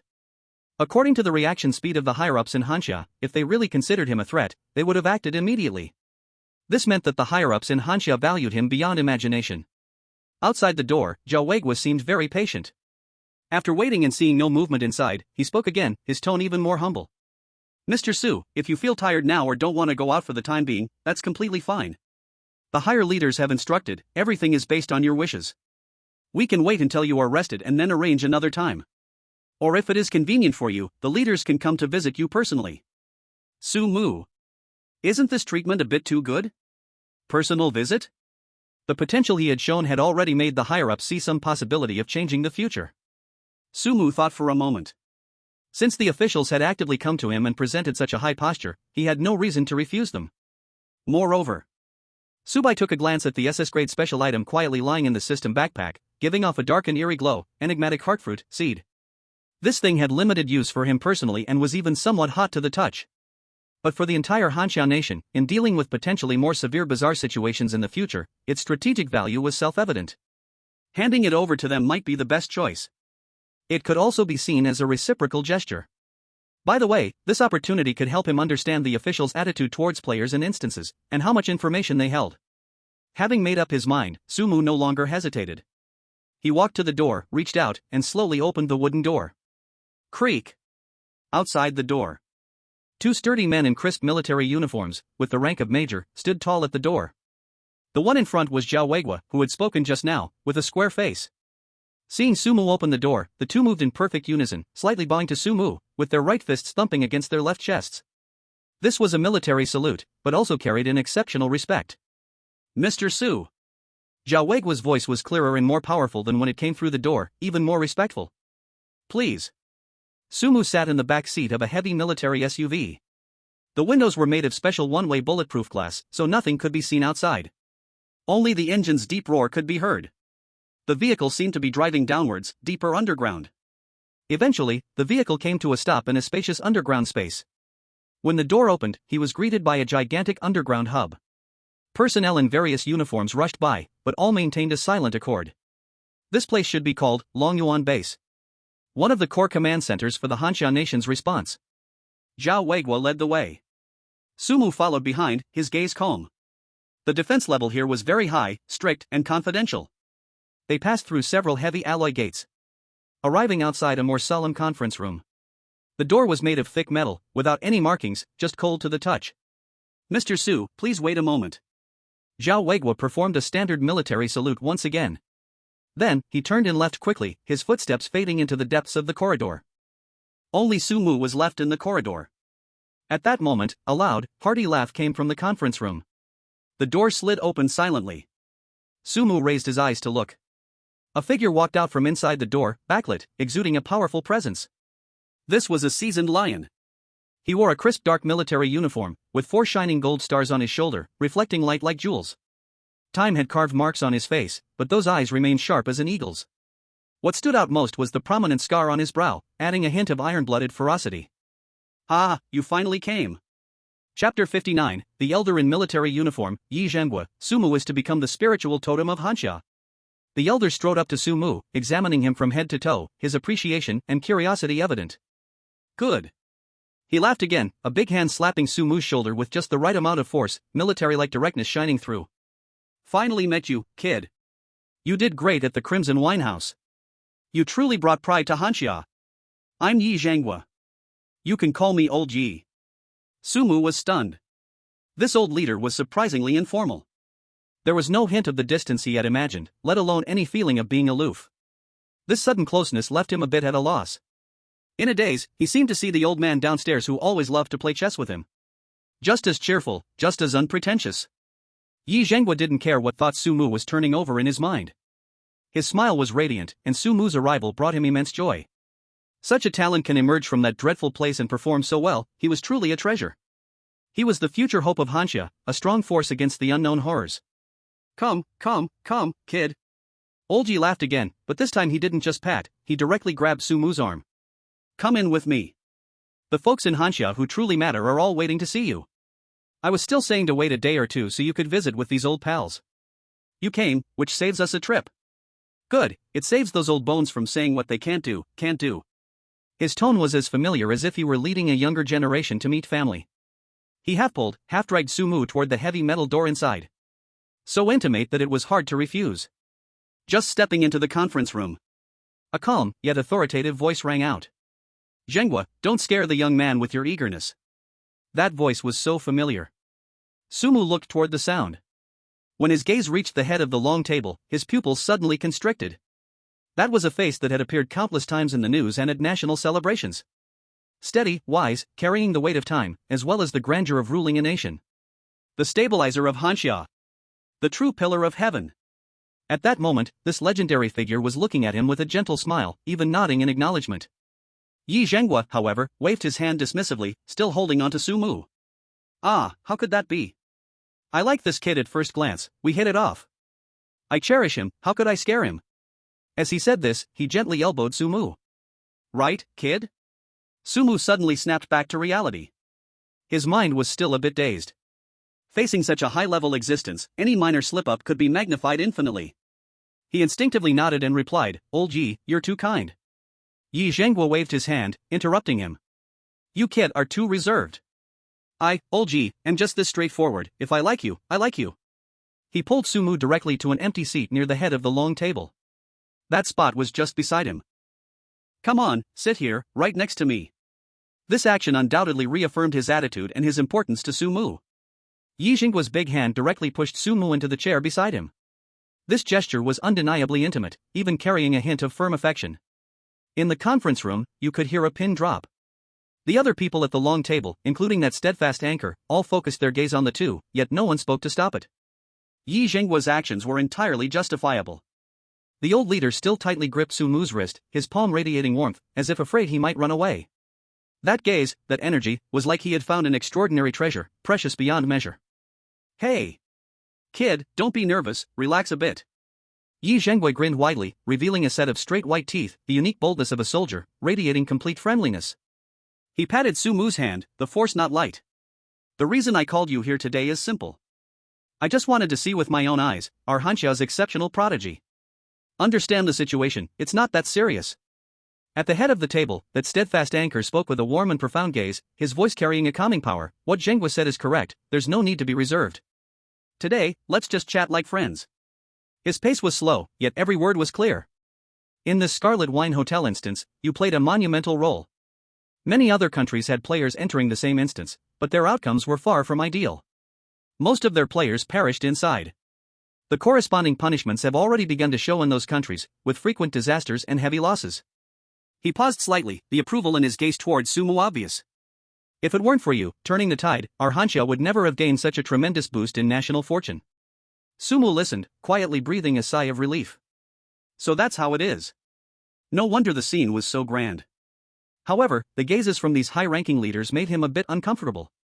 After all, being watched so closely by a group of significant figures who control the fate of the country would put pressure on anyone, even those with a strong mental quality. But he could feel that beneath those gazes, there was no hostility, only curiosity, importance, and hope. A heavy stone in Su Mu's heart was completely set free at that moment. When facing those terrifying and strange instances, the high-ranking leaders of Hanya were standing with him. He steadied his thoughts and looked towards that steadfast anchor, sincerely responding, "Leaders, you flatter me. I was just lucky, along with some clever tactics, managing to succeed. What matters is that Hanya can gain national fortune and enter an era of universal cultivation, and that is the most important. To contribute a little in this matter is my honor." The leader at the head nodded in satisfaction, the smile in his eyes deepening. Not arrogant, not impetuous, very good. Keep it up. Beside, Yi Zhenghua looked at Su Mu with growing fondness.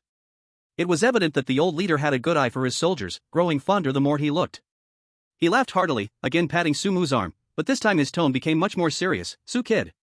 Now that we're at this point, old G, won't beat around the bush with you. One sentence. Sumu, do you want to become the spiritual totem of Hanxia's future? To become the spiritual totem of Hanxia's future? Even with Sumu's calm mindset, his brain momentarily crashed. He even doubted if he heard wrong at first.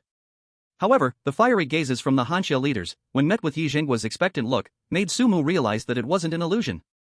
This felt even more overwhelming than facing a dozen former girlfriends with bizarre personalities all at once. Because this was not just a title, it represented the weight of the hopes of over 1 billion Hanxia citizens, the fate of the entire nation in the face of the strange advent. It's too heavy. Chapter 60, I will not disgrace my mission. Ordinary people simply cannot bear it. Beside him, Yi Jinggua's large hands still tightly gripped his wrist, the warmth in his palm scorching. The old general's eagle-like sharp gaze softened at this moment. The pleading in those eyes was evident even to a fool. Kid, I know this burden is heavy enough to crush anyone. Even I, or the others here, might not be able to withstand it. But the terrifying instances are real, they truly exist. Every time an instance opens, it affects the fate of the nation. If we win, the whole country celebrates, gaining a breather, and sometimes, like this time, receiving unimaginable benefits. But if we lose... He did not finish, the tragic plight of the other countries spoke volumes. The senior leaders' expressions also grew especially serious. They all understood the fate of those failed nations. To say blood flows like rivers and corpses are everywhere is not an exaggeration. In this near-godly struggle, whether as individuals or as a nation's strength, everything feels so insignificant. Hanya needs hope, a symbol that can let everyone see light in the dark and unite their strength. We need a true spiritual pillar that can stabilize the raging storm. He suddenly stared at Sumu. Just now, you cleared the Crimson Tavern instance with an SSS rating. In the hearts of countless Hanja viewers, among those preparatory players about to step into the terrifying instance, even in the hearts of us old folks nearing our end. Kid, you've already left an indelible mark. No one is more suitable than you. Yi Jinggua's tone softened a bit. This iron-blooded general, feared by enemy nations on the battlefield, slightly lowered his head. Of course, we have no right to force you. To speak from the heart, with your current achievements and potential, we old men are not even qualified to face you with any coercive demands. All I hope for is... I hope you, for the sake of this land of Hanja, for the sake of over 1 billion compatriots, for us old fellows who still want to fight for this country. Consider it. Give Hanja, and give us old men, a chance. Yi Jinggua's hands, thick and calloused, tightly held Sumu's hands. At the same time, the other senior leaders present also turned their gaze toward Sumu. Without exception, their faces and eyes were filled with hope. Hoping Sumu would accept this request.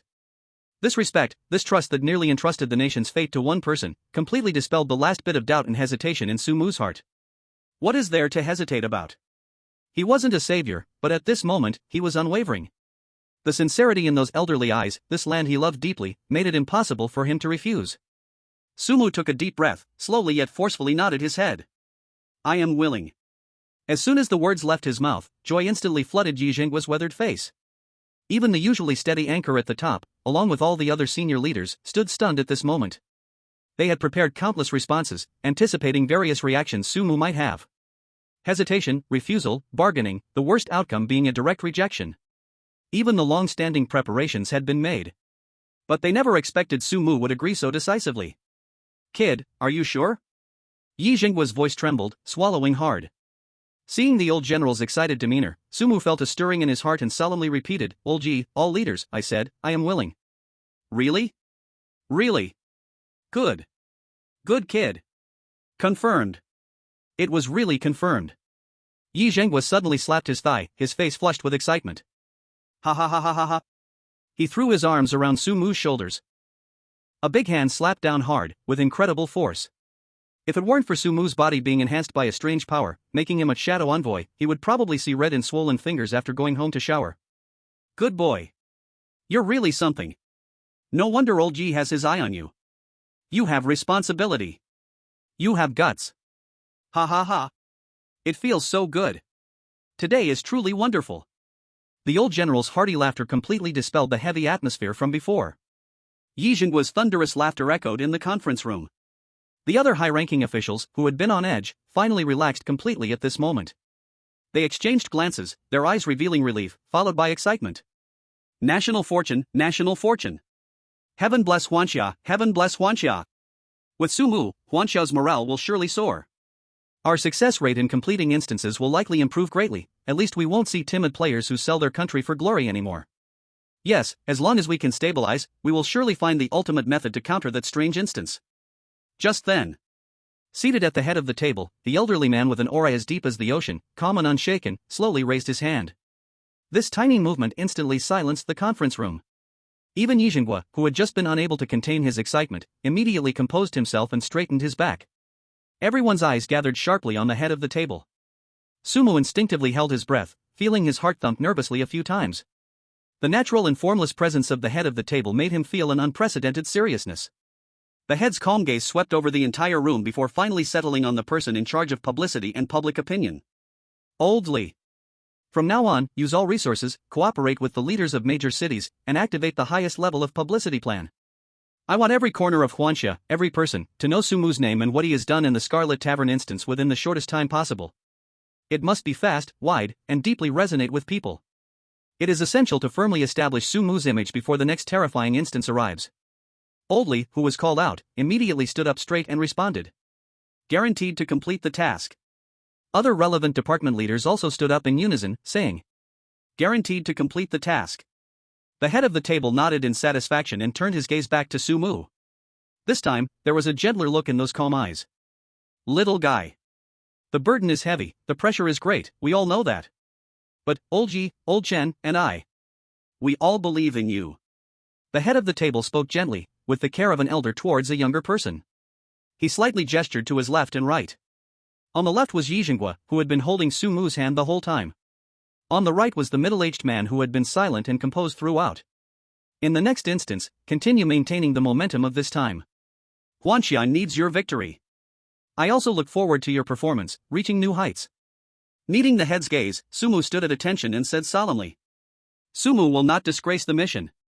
Chapter 61 Shen Bing. Hearing Su Bai's response, the head slightly nodded, he was very satisfied. To his left, Yijingwa smiled widely, patting Sumu's shoulder firmly, lifting his chin at Sumu. Good boy, that's it.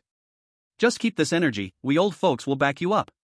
On the right, the usually silent Shen also rarely moved the corner of his mouth, a sign of his recognition of Sumu. The head glanced at the time, it was nearly the end, that's settled. The relevant departments will quickly implement it. Yijingwa immediately added, jovially saying. Alright, that's it for today. Kid, come on, I'll take you home. Saying this, he didn't wait for Sumu's reaction, wrapping his arm around Sumu's shoulder and heading out. The head looked at his hasty demeanor. Helplessly shaking his head, he reminded Yijingwa's back, take it easy, don't ruin the much-awaited light of Hanya. Yijingwa paused, turned around, and chuckled. Look at what you're saying, am I the kind of person? Let's go, kid. He pulled Sumu and strode toward the meeting room door. Just as Sumu inadvertently looked back. He was surprised to find that inside the meeting room, whether it was the elder at the top or the silent Mr. Chen on the right, or the other senior executives, all were looking at him with a slightly strange and complex gaze. Or rather, they were looking at Yijingwa, who was pulling him out. What's going on? Sumu's heart sank, feeling a bit uneasy. Wasn't Olji just sending him out? What could he possibly do to him? The door slowly closed behind him. Inside the meeting room, the silent middle-aged man, Mr. Chen, finally sighed softly and helplessly shook his head. Old Yi. He didn't finish his sentence, but the meaning was clear. The elder at the top, however, smiled meaningfully and picked up his teacup, gently blowing away the steam. He's young. One must go through more experiences to grow faster. As the words fell, a huge screen in the meeting room lit up. The picture switched to the Hanya Strategic Command Center. Countless staff members were busily working in a tense yet orderly manner. Among the many figures, a woman in a cream-colored dress, with a cool demeanor and stunning beauty, sat in the reception room, holding a cup of coffee. Her delicate fingers unconsciously curled up, revealing her inner turmoil. Shen Bing. Yijingwa walked ahead, leading Sumu down the spacious and bright corridor. On both sides of the corridor, staff members in various uniforms hurried past. Whether they were high-ranking officers bearing military stars or technical staff wearing special badges, upon seeing Yijingwa, they instinctively paused and stood at attention to salute. Old Yi. Yijingwa casually waved his hand or nodded, but his footsteps didn't stop at all.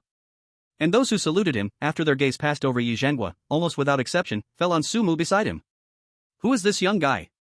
Why is Old Yi so close to him, walking with their shoulders together? It's known that while Yi Zhangwei is warm-hearted, the aura of someone who's seen many battles makes ordinary people feel an overwhelming pressure, not to mention such a close posture. Hey, doesn't that person look a bit familiar? Hiss, doesn't he look like Sumu? Sumu? Which Sumu? I haven't heard any big family's young master coming here recently. Are you silly?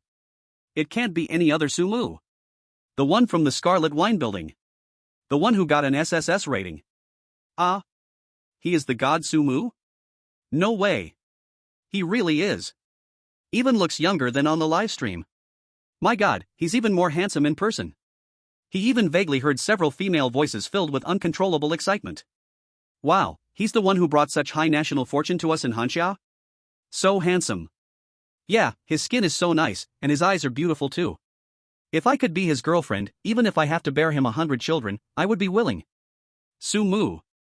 Even though he's not easily embarrassed, he still felt a bit awkward. Yi Zhenghua clearly noticed the commotion around them. He smiled widely, gently nudged Sumu with his elbow, and teased. Kid, did you see? Now you know how popular you are, right? But Yi Zhenghua laughed again. Not bad, compared to my younger years, you're just a tiny bit behind. Sumu's mouth twitched. He realized that the rough and bold Olji was probably also a romantic figure in his younger days. No wonder he always felt a special affinity with Olji. Sumu silently complained in his heart. To some extent, they seemed to be kindred spirits. Of course, he wouldn't dare to say this in front of Elder Yi. Just as he was thinking, Sumu suddenly furrowed his brow. This road seemed different from the one he took when he first entered. When he came, it was filled with twists and turns, heavily guarded, feeling like entering some core area. And now this road, although equally clean and orderly, with security still high, was clearly not the initial path. Elder Yi, we are? Sumu was about to ask. But Yi Zhenghua interrupted him first. Don't rush.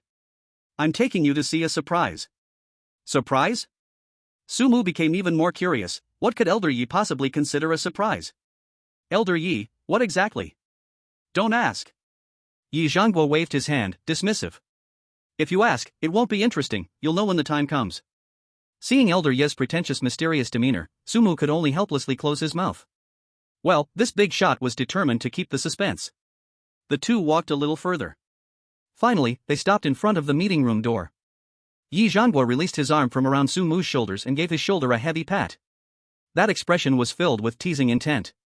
Go in. Inside is the surprise prepared for you. After things are done, you must thank me properly. After saying this, he winked at Sumu and leaned against the wall by the door, ready to watch the show. Sumu was even more puzzled inside. Who could be in this meeting room? Why did it have to be so mysterious? With a belly full of doubts, Sumu took a deep breath, reached out, and gently pushed open the meeting room door. The door creaked as it rotated. As the door opened, Sumu froze in place, dumbfounded. In the windowside position of the meeting room, a woman in a light beige dress was holding a cup of coffee, slightly turned away from the door. The afternoon sunlight softly poured through the window, gently landing on her. Her exquisite features were lightly made up, perfectly complemented. Her skin was whiter than snow, her nose was elegant, and her lips were rosy. A mane of black long hair casually fell over her shoulders, outlining a perfect neck.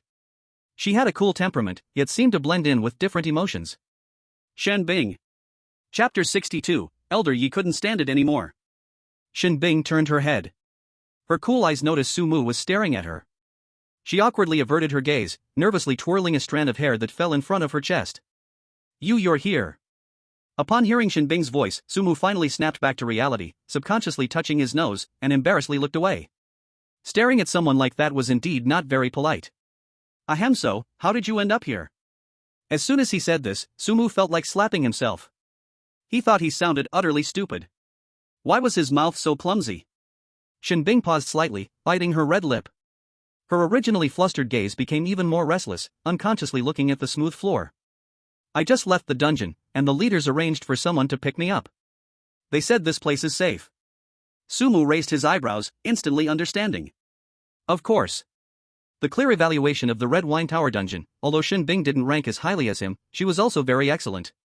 The rewards were enough to make any force on Blue Star envious.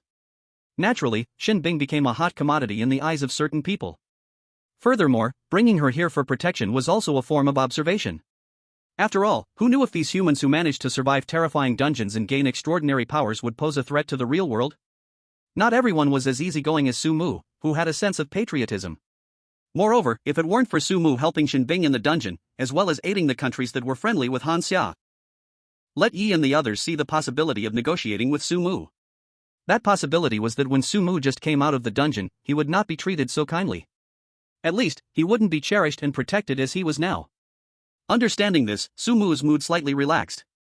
After all, it made sense that Shen Bing appeared here. His gaze fell back on Shen Bing again. I have to say, upon careful appreciation, Shen Bing was indeed beautiful.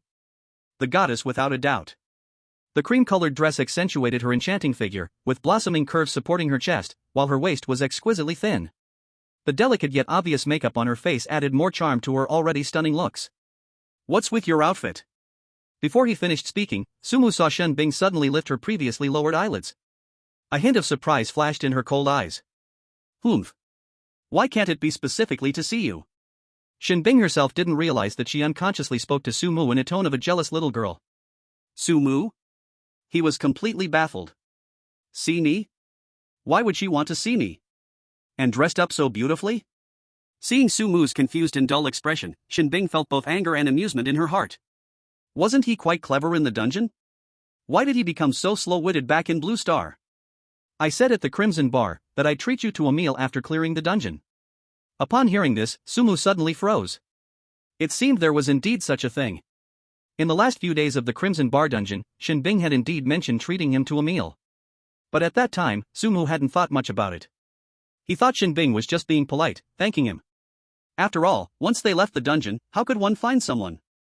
In a vast country like Hanya, the probability of two players living in the same city is quite low. 1 in 1.4 billion, almost zero. Furthermore, he and Shen Bing hadn't exchanged contact information before leaving the Crimson Bar. Even if he thought of it, Su Mu wouldn't dare.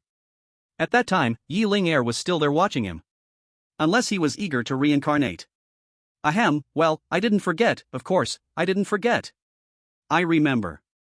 It's just that I truly didn't expect it to be so soon. I thought, just coming out of the dungeon, I should take a good rest for a couple of days to adjust myself. Moreover, I never thought you would be so close to the city. And to be found by the leaders so quickly. This wasn't a lie. Hearing Su Mu's explanation, Shen Bing said softly, I'm actually not that tired. This is all thanks to you. If it weren't for your help at the Crimson Bar, I wouldn't be this relaxed now. You made it so that I hardly had to exert any effort to get the S-level rating for clearing, and I received rewards far beyond what I actually deserved. Shen Bing lifted her head, looking towards Su Mu, this time no longer shy, her eyes revealing sincerity. This is all your achievement. No, it's even fair to say my rewards were originally yours. For me, clearing the Crimson Bar was just lying back and winning with you. She suddenly twirled her hair again, glancing at Su Mu before quickly looking away. Because what she wanted to say next would make her feel very shy. After arriving here, Yi and the others told me you would come too. So I thought to tidy myself up in advance. When you come, no matter when, I can fulfill our promise at any time. Shen Bing's voice grew softer, her head gradually lowering, her fair fingers nervously twisting the hem of her dress. Su Mu's heart stirred. He never expected Shen Bing would take it so seriously. Well, it should be due to players who had just struggled to survive in a terrifying dungeon. Any bit of kindness and promise from the real world. It all seemed extremely precious. The dangers of the horror dungeon were evident to all. To be able to have compatible personalities, tackle the dungeon together, survive, and even become friends, this relationship is indeed worth reminiscing about. So should we go eat now? Just in time, we've just come out of that haunted place, it's time to have a good meal and replenish some energy. After dinner, we can also take a walk and do some shopping. He joked a bit, wanting to lighten the mood. But as soon as those words came out, Su Mu himself was stunned for a moment. Hiss. Something's not right. There's more than just something not right. Why does this sound a bit like the standard process of a date? Shen Bing also felt that this was a bit ambiguous, but she quietly agreed, okay. Then Su Mu, is there anything special you want to eat? Hearing this, Su Mu was about to answer when his mind suddenly went blank. To be honest, thanks to those 10 or so ex-girlfriends, he had long become numb to the question of what to eat. The reason is simple, every time he fell asleep, he would enter a horror dungeon with his ex-girlfriends. Of course, this process was random. Su Mu couldn't control it himself. And because the time they met in dreams was so limited, his ex-girlfriends wanted to give him everything, hoping to make him like them a little more. Even in dining, they spared no effort, serving him everything from exotic delicacies, Western food, Japanese cuisine, to French desserts. The food had almost given Su Mu allergies. It seems there's nothing special I want to eat. Sumu also felt that this answer was disrespectful, so he threw the question back, "What do you want to eat?" But Shen Bing felt a sudden jolt in her heart. She was calm but also very sensitive. Did he misunderstand Sumu's meaning? Is he testing me? Testing if I did my homework in advance? Did I prepare for this meal? Oh no. While I was busy focusing on my outfit, anticipating going out to eat with him, I didn't even think about where to eat, what to eat. Her face, which was already flushed, now reddened to the point of almost bleeding. Her fingers unconsciously twisted the hem of her dress. Shen Bing? Let me think. What to do? What to do? Just when Shen Bing was spinning in circles. Bang! The reception room's door was pushed open. The sudden noise instantly shifted Sumu and Shen Bing's attention. It also eased Shen Bing's nervousness considerably. In strode Yi Zhenghua, his steps vigorous, scanning between the two. Then, with a tone full of disappointment, he directed his gaze at the confused Sumu's face. Old Yi? After entering, Yi Zhenghua first shook his head helplessly. Woodhead. Sumu was filled with questions. Woodhead? Who is Old Yi talking about? Is it Shen Bing? At this moment, Yi Zhenghua walked up to Shen Bing, this iron-blooded general on the battlefield, now smiling warmly, appearing approachable. Little Shen, this kid Sumu isn't the brightest. But for dinner, I can give you a suggestion. Shen Bing and Sumu exchanged glances. Could it be that Old Yi has a better choice? Or a recommendation? Yi Zhenghua smiled mysteriously, then replied, Little Shen, why don't you bring Sumu back to your home and cook him a meal? Ha! Sumu and Shen Bing spoke in unison. Both were dumbfounded. Wait, Old Yi? Yi Zhenghua pressed on while the iron was hot. You see, what you had at Scarlet Tavern was pretty good. It's really hard to find a restaurant outside that serves food better than what you had at Scarlet Tavern. This was quite a polite way to put it. When they were at Scarlet Tavern, Sumu and Shen Bing's meals were not mere food for filling their stomachs. That was a complete feast of exotic delicacies. Everything from Chinese, Western, Japanese, to French cuisine, they changed it up 3 meals a day. Just the Chinese food alone, they had nearly eaten through all the signature dishes of the 8 major cuisines of Hanya. The viewers outside the screen were practically drooling. So Yi Zhenghua's suggestion was indeed just right. Ahem, look here, you have all gone through trials and hardships together in the dungeon, and come back intact from conquering Scarlet Winehouse. In our troops, this is called camaraderie. It's already a bond of life and death. In fact, it can even surpass family ties and love. You can completely describe it as a family without blood relations. Yi Zhenghua continued to elaborate. He left Sumu and Shen Bing in a daze. But upon thinking carefully, it really seemed to make sense. The horror dungeons are far more cruel and desperate than modern warfare. If players from one country can help each other in the dungeon and survive to the end, meeting again in reality, then that is indeed a friendship worth cherishing for a lifetime. Moreover, Hanya has a population of 1.4 billion. To put it dramatically, building a connection, achieving friendship, love, and family ties among 1.4 billion people is truly not an easy task. In Hanya, this is called destiny. The old man, when he was young, was just like you. He had many life and death friendships with comrades. Back then, our conditions were tough, not to mention treating someone to a meal, even giving someone a cigarette was already pretty good. But my favorite was inviting comrades to my home, to sit, eat, drink a little, share joy and sorrows, and vent our dissatisfaction. Those days were so comfortable. Of course, I'm just making a suggestion. I simply hope you two young people, who are fighting for Hanya's glory, can cherish this hard-earned friendship. Yi Zhenghua appealed to reason and emotion. And Shen Bing was clearly moved. For no other reason, camaraderie, yes, that was it. She just wanted to see Sumu as a comrade, to thank him. So, Sumu, would you like to come to my home as a guest? After speaking, she cautiously glanced at Sumu. Sumu actually wanted to refuse, because being alone in a room with a girl, he didn't mind, but Shen Bing was a girl after all. If people started talking, it wouldn't be good. But following that, there came Yi Zhenghua's sudden glare. Sumu swallowed down the words of refusal. Ahem, sure, I'd love to. Just right, I had a bad stomach when I was young and couldn't eat those unsanitary things from outside restaurants. But Yi Zhenghua suddenly smiled and patted Sumu's shoulder, then let Shen Bing cook your food a bit softer. So you won't hurt your teeth. It should be softer food. If it's too hard, wouldn't it be undercooked? Sumu responded dumbly. He didn't understand why Old Yi reacted this way. Shen Bing, however, caught Yi Zhenghua's teasing, her cheeks turning slightly red. But seeing Sumu not catching on, she quietly suppressed her feelings. Not to mention, this kind of subtle flirtation that the parties involved couldn't even detect was really intoxicating. No wonder so many classmates used to love reading romance novels. But at this point, Yijingguo's worried heart finally relaxed a lot. Although the process was a bit twisted, the outcome was good. He nodded in satisfaction and waved his hand. Alright, that's settled then. Stop lingering here. I will arrange for someone to take you back. An hour later. Yunding District. This is a famous villa community for the rich. Even Sumu knew this place. In the past, it even made the news. A wealthy lady customized a doghouse for her puppy costing hundreds of thousands, only to have a naughty child kick it as a regular doghouse. The naughty child's parents begged for forgiveness in tears. He never expected Shen Bing's family background was unexpectedly good. Truly an elite nurtured from a young age. Arriving at Shen Bing's home. As Shen Bing used her iris to open the door, Sumu followed Shen Bing and officially entered her house. Shen Bing's home had a very minimalist style, dominated by black and white.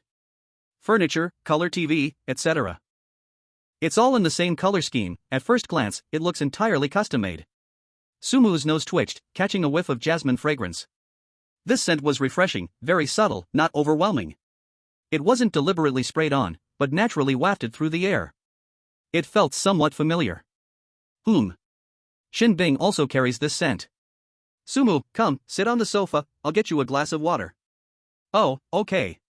Sumu sank into the couch. Wow, it's so soft. But compared to the sofas and beds my ex-girlfriends had in their dreams, this is still a few tiers lower. The sofas at the Scarlet Winehouse are way softer than this. However, compared to the tiny trashy one in my rental place, this is infinitely better. Soon, Shen Bing brought a steaming cup of tea and placed it on the coffee table in front of Sumu. I don't know tea art. So my tea-making skills are quite poor, please don't mind. Next time you come, I'll improve. Shen Bing was being very careful. If you didn't know better, you might think Shen Bing was a dog for Sumu. Sumu was also momentarily stunned, hurriedly waving his hand. We don't need to be so polite with each other. Olji said it, right? We're already like a family without blood ties, there's no need for this. These words fell into Shen Bing's ears differently. Like a family. I hope that day comes soon. Then I'll go cook. Sumu, just sit back and relax. After Shen Bing finished speaking, she turned and went to the kitchen. Chapter 64, a cozy little scene for couples? Sumu let out a gentle sigh, his body relaxing against the soft couchback. Finally, it wasn't that awkward anymore. He picked up the cup and took a sip of just right temperature water. Everything seemed so normal, warm, almost perfect. Only his breathing filled the living room. At the same time, he could hear sounds from the kitchen, the gentle clinks of pots and pans, and the flowing water. In just a few minutes, through the frosted glass door of the kitchen, Shen Bing's voice came through. Sumu? The sound was distorted slightly through the glass. What's up? Sumu put down the cup and sat up a bit straighter, responding. There are some broccoli and tomatoes on the bottom shelf of the fridge, could you help me get them? Sure, no problem. Sumu didn't think much and immediately got up. Then he walked to the fridge, found the ingredients, and headed to the kitchen. Pushing open the frosted glass door, which had an inexplicably dreamy quality, Sumu froze at the doorway. What is this? He saw that on the not small L-shaped countertop, on the side near the sink, a small hill made of ingredients was piled up. Fresh and green vegetables, still glistening with water droplets. Red and visually striking pieces of meat, and even a few types of seafood that looked quite expensive. There was an astonishing amount. This was not what Shen Bing described as just casually cooking, right?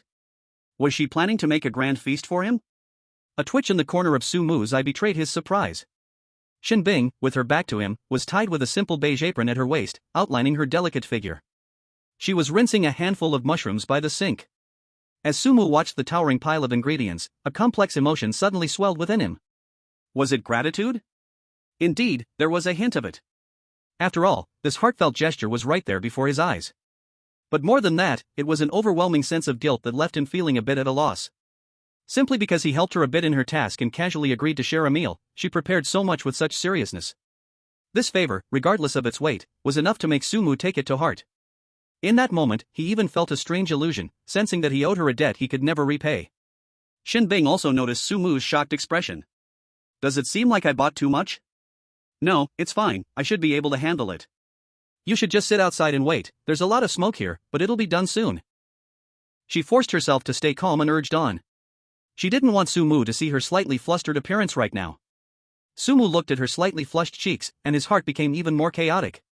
How could he sit outside at ease, letting a girl fluster around just to entertain him? With so many dishes, how long do you plan to keep this up by yourself? Sumu said as he took a couple of steps forward. Let me help you, 2 people can finish it faster. Shen Bing looked up abruptly, her clear, cold eyes clearly reflecting her astonishment. She seemed completely unprepared for Sumu to make such a suggestion. Before she could organize her thoughts on whether to politely refuse or accept with grace, Sumu had already naturally walked to the other side of the sink, skillfully rolling up his shirt sleeves, revealing his well-defined, strong forearms. He picked up a bunch of spinach from the basket that hadn't been handled yet, turned on the tap, and began washing it. The sound of rushing water instantly filled the brief silence in the kitchen. I actually quite enjoy cooking, Sumu said with a relaxed and natural smile, carefully rinsing the dirt from the spinach roots. The water washed over the green leaves. Though I usually live alone, so I just make do with simple meals, too lazy to make anything too complicated. But sometimes, when the mood strikes, I'll experiment with some new dishes. Because while dreaming, sometimes it's necessary to satisfy the emotional needs of former girlfriends. Shen Bing stood beside him, a bit dazed as she watched Sumu's focused profile. Picking vegetables, washing, and draining, his movements were smooth and natural. He was no beginner in the kitchen, on the contrary, he was an experienced cook. Did he really love cooking at home? What did his dishes taste like? She felt a little curious to have a taste. This side of Sumu, stripped of the cold hardness and ruthless decisiveness from the dungeon, added a charm that was hard to resist. This was completely different from the calm strategist, cold and indifferent, that she met in the Scarlet Winehouse. Which one of them was the real him? Just as she was lost in thought, Sumu had already handed over a large bunch of washed spinach, water droplets rolling off the green leaves. This is washed, where should I put it? He turned his head and asked. Shen Bing instinctively reached out to take it. Her fingertips inevitably brushed against his cool hand. That delicate, slightly damp feeling turned into a weak current, instantly spreading through her body along her fingertips. Shen Bing's heart skipped a beat, and then it began to race uncontrollably. Shame rushed up her cheeks again, more intense than ever, making her feel as if her face was about to catch fire. In a panic, she reached out with her other hand, awkwardly taking the still dripping spinach, her fingertips turning pale from the effort, and even trembling slightly from nervousness. Put it over here, in this draining basket is fine, her voice was clearly trembling. But Sumu seemed completely unaware of her unusual reaction. He had already turned around and picked up a tomato nearby, washing it under the tap, continuing the interrupted topic.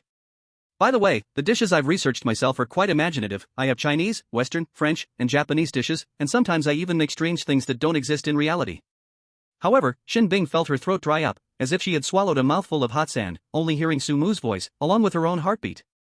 She stared fixedly at the bunch of green spinach in her hand, not daring to raise her eyes to look at Sumu again. This scene felt too strange. A man and a woman stood side by side in a brightly lit kitchen, washing vegetables together, preparing a meal. The atmosphere was warm to the point of being a little excessive. To an outsider who happened to glance in from outside, one might really think they were a couple enjoying home life. This thought took root in an instant. Layers of ripples spread across Shen Bing's heart lake. Her heartbeat quickened. Sumu was not wooden, he naturally sensed the almost overflowing feelings from the girl beside him. In the moment their fingertips touched, he also felt that faint electric current. In fact, he could vividly feel Shen Bing's suddenly quickened heartbeat and the scorching warmth that nearly set her fair cheeks ablaze. Very pure, and very touching. But Sumu's gaze, after a moment of softness, was quickly replaced by a deep sense of rationality. Now is not the time for romance. Chapter 65, It's so late, either stay at my place? This thought was like a bucket of icy water, instantly extinguishing the slight ripples that had just risen from the warm atmosphere. Weirdly, the world felt like a prison.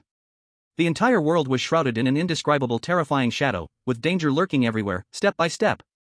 With just one misstep, it would be an irretrievable abyss. Personal feelings seemed so small against such a grand backdrop of crisis, even somewhat extravagant. What is light? What is heavy? Sumu was very clear in his heart. Only strength, constantly improving power, is the foundation to stand in this cruel world, the only support to protect oneself and, perhaps those he wishes to protect in the future. Moreover, several blurred yet dangerously attractive faces flashed uncontrollably in Sumu's mind.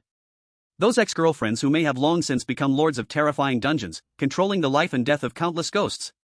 Just thinking of them made a strong sense of crisis uncontrollably rise in Sumu's heart. That was not only complicated memories of old feelings but also apprehension for the unfathomable power they now possessed. Even Yilinger, who sat in the S-rank dungeon Crimson Winehouse, had already become a terrifying existence at the Ghost Emperor level. With a wave of her hand, she could invoke rules and destroy an entire region. But even she, strong as she was, still felt confused and powerless before the terrifying truth behind the dungeon that enveloped the entire world. It was still difficult to glimpse the ultimate secret. This meant that above the Ghost Emperor, there could very well be even more terrifying and despairing levels. Thinking of this, the tension in Sumu's heart that had just slightly relaxed due to the warm atmosphere in the kitchen was once again tightened by an invisible hand. The sense of crisis followed him like a shadow, everywhere. He must be faster, stronger.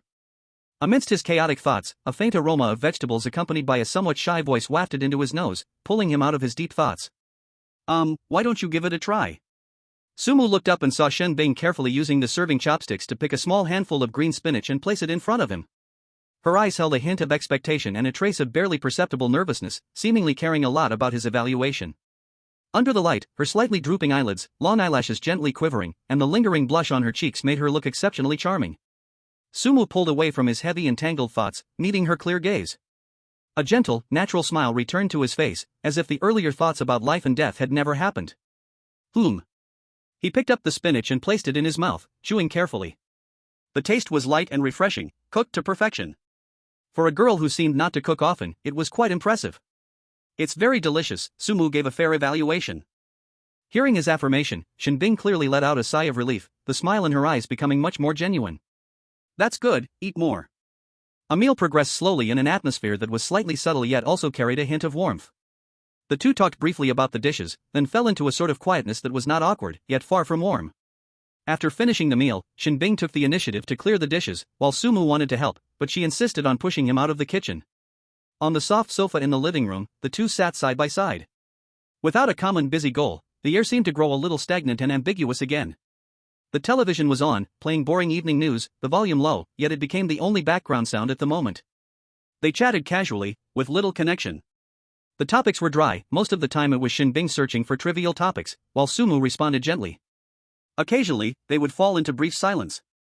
In the silence, there were only their somewhat deliberate breathing sounds, and the host's clear speech from the television. Outside the window, the sky had completely darkened. The dark blue night fell like a huge curtain, gently shrouding this crisis-ridden city, sprinkling it with the scattered lights of thousands of homes below.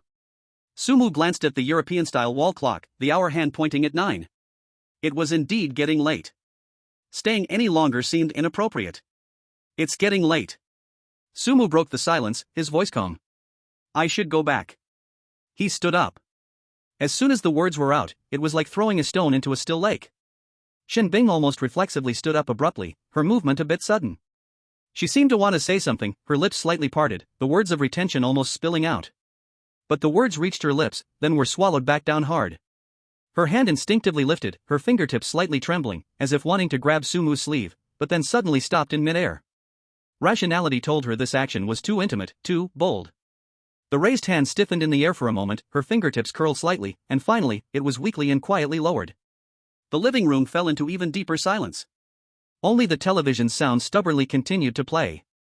Shen Bing lowered her head, her gaze falling on her slippers that she didn't know where to place, heat rising gently to her ears once again. She was struggling with a difficult inner battle. Sumu quietly watched her, neither urging her nor turning to leave immediately. He was waiting. Waiting for her to make a decision. Finally, as if it had been a century long. Shen Bing took a deep breath, as if gathering her life's courage, and suddenly raised her head.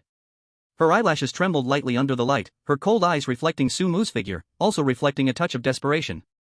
She bit her soft lower lip, the lip slightly turning white from the bite. Her voice was low like a mosquito, carrying a barely detectable tremor, yet it clearly reached Sumu's ears. Your home is pretty far from here, right? Her voice paused as if giving herself one last moment to buffer. Now, it's so late. How about? Her gaze tightly locked onto Sumu, full of desperate courage and hope. You stay here tonight? This sudden invitation was like thunder from a clear sky, exploding in Sumu's ears. He stood frozen in place. His gaze fixed directly on Shen Bing's slightly trembling yet exceptionally bright eyes. Clear. Captivating. Yet filled with a hint of desperate tension. As if reflecting the deepest thoughts of a person's heart. Sumu's eyes were deep, revealing no joy or anger, as if he was contemplating something extremely important. When he looked at her like that, Shen Bing only felt her cheeks were instantly ignited, hot and frightening. Her heart pounded like a drum, thump thump, resounding. She hurriedly waved her hand, her voice carrying a hint of panic. Why you, where are you thinking to go? She suddenly turned around, as if wanting to hide her burning face. Her delicate, fair fingers pointed somewhat incoherently to the two closed doors nearby. I just think, your house is too far from here, it's inconvenient to go back. And now, it's so late, the road isn't safe. My home just happens to have 2 empty guest rooms, very clean. You can sleep in one, and I'll sleep in my own room. It's very, very normal.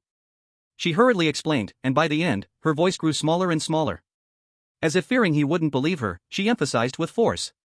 You mustn't think too much. I just mentioned it casually. Listening to her somewhat stuttering explanation, a faint glimmer of amusement flashed in Sumu's eyes. He pretended to suddenly understand, nodding along, stretching his voice. Oh. So that's how it is. His expression was serious, as if he truly accepted her explanation. Indeed, Miss Shen has considered it very thoroughly. Night roads are dangerous, safety first. He solemnly agreed. However, the topic suddenly took a sharp turn. But? Sumu tilted his head slightly, his deep, starry eyes filled with a hint of playfulness, staring directly at the girl in front of him who had her back turned to him, her ears reddening. I just seem to have said nothing, right? What are you explaining? You? Shen Bing suddenly turned around, both embarrassed and angry. This guy. It was intentional. He definitely did it on purpose. Blocked by Sumu's light words, she felt her cheeks, ear roots, and even her neck burn all over. Angry and anxious, she couldn't find words to refute. She bit her lower lip hard, leaving shallow tooth marks. Finally, like a little girl whose secret had been poked through, she abruptly turned around, facing away from Sumu, and stomped her foot hard. The floor let out a slight thud. Oomph. Then hurry and leave. Her voice clearly carried frustration and embarrassment. Don't ever think that I would keep you. All right. Sumu's response was crisp and decisive, without a trace of hesitation. As if the topic of him staying were never mentioned at all. He even nodded seriously. Since that's the case, then I won't disturb you. Oh, right. It was as if he suddenly remembered something.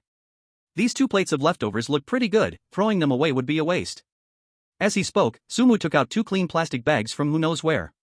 His movements were astonishingly swift. Before Shen Bing could react from her stomping frustration, he had already swiftly packed the 2 plates of carefully prepared dishes, the bright green spinach and another plate of stir-fry, into the plastic bags, tying them up neatly. Holding 1 bag in each hand. Thank you for the hospitality, the food was delicious. He waved the bag at Shen Bing, who still had her back turned, his tone relaxed. Then, he turned and strode confidently towards the door. Open the door. Step outside. Close the door. Bang! The crisp sound of the door shutting made the living room's silence even more pronounced. Shen Bing remained in her position with her back to the door, slightly stomping her feet, as if she had been frozen in place. It took several seconds.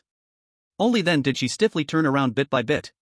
Looking at the empty doorway, and the slightly messy dining table left from the packing. This guy. A few dark lines slowly appeared on Shen Bing's smooth, plump forehead. He just left like that? And, he even packed the leftovers to take away? What a blockhead. A wooden fool. So clueless. Shen Bing couldn't help but curse in her heart. But as she cursed, the corners of her tightly pressed lips uncontrollably, quietly began to curve into a very slight, faint arc. That arc carried a hint of helplessness, a hint of amusement. There was a trace of, even she herself didn't realize, a sense of relief. But she looked down at the tip of her slippers and gently kicked at the air. If he had really casually agreed just now to stay here today. Perhaps. Even if she might feel a flicker of joy in her heart. Ultimately, deep down inside, there would still be a sense of loss, right? At least, such an ending now wasn't too bad. Click. In the worn-out neighborhood. Accompanied by a faint sound of a locking door. In the small room, any possible prying eyes from outside were completely shut out. Sumu stood in his somewhat empty living room, the familiar cold air rushing towards him. Completely different from the earlier excitement and a hint of flirtation in the air. Here, it was only him. And he looked down at the 2 plastic bags he was holding. The carefully cooked dishes by Shen Bing still carried a bit of warmth. He walked expressionlessly to the kitchen. Opening the refrigerator door, cold white light poured out. He casually stuffed in the 2 plastic bags containing the leftovers of the heartfelt dinner. There was not a trace of hesitation in his movements. As if they were just 2 ordinary bags of food, and not a vessel possibly representing some kind of trial, some kind of feeling. He shut the refrigerator door. Turning around, he walked towards the bathroom. Not pausing for a moment. The sound of rushing water soon echoed in the bathroom, accompanied by the rising steam. The scalding water washed over his body, as if it was cleansing away the fatigue and dust of the day, as well as the somewhat complicated atmosphere at Shen Bing's home. 10 minutes later. Sumu stepped out wearing loose home clothes, wiping his wet hair. His eyes were clear, the previous fatigue had vanished completely. He didn't go to the bedroom but walked directly to the center of the living room. He stood still. Thoughts subtly stirred. A light blue screen quietly unfolded before his eyes, rippling like water waves, filled with a beauty intertwined with technology and mystery. Personal information panel. Familiar interface. His consciousness acted like the most precise mouse, swiftly clicking on the backpack section. A dazzling array of items, materials, and tools lay quietly in the virtual grid. But Sumu's goal was incredibly clear. His consciousness precisely locked onto a grid emitting a dim glow. Heart-binding ghost fruit seed. Quality, SSS grade, perfect. Type, special plant seed. Effect, after planting, it takes 30 days to mature, and can yield 100 heart-binding ghost fruits. Heart-binding ghost fruit, each one consumed by ordinary people, they can directly obtain the indifference status and corresponding basic strength. When consumed by ghost artisans and above, it can increase 10,000 points of eerie power. No side effects, no consumption limit, theoretically. Notes, a perfect gift from a high-difficulty dungeon, its value surpasses your imagination. That's it. Sumu's eyes slightly sharpened. A flash of light. A completely jet-black seed, roughly the size of a fingernail, with countless tiny scarlet veins slowly flowing across its surface, faintly emitting a sinister aura, quietly appeared in his palm. Heart-binding ghost fruit. One of the rewards for perfectly clearing an SSS-level dungeon. 1 month. 30 days. For a rapidly changing situation, this is indeed a long growth period. But its return is equally breathtaking. 100 fruits. A full 100 fruits. What does that mean? It's enough to let 100 ordinary people, who couldn't even fight a chicken, step into the sky, directly promoted to indifference level existence. Although it's just the lowest level indifference, that is also an extraordinary starting point. More importantly, for those with ghost artisan strength or above, 1 fruit equals 10,000 points of eerie power. 10,000 points. No discounts. That's almost equivalent to the entire fortune of some low-level ghost artisans. Moreover, the note said, no side effects, no consumption limit, theoretically. What does this mean? Sumu's heartbeat couldn't help but quicken a few beats. The value of this thing? Absolutely immeasurable. Not a moment's hesitation. Sumu turned around and started searching in the corner of the balcony. There were some miscellaneous items piled up, along with a few empty flower pots left by the previous landlord. Soon, he found a ceramic flower pot that looked relatively clean, neither big nor small. Inside, there was some dry old soil. Sumu did not mind, and directly summoned the thin yet pure eerie power within him. The eerie power seeped into the soil, instantly purifying any possible impurities and insect eggs. At the same time, the soil became slightly damp, filled with a strange vitality. After finishing all this, he held the dark seed that glowed with a red sheen carefully. Gently, as if handling a rare treasure. He carefully buried this seed, which was tied to the future, into the soil nourished by eerie power. Then, he covered it with a thin layer of soil. Everything was quiet and silent. Sumu stood up and brushed the dirt off his hands. His gaze fell on that ordinary flower pot, yet his eyes became incomparably deep. A month later. Here, a power capable of shaking the current structure will be born. And this is just one of his many hidden cards. Chapter 67, Yijinghua visits. The eerie descends into the real world. In just 2 short days, Hanya seemed to have transformed into another world. The changes were earth-shattering. From the electronic screens of skyscrapers in bustling cities to the old televisions at the entrances of small-town shops. The official media's front-page headlines, whispers on the streets. One name successfully spread everywhere. Sumu. The higher-ups of Hanya pushed this deification movement with unprecedented strength. They wanted everyone to know what kind of person Hanya had produced.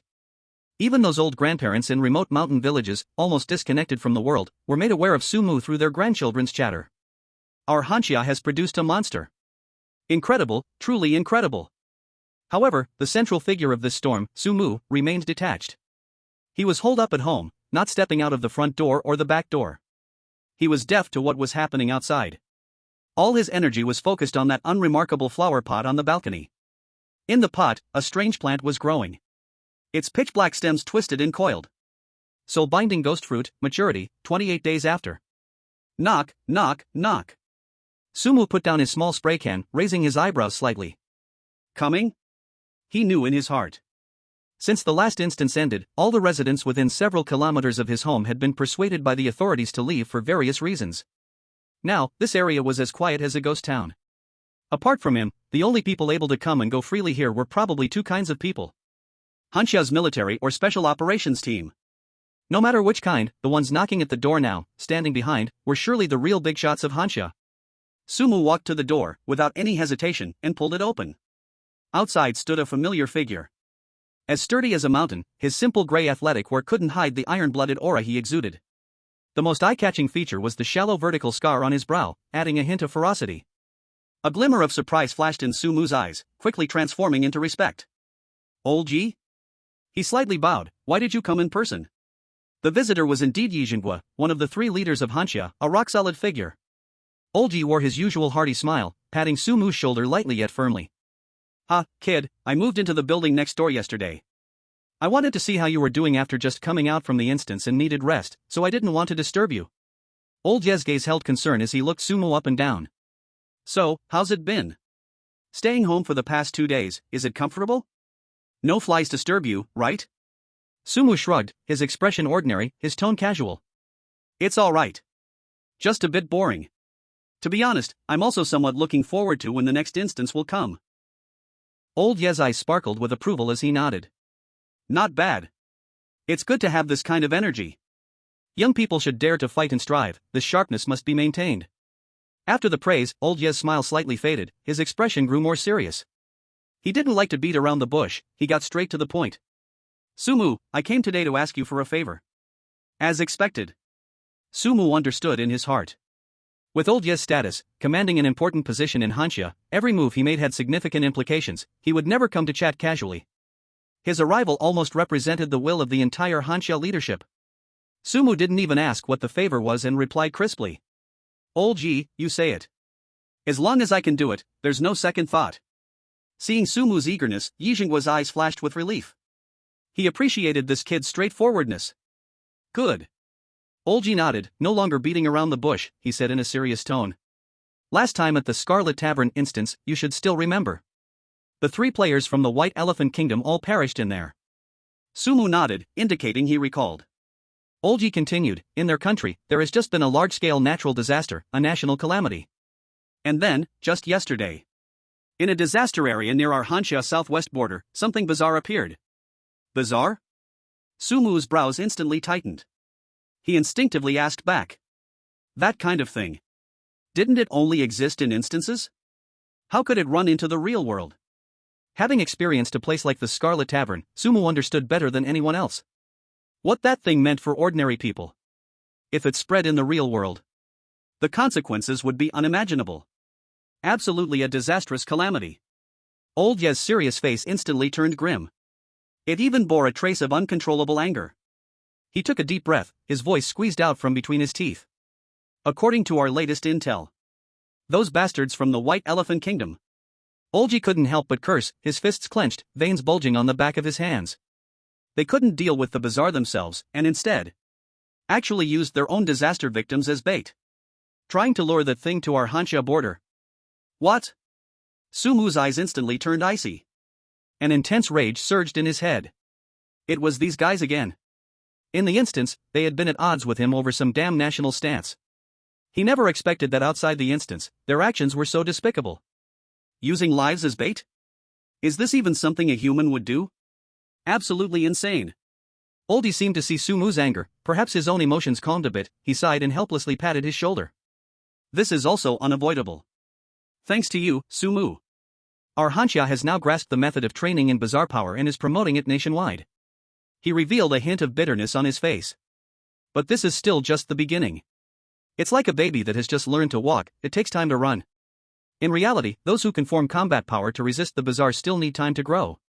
Moreover, the bazaar power environment is unstable. Although the concentration is slowly increasing everywhere, currently, those who can truly absorb and effectively use it are still few and far between. Old Ji paused, his tone becoming heavier. So, facing this already formed bazaar, which might even grow further amidst disaster and resentment, we really don't have a good solution for now. At this point, the meaning was already very clear. Old Ji gazed intently at Sumu, filled with earnestness and hope. We can only ask you to step in. Sumu fell silent for 2 seconds, digesting this information while suppressing his anger. He raised his head, looking sharply at Olji. What about Shen Bing? She should be able to handle it, right? Olji shook his head, a look of seriousness on his face. Xiao Bing has another task. In these past few days, she has been preparing intensely, hardly sleeping at all. The higher-ups have already arranged her next mission, and the intelligence shows that this mission is extremely difficult, and it is crucial for us in Hanya, so it has to be led by her personally. Timing, it just happens to conflict. Upon hearing this, Sumu stopped asking further questions. It seems, this burden really must fall on him. He nodded decisively, his expression returning to calm, even carrying a hint of eagerness. All right. Leave this matter to me. Olji, just arrange for someone to take me to the border, the sooner the better. Hearing Sumu's firm reply, Yijingguo's tense face finally revealed a smile of relief. It was as if a heavy burden had been lifted. Good. That's great. He excitedly slapped his thigh, making a sharp paw sound. I knew you were reliable, kid. This sense of responsibility truly makes you the anchor of Hanya. Olji looked at Sumu with growing admiration. Then prepare a little, if you need any equipment or supplies, just let me know. When you're ready, come down to find me. The private plane is ready, I'll wait for you downstairs. Chapter 68, White Elephant CS. Yijingguo did not linger, turning and striding out of Sumu's room. His footsteps were steady and urgent, decisive and swift. In the room, quietness returned. Sumu stood in place, watching Olji leave. Beneath his calm expression lay turbulent thoughts. Border strange white elephant nation. These words swirled in his mind. After a moment, he took a deep breath, his gaze sharpening. With a thought, a virtual interface visible only to him unfolded before his eyes. Player inventory. The space was not large, but the items stored were all extraordinary. His eyes scanned, finally settling on 2 items. A tome exuding a dim glow, Book of the Devouring Moon. And a strangely shaped weapon, the Bone Blade of the Devouring Moon. Book of the Devouring Moon. This thing requires specific conditions and time for cultivation. Distant water cannot quench immediate thirst. His gaze naturally landed on that weapon. Bone Blade of the Devouring Moon. This item could be used directly. Just right, heading to the border to face those creatures, not having a suitable weapon would be a problem. It's decided then. Sumu whispered and focused his mind. Do you want to use Bone Blade of the Devouring Moon? Yes. The room. In the next second, Sumu felt a slight weight at his waist. He looked down. A short blade, entirely an eerie bone-white color, had already quietly hung at his left side. The blade was not long, only about the length of his forearm, with smooth yet fierce lines. Strangely, even though it was made of bone, it glinted with a metallic coldness. Even more chilling was that strands of black eerie energy, like little living lightning bolts, coiled around the blade and hilt, flowing slowly. A cold, violent pressure, as if it might devour someone, emanated from the center of the blade, quietly spreading. Even the surrounding air seemed to have grown a bit colder because of it. Sumu could even feel a slight stinging sensation on his skin, like needles pricking. Such strong ferocity. Instead of being startled, he felt delighted, reaching out to grasp the hilt. It felt cold to the touch, yet strangely perfectly fit his palm, as if this blade was meant to be wielded by him. Very good. With this blade, his confidence was boosted even more. Sumu no longer hesitated, straightened his clothing, ensured nothing was amiss, and turned to head downstairs. Downstairs, in the living room, Yijingguo was pacing back and forth with his hands behind his back, anxiously. Seeing Sumu's figure, his eyes brightened, and he quickly came over. However, when his gaze fell on the eerie, ominous bone blade at Sumu's waist, his pupils still shrank sharply. This kid. A ripple of surprise rose in Yijingguo's heart. Indeed, Sumu's gains in the Crimson Wine Tower instance far exceeded what was publicly revealed. There is much more to come. This weapon is certainly not an ordinary item. However, he is also a seasoned individual, and this little surprise was quickly suppressed. Now is not the time to explore these matters. He regained his serious expression and said in a deep voice. Ready? Sumu nodded. Yes. Good. Yijingguo patted him on the shoulder, his tone serious and concerned. The situation at the border is complex, the dangers are unknown and strange, be extremely careful without intelligence. If you run into trouble, or need any support, contact us immediately. There isn't much I can do for you. But the military and special operations team are on standby at all times. Sumu nodded again, responding. Understood, Yi Lao. All necessary instructions had been given. The two no longer spoke. The military helicopter's rotor blades began to spin, producing a tremendous roar, whipping up a frenzy of wind. Several armed soldiers stood solemnly nearby. Sumu did not hesitate. Under Yijingwa's watchful gaze, he bent down and boarded the helicopter. The cabin door closed. The helicopter slowly ascended, then turned direction, racing southwest, quickly disappearing into the sky. Yijingwa stood still, looking up in the direction the helicopter vanished, his gaze lingering for a long time. He stood with his hands clasped behind his back, a heaviness lingering between his brows that was hard to dissolve. Child, this time, I entrust it to you. Hope everything goes smoothly. Meanwhile, on the southwestern borderline where Hanya meets the White Elephant country. On the desolate Gobi Desert, several White Elephant military off-road vehicles were driving, kicking up clouds of dust. The speed was slow, as if intentionally controlling something. Behind the vehicles, a horrifying scene unfolded. Dozens of sallow, ragged women and children were bound together by rough ropes around their wrists. The other end of the ropes was tied to the back of the off-road vehicle. They were forced to stumble along behind the vehicles, many already exhausted, collapsing to the ground. But the vehicle never stopped. The fallen were dragged along, leaving horrifying trails of blood on the stone and gravel-covered ground. Heart-wrenching cries and desperate pleas rang out continually. Yet the soldiers in the White Elephant vehicles remained deaf to it all, some even let out cruel laughter. Further down the ground, scattered, now indistinct chunks of meat could be seen, along with several shapeless forms, already devoid of life. Those were the predecessors they had intentionally loosened and abandoned here. In the passenger seat of the leading off-road vehicle, a man resembling a White Elephant officer raised a pair of binoculars, continuously observing the rear. A cold smirk curled at the corners of his mouth. Commander, we're nearly there. A soldier beside him reminded. The officer lowered the binoculars, licking his cracked lips, his eyes flickering with excitement and menace. 5 more kilometers, and we will reach Hanya's border patrol area. He glanced back at the bait being dragged, now barely clinging to life, and then turned his gaze further back. At the edge of his vision, about 2 kilometers away, a dozen twisted, bloated shadows, exuding a dense ominous aura, were shambling along slowly, following behind. They had no fixed form, like a monster made up of countless grievances and flesh. These were the horrors and oddities birthed from the disaster zone of the White Elephant country, which they had nurtured and lured along the way. They were attracted by the bloody scent produced by the dragged vehicles, greedily feasting on the incomplete corpses tossed aside at the right time by the soldiers. He. The officer let out a low, chilling laugh. Just like fishing, isn't it? He said to the nearby soldier, his tone filled with malice. Use us useless disaster victims as bait. Bring these big guys from hell. He stuck out his tongue, licking his lips again, his eyes shining with a crazy light. To lure the people of Hanya into their homes. Let them also taste this flavor of despair. Chapter 69, Divine Soldiers Descend. Near the temporary outpost on the southwest border of Hanya. On the desolate Gobi Desert, the wind and sand whirled, hitting people's faces with a rough pain. 2 young Hanya soldiers were supporting an old couple, who walked unsteadily, as they struggled toward the retreat point behind. Children, don't worry about us. The old man, being carried, gasped for breath, his cloudy eyes filled with guilt and anxiety. We are old bones, we can't walk anymore, you should go quickly, don't let us hold you back. The old lady trembled in agreement, her voice tinged with tears. Yes, it's our fault.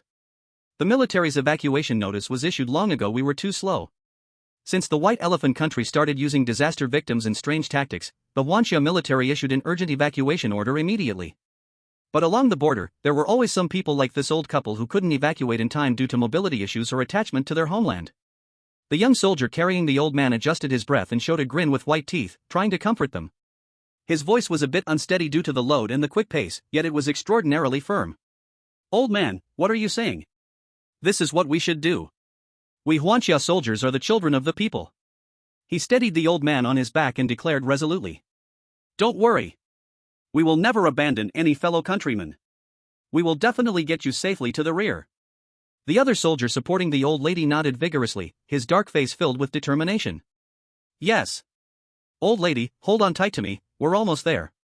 The 2 elders looked at the young soldiers' sweat-soaked faces and their undeniable eyes, their eyes turned red. They felt even more guilty, thinking they really became a burden. But the soldiers had no intention of giving up. Not abandoning, not giving up. This was a belief carved in their bones. At this moment, not far away, the communication soldier responsible for guarding and scouting suddenly changed color, popping out from behind a rock, lowering his voice, and urgently shouting into the communicator. Captain! Captain! We found a White Elephant country drone. Low-altitude reconnaissance. It was just shot down. But their convoy. Dozens of military off-road vehicles. They are rushing towards us at high speed. The distance to us is less than 3 kilometers. What? The experienced team leader, commanding the evacuation, felt his pupils contract sharply. Damn it. We've been exposed. The White Elephant country's movements are faster and more ruthless than expected. He instantly understood the opponent's intention. Their small team responsible for covering and rescue had become the primary target of the opponent's oncoming assault. Without hesitation, the sergeant decisively shouted at the 2 young soldiers helping the elders. Xiao Li. Xiao Zhang. You too. Immediately. Right now. Take the villagers through that dry riverbed on the side. Hurry. Remember the route. Withdraw to meeting point number 2 as fast as possible. The 2 young soldiers, who had been enlisted for less than a year, were stunned by the command. The soldier carrying the old man, Xiao Li, panicked. Captain. We won't leave. We want to stay with you all. Shut up. The sergeant interrupted him sharply, his eyes wide like copper bells, shouting. This is an order. Your task is to protect the villagers well. Do you want them to die here with us? Others. Follow me. Prepare to ambush. The 2 young soldiers looked at their captain's determined eyes, then glanced at the helpless seniors beside them, and their eyes instantly turned red. They knew what staying behind meant. Xiao Li gritted his teeth and nodded heavily, yes. Captain. Xiao Zhang choked and replied, we will ensure the mission is completed. They no longer hesitated, helping the elderly couple who still wanted to say something, quickly turned around, and ran towards the relatively hidden dry riverbed on the side. The sergeant major watched their disappearing figures, quickly withdrew his gaze, and his face was left with iron-like determination. He turned to the remaining 5 veterans beside him and spoke in a deep voice. Brothers. Our mission is to buy time for Xiao Li and the others, for the villagers who have not yet evacuated. Do you understand? Understood. The remaining 5 soldiers roared in unison, their eyes filled not with fear, but with the courage to fight to the death. Good. The sergeant major quickly scanned the surrounding terrain and swiftly issued commands. Old Wang, take 2 people and go to the high ground on the left. Crossfire. Monkey, your shooting is good, go behind that big rock on the right. Look for a chance to take out their machine gunners. The rest follow me. Take control of this earthen mound in front. Build a temporary defense. Move quickly. The soldiers immediately sprang into action, using the limited cover on the desolate gobi to quickly occupy advantageous terrain, their guns pointed towards the direction of the approaching dust cloud. Time seemed to freeze at this moment. Only the sound of the wind and the heavy breathing of the soldiers could be heard. Before long. They're coming. Monkey growled. A dozen off-road vehicles, painted with the emblem of the White Elephant Nation, appeared like bloodthirsty beasts at the edge of their vision, raising clouds of yellow sand as they charged straight towards them. Fire! The sergeant major yelled angrily and was the first to pull the trigger. Da-day-day-day-day. In an instant, the intense gunfire tore apart the tranquility of the gobi. Bullets rained down like spilled raindrops, sweeping towards the oncoming convoy. The first few off-road vehicles were hit, sparking and shattering their windows. But the enemy had obviously been well prepared, maintaining their speed, and the machine guns on top began to fire wildly. Puff puff puff. Bullets struck the cover in front of the soldiers, sending fragments of stone and sand flying. The soldiers of Hangxia utilized the advantageous terrain to strike back accurately, and White Elephant's soldiers continuously fell, screaming from being hit. However, the enemy had the advantage in numbers and firepower. The dozen vehicles spread out, forming a fan shape, continuously compressing their defensive space. What was more terrifying was, Captain, look, what is that? A soldier's voice trembled with uncontrollable fear, pointing towards the back of the White Elephant Nation's convoy. The sergeant major struggled to lean forward to look, just one glance made all the blood in his body feel like it was freezing. Behind the rolling dust, about 2 kilometers away. Dozens, no. Countless, black twisted shadows, radiating an ominous and bloody aura, were floating towards them. Eerie. It was the eerie presence drawn by the White Elephant Nation. They were attracted by the previous scent of blood, and now drawn by the sounds of fierce gunfire and fresh blood. This group of beasts from the White Elephant Nation. Not only did they want to kill, but they also aimed to bring these hellish creatures to Hangxia's land. It's over. Caught in a pincer attack. Human strength has its limits, facing these terrifying beings beyond comprehension. Despair instantly flooded every soldier on the battlefield. They clutching their triggers tightly, firing their last bullets at the enemy, but their faces were already ghostly pale. At that moment. Buzz buzz buzz. A unique roaring engine sound, growing louder from afar, tore through the chaotic gunfire and eerie growls. Everyone, including the attacking soldiers of the White Elephant Nation, instinctively looked up. In the sky, a helicopter painted with the Hangxia army emblem descended rapidly like a divine weapon. The cannon beneath the fuselage roared first. Boom! Boom! Boom! A series of explosive flashes precisely struck several off-road vehicles of the White Elephant Nation. The violent explosions sent the vehicles, along with the soldiers inside, flying. Before the soldiers of the White Elephant Nation could react, the side door of the helicopter suddenly slid open. A nimble figure, without any hesitation, leapt down from dozens of meters in the air. The figure traced a neat arc in the sky. Bang! A muffled sound. The figure landed heavily but with incredible steadiness on the Gobi Desert just a short distance in front of the position. As the smoke cleared away, it revealed a young figure dressed in black combat gear, with a uniquely shaped bone dagger radiating a chilling cold hanging at his waist. He slowly raised his head, his cold gaze sweeping across the battlefield. It was none other than Sumu. Chapter 70, Sumu, the Dragon Soul of Huxia. Rain, reinforcements? A young soldier trembled, hardly daring to believe his eyes. It's reinforcements. It really is our reinforcements. Is it him? The monkey, crouching behind a large stone on the right, widened his eyes in shock, almost dropping his gun. That face. There's no mistaking it. Absolutely no mistake. The monkey trembled with excitement, suddenly turning to scream at the sergeant. Captain! It's Sumu! It's really Sumu! Dragon Soul of Huxia! Sumu? Hearing the monkey's nearly breaking voice, the sergeant and several other surviving soldiers trembled with shock. It really is Sumu? The legendary figure who had recently been wildly publicized in military communications and external news for his extraordinary feats in the Scarlet Tavern dungeon? Dragon Soul of Huxia, the hope for the future? In the past 2 days, Sumu's name and deeds had already spread throughout Huxia's military. They never dreamed that this legendary hero, who existed only in battle reports and promotional videos, would appear before them in this way, like a divine soldier descending on this desolate battlefield. Appearing at the moment when they were on the brink of total destruction. It really is Sumu. Oh my. Am I dreaming? Whoa, we are saved. We are saved. Little Lee and the others, and the villagers, they are all saved. Indescribable excitement and joy instantly washed away their fear of death. Several tough men suddenly had red eyes, and some couldn't help but choke with emotion. This was not just seeing reinforcements, it was seeing the embodiment of faith and hope. Sumu's gaze calmly scanned the makeshift dirt barricade, falling on the faces mixed with smoke, exhaustion, yet reignited with fierce light. He slightly nodded. His voice was not loud, even a bit unclear, but it had a strange penetrating quality that clearly reached every soldier's ear. You've worked hard. Now, leave it to me. These simple 2 sentences instantly soothed all their fears and unease. A sense of security. An unprecedented sense of security enveloped them. It felt as long as this man stood here, the sky would not fall. However, not everyone felt this excitement. Those soldiers of the White Elephant country who had miraculously survived under the fire from the helicopter also noticed this uninvited guest who suddenly appeared and spoiled their good deed. An officer from the White Elephant country, indicated by his shoulder insignia to be a lieutenant, wiped the blood off his face. Sumu just stood quietly in place. He didn't even raise his eyelids. Buzz. Just as the bullet was about to reach his body, a thin layer of red mist, like a gossamer, instantly swirled around him. Clang clang clang. Clang clang clang. The dense bullets collided with the red mist, making a crisp sound, then, without exception, were deflected, deformed, and finally fell helplessly to the sandy ground. It was as if they had hit an indestructible invisible force field. What's going on? What the hell is this? The soldiers of the White Elephant Kingdom who opened fire had their eyes almost popping out, their expressions frozen in an instant. Using air to block bullets? Is this some kind of movie? It's even more exaggerated than the movies from our White Elephant Kingdom. Impossible. Absolutely impossible.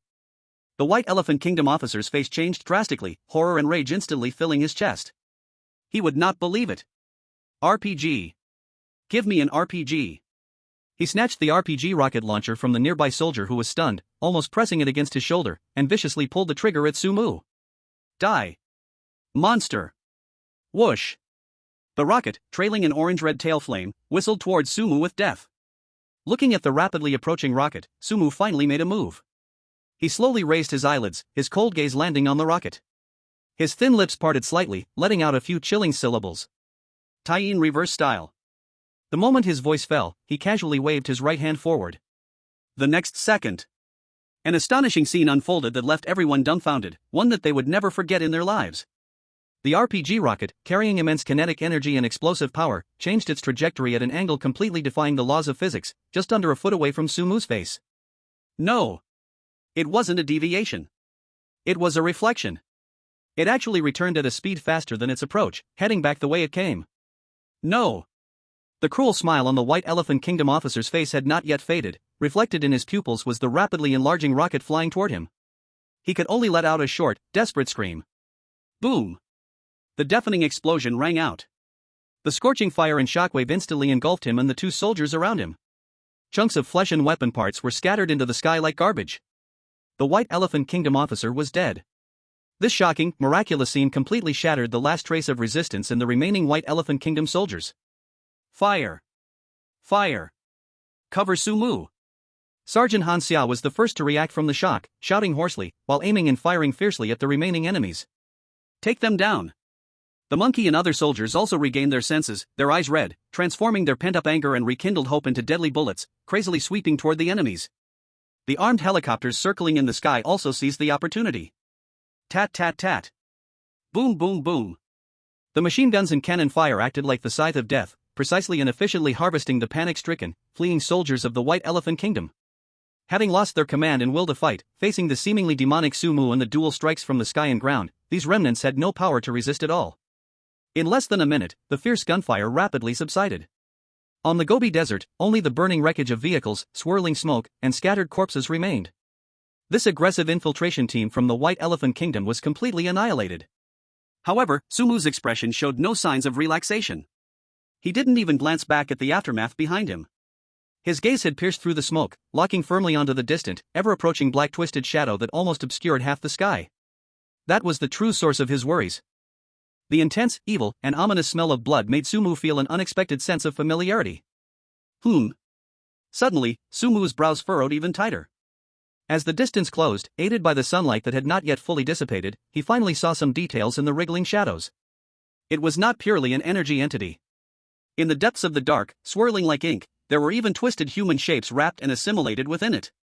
There were soldiers in the White Elephant Kingdom's military uniform, ragged, emaciated disaster victims. Even many mutilated women and children. They seemed to have been forcibly shoved into this darkness, becoming part of this terrifying and strange entity, exuding endless resentment and pain. These beasts from the White Elephant Kingdom. Not only did they use the victims as bait to attract the strange force, they even took their own citizens and victims, turning them into part of the strange entity, feeding and strengthening it with this inhumane method? All just to make Hanya suffer this horrible attack. It was utterly inhumane. A cold murderous intent flashed in Sumu's eyes. This thing cannot be allowed to cross the border. Not even a step. He took a deep breath, no longer hesitating, his figure moved, charging forward. Close. Get closer. The intense negative aura rushed toward him, almost freezing his soul. Sumu's eyes sharpened, his right hand suddenly pushed forward. The vast blood-colored eerie force rapidly gathered in his palm. SSSSSS. Several energy balls, spinning like high-speed blood-red drill bits, shot forward with a sharp tearing sound, crashing into the front of the black shadow. This attack could easily tear steel apart. However, puff, puff, puff. A strange scene occurred. Those powerful blood-colored energy balls, upon contact with the black shadow, dissolved like drops of water entering the sea, without even causing the slightest ripple, disappearing without a trace. Completely devoured and absorbed by the darkness. What? Sumu's heart skipped a beat, his pupils suddenly contracted. His eerie attack was completely ineffective? This black shadow not only emitted a terrifying aura, but it could also devour energy attacks? What the hell is this thing? Just as Sumu's mind raced, preparing to try another method. Buzz. A deep, strange vibration suddenly came from his waist without warning. It wasn't an illusion. It was the moonless bone blade. At this moment, it was violently shaking. As if something had triggered it. Then, a jet black, ink-like, and chillingly cold pure eerie power erupted uncontrollably from the blade of the moonless bone blade. This black eerie force was completely different from Sumu's blood-colored eerie power. And the massive black shadow, which had been surging forward as though it would devour everything, recoiled in shock the instant it came into contact with the black eerie power bursting from the moonless bone blade. It was like a rat seeing a cat. Sizzle. The front end of the massive shadow, which had been wriggling and rolling, shrank back as though burned by a hot iron, retreating by several meters. It revealed even more twisted, suffering human forms behind it. The moonless bone blade could actually restrain this terrifying shadow entity. This discovery made Sumu's spirits lift. No more hesitation. Clang! With the clear sound of the blade, he abruptly drew the moonless bone blade from his waist. A chilling, deathly stillness spread out instantly, freezing the very air around him. Sumu's eyes narrowed, the overwhelming blood-colored eerie power of the ghost general level surged into the pitch-black blade with the force of a dam bursting. VVVV. The strange patterns on the moonless bone blade suddenly glowed with a dazzling dark red light, emanating a deeper, more unsettling pure eerie power than before. Power surged in his hand, gripping the knife. Now is the time. Sumu's right foot suddenly stomped the ground, his figure shot out like an arrow released from a bow, and at the same time, he let out a low shout, the muscles in his arm instantly bulging. Gathering all his strength, he swung forward fiercely. Swish!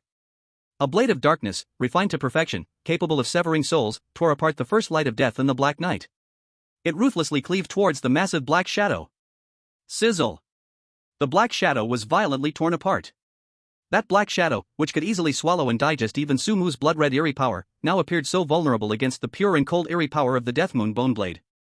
As the blade passed, the ink-like black shadow was forcibly ripped open, creating a massive gash over 10 meters long. A small piece of shadow quickly dissolved and collapsed. And behind the dissipated darkness, for souls, forcibly assimilated and distorted beyond recognition, were revealed. All of them were people from the White Elephant Nation. A piercingly tragic wail suddenly erupted from the mouths of those exposed souls. Their twisted faces were filled with endless pain and relief. Under the corrosion of the remaining power of the dark blade, these souls rapidly became transparent, dim, and finally, like bubbles, with a puff, transformed into specks of black light, completely dissipating between heaven and earth. Together with their imprisoned resentment and despair, they returned to nothingness. At the same time, a cold notification sound echoed clearly in Sumu's mind. Death Moon Bone Blade, level 1-4 out of 100. Slain 4 eerie soul units, gained 4 experience points. So that's it. Sumu watched the scene, a glimmer of brilliance flashing in his eyes, and he instantly understood. He finally realized why this thing could absorb energy attacks and why it was suppressed by the Death Moon Bone Blade. This was not a pure energy body or a physical existence at all. This was a collection of souls formed by countless resentful spirits, remnants, and extreme negative emotions forcibly aggregated together. No wonder his blood-red eerie power attacks were ineffective. Energy attacks hitting the soul body felt like an ordinary person punching the air, which would naturally be easily absorbed and assimilated. But the Death Moon Bone Blade was different. This eerie weapon brought from a terrifying instance had properties specifically targeting souls. That strike just now cut not only the shell that gathered the shadow but directly obliterated the soul body that acted as the core inside. In other words, it was magical damage. Specifically restraining such ethereal yet vicious soul body anomalies. I found your weakness. Understanding this, Sumu's lips curled into a cold smile, and he felt no more hesitation. He gently twisted his left fingers, and the next second, he lifted the Death Moon Bone Blade and charged once again toward the massive shadow that was still writhing and trying to repair the gap. Swish! Swish! Swish! Swish! This time, Sumu no longer pursued the power of a single attack, but instead maximized his speed. The black blade light transformed in his hands into deadly crescent moons. With every swing, it was like a precise scalpel, slicing through the darkness and exposing the souls within. The blade light poured forth incessantly, like a torrential storm. Save me! I don't want to die. Kill me! Quickly kill me! A chorus of even more intense and sorrowful cries, mixed with liberating wails, rose and fell in waves. Those souls that had been treated as consumables by the higher-ups of the White Elephant Nation and actively captured to be fed to this eerie entity, now had no power to resist in front of the Death Moon Bone Blade. They were forcibly twisted and fused, already enduring immense suffering. Now, being obliterated by the Death Moon Bone Blade instead brought them salvation. And the dark red glow on the blade of the Death Moon Bone Blade. With every precise kill, it grew deeper, more demonic, buzzing with excitement as if drunk on fresh blood. At this moment, Sumu was like a death god returning from hell. Every slash of his blade ended dozens of twisted souls, with terrifying efficiency. Bone Blade of the Dead Moon, level 125 out of 100. Bone Blade of the Dead Moon, level 138 out of 100. Bone Blade of the Dead Moon, level 151 out of 100. Bone Blade of the Dead Moon, level 172 out of 100. Bone Blade of the Dead Moon, level 187 out of 100. Damn, those bastards from White Elephant Country are truly ruthless. While slashing, Sumu couldn't help but curse in his heart. How many living people did they have to feed, plus those bizarre ones they merged with themselves, to create such a huge number of soul bodies? In less than 2 minutes of solo slaughter, the experience of the Bone Blade of the Dead Moon soared like it was riding a rocket. Just 13 more experience points, and it would reach level 2. That huge black shadow which had once almost covered half the sky had now been sliced down by Sumu like a butcher cutting beef, reduced by nearly 1/3. Its size was much smaller now, and the speed of its rolling and squirming had clearly slowed down a lot. Seeing that victory was close, Sumu's eyes turned fierce, ready to press on and purify the thing completely. Just then, a sudden change occurred. The remaining black shadow, which had been constantly twisting and shifting, suddenly rolled and shrank violently. In just a few breaths, all the darkness rapidly condensed, finally forming a roughly 1.7-meter tall female figure wearing a filthy, blood-stained, tattered white nurse uniform. Although her face was still covered in shadow and too blurry to see, that huge cold aura had instantly dropped by more than 90%. My lord. Please have mercy, my lord. A sharp, hoarse female voice, filled with sobs and trembling, suddenly came from the strange figure, breaking the silence of the battlefield. Please. I beg you, spare me this once. I won't dare again. That voice. The bone blade of the dead moon, which Sumu was about to swing again, suddenly froze in midair. The cold and killing intent on his face solidified instantly, and his brows twisted into a huge symbol of disbelief. A sense of ridiculous absurdity rushed into his heart. That voice, that tone. Why the hell does it sound so damn familiar? Sumu stared hard at the white figure still trembling and kneeling. A nearly forgotten memory fragment deep in his mind was suddenly triggered. The Grudge Hospital. That strange being kneeling and begging, so scared she was about to lose her soul. Wasn't she the head nurse Wraith from the Grudge Hospital? The one who once held a giant syringe and scalpel, and almost pinned him down on the operating table for a live dissection? What the hell? Sumu's eye twitched hard, and his face showed a look like he'd seen a ghost. The Grudge Hospital, an S-class instance in official data. Its master, none other than his fourth ex-girlfriend, who had the charm of a dominating older sister, with explosive levels of control and possessiveness, and who threatened during their breakup to make him the perfect specimen. Xiao Runing. How could a high-tier elite wraith from her instance appear here, on the southwestern border of Blue Star's real world? What the actual hell is going on? Do you want me to continue with Chapter 72? As soon as this man's thoughts flickered, this terrifying bone blade, which had a lethal restraint on her, could instantly tear her soul apart, annihilating her completely. Not even a trace would remain. She didn't even dare to make any extra movements, even her breathing almost stopped, fearing that the slightest shift would provoke this calamity before her. Sumu's gaze remained ice-cold, fixated on the other person, his voice devoid of any emotion. Honestly confess. What exactly happened at the Wraith Hospital? And, what about Xiao Running, how is she now? Mentioning this name caused a ripple in Sumu's heart, but it was quickly suppressed forcefully. Upon hearing the name Xiao Running, the head nurse's wraith trembled again. Because this name itself carried a certain powerful pressure. She hurriedly replied with a sharp voice, imbued with a distinct weeping tone. Xiao Director, she hasn't appeared for a long time. The hospital is currently managed by the new vice director. Mentioning the vice director, the head nurse's expression clearly shifted to one of fear and disgust. He is too harsh. He treats us like we are not subordinates. Many colleagues couldn't stand his exploitation and ran away, a lot. The hospital is now dangerously short-staffed. The work is both heavy and exhausting. I also couldn't withstand that relentless exploitation, that's why I found a chance to sneak out. The head nurse's voice grew softer as she spoke, sounding extremely wronged, almost on the verge of crying. Who knew that by accident I would, inexplicably end up in this ghostly place? Everywhere there is the aura of living people. I was terrified. She secretly glanced at Sumu and quickly lowered her head again. I didn't expect that. I would run into you here, Mr. Su. In her limited understanding, Sumu was indeed someone closely connected to Director Xiao. Sumu's brows instantly furrowed even tighter. He sharply captured the key information, his eyes turning stern. Do you mean that you are the only one who escaped? No other wraiths from the hospital came along with you? This was not a trivial matter.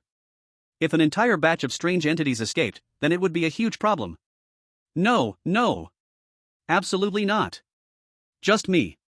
The head nurse's wraith immediately nodded like a chick pecking at rice, frantic to assure Sumu, nearly shaking her head off.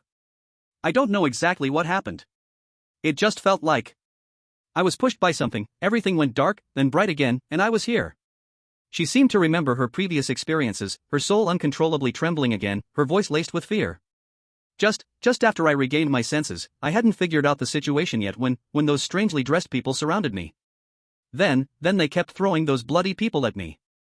I had just escaped from the hospital, I was drained, and being in this place with so much young energy made me uncomfortable. I couldn't control myself, so I instinctively devoured.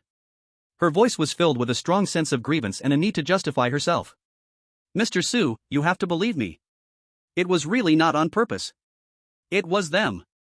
They shoved it to me. They even said something about nourishing, something about sacrificing. I worked overtime every day at the hospital, exhausted like a dog, and my salary was pitifully low. Do you think it's easy for me? Who would want to escape and still do such dirty, tiring work? Listening to the head nurse Wraith's jumbled but clear expression of grievance, Sumu's gaze flickered slightly. He stared at the terrified head nurse, who looked like she was about to fall apart, and remained silent for a few seconds. Ultimately, the killing intent in his eyes slowly receded like a tide. With a flip of his wrist, a light sound rang out, and the moonlit bone blade was sheathed back into his waist sheath. Seeing this scene, the head nurse of the vengeful spirit was almost brought to tears of joy, nearly collapsing on the spot. Those fools from the White Elephant Country have brought their own doom upon themselves. They have no one to blame but themselves. Your debt. Sumu paused, his tone still icy. I can choose not to kill you. In fact, I can report to the higher-ups to ensure your soul survives. As soon as these words were spoken, the eyes of the head nurse vengeful spirit instantly lit up. But Sumu suddenly shifted his tone, a chill even more fearsome than before instantly tightening around the head nurse's neck. You listen carefully. Sumu said each word deliberately. From now on, if you dare to harm any living person in Hanya's territory, even if you cause a single hair to fall from their head. He extended a finger, the tip swirling with a faint red blood-like sinister energy, emitting a heart-pounding wave. I guarantee you will know what it means to have your soul scatter, your spirit fly, your bones crushed, and your ashes dispersing. The head nurse vengeful spirit dared not utter a single word against this. Now, even if she had to wash the feet of the Hanya people, she would be grateful. Just surviving in this strange world that made her feel extremely uncomfortable and dangerous was a tremendous blessing. Moreover, the person in front of her was the director's person. Although she could not figure out what the relationship between Sumu and Director Xiao was, following him and listening to him was much safer than stumbling around like a headless fly. In this strange world filled with sunlight suppressing her and potential dangers everywhere, holding on to this golden thigh was the only way to survive. She immediately nodded, her frequency so fast that it created an afterimage, her voice becoming extremely obsequious and docile. Yes, yes, yes. Mr. Su, please rest assured. I promise. I swear. I absolutely will obediently listen. I will never stir up trouble. You tell me to go east, I will never go west. You tell me to chase chickens, I will never beat dogs. Watching this head nurse vengeful spirit change her attitude faster than flipping a book, Sumu's mouth twitched, revealing an ambiguous cold smile. And this string of changes left even the sergeant and his special forces members, who had just finished the battle and were staring wide-eyed at this scene from a distance, dumbfounded.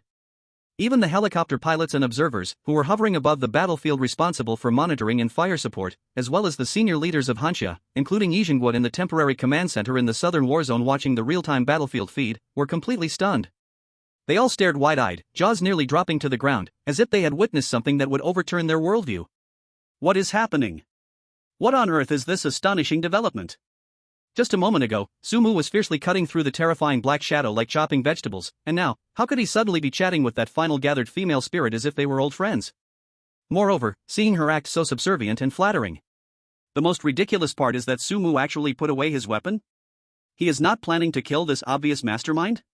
This is too far from the script they had expected, right? However, before these big shots could regain their composure from this huge information shock and logical chaos, Sumu's next action and the message relayed through the communicator plunged the entire command center into silence. Sumu naturally raised his hand and pressed on the tactical communication device on his ear. Old Yi. Reporting, the abnormal spirit caused by the White Elephant Country on the border has been controlled, and the threat has been basically resolved. Additionally, I have a personal request. Sumu paused, even glancing at the trembling head nurse beside her. She forced a smile, appearing obedient and harmless. I want to shelter a strange being in my residence. It's her. Chapter 73, The Head Nurse, Sumu chooses the Spirit Hospital instance.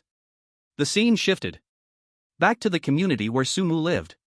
Outside the community, the temporarily built camouflage tents were more densely packed than before. Soldiers armed to the teeth, along with special operation team members, stood guard every few steps, patrolling in a crisscross manner, forming layers upon layers of defense. The gaps between them never exceeded 10 seconds. Here, the second highest level of alert in Hanya had already been activated. They would not miss any slightest movement around. In addition to the visible patrolling soldiers and special operation team members. Inside and outside the community, in various high-rise buildings, residential blocks, or corners, there were hidden sentries everywhere. And at the center of this tight lockdown, Sumu's home, however, presented a very different, harmonious scene. In the bright and clean living room, a figure in a home apron was holding a mop, cleaning the floor.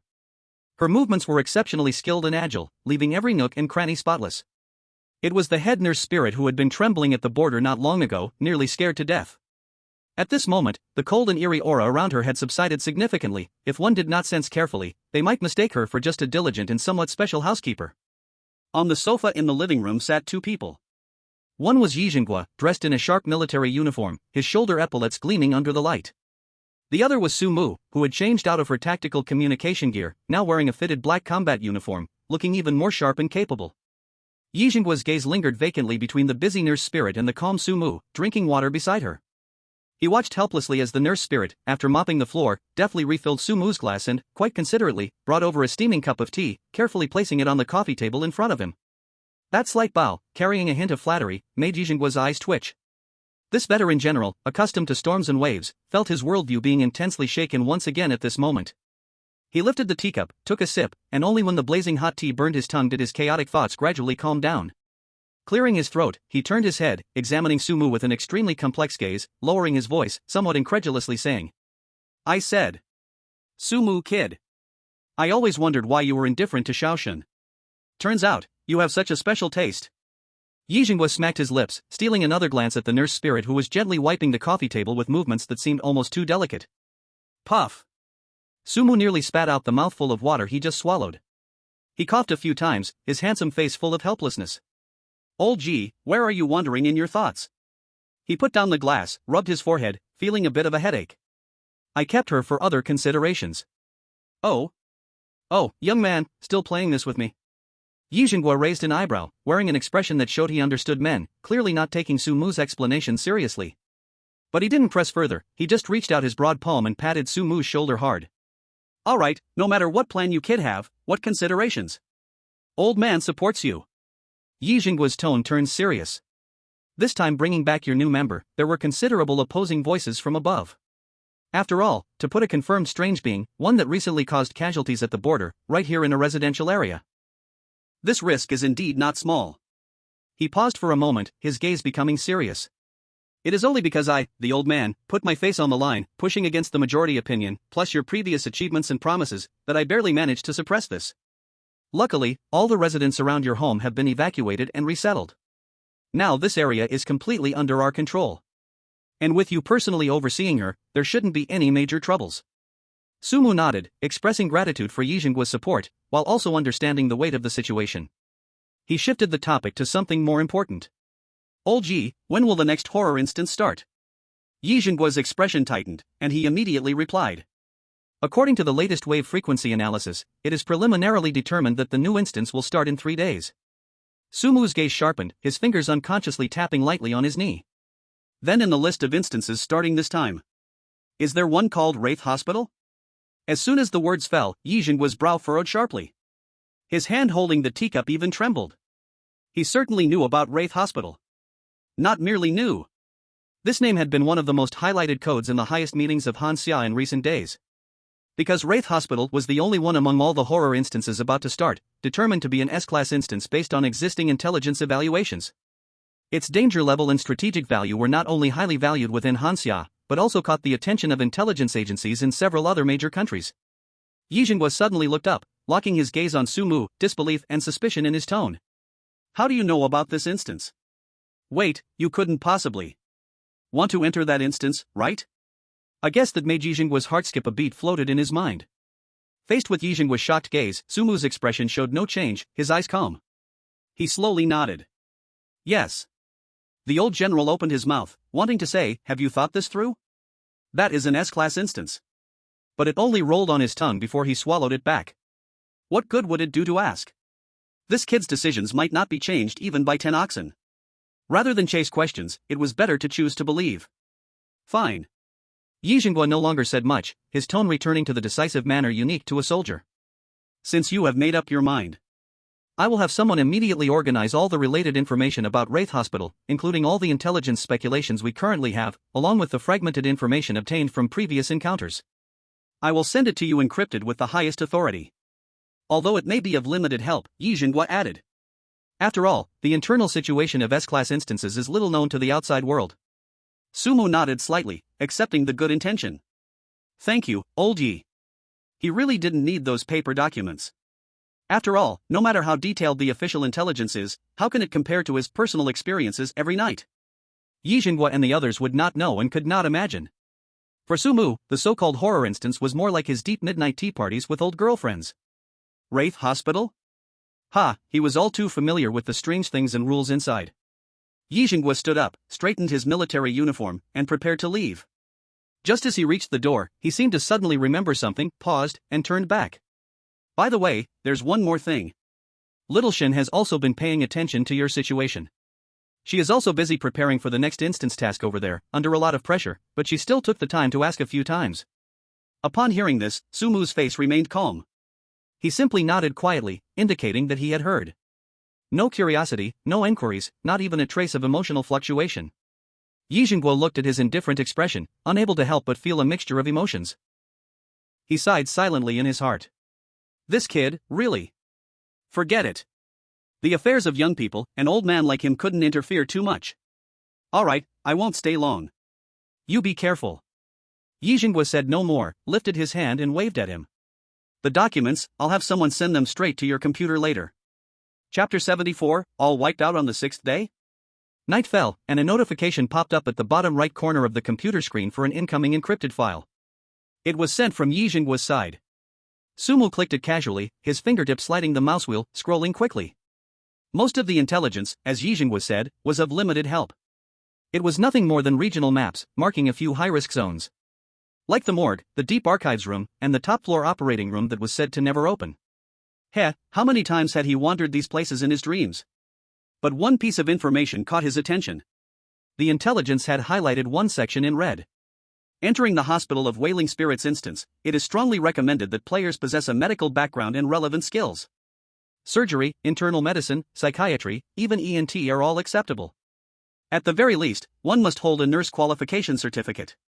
Those without a relevant background may still enter, but the survival rate is extremely low. Warning, do not attempt to fake it. There was once a player who tried to sneak by, claiming to be a surgeon, and ended up being assigned as the lead operator. On the operating table, facing those strange patients with their cloudy and hungry eyes, he couldn't even hold the scalpel steady. The tip of the knife trembled like a fallen leaf in autumn wind, let alone making a precise cut into the flesh. Those patients surrounding the table lost patience instantly, screeching in bizarre voices, the smiles on their faces twisted and cruel. The next second, several icy arms reached out. Amid a chaotic mess of tearing and screams, that poor guy was dissected on the spot.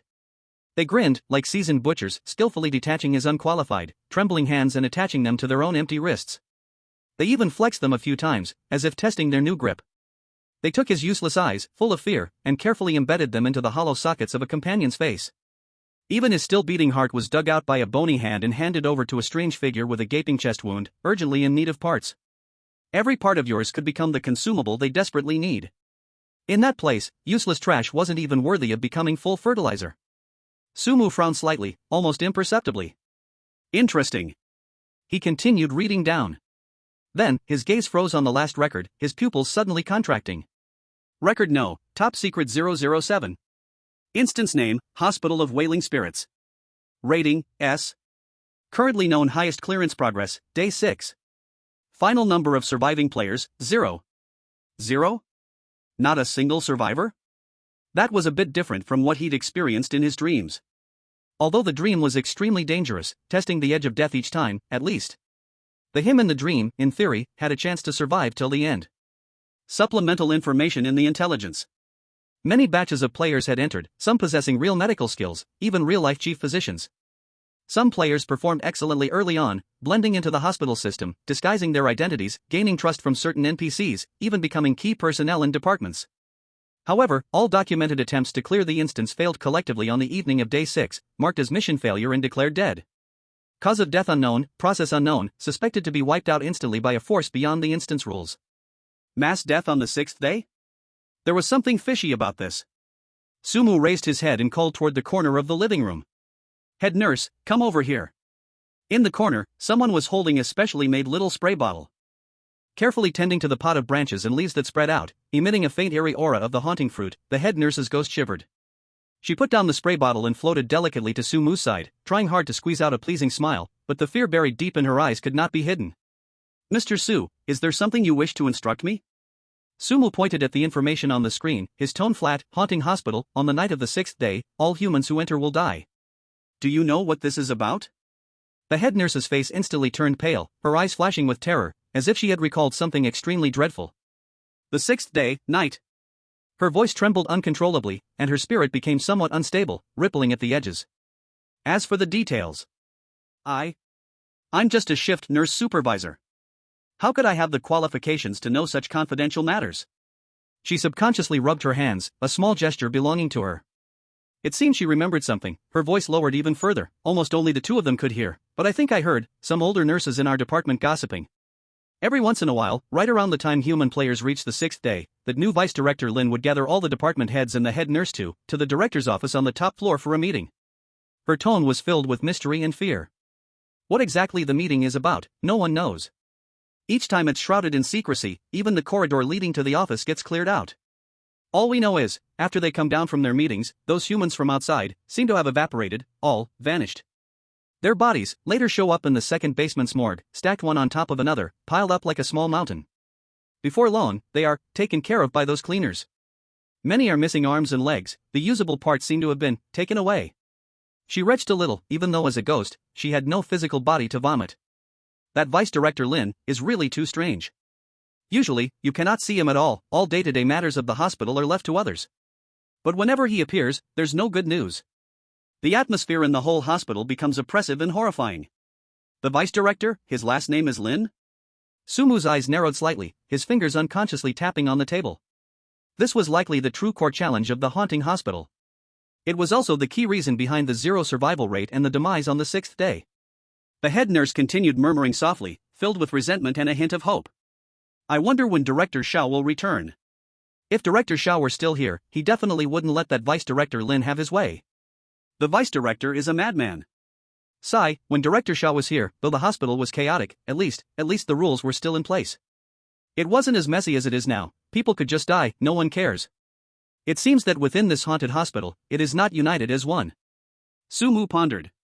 This trip to the haunted hospital would likely be hindered the most by this mysterious Vice Director Lin. Indeed, he still needed to think of a way.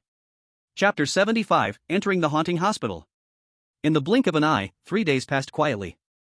The day for the instance to begin had arrived. During this time, Yi Jinghua came to Sumu almost every day, sometimes even visiting twice a day. The creases on the old general's face seemed to have deepened with worry. It was clear he was telling Sumu that he was not at ease. This was his prized pupil. Hanya Dragon Soul. If something unexpected happened, it wouldn't just be him, the entire Hanya would face huge losses. Su kid, the S-class instance is no joke, the waters are very deep inside, you must. I know it's dangerous, but Elder Yi must also believe in my strength. Right? Sumu interrupted him, a hint of a smile on his face. These words, Yi Jinghua did not know how many times he had repeated, Sumu's ears were almost worn out from hearing them. Little did he know, Sumu's familiarity with the Grievance Spirit Hospital might be deeper than the neighborhood he lived in. In Yi Jinghua's eyes, Sumu's eagerness to volunteer was like offering his head to the guillotine, it was youthful recklessness, betting his own life. The old general sighed, no longer trying to persuade, just patting Sumu's shoulder, be careful in everything, come back alive. 10 minutes before the instance opened, a cold system prompt sound unexpectedly rang in Sumu's mind. Detecting player Sumu actively chooses to enter S-level instance Grievance Spirit Hospital.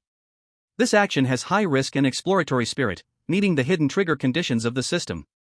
As such, an unknown surprise gift pack is awarded. Please note, the gift pack can only be opened after successfully surviving 24 hours in the Grievance Spirit Hospital instance. Oh? Choosing an instance has rewards? This system really knows how to give people surprises. Survive for 24 hours, that should not be hard. In the last 5 minutes before entering the instance. Sumu's gaze turned to the head nurse Grievance Spirit, quietly cleaning the furniture in the corner like a true human maid. These past few days, she had indeed kept the home tidy, even that pot of twisted ghost fruit had perked up quite a bit. When I go in, keep a good eye on this pot of twisted ghost fruit. His voice was still calm, but with an undeniable tone. The head nurse paused in her actions, quickly turning around, slightly bowing, waiting for more. Once I resolve the issues in the hospital, perhaps there's a way to send you back. The head nurse abruptly lifted her head, looking at Sumu with disbelief, her hollow eye sockets seemingly turning slightly red. Send me back? Back to that place, though terrifying, was her only home? She thought she was just a temporarily displaced tool, an existence that could be erased at any moment. Mr. Su was actually still concerned about her? A complex emotion surged in her ethereal heart, even making her cold spirit feel a hint of long-lost warmth. Rest assured, Mr. Su. I will definitely take good care of it. I will wait for you to come out. I will definitely wait for you. Her voice trembled slightly, as if she had found a new support. Sumu nodded non-committally, showing no special expression. 7 days. He stretched out a finger as a gesture. See you in 7 days. Before turning around, he added with a sudden cold tone, carrying a chilling warning. Remember, staying here, you are absolutely forbidden to harm anyone. Those ordinary people outside, the soldiers, even Olji. None of them are allowed. Otherwise, by the time I return. He did not finish, but the icy look in his eyes and the unmasked killing intent in his words made the head nurse shudder, her spirit dimming a bit. She had no doubt that if she disobeyed the order, the outcome would be far worse than being ground to dust by Vice President Lin in the Grievance Spirit Hospital. The head nurse nodded repeatedly like a chick pecking at rice, shaking her head like a rattledrum. Yes. Yes. I remember. I will never harm anyone. I swear. Looking at Sumu's soon-to-disappear figure, she suddenly felt. These past few days of human life didn't seem that unbearable after all? Not only was it this whimsical Mr. Su, who occasionally revealed a hint of strange human warmth. There was also that old General Yi, who always smiled and brought snacks and fruits to visit Mr. Su. He even casually showed concern for her a few times. For example, asking how she was adapting, if she was comfortable. Compared to the endless work in the Grievance Spirit Hospital, this place seemed more like a home? The Instance Grievance Spirit Hospital is about to open. Countdown for transmission. 10, 9, 8, 3, 2, 1. Transmission begins. Sumu's figure instantly became blurry in place, transforming into specks of light and vanishing. In the living room, only the nurse's vengeful spirit remained, along with a pot in the corner, its branches gently swaying, exuding an ominous aura of the accursed heartfruit. After a brief moment of dizziness, Sumu's vision gradually cleared. A strong, pungent smell of disinfectant mingled with a hint of bloody decay rushed into his nose. A dimly lit corridor, the ceiling light flickering on and off, making a zzz electric sound. The walls were covered with stains in dried dark red. Indeed, it is here. Vengeful Spirit Hospital. It was almost identical to the scenes that appeared in his countless nightmares. A cold, lifeless place, filled with despair and madness. Several patients in shabby hospital gowns, with pale faces and hollow eyes, wandered aimlessly in the corridor, their movements stiff, like puppets on strings. Occasionally, a doctor in a blood-stained white coat and a nurse wearing a mask with a numb expression rushed by, pushing a metal cart that screeched loudly, ignoring everything around them. Not far away, a figure in a security uniform stood still against the wall, motionless, only the occasional movement of his eyes proving that he was still alive. Everything felt eerie. Sumu narrowed his eyes slightly, adapting to the light and atmosphere here. At the same time, he felt a wave of unrest and suppressed gasps around him. He turned to look. Sure enough, there were others who had been transmitted along with him. About 20 or 30 people, their skin colors varied, and their clothes were diverse, clearly from different countries and regions. At this moment, most of these individuals had expressions filled with terror, confusion, and disbelief. It seemed that not everyone was as prepared as he was for this place. Welcome players to S-Class Horror Dungeon, Vengeful Spirit Hospital. Number of participants in this dungeon, 31 people. Mission objective, survive for 7 days. Warning, death in the dungeon means real death, please act with caution. Chapter 76, Initial Use of Skill Replication. Sumu applies for surgery. At that moment, a slightly bulky figure walked out from behind a shut iron door at the end of the corridor. He had a sizable belly, hands clasped behind his back, striding towards the crowd, his gaze sweeping over the faces filled with fear or confusion. Ahem. He cleared his throat. I am the head of surgery in this hospital, you can call me Director Liu. From the looks on your faces, you must be newcomers? Director Liu pushed his glasses up, a hint of mockery curling at the corners of his mouth. Just in time, the hospital is quite busy lately, and there is an extreme shortage of staff. He paused, seemingly savoring the newcomer's fear. We have many patients, and many deaths. Therefore, we urgently need to replenish fresh blood. Those words sent chills down the spine. I will give you 1 hour. Director Liu extended a finger and waved it in the air. Within this hour, you must find a job in the hospital, any department, any position is fine. Whether it's a doctor, nurse, caregiver, or cleaner even guarding the morgue, as long as you can prove that you still have value to this hospital. When the time is up, if you haven't found a job. He deliberately elongated his tone, his eyes sweeping over the crowd, filled with undisguised malice. You will be dealt with on the spot. Death.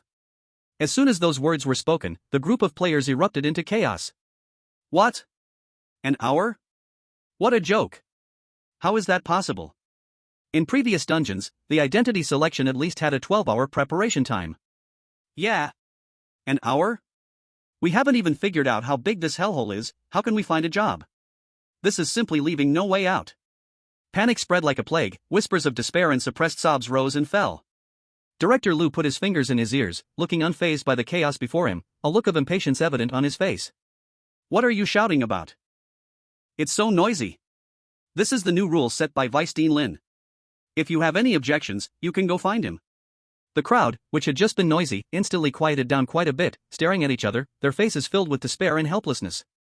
But there were also a few people, about 3 or 4, who, although their expressions were equally serious, did not lose their composure like the others. They merely frowned slightly, their eyes flickering, as if they were quickly analyzing the situation before them. Sumu's gaze swept past these few people, and he understood in his heart. It seems that among this group, there are indeed players who, like him, chose to enter this S-level instance voluntarily. Sumu also frowned slightly. His original plan was to find a way to sneak into the secretary's office to take out the token. But now with only 1 hour left, time was too tight. From here to the administrative building, even without any obstacles, would take quite some time, let alone needing to avoid the wandering abnormalities. This route was likely not feasible. He had to first establish an identity to stabilize himself. But Sumu examined himself. He knew nothing about medicine, he couldn't even do the work of a caregiver, let alone a surgeon. Should he apply for a janitor? Or a morgue guard? That would be far too passive, preventing him from accessing the core secrets of the hospital, not to mention investigating Vice Dean Lin's background. Just when Sumu was rapidly thinking of countermeasures and felt it was a bit tricky. Wait. Skills? A spark of light flashed in Sumu's mind. Technique duplication. His talent skill, said to be able to duplicate and analyze any ability deemed abnormal. So, is medical skill considered a skill? Especially in this vengeful spirit hospital, the skills of these doctors probably have abnormal attributes, right? It's worth a try. As thoughts raced through his mind, Sumu immediately locked the target of technique duplication on Director Liu not far away. Detecting replicable skills? Analyzing. In the next second, a stream of information flooded into his mind. Replicable skill list. Mastery of surgery LV.7, proficient in various surgical procedures, extremely high proficiency. Lesion inspection LV.5, can quickly locate lesions through special means, sensing abnormal vital signs. Suturing and hemostasis LV.6, mastering efficient and abnormal suturing and hemostasis techniques. Insufficient conditions, unable to analyze.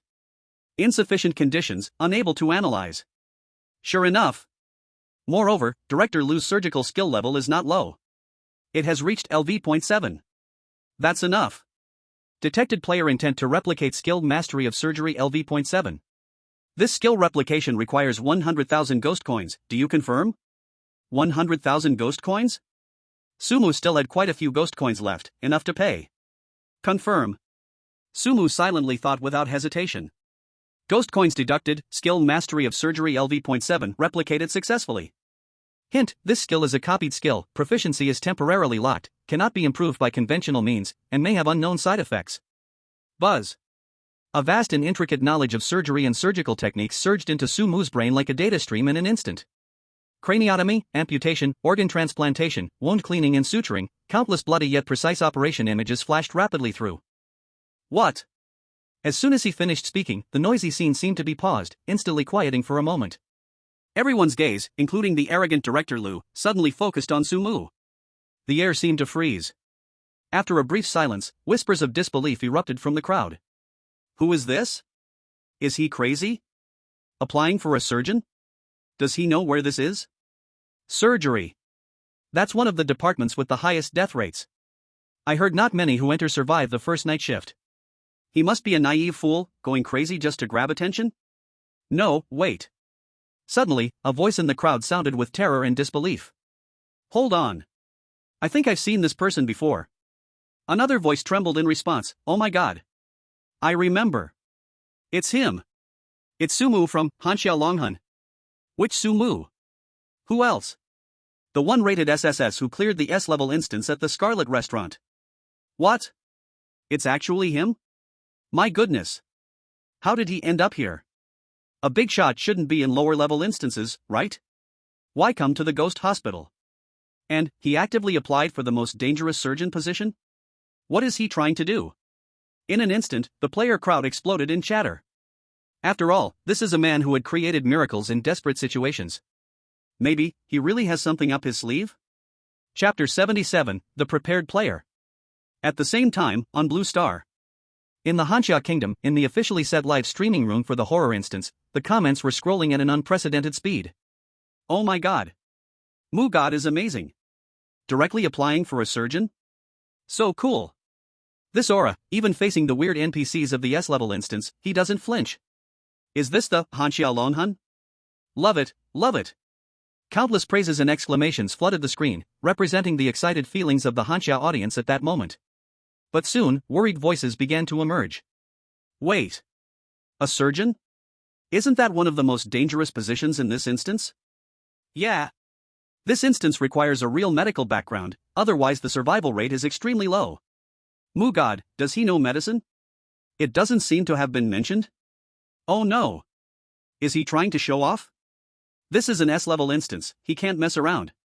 Still, many Hanya people broke into a cold sweat for Sumu.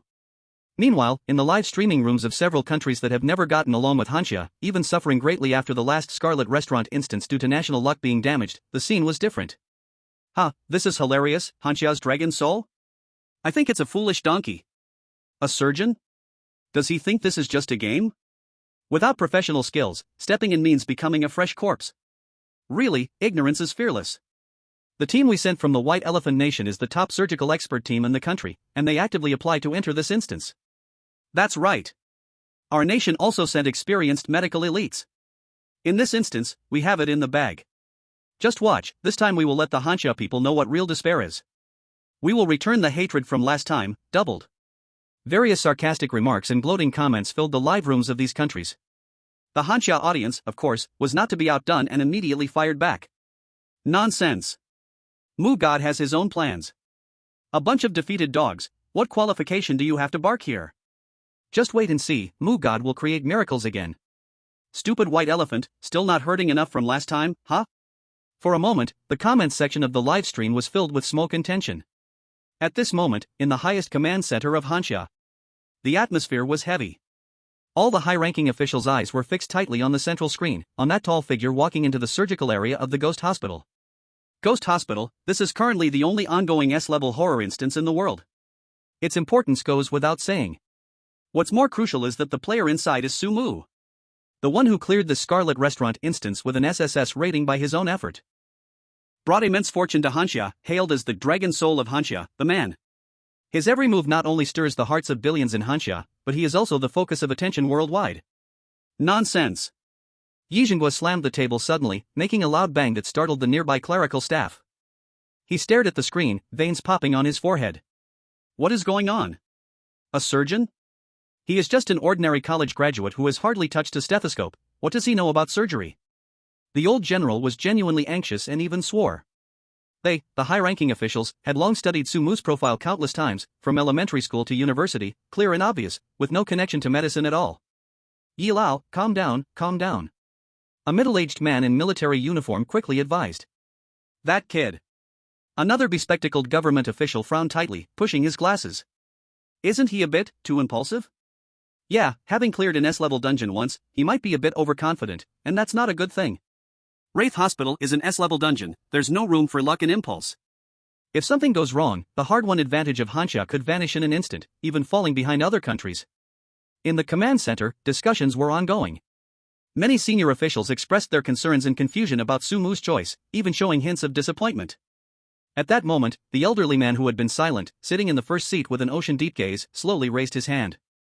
The noisy discussions came to an abrupt halt. Everyone's eyes focused on the elder. Please, do not be agitated. The elder's voice was calm, yet it carried a reassuring weight like a mountain that would not fall. I have observed this young man, Sumu. He is never one to act without reason. If he dares to do this, he must have his own backing. Let us just watch and see. After the elder spoke, he fell silent, his gaze returning to the screen, his deep eyes carrying a hint of expectation. Yi Jinghua took a deep breath, forcefully suppressing his impatience. But his tightly clenched fists revealed his inner tension. Su kid.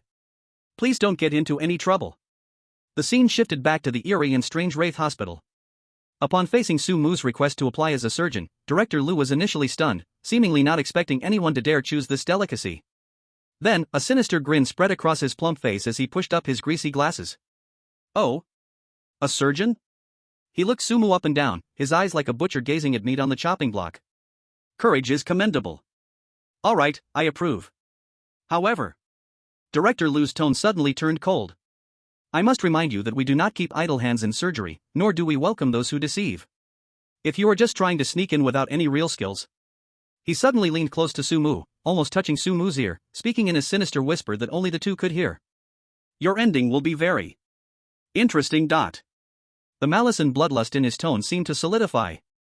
However, Su Mu's face showed no excess expression, and he didn't even lift his eyelids. He simply nodded calmly, seemingly having not heard the threat at all. Thank you, Director. After saying that, he ignored Director Lu, turned, and walked straight towards the deep corridor, heading for the iron door marked surgical area. His back appeared exceptionally steady, even calm, under the dim, flickering lights. Leaving behind a group of players in the hall who exchanged glances, each harboring different thoughts. After a brief silence, the suppressed discussions began again. Did he really go? Oh my god, Dragon Soul of Hanya. Does he really know medicine, or is he looking for death? Surgery. I heard no doctors or nurses there are normal. Didn't we say that players who applied for surgery in the past? Did he not survive even the first surgery? Does he have any special tools or skills? Who knows the thoughts of a big shot, we can't guess. No matter what, let's find a safer job to survive. Being a cleaner is fine. Panic and confusion again enveloped everyone, but Su Mu's actions undoubtedly cast a giant stone in their hearts, stirring up ripples, making them aware of the urgency of time. After all, they only had 1 hour to find a job. Chapter 78, Mysterious Female Player? Deputy Secretary. In the hall, after a brief silence, the remaining players erupted into even stronger chaos. What are you waiting for? Look for a job. Can't go into surgery, but there must be other options. Cleaner. I want to be a cleaner. No one can steal it from me. Panic spread rapidly. Amid this chaos, in a corner, several figures appeared unusually calm. At the forefront was a tall, blonde, blue-eyed white man, dressed in a custom suit that looked quite expensive, standing out in this grim environment, but his gaze was sharp as a knife. His name was James, from a country known for being ugly. Next to him stood a dark-faced man from an island nation, a cold-eyed woman from a pickled cabbage country, and a dark-skinned, taciturn strongman from the white elephant nation.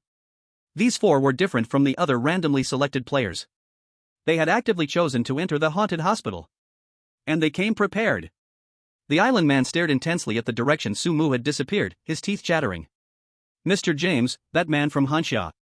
How dare he choose surgery? The pickled cabbage woman's eyes sparkled with resentment. Oof, what a fool. Perfect, saves us the trouble of taking action ourselves. Last time in the Scarlet Winehouse instance, the elite players sent by their 3 nations were wiped out by Su Mu alone. They not only lost face but also led to frequent natural disasters at home, causing their national fortunes to decline drastically. This blood feud was something they thought about constantly, craving revenge. This time entering the haunted hospital, their biggest target was Su Mu. Shut up. James didn't even turn to look at the two, his gaze still fixed on the empty corridor entrance. Before obtaining the guild master identity, do not cause unnecessary trouble. From now on, pretend you didn't see that man from Hanya. The hospital positions, from highest to lowest, were Director, Secretary, Deputy Secretary, Guild Master, Financial Director, Department Heads, and Chief Nurse. Below that were the doctors of various departments and nurses. They had studied this carefully. As long as they secured the guild master position, they could basically relax in the haunted hospital. James's lips curled into a cold smile as he turned his face, his blue eyes sweeping over the 3 beside him. This time, the higher-ups only want results. If anyone's personal grudges delay the progress of the instance. James's tone turned playful, laced with a hint of cruelty. I wouldn't mind cleaning up our own people first. As his words fell, the island man, the pickled cabbage woman, and the usually silent strongman from the white elephant nation all trembled slightly, unable to control their bodies. Color instantly drained from their faces, their eyes filled with dread. Others might not know, but they were all too aware of James's terror. This man was not only powerful and ruthless, but more importantly, the ugly country had bestowed upon him a bizarre, mysterious tool to ensure nothing went wrong with this S-level instance. That tool reportedly could make the target suffer unimaginable pain and then vanish without a trace. Yes. Mr. James. We understand. The three quickly bowed their heads, no longer daring to voice any dissent. James nodded in satisfaction, adjusting his collar. Let's go, time to apply for jobs. He stepped forward first. He walked towards Director Liu. The three immediately followed him. Director Liu, James said confidently and calmly. We need job positions. Director Liu raised his greasy face, seeing these obviously different people, his impatience lessened slightly. Oh? What kind of work do you want to do? James smiled slightly. I am a doctor of clinical medicine, skilled in internal medicine diagnosis and treatment. The man from the island immediately added, an anesthesiologist. The woman from the pickled cabbage country also said, a nursing expert with years of experience in intensive care. The strong man from the white elephant country said in a deep voice, a pharmacist. Before they entered, the four already had quite rich medical resumes. Moreover, having undergone special training and learning specifically related to the spirit hospital, they mastered very proficient professional skills. However, no one chose surgery like Subai. That place was the most dangerous. Director Liu pushed up his glasses and carefully scrutinized them, seemingly quite satisfied. Not bad, all are talents urgently needed by the hospital. Internal medicine, anesthesiology, intensive care unit, pharmacy, you can report to your departments. Thank you, Director. James politely expressed his gratitude, then led the three of them calmly towards their respective departments. Watching James and the others so easily secure their professional jobs, the remaining ordinary players, who were still hesitant or hoping for scraps, could no longer sit still. Does Director Liu's hospital need toilet cleaners? Director Liu, I can do anything. Mopping. Washing dishes. Moving corpses. I can do all of it. The players surrounded Director Liu. Surprisingly, the seemingly terrifying NPC did not get angry but instead answered slowly. The cleaning department still needs manpower, responsible for cleaning blood and garbage on each floor. The kitchen also needs help, for food preparation and cooking. The morgue is just short a few night watchmen, otherwise it gets too noisy at night. Director Liu listed the positions one by one. Each position sounded simple, but clearly had normal needs. But for the players on the brink of desperation, this was already a lifeline. Soon, most players received their identification badges and headed to their respective work positions. The hall gradually quieted down. Finally, only one player remained, standing alone in place. Director Liu's murky eyes hidden behind the lenses noticed this outlier. It was a player wearing a pure white mask. The mask covered most of her face, only revealing a pair of unusually calm eyes, but from the figure, it seemed to be a female. She seemed to have intentionally stayed until the end. Director Liu grinned, showing a smile mixed with sarcasm and cruelty. Oh? Everyone else has found work, yet you are still standing here. He walked step by step towards the masked player, his plump body casting a huge shadow. What's wrong? Do you think those jobs are beneath you? Or do you want to die? A chilling murderous intent engulfed her like a tangible thing. However, this female player remained calm. She did not speak, just slowly raised her hand. In her hand, she held a thumb-sized seal. It was a seal that looked aged, made of red wood, engraved with 3 bright red characters. Director Liu's expression instantly froze. He stared fixedly at the seal, the corners of his eyes twitching. Are you the deputy secretary? Chapter 79, just arrived and must perform surgery. On the other side, Sumu was completely unaware of everything happening in the hall. He had followed the sign and arrived at the entrance of the surgical department. He could smell a heavy mix of rust and formaldehyde in the air. Just as he stood firm, and had no time to survey the surroundings, a nurse with a face as pale as paper and sunken eye sockets like a skeleton floated over like the wind. Her gaze was fixed intensely on the temporary identification badge stuck to Sumu's chest. Surgeon. Sumu? Dr. Su? Great. You're just in time. Hurry. There's an emergency surgery over here, the patient's condition is extremely critical, we need to start immediately. She didn't even wait for Sumu to respond, her bony fingers grabbed his arm with surprising strength, almost dragging him inside. Sumu stumbled but understood in his heart. It seems this cursed spirit hospital really is so short on staff that they are desperate. He had just reported for duty and hadn't even had a sip of water before being pulled onto the operating table. The nurse half-pushed, half-dragged him around a corner and into a surgical room lit by harsh white lights. A strong smell of blood mixed with a stench of decay that even the disinfectant couldn't cover hit him hard. On the operating table, under the glaring shadowless lamp, lay a bizarre sight. It was a young woman, her face was strikingly beautiful, but in a sickly way. Now, her abdomen was completely opened up, like a cruelly dissected display case. Inside there were no normal organs at all. All that remained were writhing, entangled dark red and black chunks of flesh and some unknown viscous tissues, with tiny tendrils visibly trembling. The scene was extremely bloody, making his stomach churn. Next to the operating table, several doctors and nurses in green scrubs, wearing masks and gloves, were already gathered. Their eyes were hollow and numb, they only slightly moved when they saw Sumu being brought in. Cold metal instruments lay on a tray, glinting ominously under the harsh lights. This shocking scene instantly caused the live stream in Han Xiao's room to explode. Wow! High energy ahead. This should be censored. Ugh. I can't handle it, my mom is asking me why I'm kneeling to watch the stream on my phone. So damn disgusting. Is this really the surgical room of an S-grade dungeon? Can Dr. Su do it? This isn't treating illness, it's dealing with a pile of rotten meat, right? Beside the operating table, a middle-aged male doctor glanced at Sumu and, in a voice raspy like sandpaper, said, "Dr. Su has arrived? Good, the anesthesia is complete, we can proceed with the surgery." Another younger female nurse, standing opposite him and responsible for passing instruments, quietly leaned closer to Sumu. "New Dr. Su, be careful. This one is the only daughter of the chairman of Mysterious Fairy Mining Group, very high status. If something goes wrong..." The female nurse didn't finish her sentence, but the threat was clear. Sumu, however, seemed not to hear their discussions or warnings at all. He calmly walked to the sink, quickly and correctly performed pre-operation disinfection, then moved aside to expertly don a sterile surgical gown, putting on gloves and a mask. Throughout the process, there was not a hint of panic or hesitation. Then, he walked straight to the primary surgical position at the table, his gaze falling on the open abdomen, and picked up a sharp scalpel. Seeing Sumu take up this hot potato so willingly, the other medical staff exchanged glances. Behind their masks, their lips curled into sinister, conspiratorial smiles. Ha, they got themselves a reckless newcomer who fears nothing. The mysterious fairy heiress was gravely injured, her organs nearly destroyed by some strange energy, accompanied by uncontrollable bleeding, obviously on the brink of death. In this situation, not even the deputy director upstairs, Zhang, would dare take it on quickly, fearing potential responsibility and angering the hot-tempered chairman of the mysterious fairy group. Only Director Liu might have a shot, but he was too occupied with other emergencies right now. This new human boy, stepping right into the gunfire, was just perfect as their shield and scapegoat. Even if a person dies on the operating table, it's still the fault of the surgeon for making a mistake, and the responsibility falls entirely on him. Perfect. A few strange medical staff secretly rejoiced, already preparing to watch Sumu fumble around, ultimately causing the patient's death and then being torn apart by angry family members in a dramatic scene. However, the next scene caused these odd individuals, who were waiting for a joke, to have their eyeballs nearly pop out of their sockets. They saw Sumu's wrist flip rapidly, his movements precise, stable, and shockingly fast. Cutting, peeling away the necrotic tissue, probing for bleeding points, suturing ruptured blood vessels.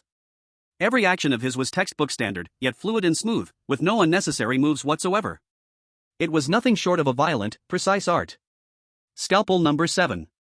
Sumu, without lifting his head, calmly issued the order. The young female nurse beside him instinctively handed it over. Gauze, wipe the sweat. Another nurse paused for a moment, but still picked up the gauze and symbolically dabbed it on his forehead. Suction, clear the pooled blood.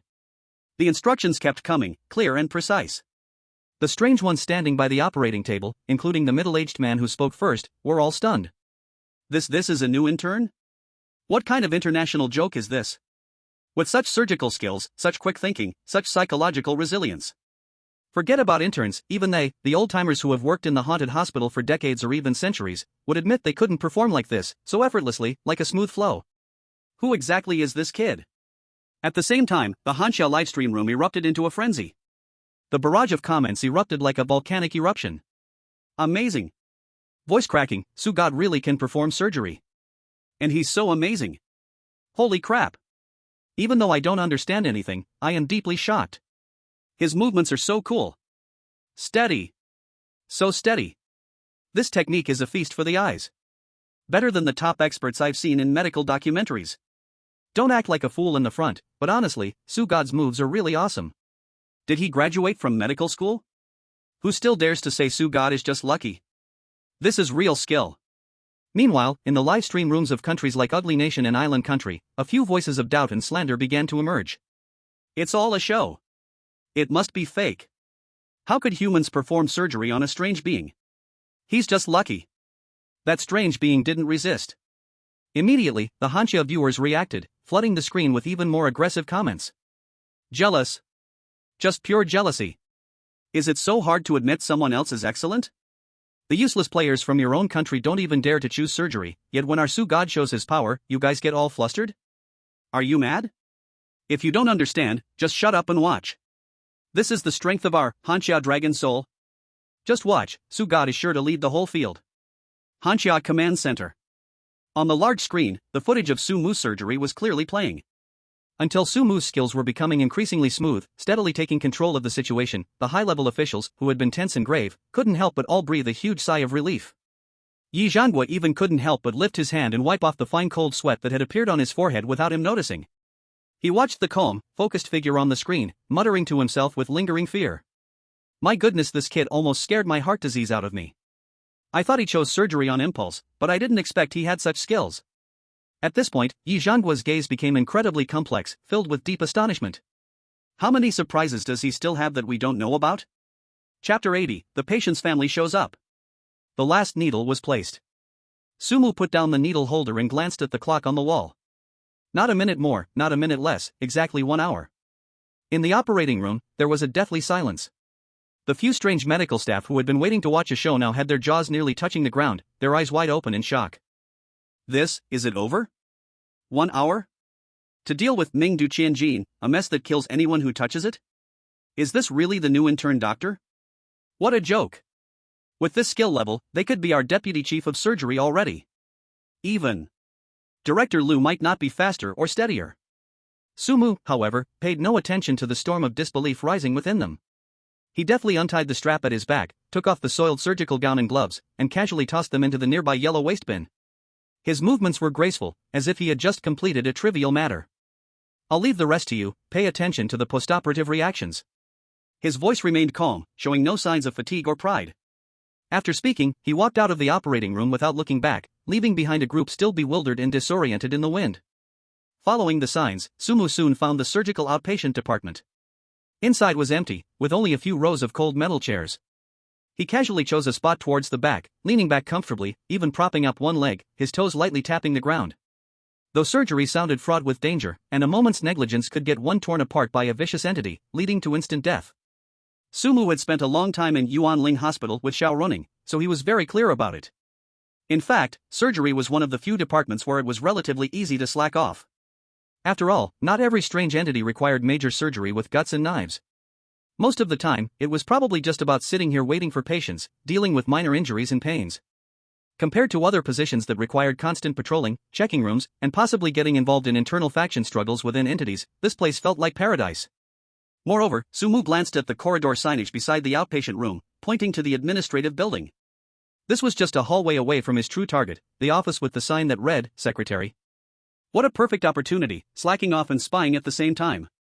Once it was time to clock out, he could smoothly sneak over and take a look. Perfect. Just as he was happily planning, the old wooden door of the outpatient room creaked open. A male entity, with a dark complexion and a strong smell of damp earth, limping as he walked, entered.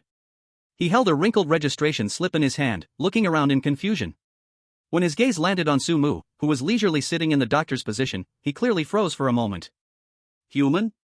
Doctor? The male entity's murky eyes flashed with a trace of astonishment and doubt. He furrowed his brows tightly, seemingly thinking he had stumbled into the wrong place due to his old eyes. He even stepped back, looking up intently at the rusty sign on the door. Surgical outpatient, that's right. Damn. What awful luck. The male entity muttered a curse under his breath, spitting in disgust before turning to leave, seemingly preferring to queue again than let a human treat him. Su Mu watched his hurried departure, a knowing and helpless smile curving at the corners of his mouth. As expected. Not only do strange doctors not welcome human players, but even strange patients do not trust human doctors from the bottom of their hearts. Especially in a surgical department that involved cutting. This was good, it meant no one would disturb him, making it wonderfully peaceful. However, his smile hadn't even lasted 3 seconds. Ding. System task issued. Task, successfully treat and manage 10 patients in the surgical outpatient department. Current progress, 0/10. Note, failure to complete the task will trigger an unknown punishment. Su Mu's smile instantly froze, and the corner of his mouth even twitched. What the hell? There's such a forced mission? Is the system out to get me? You want to make sure I can't slack off, huh? While he was angrily cursing the system for being unreasonable, the door opened again. This time, a male entity wearing a baggy hospital gown walked in. The pale-faced woman looked like paper, clutching her abdomen, appearing to be in great pain. Her eyes were dazed, as if suffering intensely. Sumu took a deep breath, forcing down his desire to complain, instantly putting on a warm and friendly professional smile. This patient. Just as he was about to speak, preparing to showcase his superb medical skills, the woman raised her eyes and clearly saw his face. In the next second, she looked like she had seen a ghost, immediately turning around and running out. Her speed was nimble, completely unlike a patient clutching her belly, much more agile than the limping man just now. Sumu's hand, which was reaching out to say hello, awkwardly froze in midair. Not good. Really not good. The patient didn't trust him, this human doctor, at all. Especially in surgery. Who would dare to let a different tribe, especially such a young-looking human, cut into their body and treat their wounds? If it was internal medicine or a casual psychology consultation, he could still use his words to persuade them to get closer. But surgery is a skill that requires real technique, trust is the most important. Now this was troublesome, with 10 patient quotas, when would he ever complete them? Did he have to go out into the streets to catch some strange beings for treatment? Sumu was feeling a headache when he caught sight of a familiar figure floating over from his peripheral vision. It was the young female nurse from the operating room who had been responsible for passing instruments. She walked up to Sumu's desk and stopped. Dr. Su. Her voice had no ups and downs, but in her hollow eyes, there was an unprecedented hint of sympathy and pity. As if she was looking at a guy who was about to have a really bad time. The family member of the patient from the earlier surgery has come, specifically asking for you. The nurse's tone was flat, but the content made Sumu's heart drop suddenly. A family member is looking for me? His brow instantly furrowed, his heart skipping a beat. No way? The surgery went smoothly, and the follow-up was clearly explained. Did a complication arise post-surgery? Or did that young lady die directly? He clearly remembered that the nurse had said, the chairman of the underworld mining group is not an easy character. If they come looking for trouble. An ominous premonition quickly spread in his heart. At that moment, there was no time for Sumu to think deeply. Suddenly, a chaotic and heavy sound of footsteps echoed in the corridor, getting closer, accompanied by a rough, angry shout that seemed about to blow the ceiling off. Who is Sumu? Where is the human Dr. Sumu who operated on my daughter? Get out here. The voice sounded like thunder, echoing throughout the entire surgical area.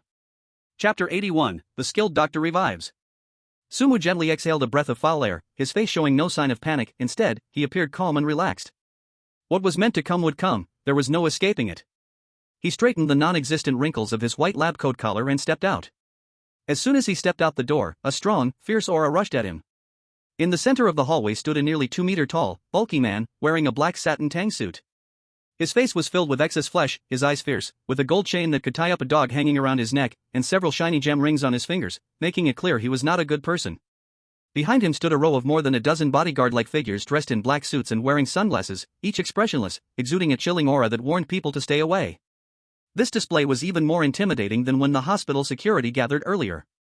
The doctors and nurses who had originally been watching were now all retreating like they had seen a plague, either shrinking back to their departments or pressing against the wall to keep their distance. Even the hospital security guards who had just been pointing at Sumu wished they could stuff themselves into the wall cracks, fearing they'd get caught up in this terrifying display. The entire surgical corridor was silent, the atmosphere oppressive to the extreme. The strong man's gaze swept over Sumu, slowly taking off his frog glasses, revealing a pair of bloodshot eyes. Are you Sumu? His voice was deep, carrying an intensified sense of pressure. A fragile human, he could shred apart in an instant. Yet Sumu seemed oblivious to this pressure, casually slipping his hands into the pockets of his white coat, slightly lifting his chin, his tone flat. In the hospital, please call me Dr. Su. As soon as these words left his mouth, the entire corridor seemed to be hit by the mute button. Those who had gathered to watch from afar were petrified, one by one, filled with disbelief.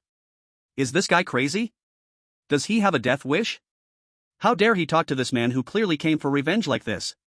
Even the imposing strong man was momentarily stunned, seemingly not expecting such a response.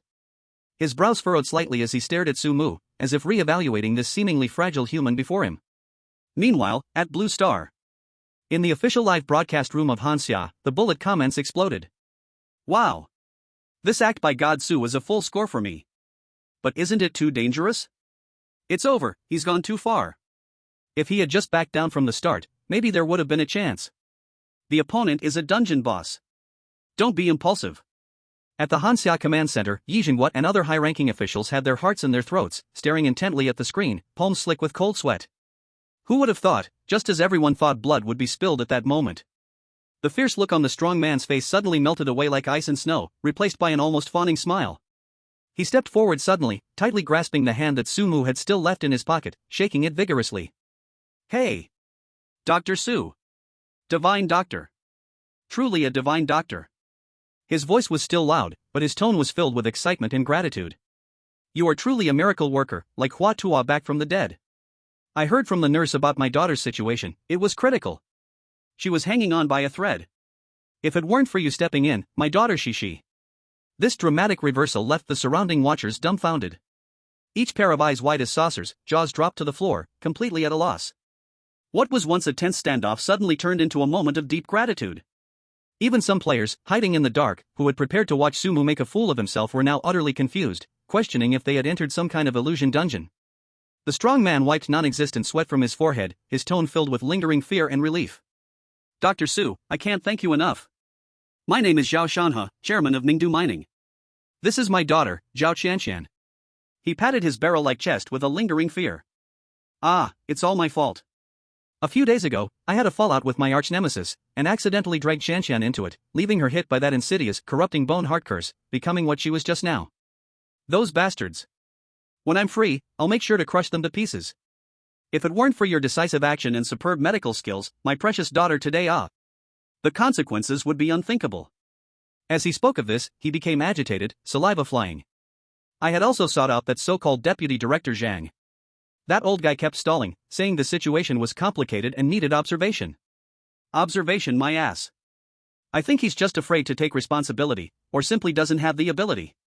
Damn. He spat forcefully. A pile of useless fools. Not a single one could be depended on at a critical moment. Compared to you, that Zhang isn't even fit to carry your shoes. It's simply night and day. Zhao Shanhe gave Sumu 2 thumbs up, his face full of admiration. As he spoke, Zhao Shanhe suddenly pulled back all expressions, his face turning incredibly solemn. He deeply bowed to Sumu, with great respect. 90-degree bow. Dr. Su. Great gratitude is unspoken. From now on, if you need me, Zhao Shanhe, for anything, whether it's up a mountain of knives or into a sea of flames, I will never hesitate.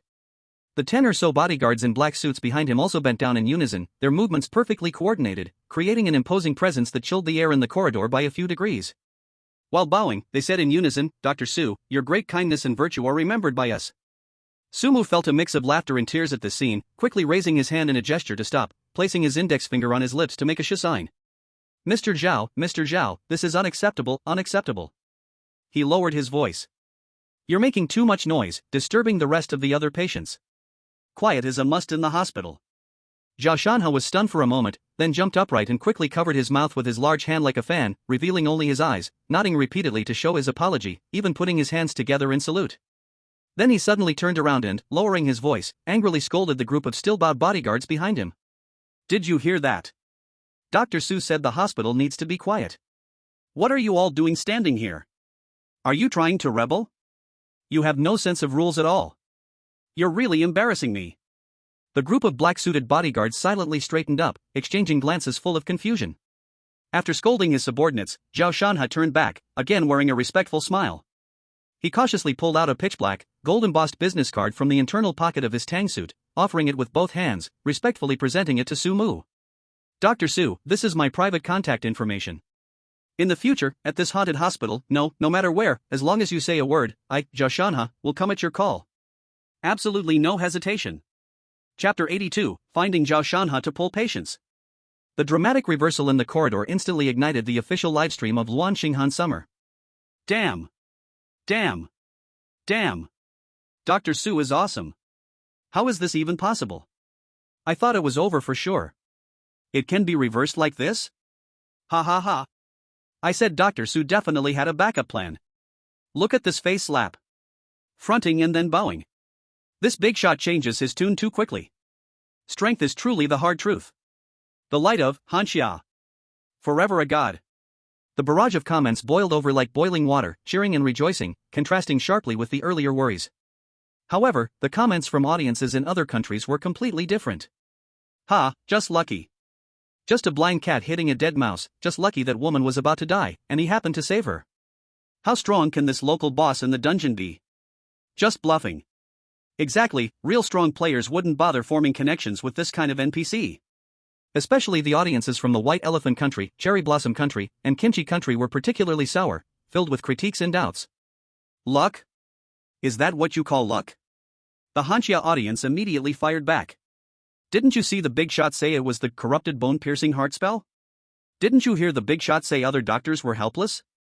To complete an emergency operation in such a short time, precisely excising necrotic tissue and finding the bleeding point, is that called luck? Is it that hard to admit someone else is excellent? A bunch of sour lemons. Dr. Su is truly relying on strength.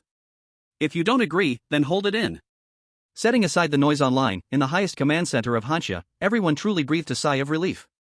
Yi Zhenghua watched Sumu chatting and laughing with the enigmatic big shot on the screen, feeling his eyelids twitch continuously. This kid always pulls off these heart-stopping stunts. Can't he make it easier for people to breathe? The elder beside him, who sat in the central position of Hanya, now wore a faint smile on his face. Zhenghua, are you nervous? The elder picked up his teacup, gently blowing on the steam. This is a talent we old folks have picked together, just have a bit more confidence. What? Are you starting to doubt your judgment now? Upon hearing this, Yi Zhenghua, the corner of his mouth involuntarily twitched, revealing a trace of a bitter smile. At the top, I'm not questioning. He paused and sighed. Mainly, it's Sumu's style of doing things, it's really, way too unconventional.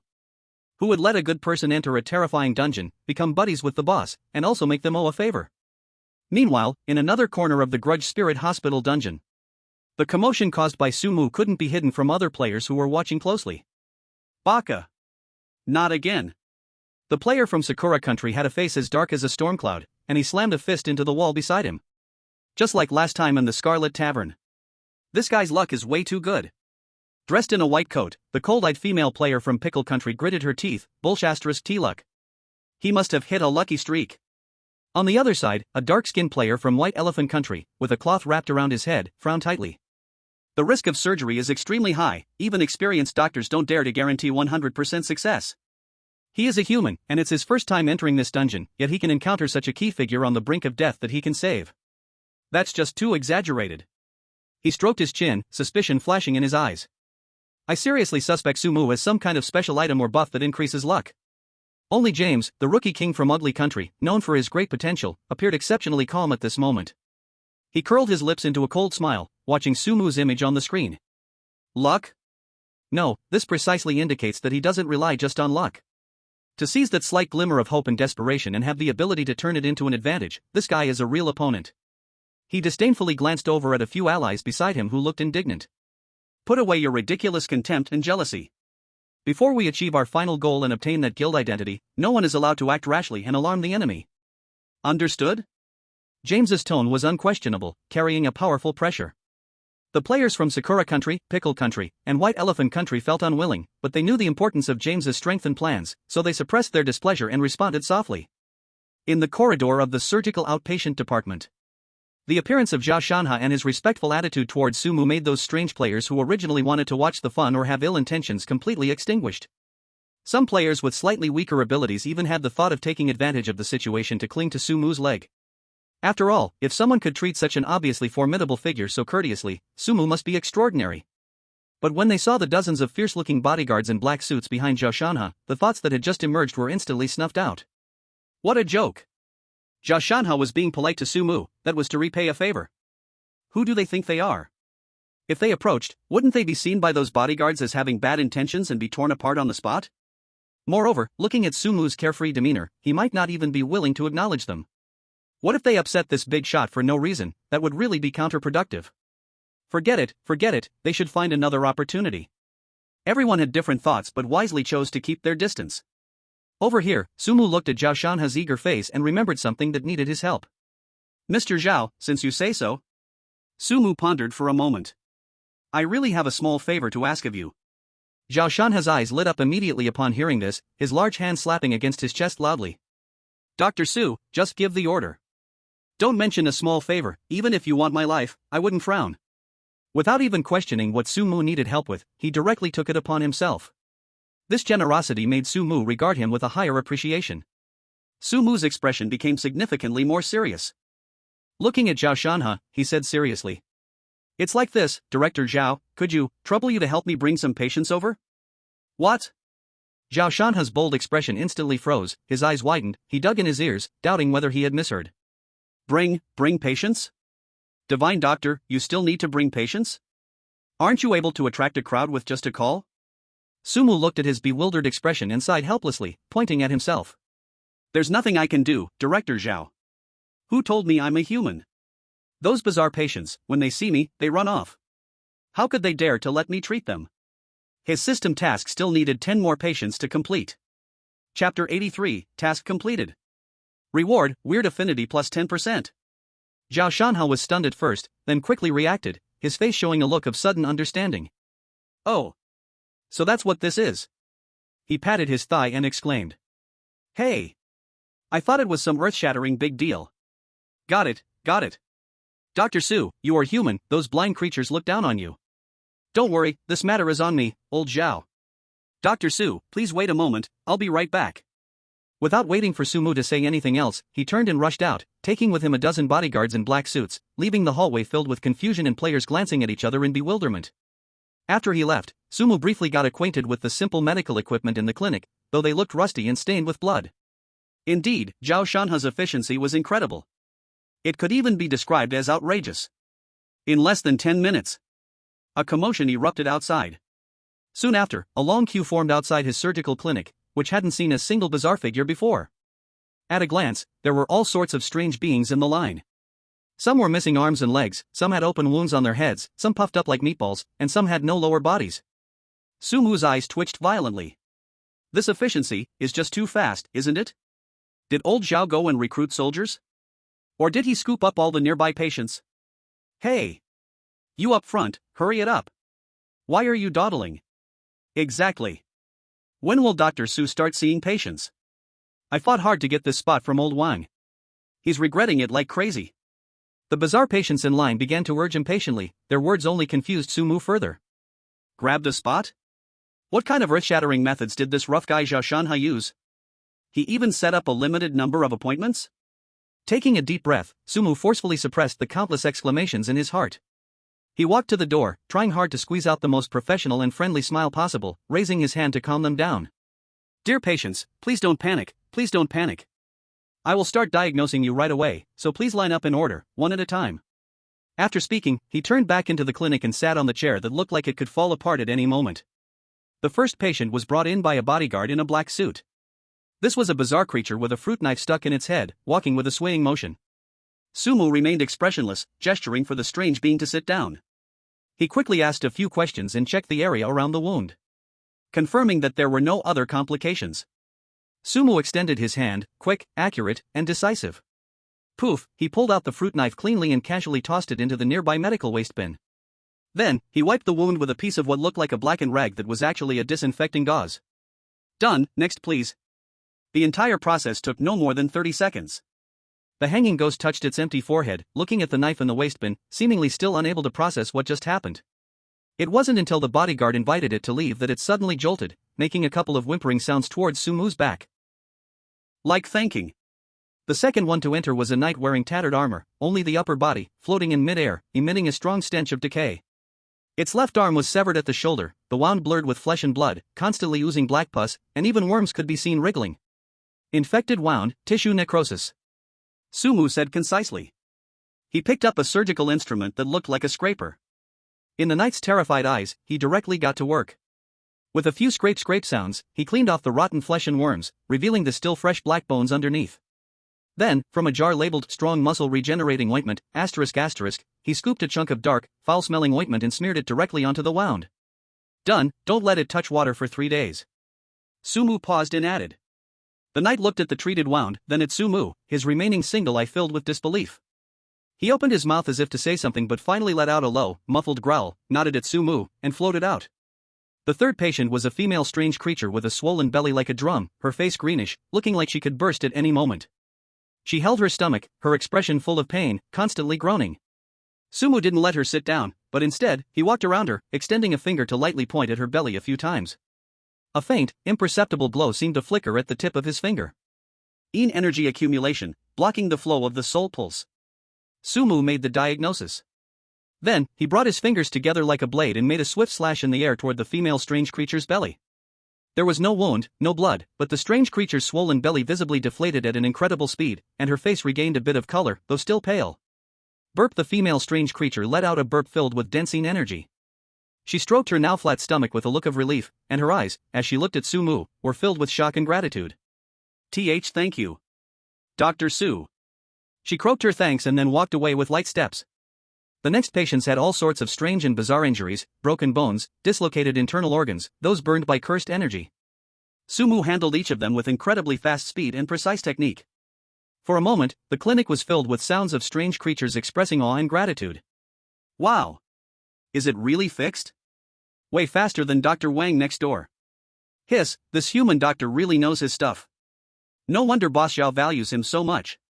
The one who could pull Zhao's daughter back from the brink of death, truly a divine doctor. Dr. Su.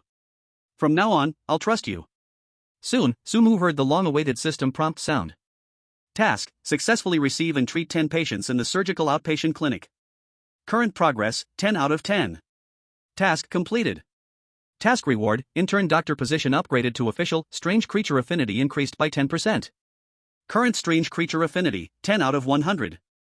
Strange creature affinity: the higher the affinity, the lower the chance of being actively attacked by strange creatures, and there is a certain chance of obtaining additional information or help from strange creatures. Is this it? Sumu raised an eyebrow. The promotion was expected, since it made such a big noise. But this strange creature affinity seemed a bit useless. Well, better than nothing. Sumu rubbed his chin, deep in thought. Maybe when the affinity is high enough, he can get some inside information about the mysterious vice dean and the Sixth-day massacre.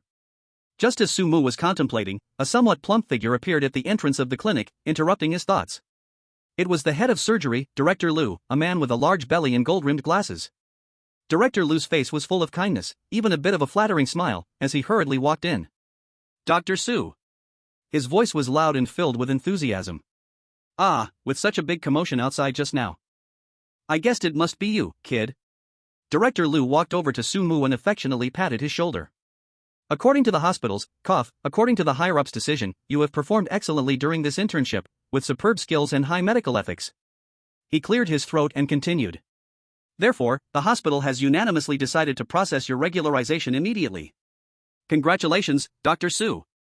From intern to regular, your speed has broken the record in the history of our resentful spirit hospital. Director Liu smiled brightly at Sumu, his eyes filled with admiration. High efficiency, solid skills. Especially your ability to handle critically ill patients is outstanding. Keep up the good work, I have high hopes for you. Your future is limitless. Sumu remained expressionless on the surface, but his heart was like a clear mirror. Breaking records? High medical ethics? I think it's because of Zhao Shanha and Zhao Qianxian's influence. Having saved the chairman of Mingdu Mining's daughter, I am no longer just an ordinary player or intern doctor in this resentful spirit hospital's instance. But rather a hot commodity that everyone looks at and even wants to pull in and utilize. Chapter 84, Plain Zhao Shanha, Face Gold Director Liu. While Sumu was thinking, a hearty, somewhat self-congratulatory loud voice came from the door. Dr. Su. Brother Su. Old Zhao is back. Zhao Shanha walked in, looking radiant and striding forward with big steps, still followed by a group of imposing bodyguards in black suits. He had an unapologetic smile on his face, and his eyes were full of praise me. How's it going? My efficiency isn't bad, right? He stood in front of Sumu, looking like he was waiting for praise. Liu, by the side, brightened up instantly, his face filled with an almost flattering smile, his waist instinctively bending slightly. Ah! Director Zhao.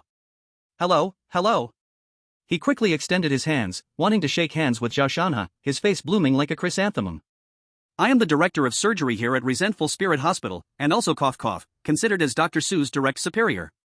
As he spoke, he secretly glanced at Sumu, fearing that this newly popular person might have any dissatisfaction. However, Zhao Shanha merely glanced at him and casually grunted twice, his dismissive attitude obvious. His attention was completely focused on Sumu. Dr. Su, look. Zhao Shanha turned sideways and signaled to the bodyguards behind him. 2 bodyguards in black suits stepped forward in unison to unfurl a red banner? Yes, a vintage-looking red silk banner, with crooked golden letters that read Miraculous Hands Revive Huatua, High Medical Ethics warmed the heart presented to Resentful Spirit Hospital's Dr. Sumu. Signed, Chairman Zhao Shanha of Mingdu Mining, and all employees respectfully presented. Su Mu. How did the atmosphere suddenly become so rustic yet hardcore? Zhao Shanha was clearly very pleased with this gesture, pointing at the banner and grinning widely.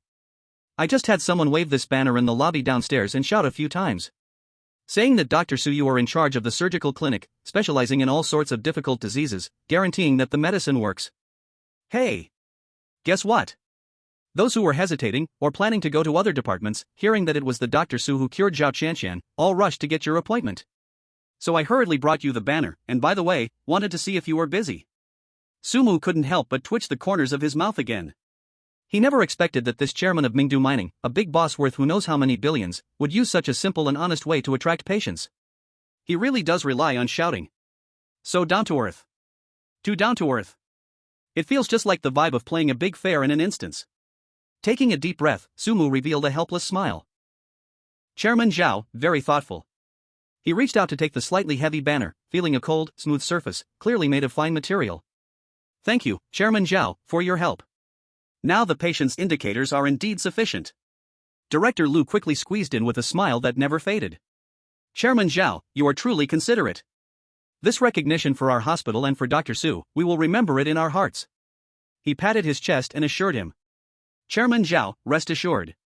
For the subsequent observation and care of Miss Zhao in the ICU, our hospital, especially our surgical department, will send the most capable medical staff, monitoring her around the clock, to ensure everything is flawless. Listening to Director Lu's words, Zhao Shanha actually felt a bit disdainful. Back when his daughter was in critical danger, and there was no one to be found, this Lu ran faster than anyone else, not even leaving a shadow. Now that Dr. Su had saved someone and was riding high, he came over to curry favor? A fair weather friend. However, Zhao Shanha glanced at the calm and composed Sumu beside him. This old fellow is, after all, Dr. Su's direct superior. If he went too far, what if he made things difficult for Dr. Su in the future? Though for Zhao Shanha, crushing such a surgical director was no harder than crushing an ant. But he didn't want to cause trouble for Dr. Su or let her face exclusion in the hospital because of him. Having made it to the chairman position in such a ruthless place, Zhao Shanha understood these social niceties well enough. Thinking of this, Zhao Shanha's expression softened a bit, but he still showed no warmth. Director Lu was also well versed in such matters. Seeing Zhao Shanha's reaction, how could he not understand?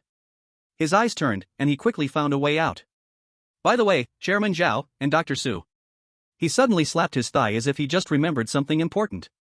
About this afternoon, the matter of Deputy Director Zhang leaving his post in the emergency room. I have learned the details. This is simply outrageous. Gross negligence. Director Lu said angrily, as if he were the one most heartbroken. If it weren't for Dr. Su stepping up in a crisis, the consequences would have been unimaginable. If anything happened to Miss Zhao, Zhang Dahai would have to bear the blame. Chairman Zhao, rest assured. When we turn back, no. I will go now. I will go and criticize him severely. Surely, he will learn a deep lesson. As he spoke, he was observing Zhao Shanha's expression.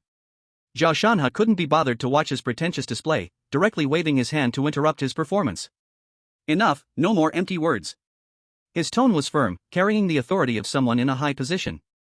I have one thing to say. Zhao Shanha looked at Director Lu, his gaze sharp. For all subsequent treatment and health assessments of my daughter Zhao Qianqian, I only recognize Dr. Su.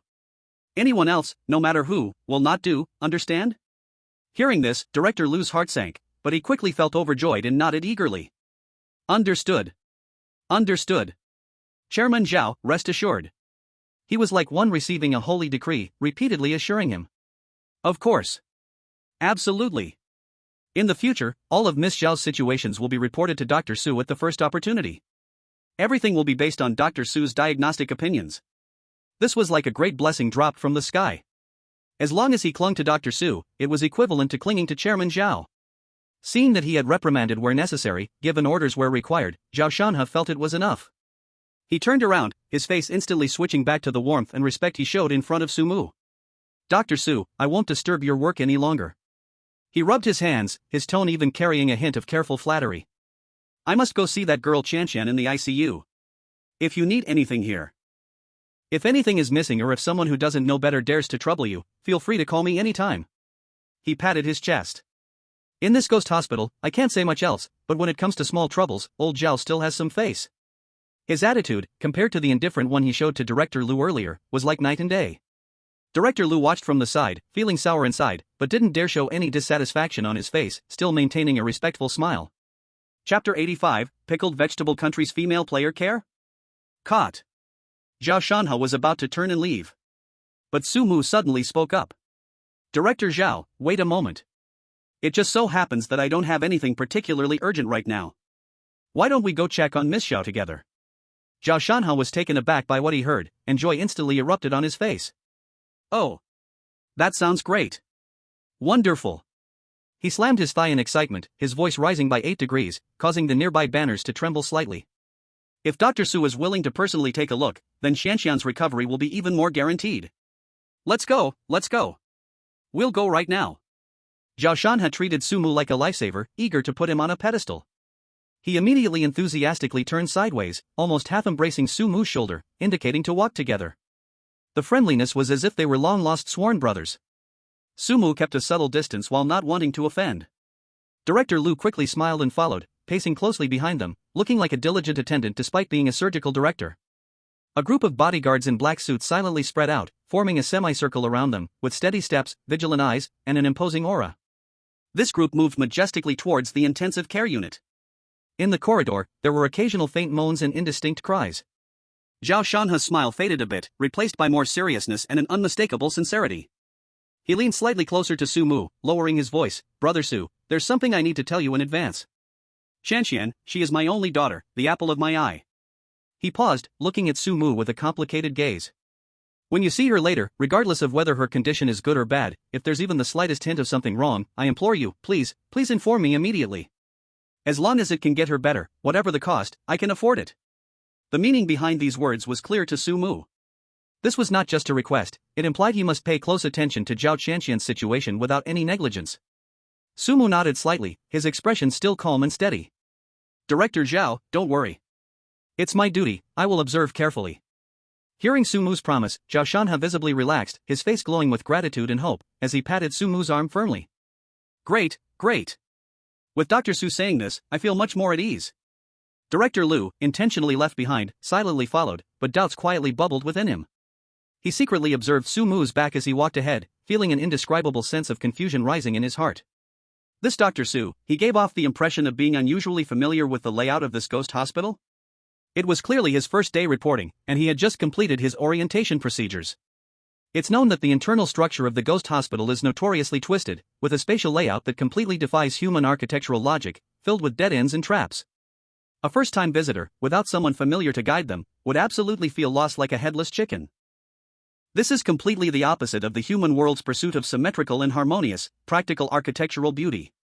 However, as Su Mu walked, it felt as easy as a stroll in his own backyard, his steps steady, and when he needed to turn or choose a different path, there seemed to be little hesitation or observation, appearing very natural.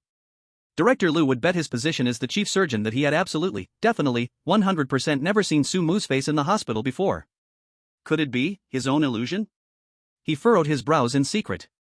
Perhaps he was just subconsciously mimicking Zhao Dong's steps, as Zhao Dong was a regular here. Director Lu gently shook his head, casting this inappropriate thought out of his mind. What's the use of thinking about these pointless things now?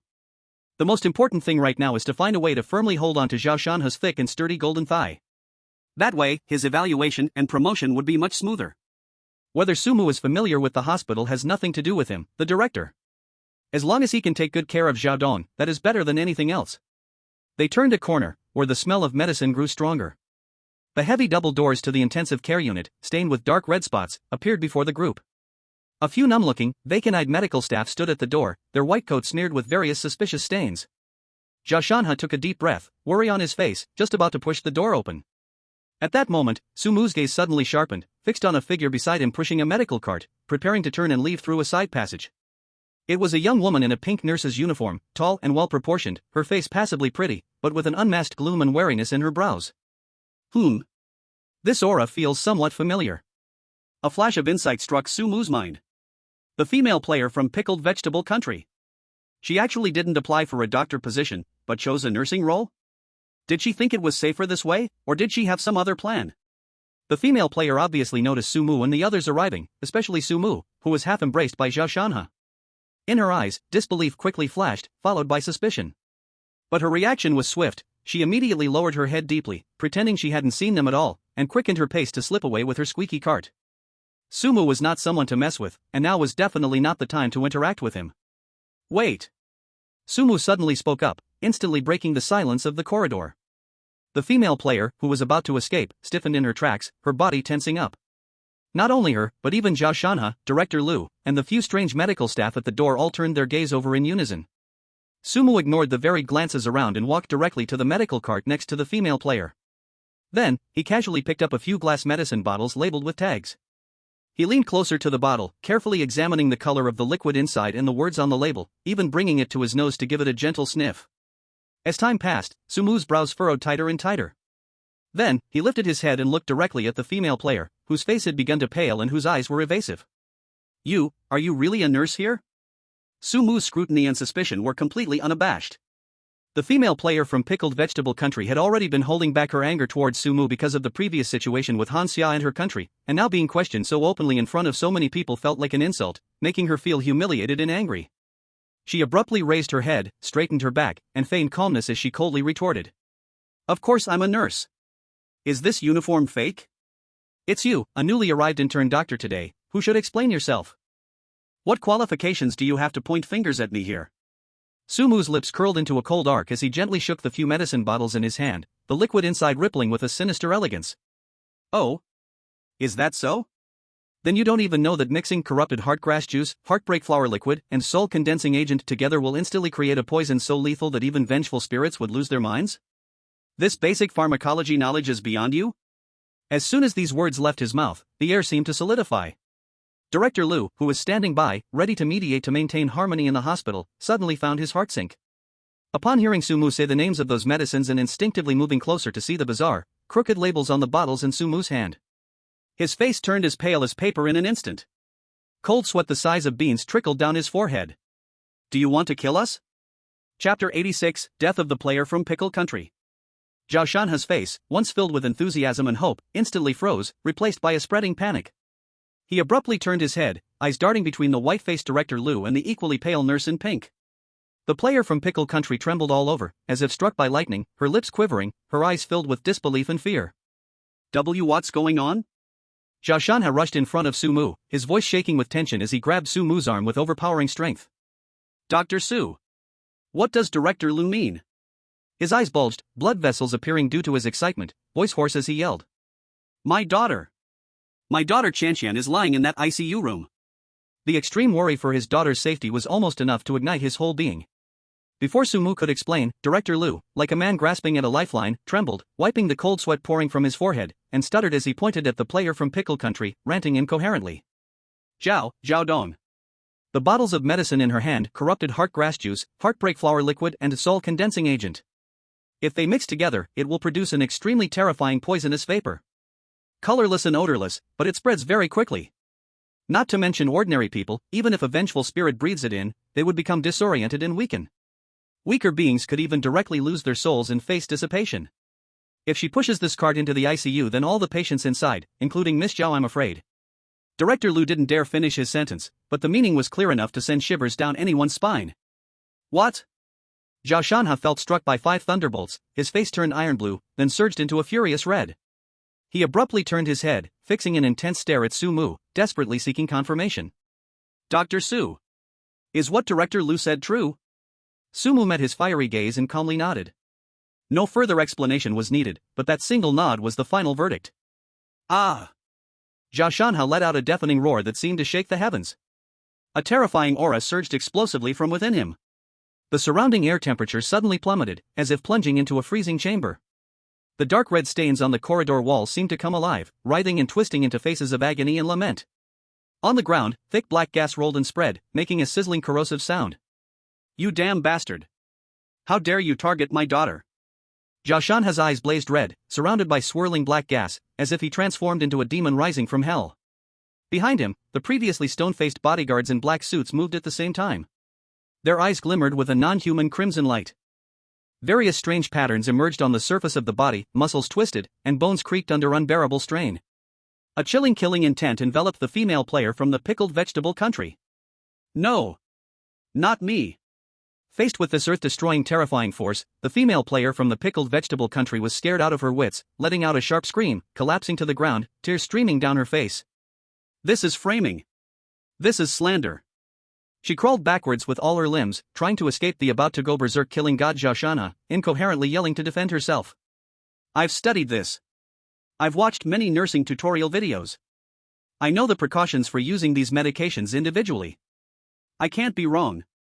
Absolutely impossible. It's you. It must be you. Su Mu. In despair, she suddenly lifted her head, her gaze filled with resentment and madness, locking onto Su Mu tightly. You just don't like me. You're targeting me. You're taking revenge on our great pickled vegetable country. She tried to shift all the blame onto Su Mu, inciting feelings of hatred between nations. In the live broadcast room, Han Xia sighed. Is this pickled vegetable country person brain dead? She dug her own grave and then bites back? Classic scapegoating. I'm so fed up, wanting to slander our Su god? Zhao Dong, kill her. Such a person is a disaster to leave in the dungeon. Calm down upstairs, even though it's infuriating, this is a horror dungeon, killing seems to have restrictions? The audience from the pickled vegetable country also reacted quickly. Ah, I knew it. That Han Xia person targeted our Jin Mingji player from the start. So shameless. Definitely framing and slandering. Our Mingji worked so hard, how could she make such a low-level mistake? Whoa, Mingji Uni is so pitiful, bullied by that Han Xia person. Demand a fair judgment from the dungeon. We can't let Han Xia's people bully us. Protest. Strong protest. Within the dungeon, the atmosphere in the corridor had become extremely oppressive. Director Lu was about to add fuel to the fire, kicking someone when they were down, and show off in front of Zhao Shanha. But Su Mu raised a hand, signaling him to calm down. Then, he looked down at the collapsed Jin Mingji, his tone calm yet filled with a chilling insight. What you just said is half right. Using these medications individually, following standard nursing procedures, indeed poses little risk. But Su Mu's tone suddenly turned sharp like a knife. You overlooked one crucial and deadly detail. The air in the Vengeful Spirit Hospital is already filled with a highly concentrated evil energy. This breath will create an extremely subtle catalytic reaction with the sulcongealing agent. When they exist separately, this reaction is minimal, nearly negligible. But once the rotten heart grass juice and broken heart flower liquid, two completely opposite properties, are mixed under the slightly catalyzed condition of the sulcongealing agent by the evil energy, the resulting toxicity is not simply 1 + 1 = 2. But instead, it will instantly create a geometric explosion in intensity, forming the terrifying toxic mist that I just mentioned, which can even poison vengeful spirits. This detail, I'm afraid your so-called tutorial videos did not teach you, did they? Upon hearing this, Jin Mingji's pupils suddenly contracted to the size of needle tips. The color drained from her face, leaving only deathly gray. No. It's impossible. This can't be. She muttered in a daze, looking at Su Mu with horror and confusion in her eyes. How could you know this? You're also a human player. How could you possibly understand the rules here better than I do? At this moment, Director Lu looked at Su Mu with full admiration. He quickly interjected, with a hint of flattering sarcasm, speaking to Jin Mingji. Humph. Although Su God is indeed human, his bizarre medical skills are not trivial. What Su God just said is all true.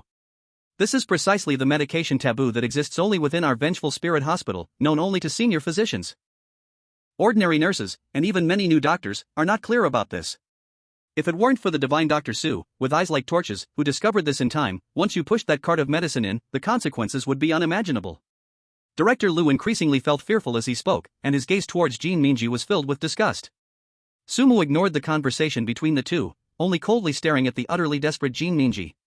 Violating the instance rules, intending to harm the lives of other patients and players. Then, you should accept punishment.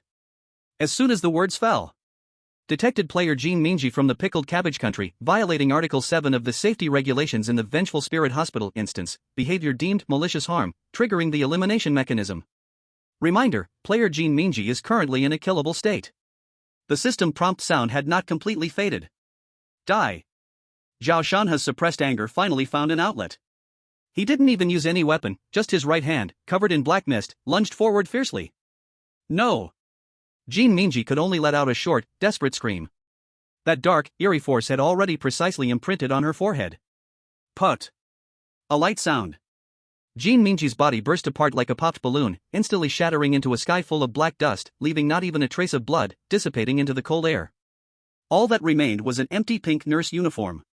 System prompt, player Sumu from the Handsummer Kingdom successfully discovered and stopped a malicious harm incident, maintaining the order of the instance, reward eerie affinity plus 5%.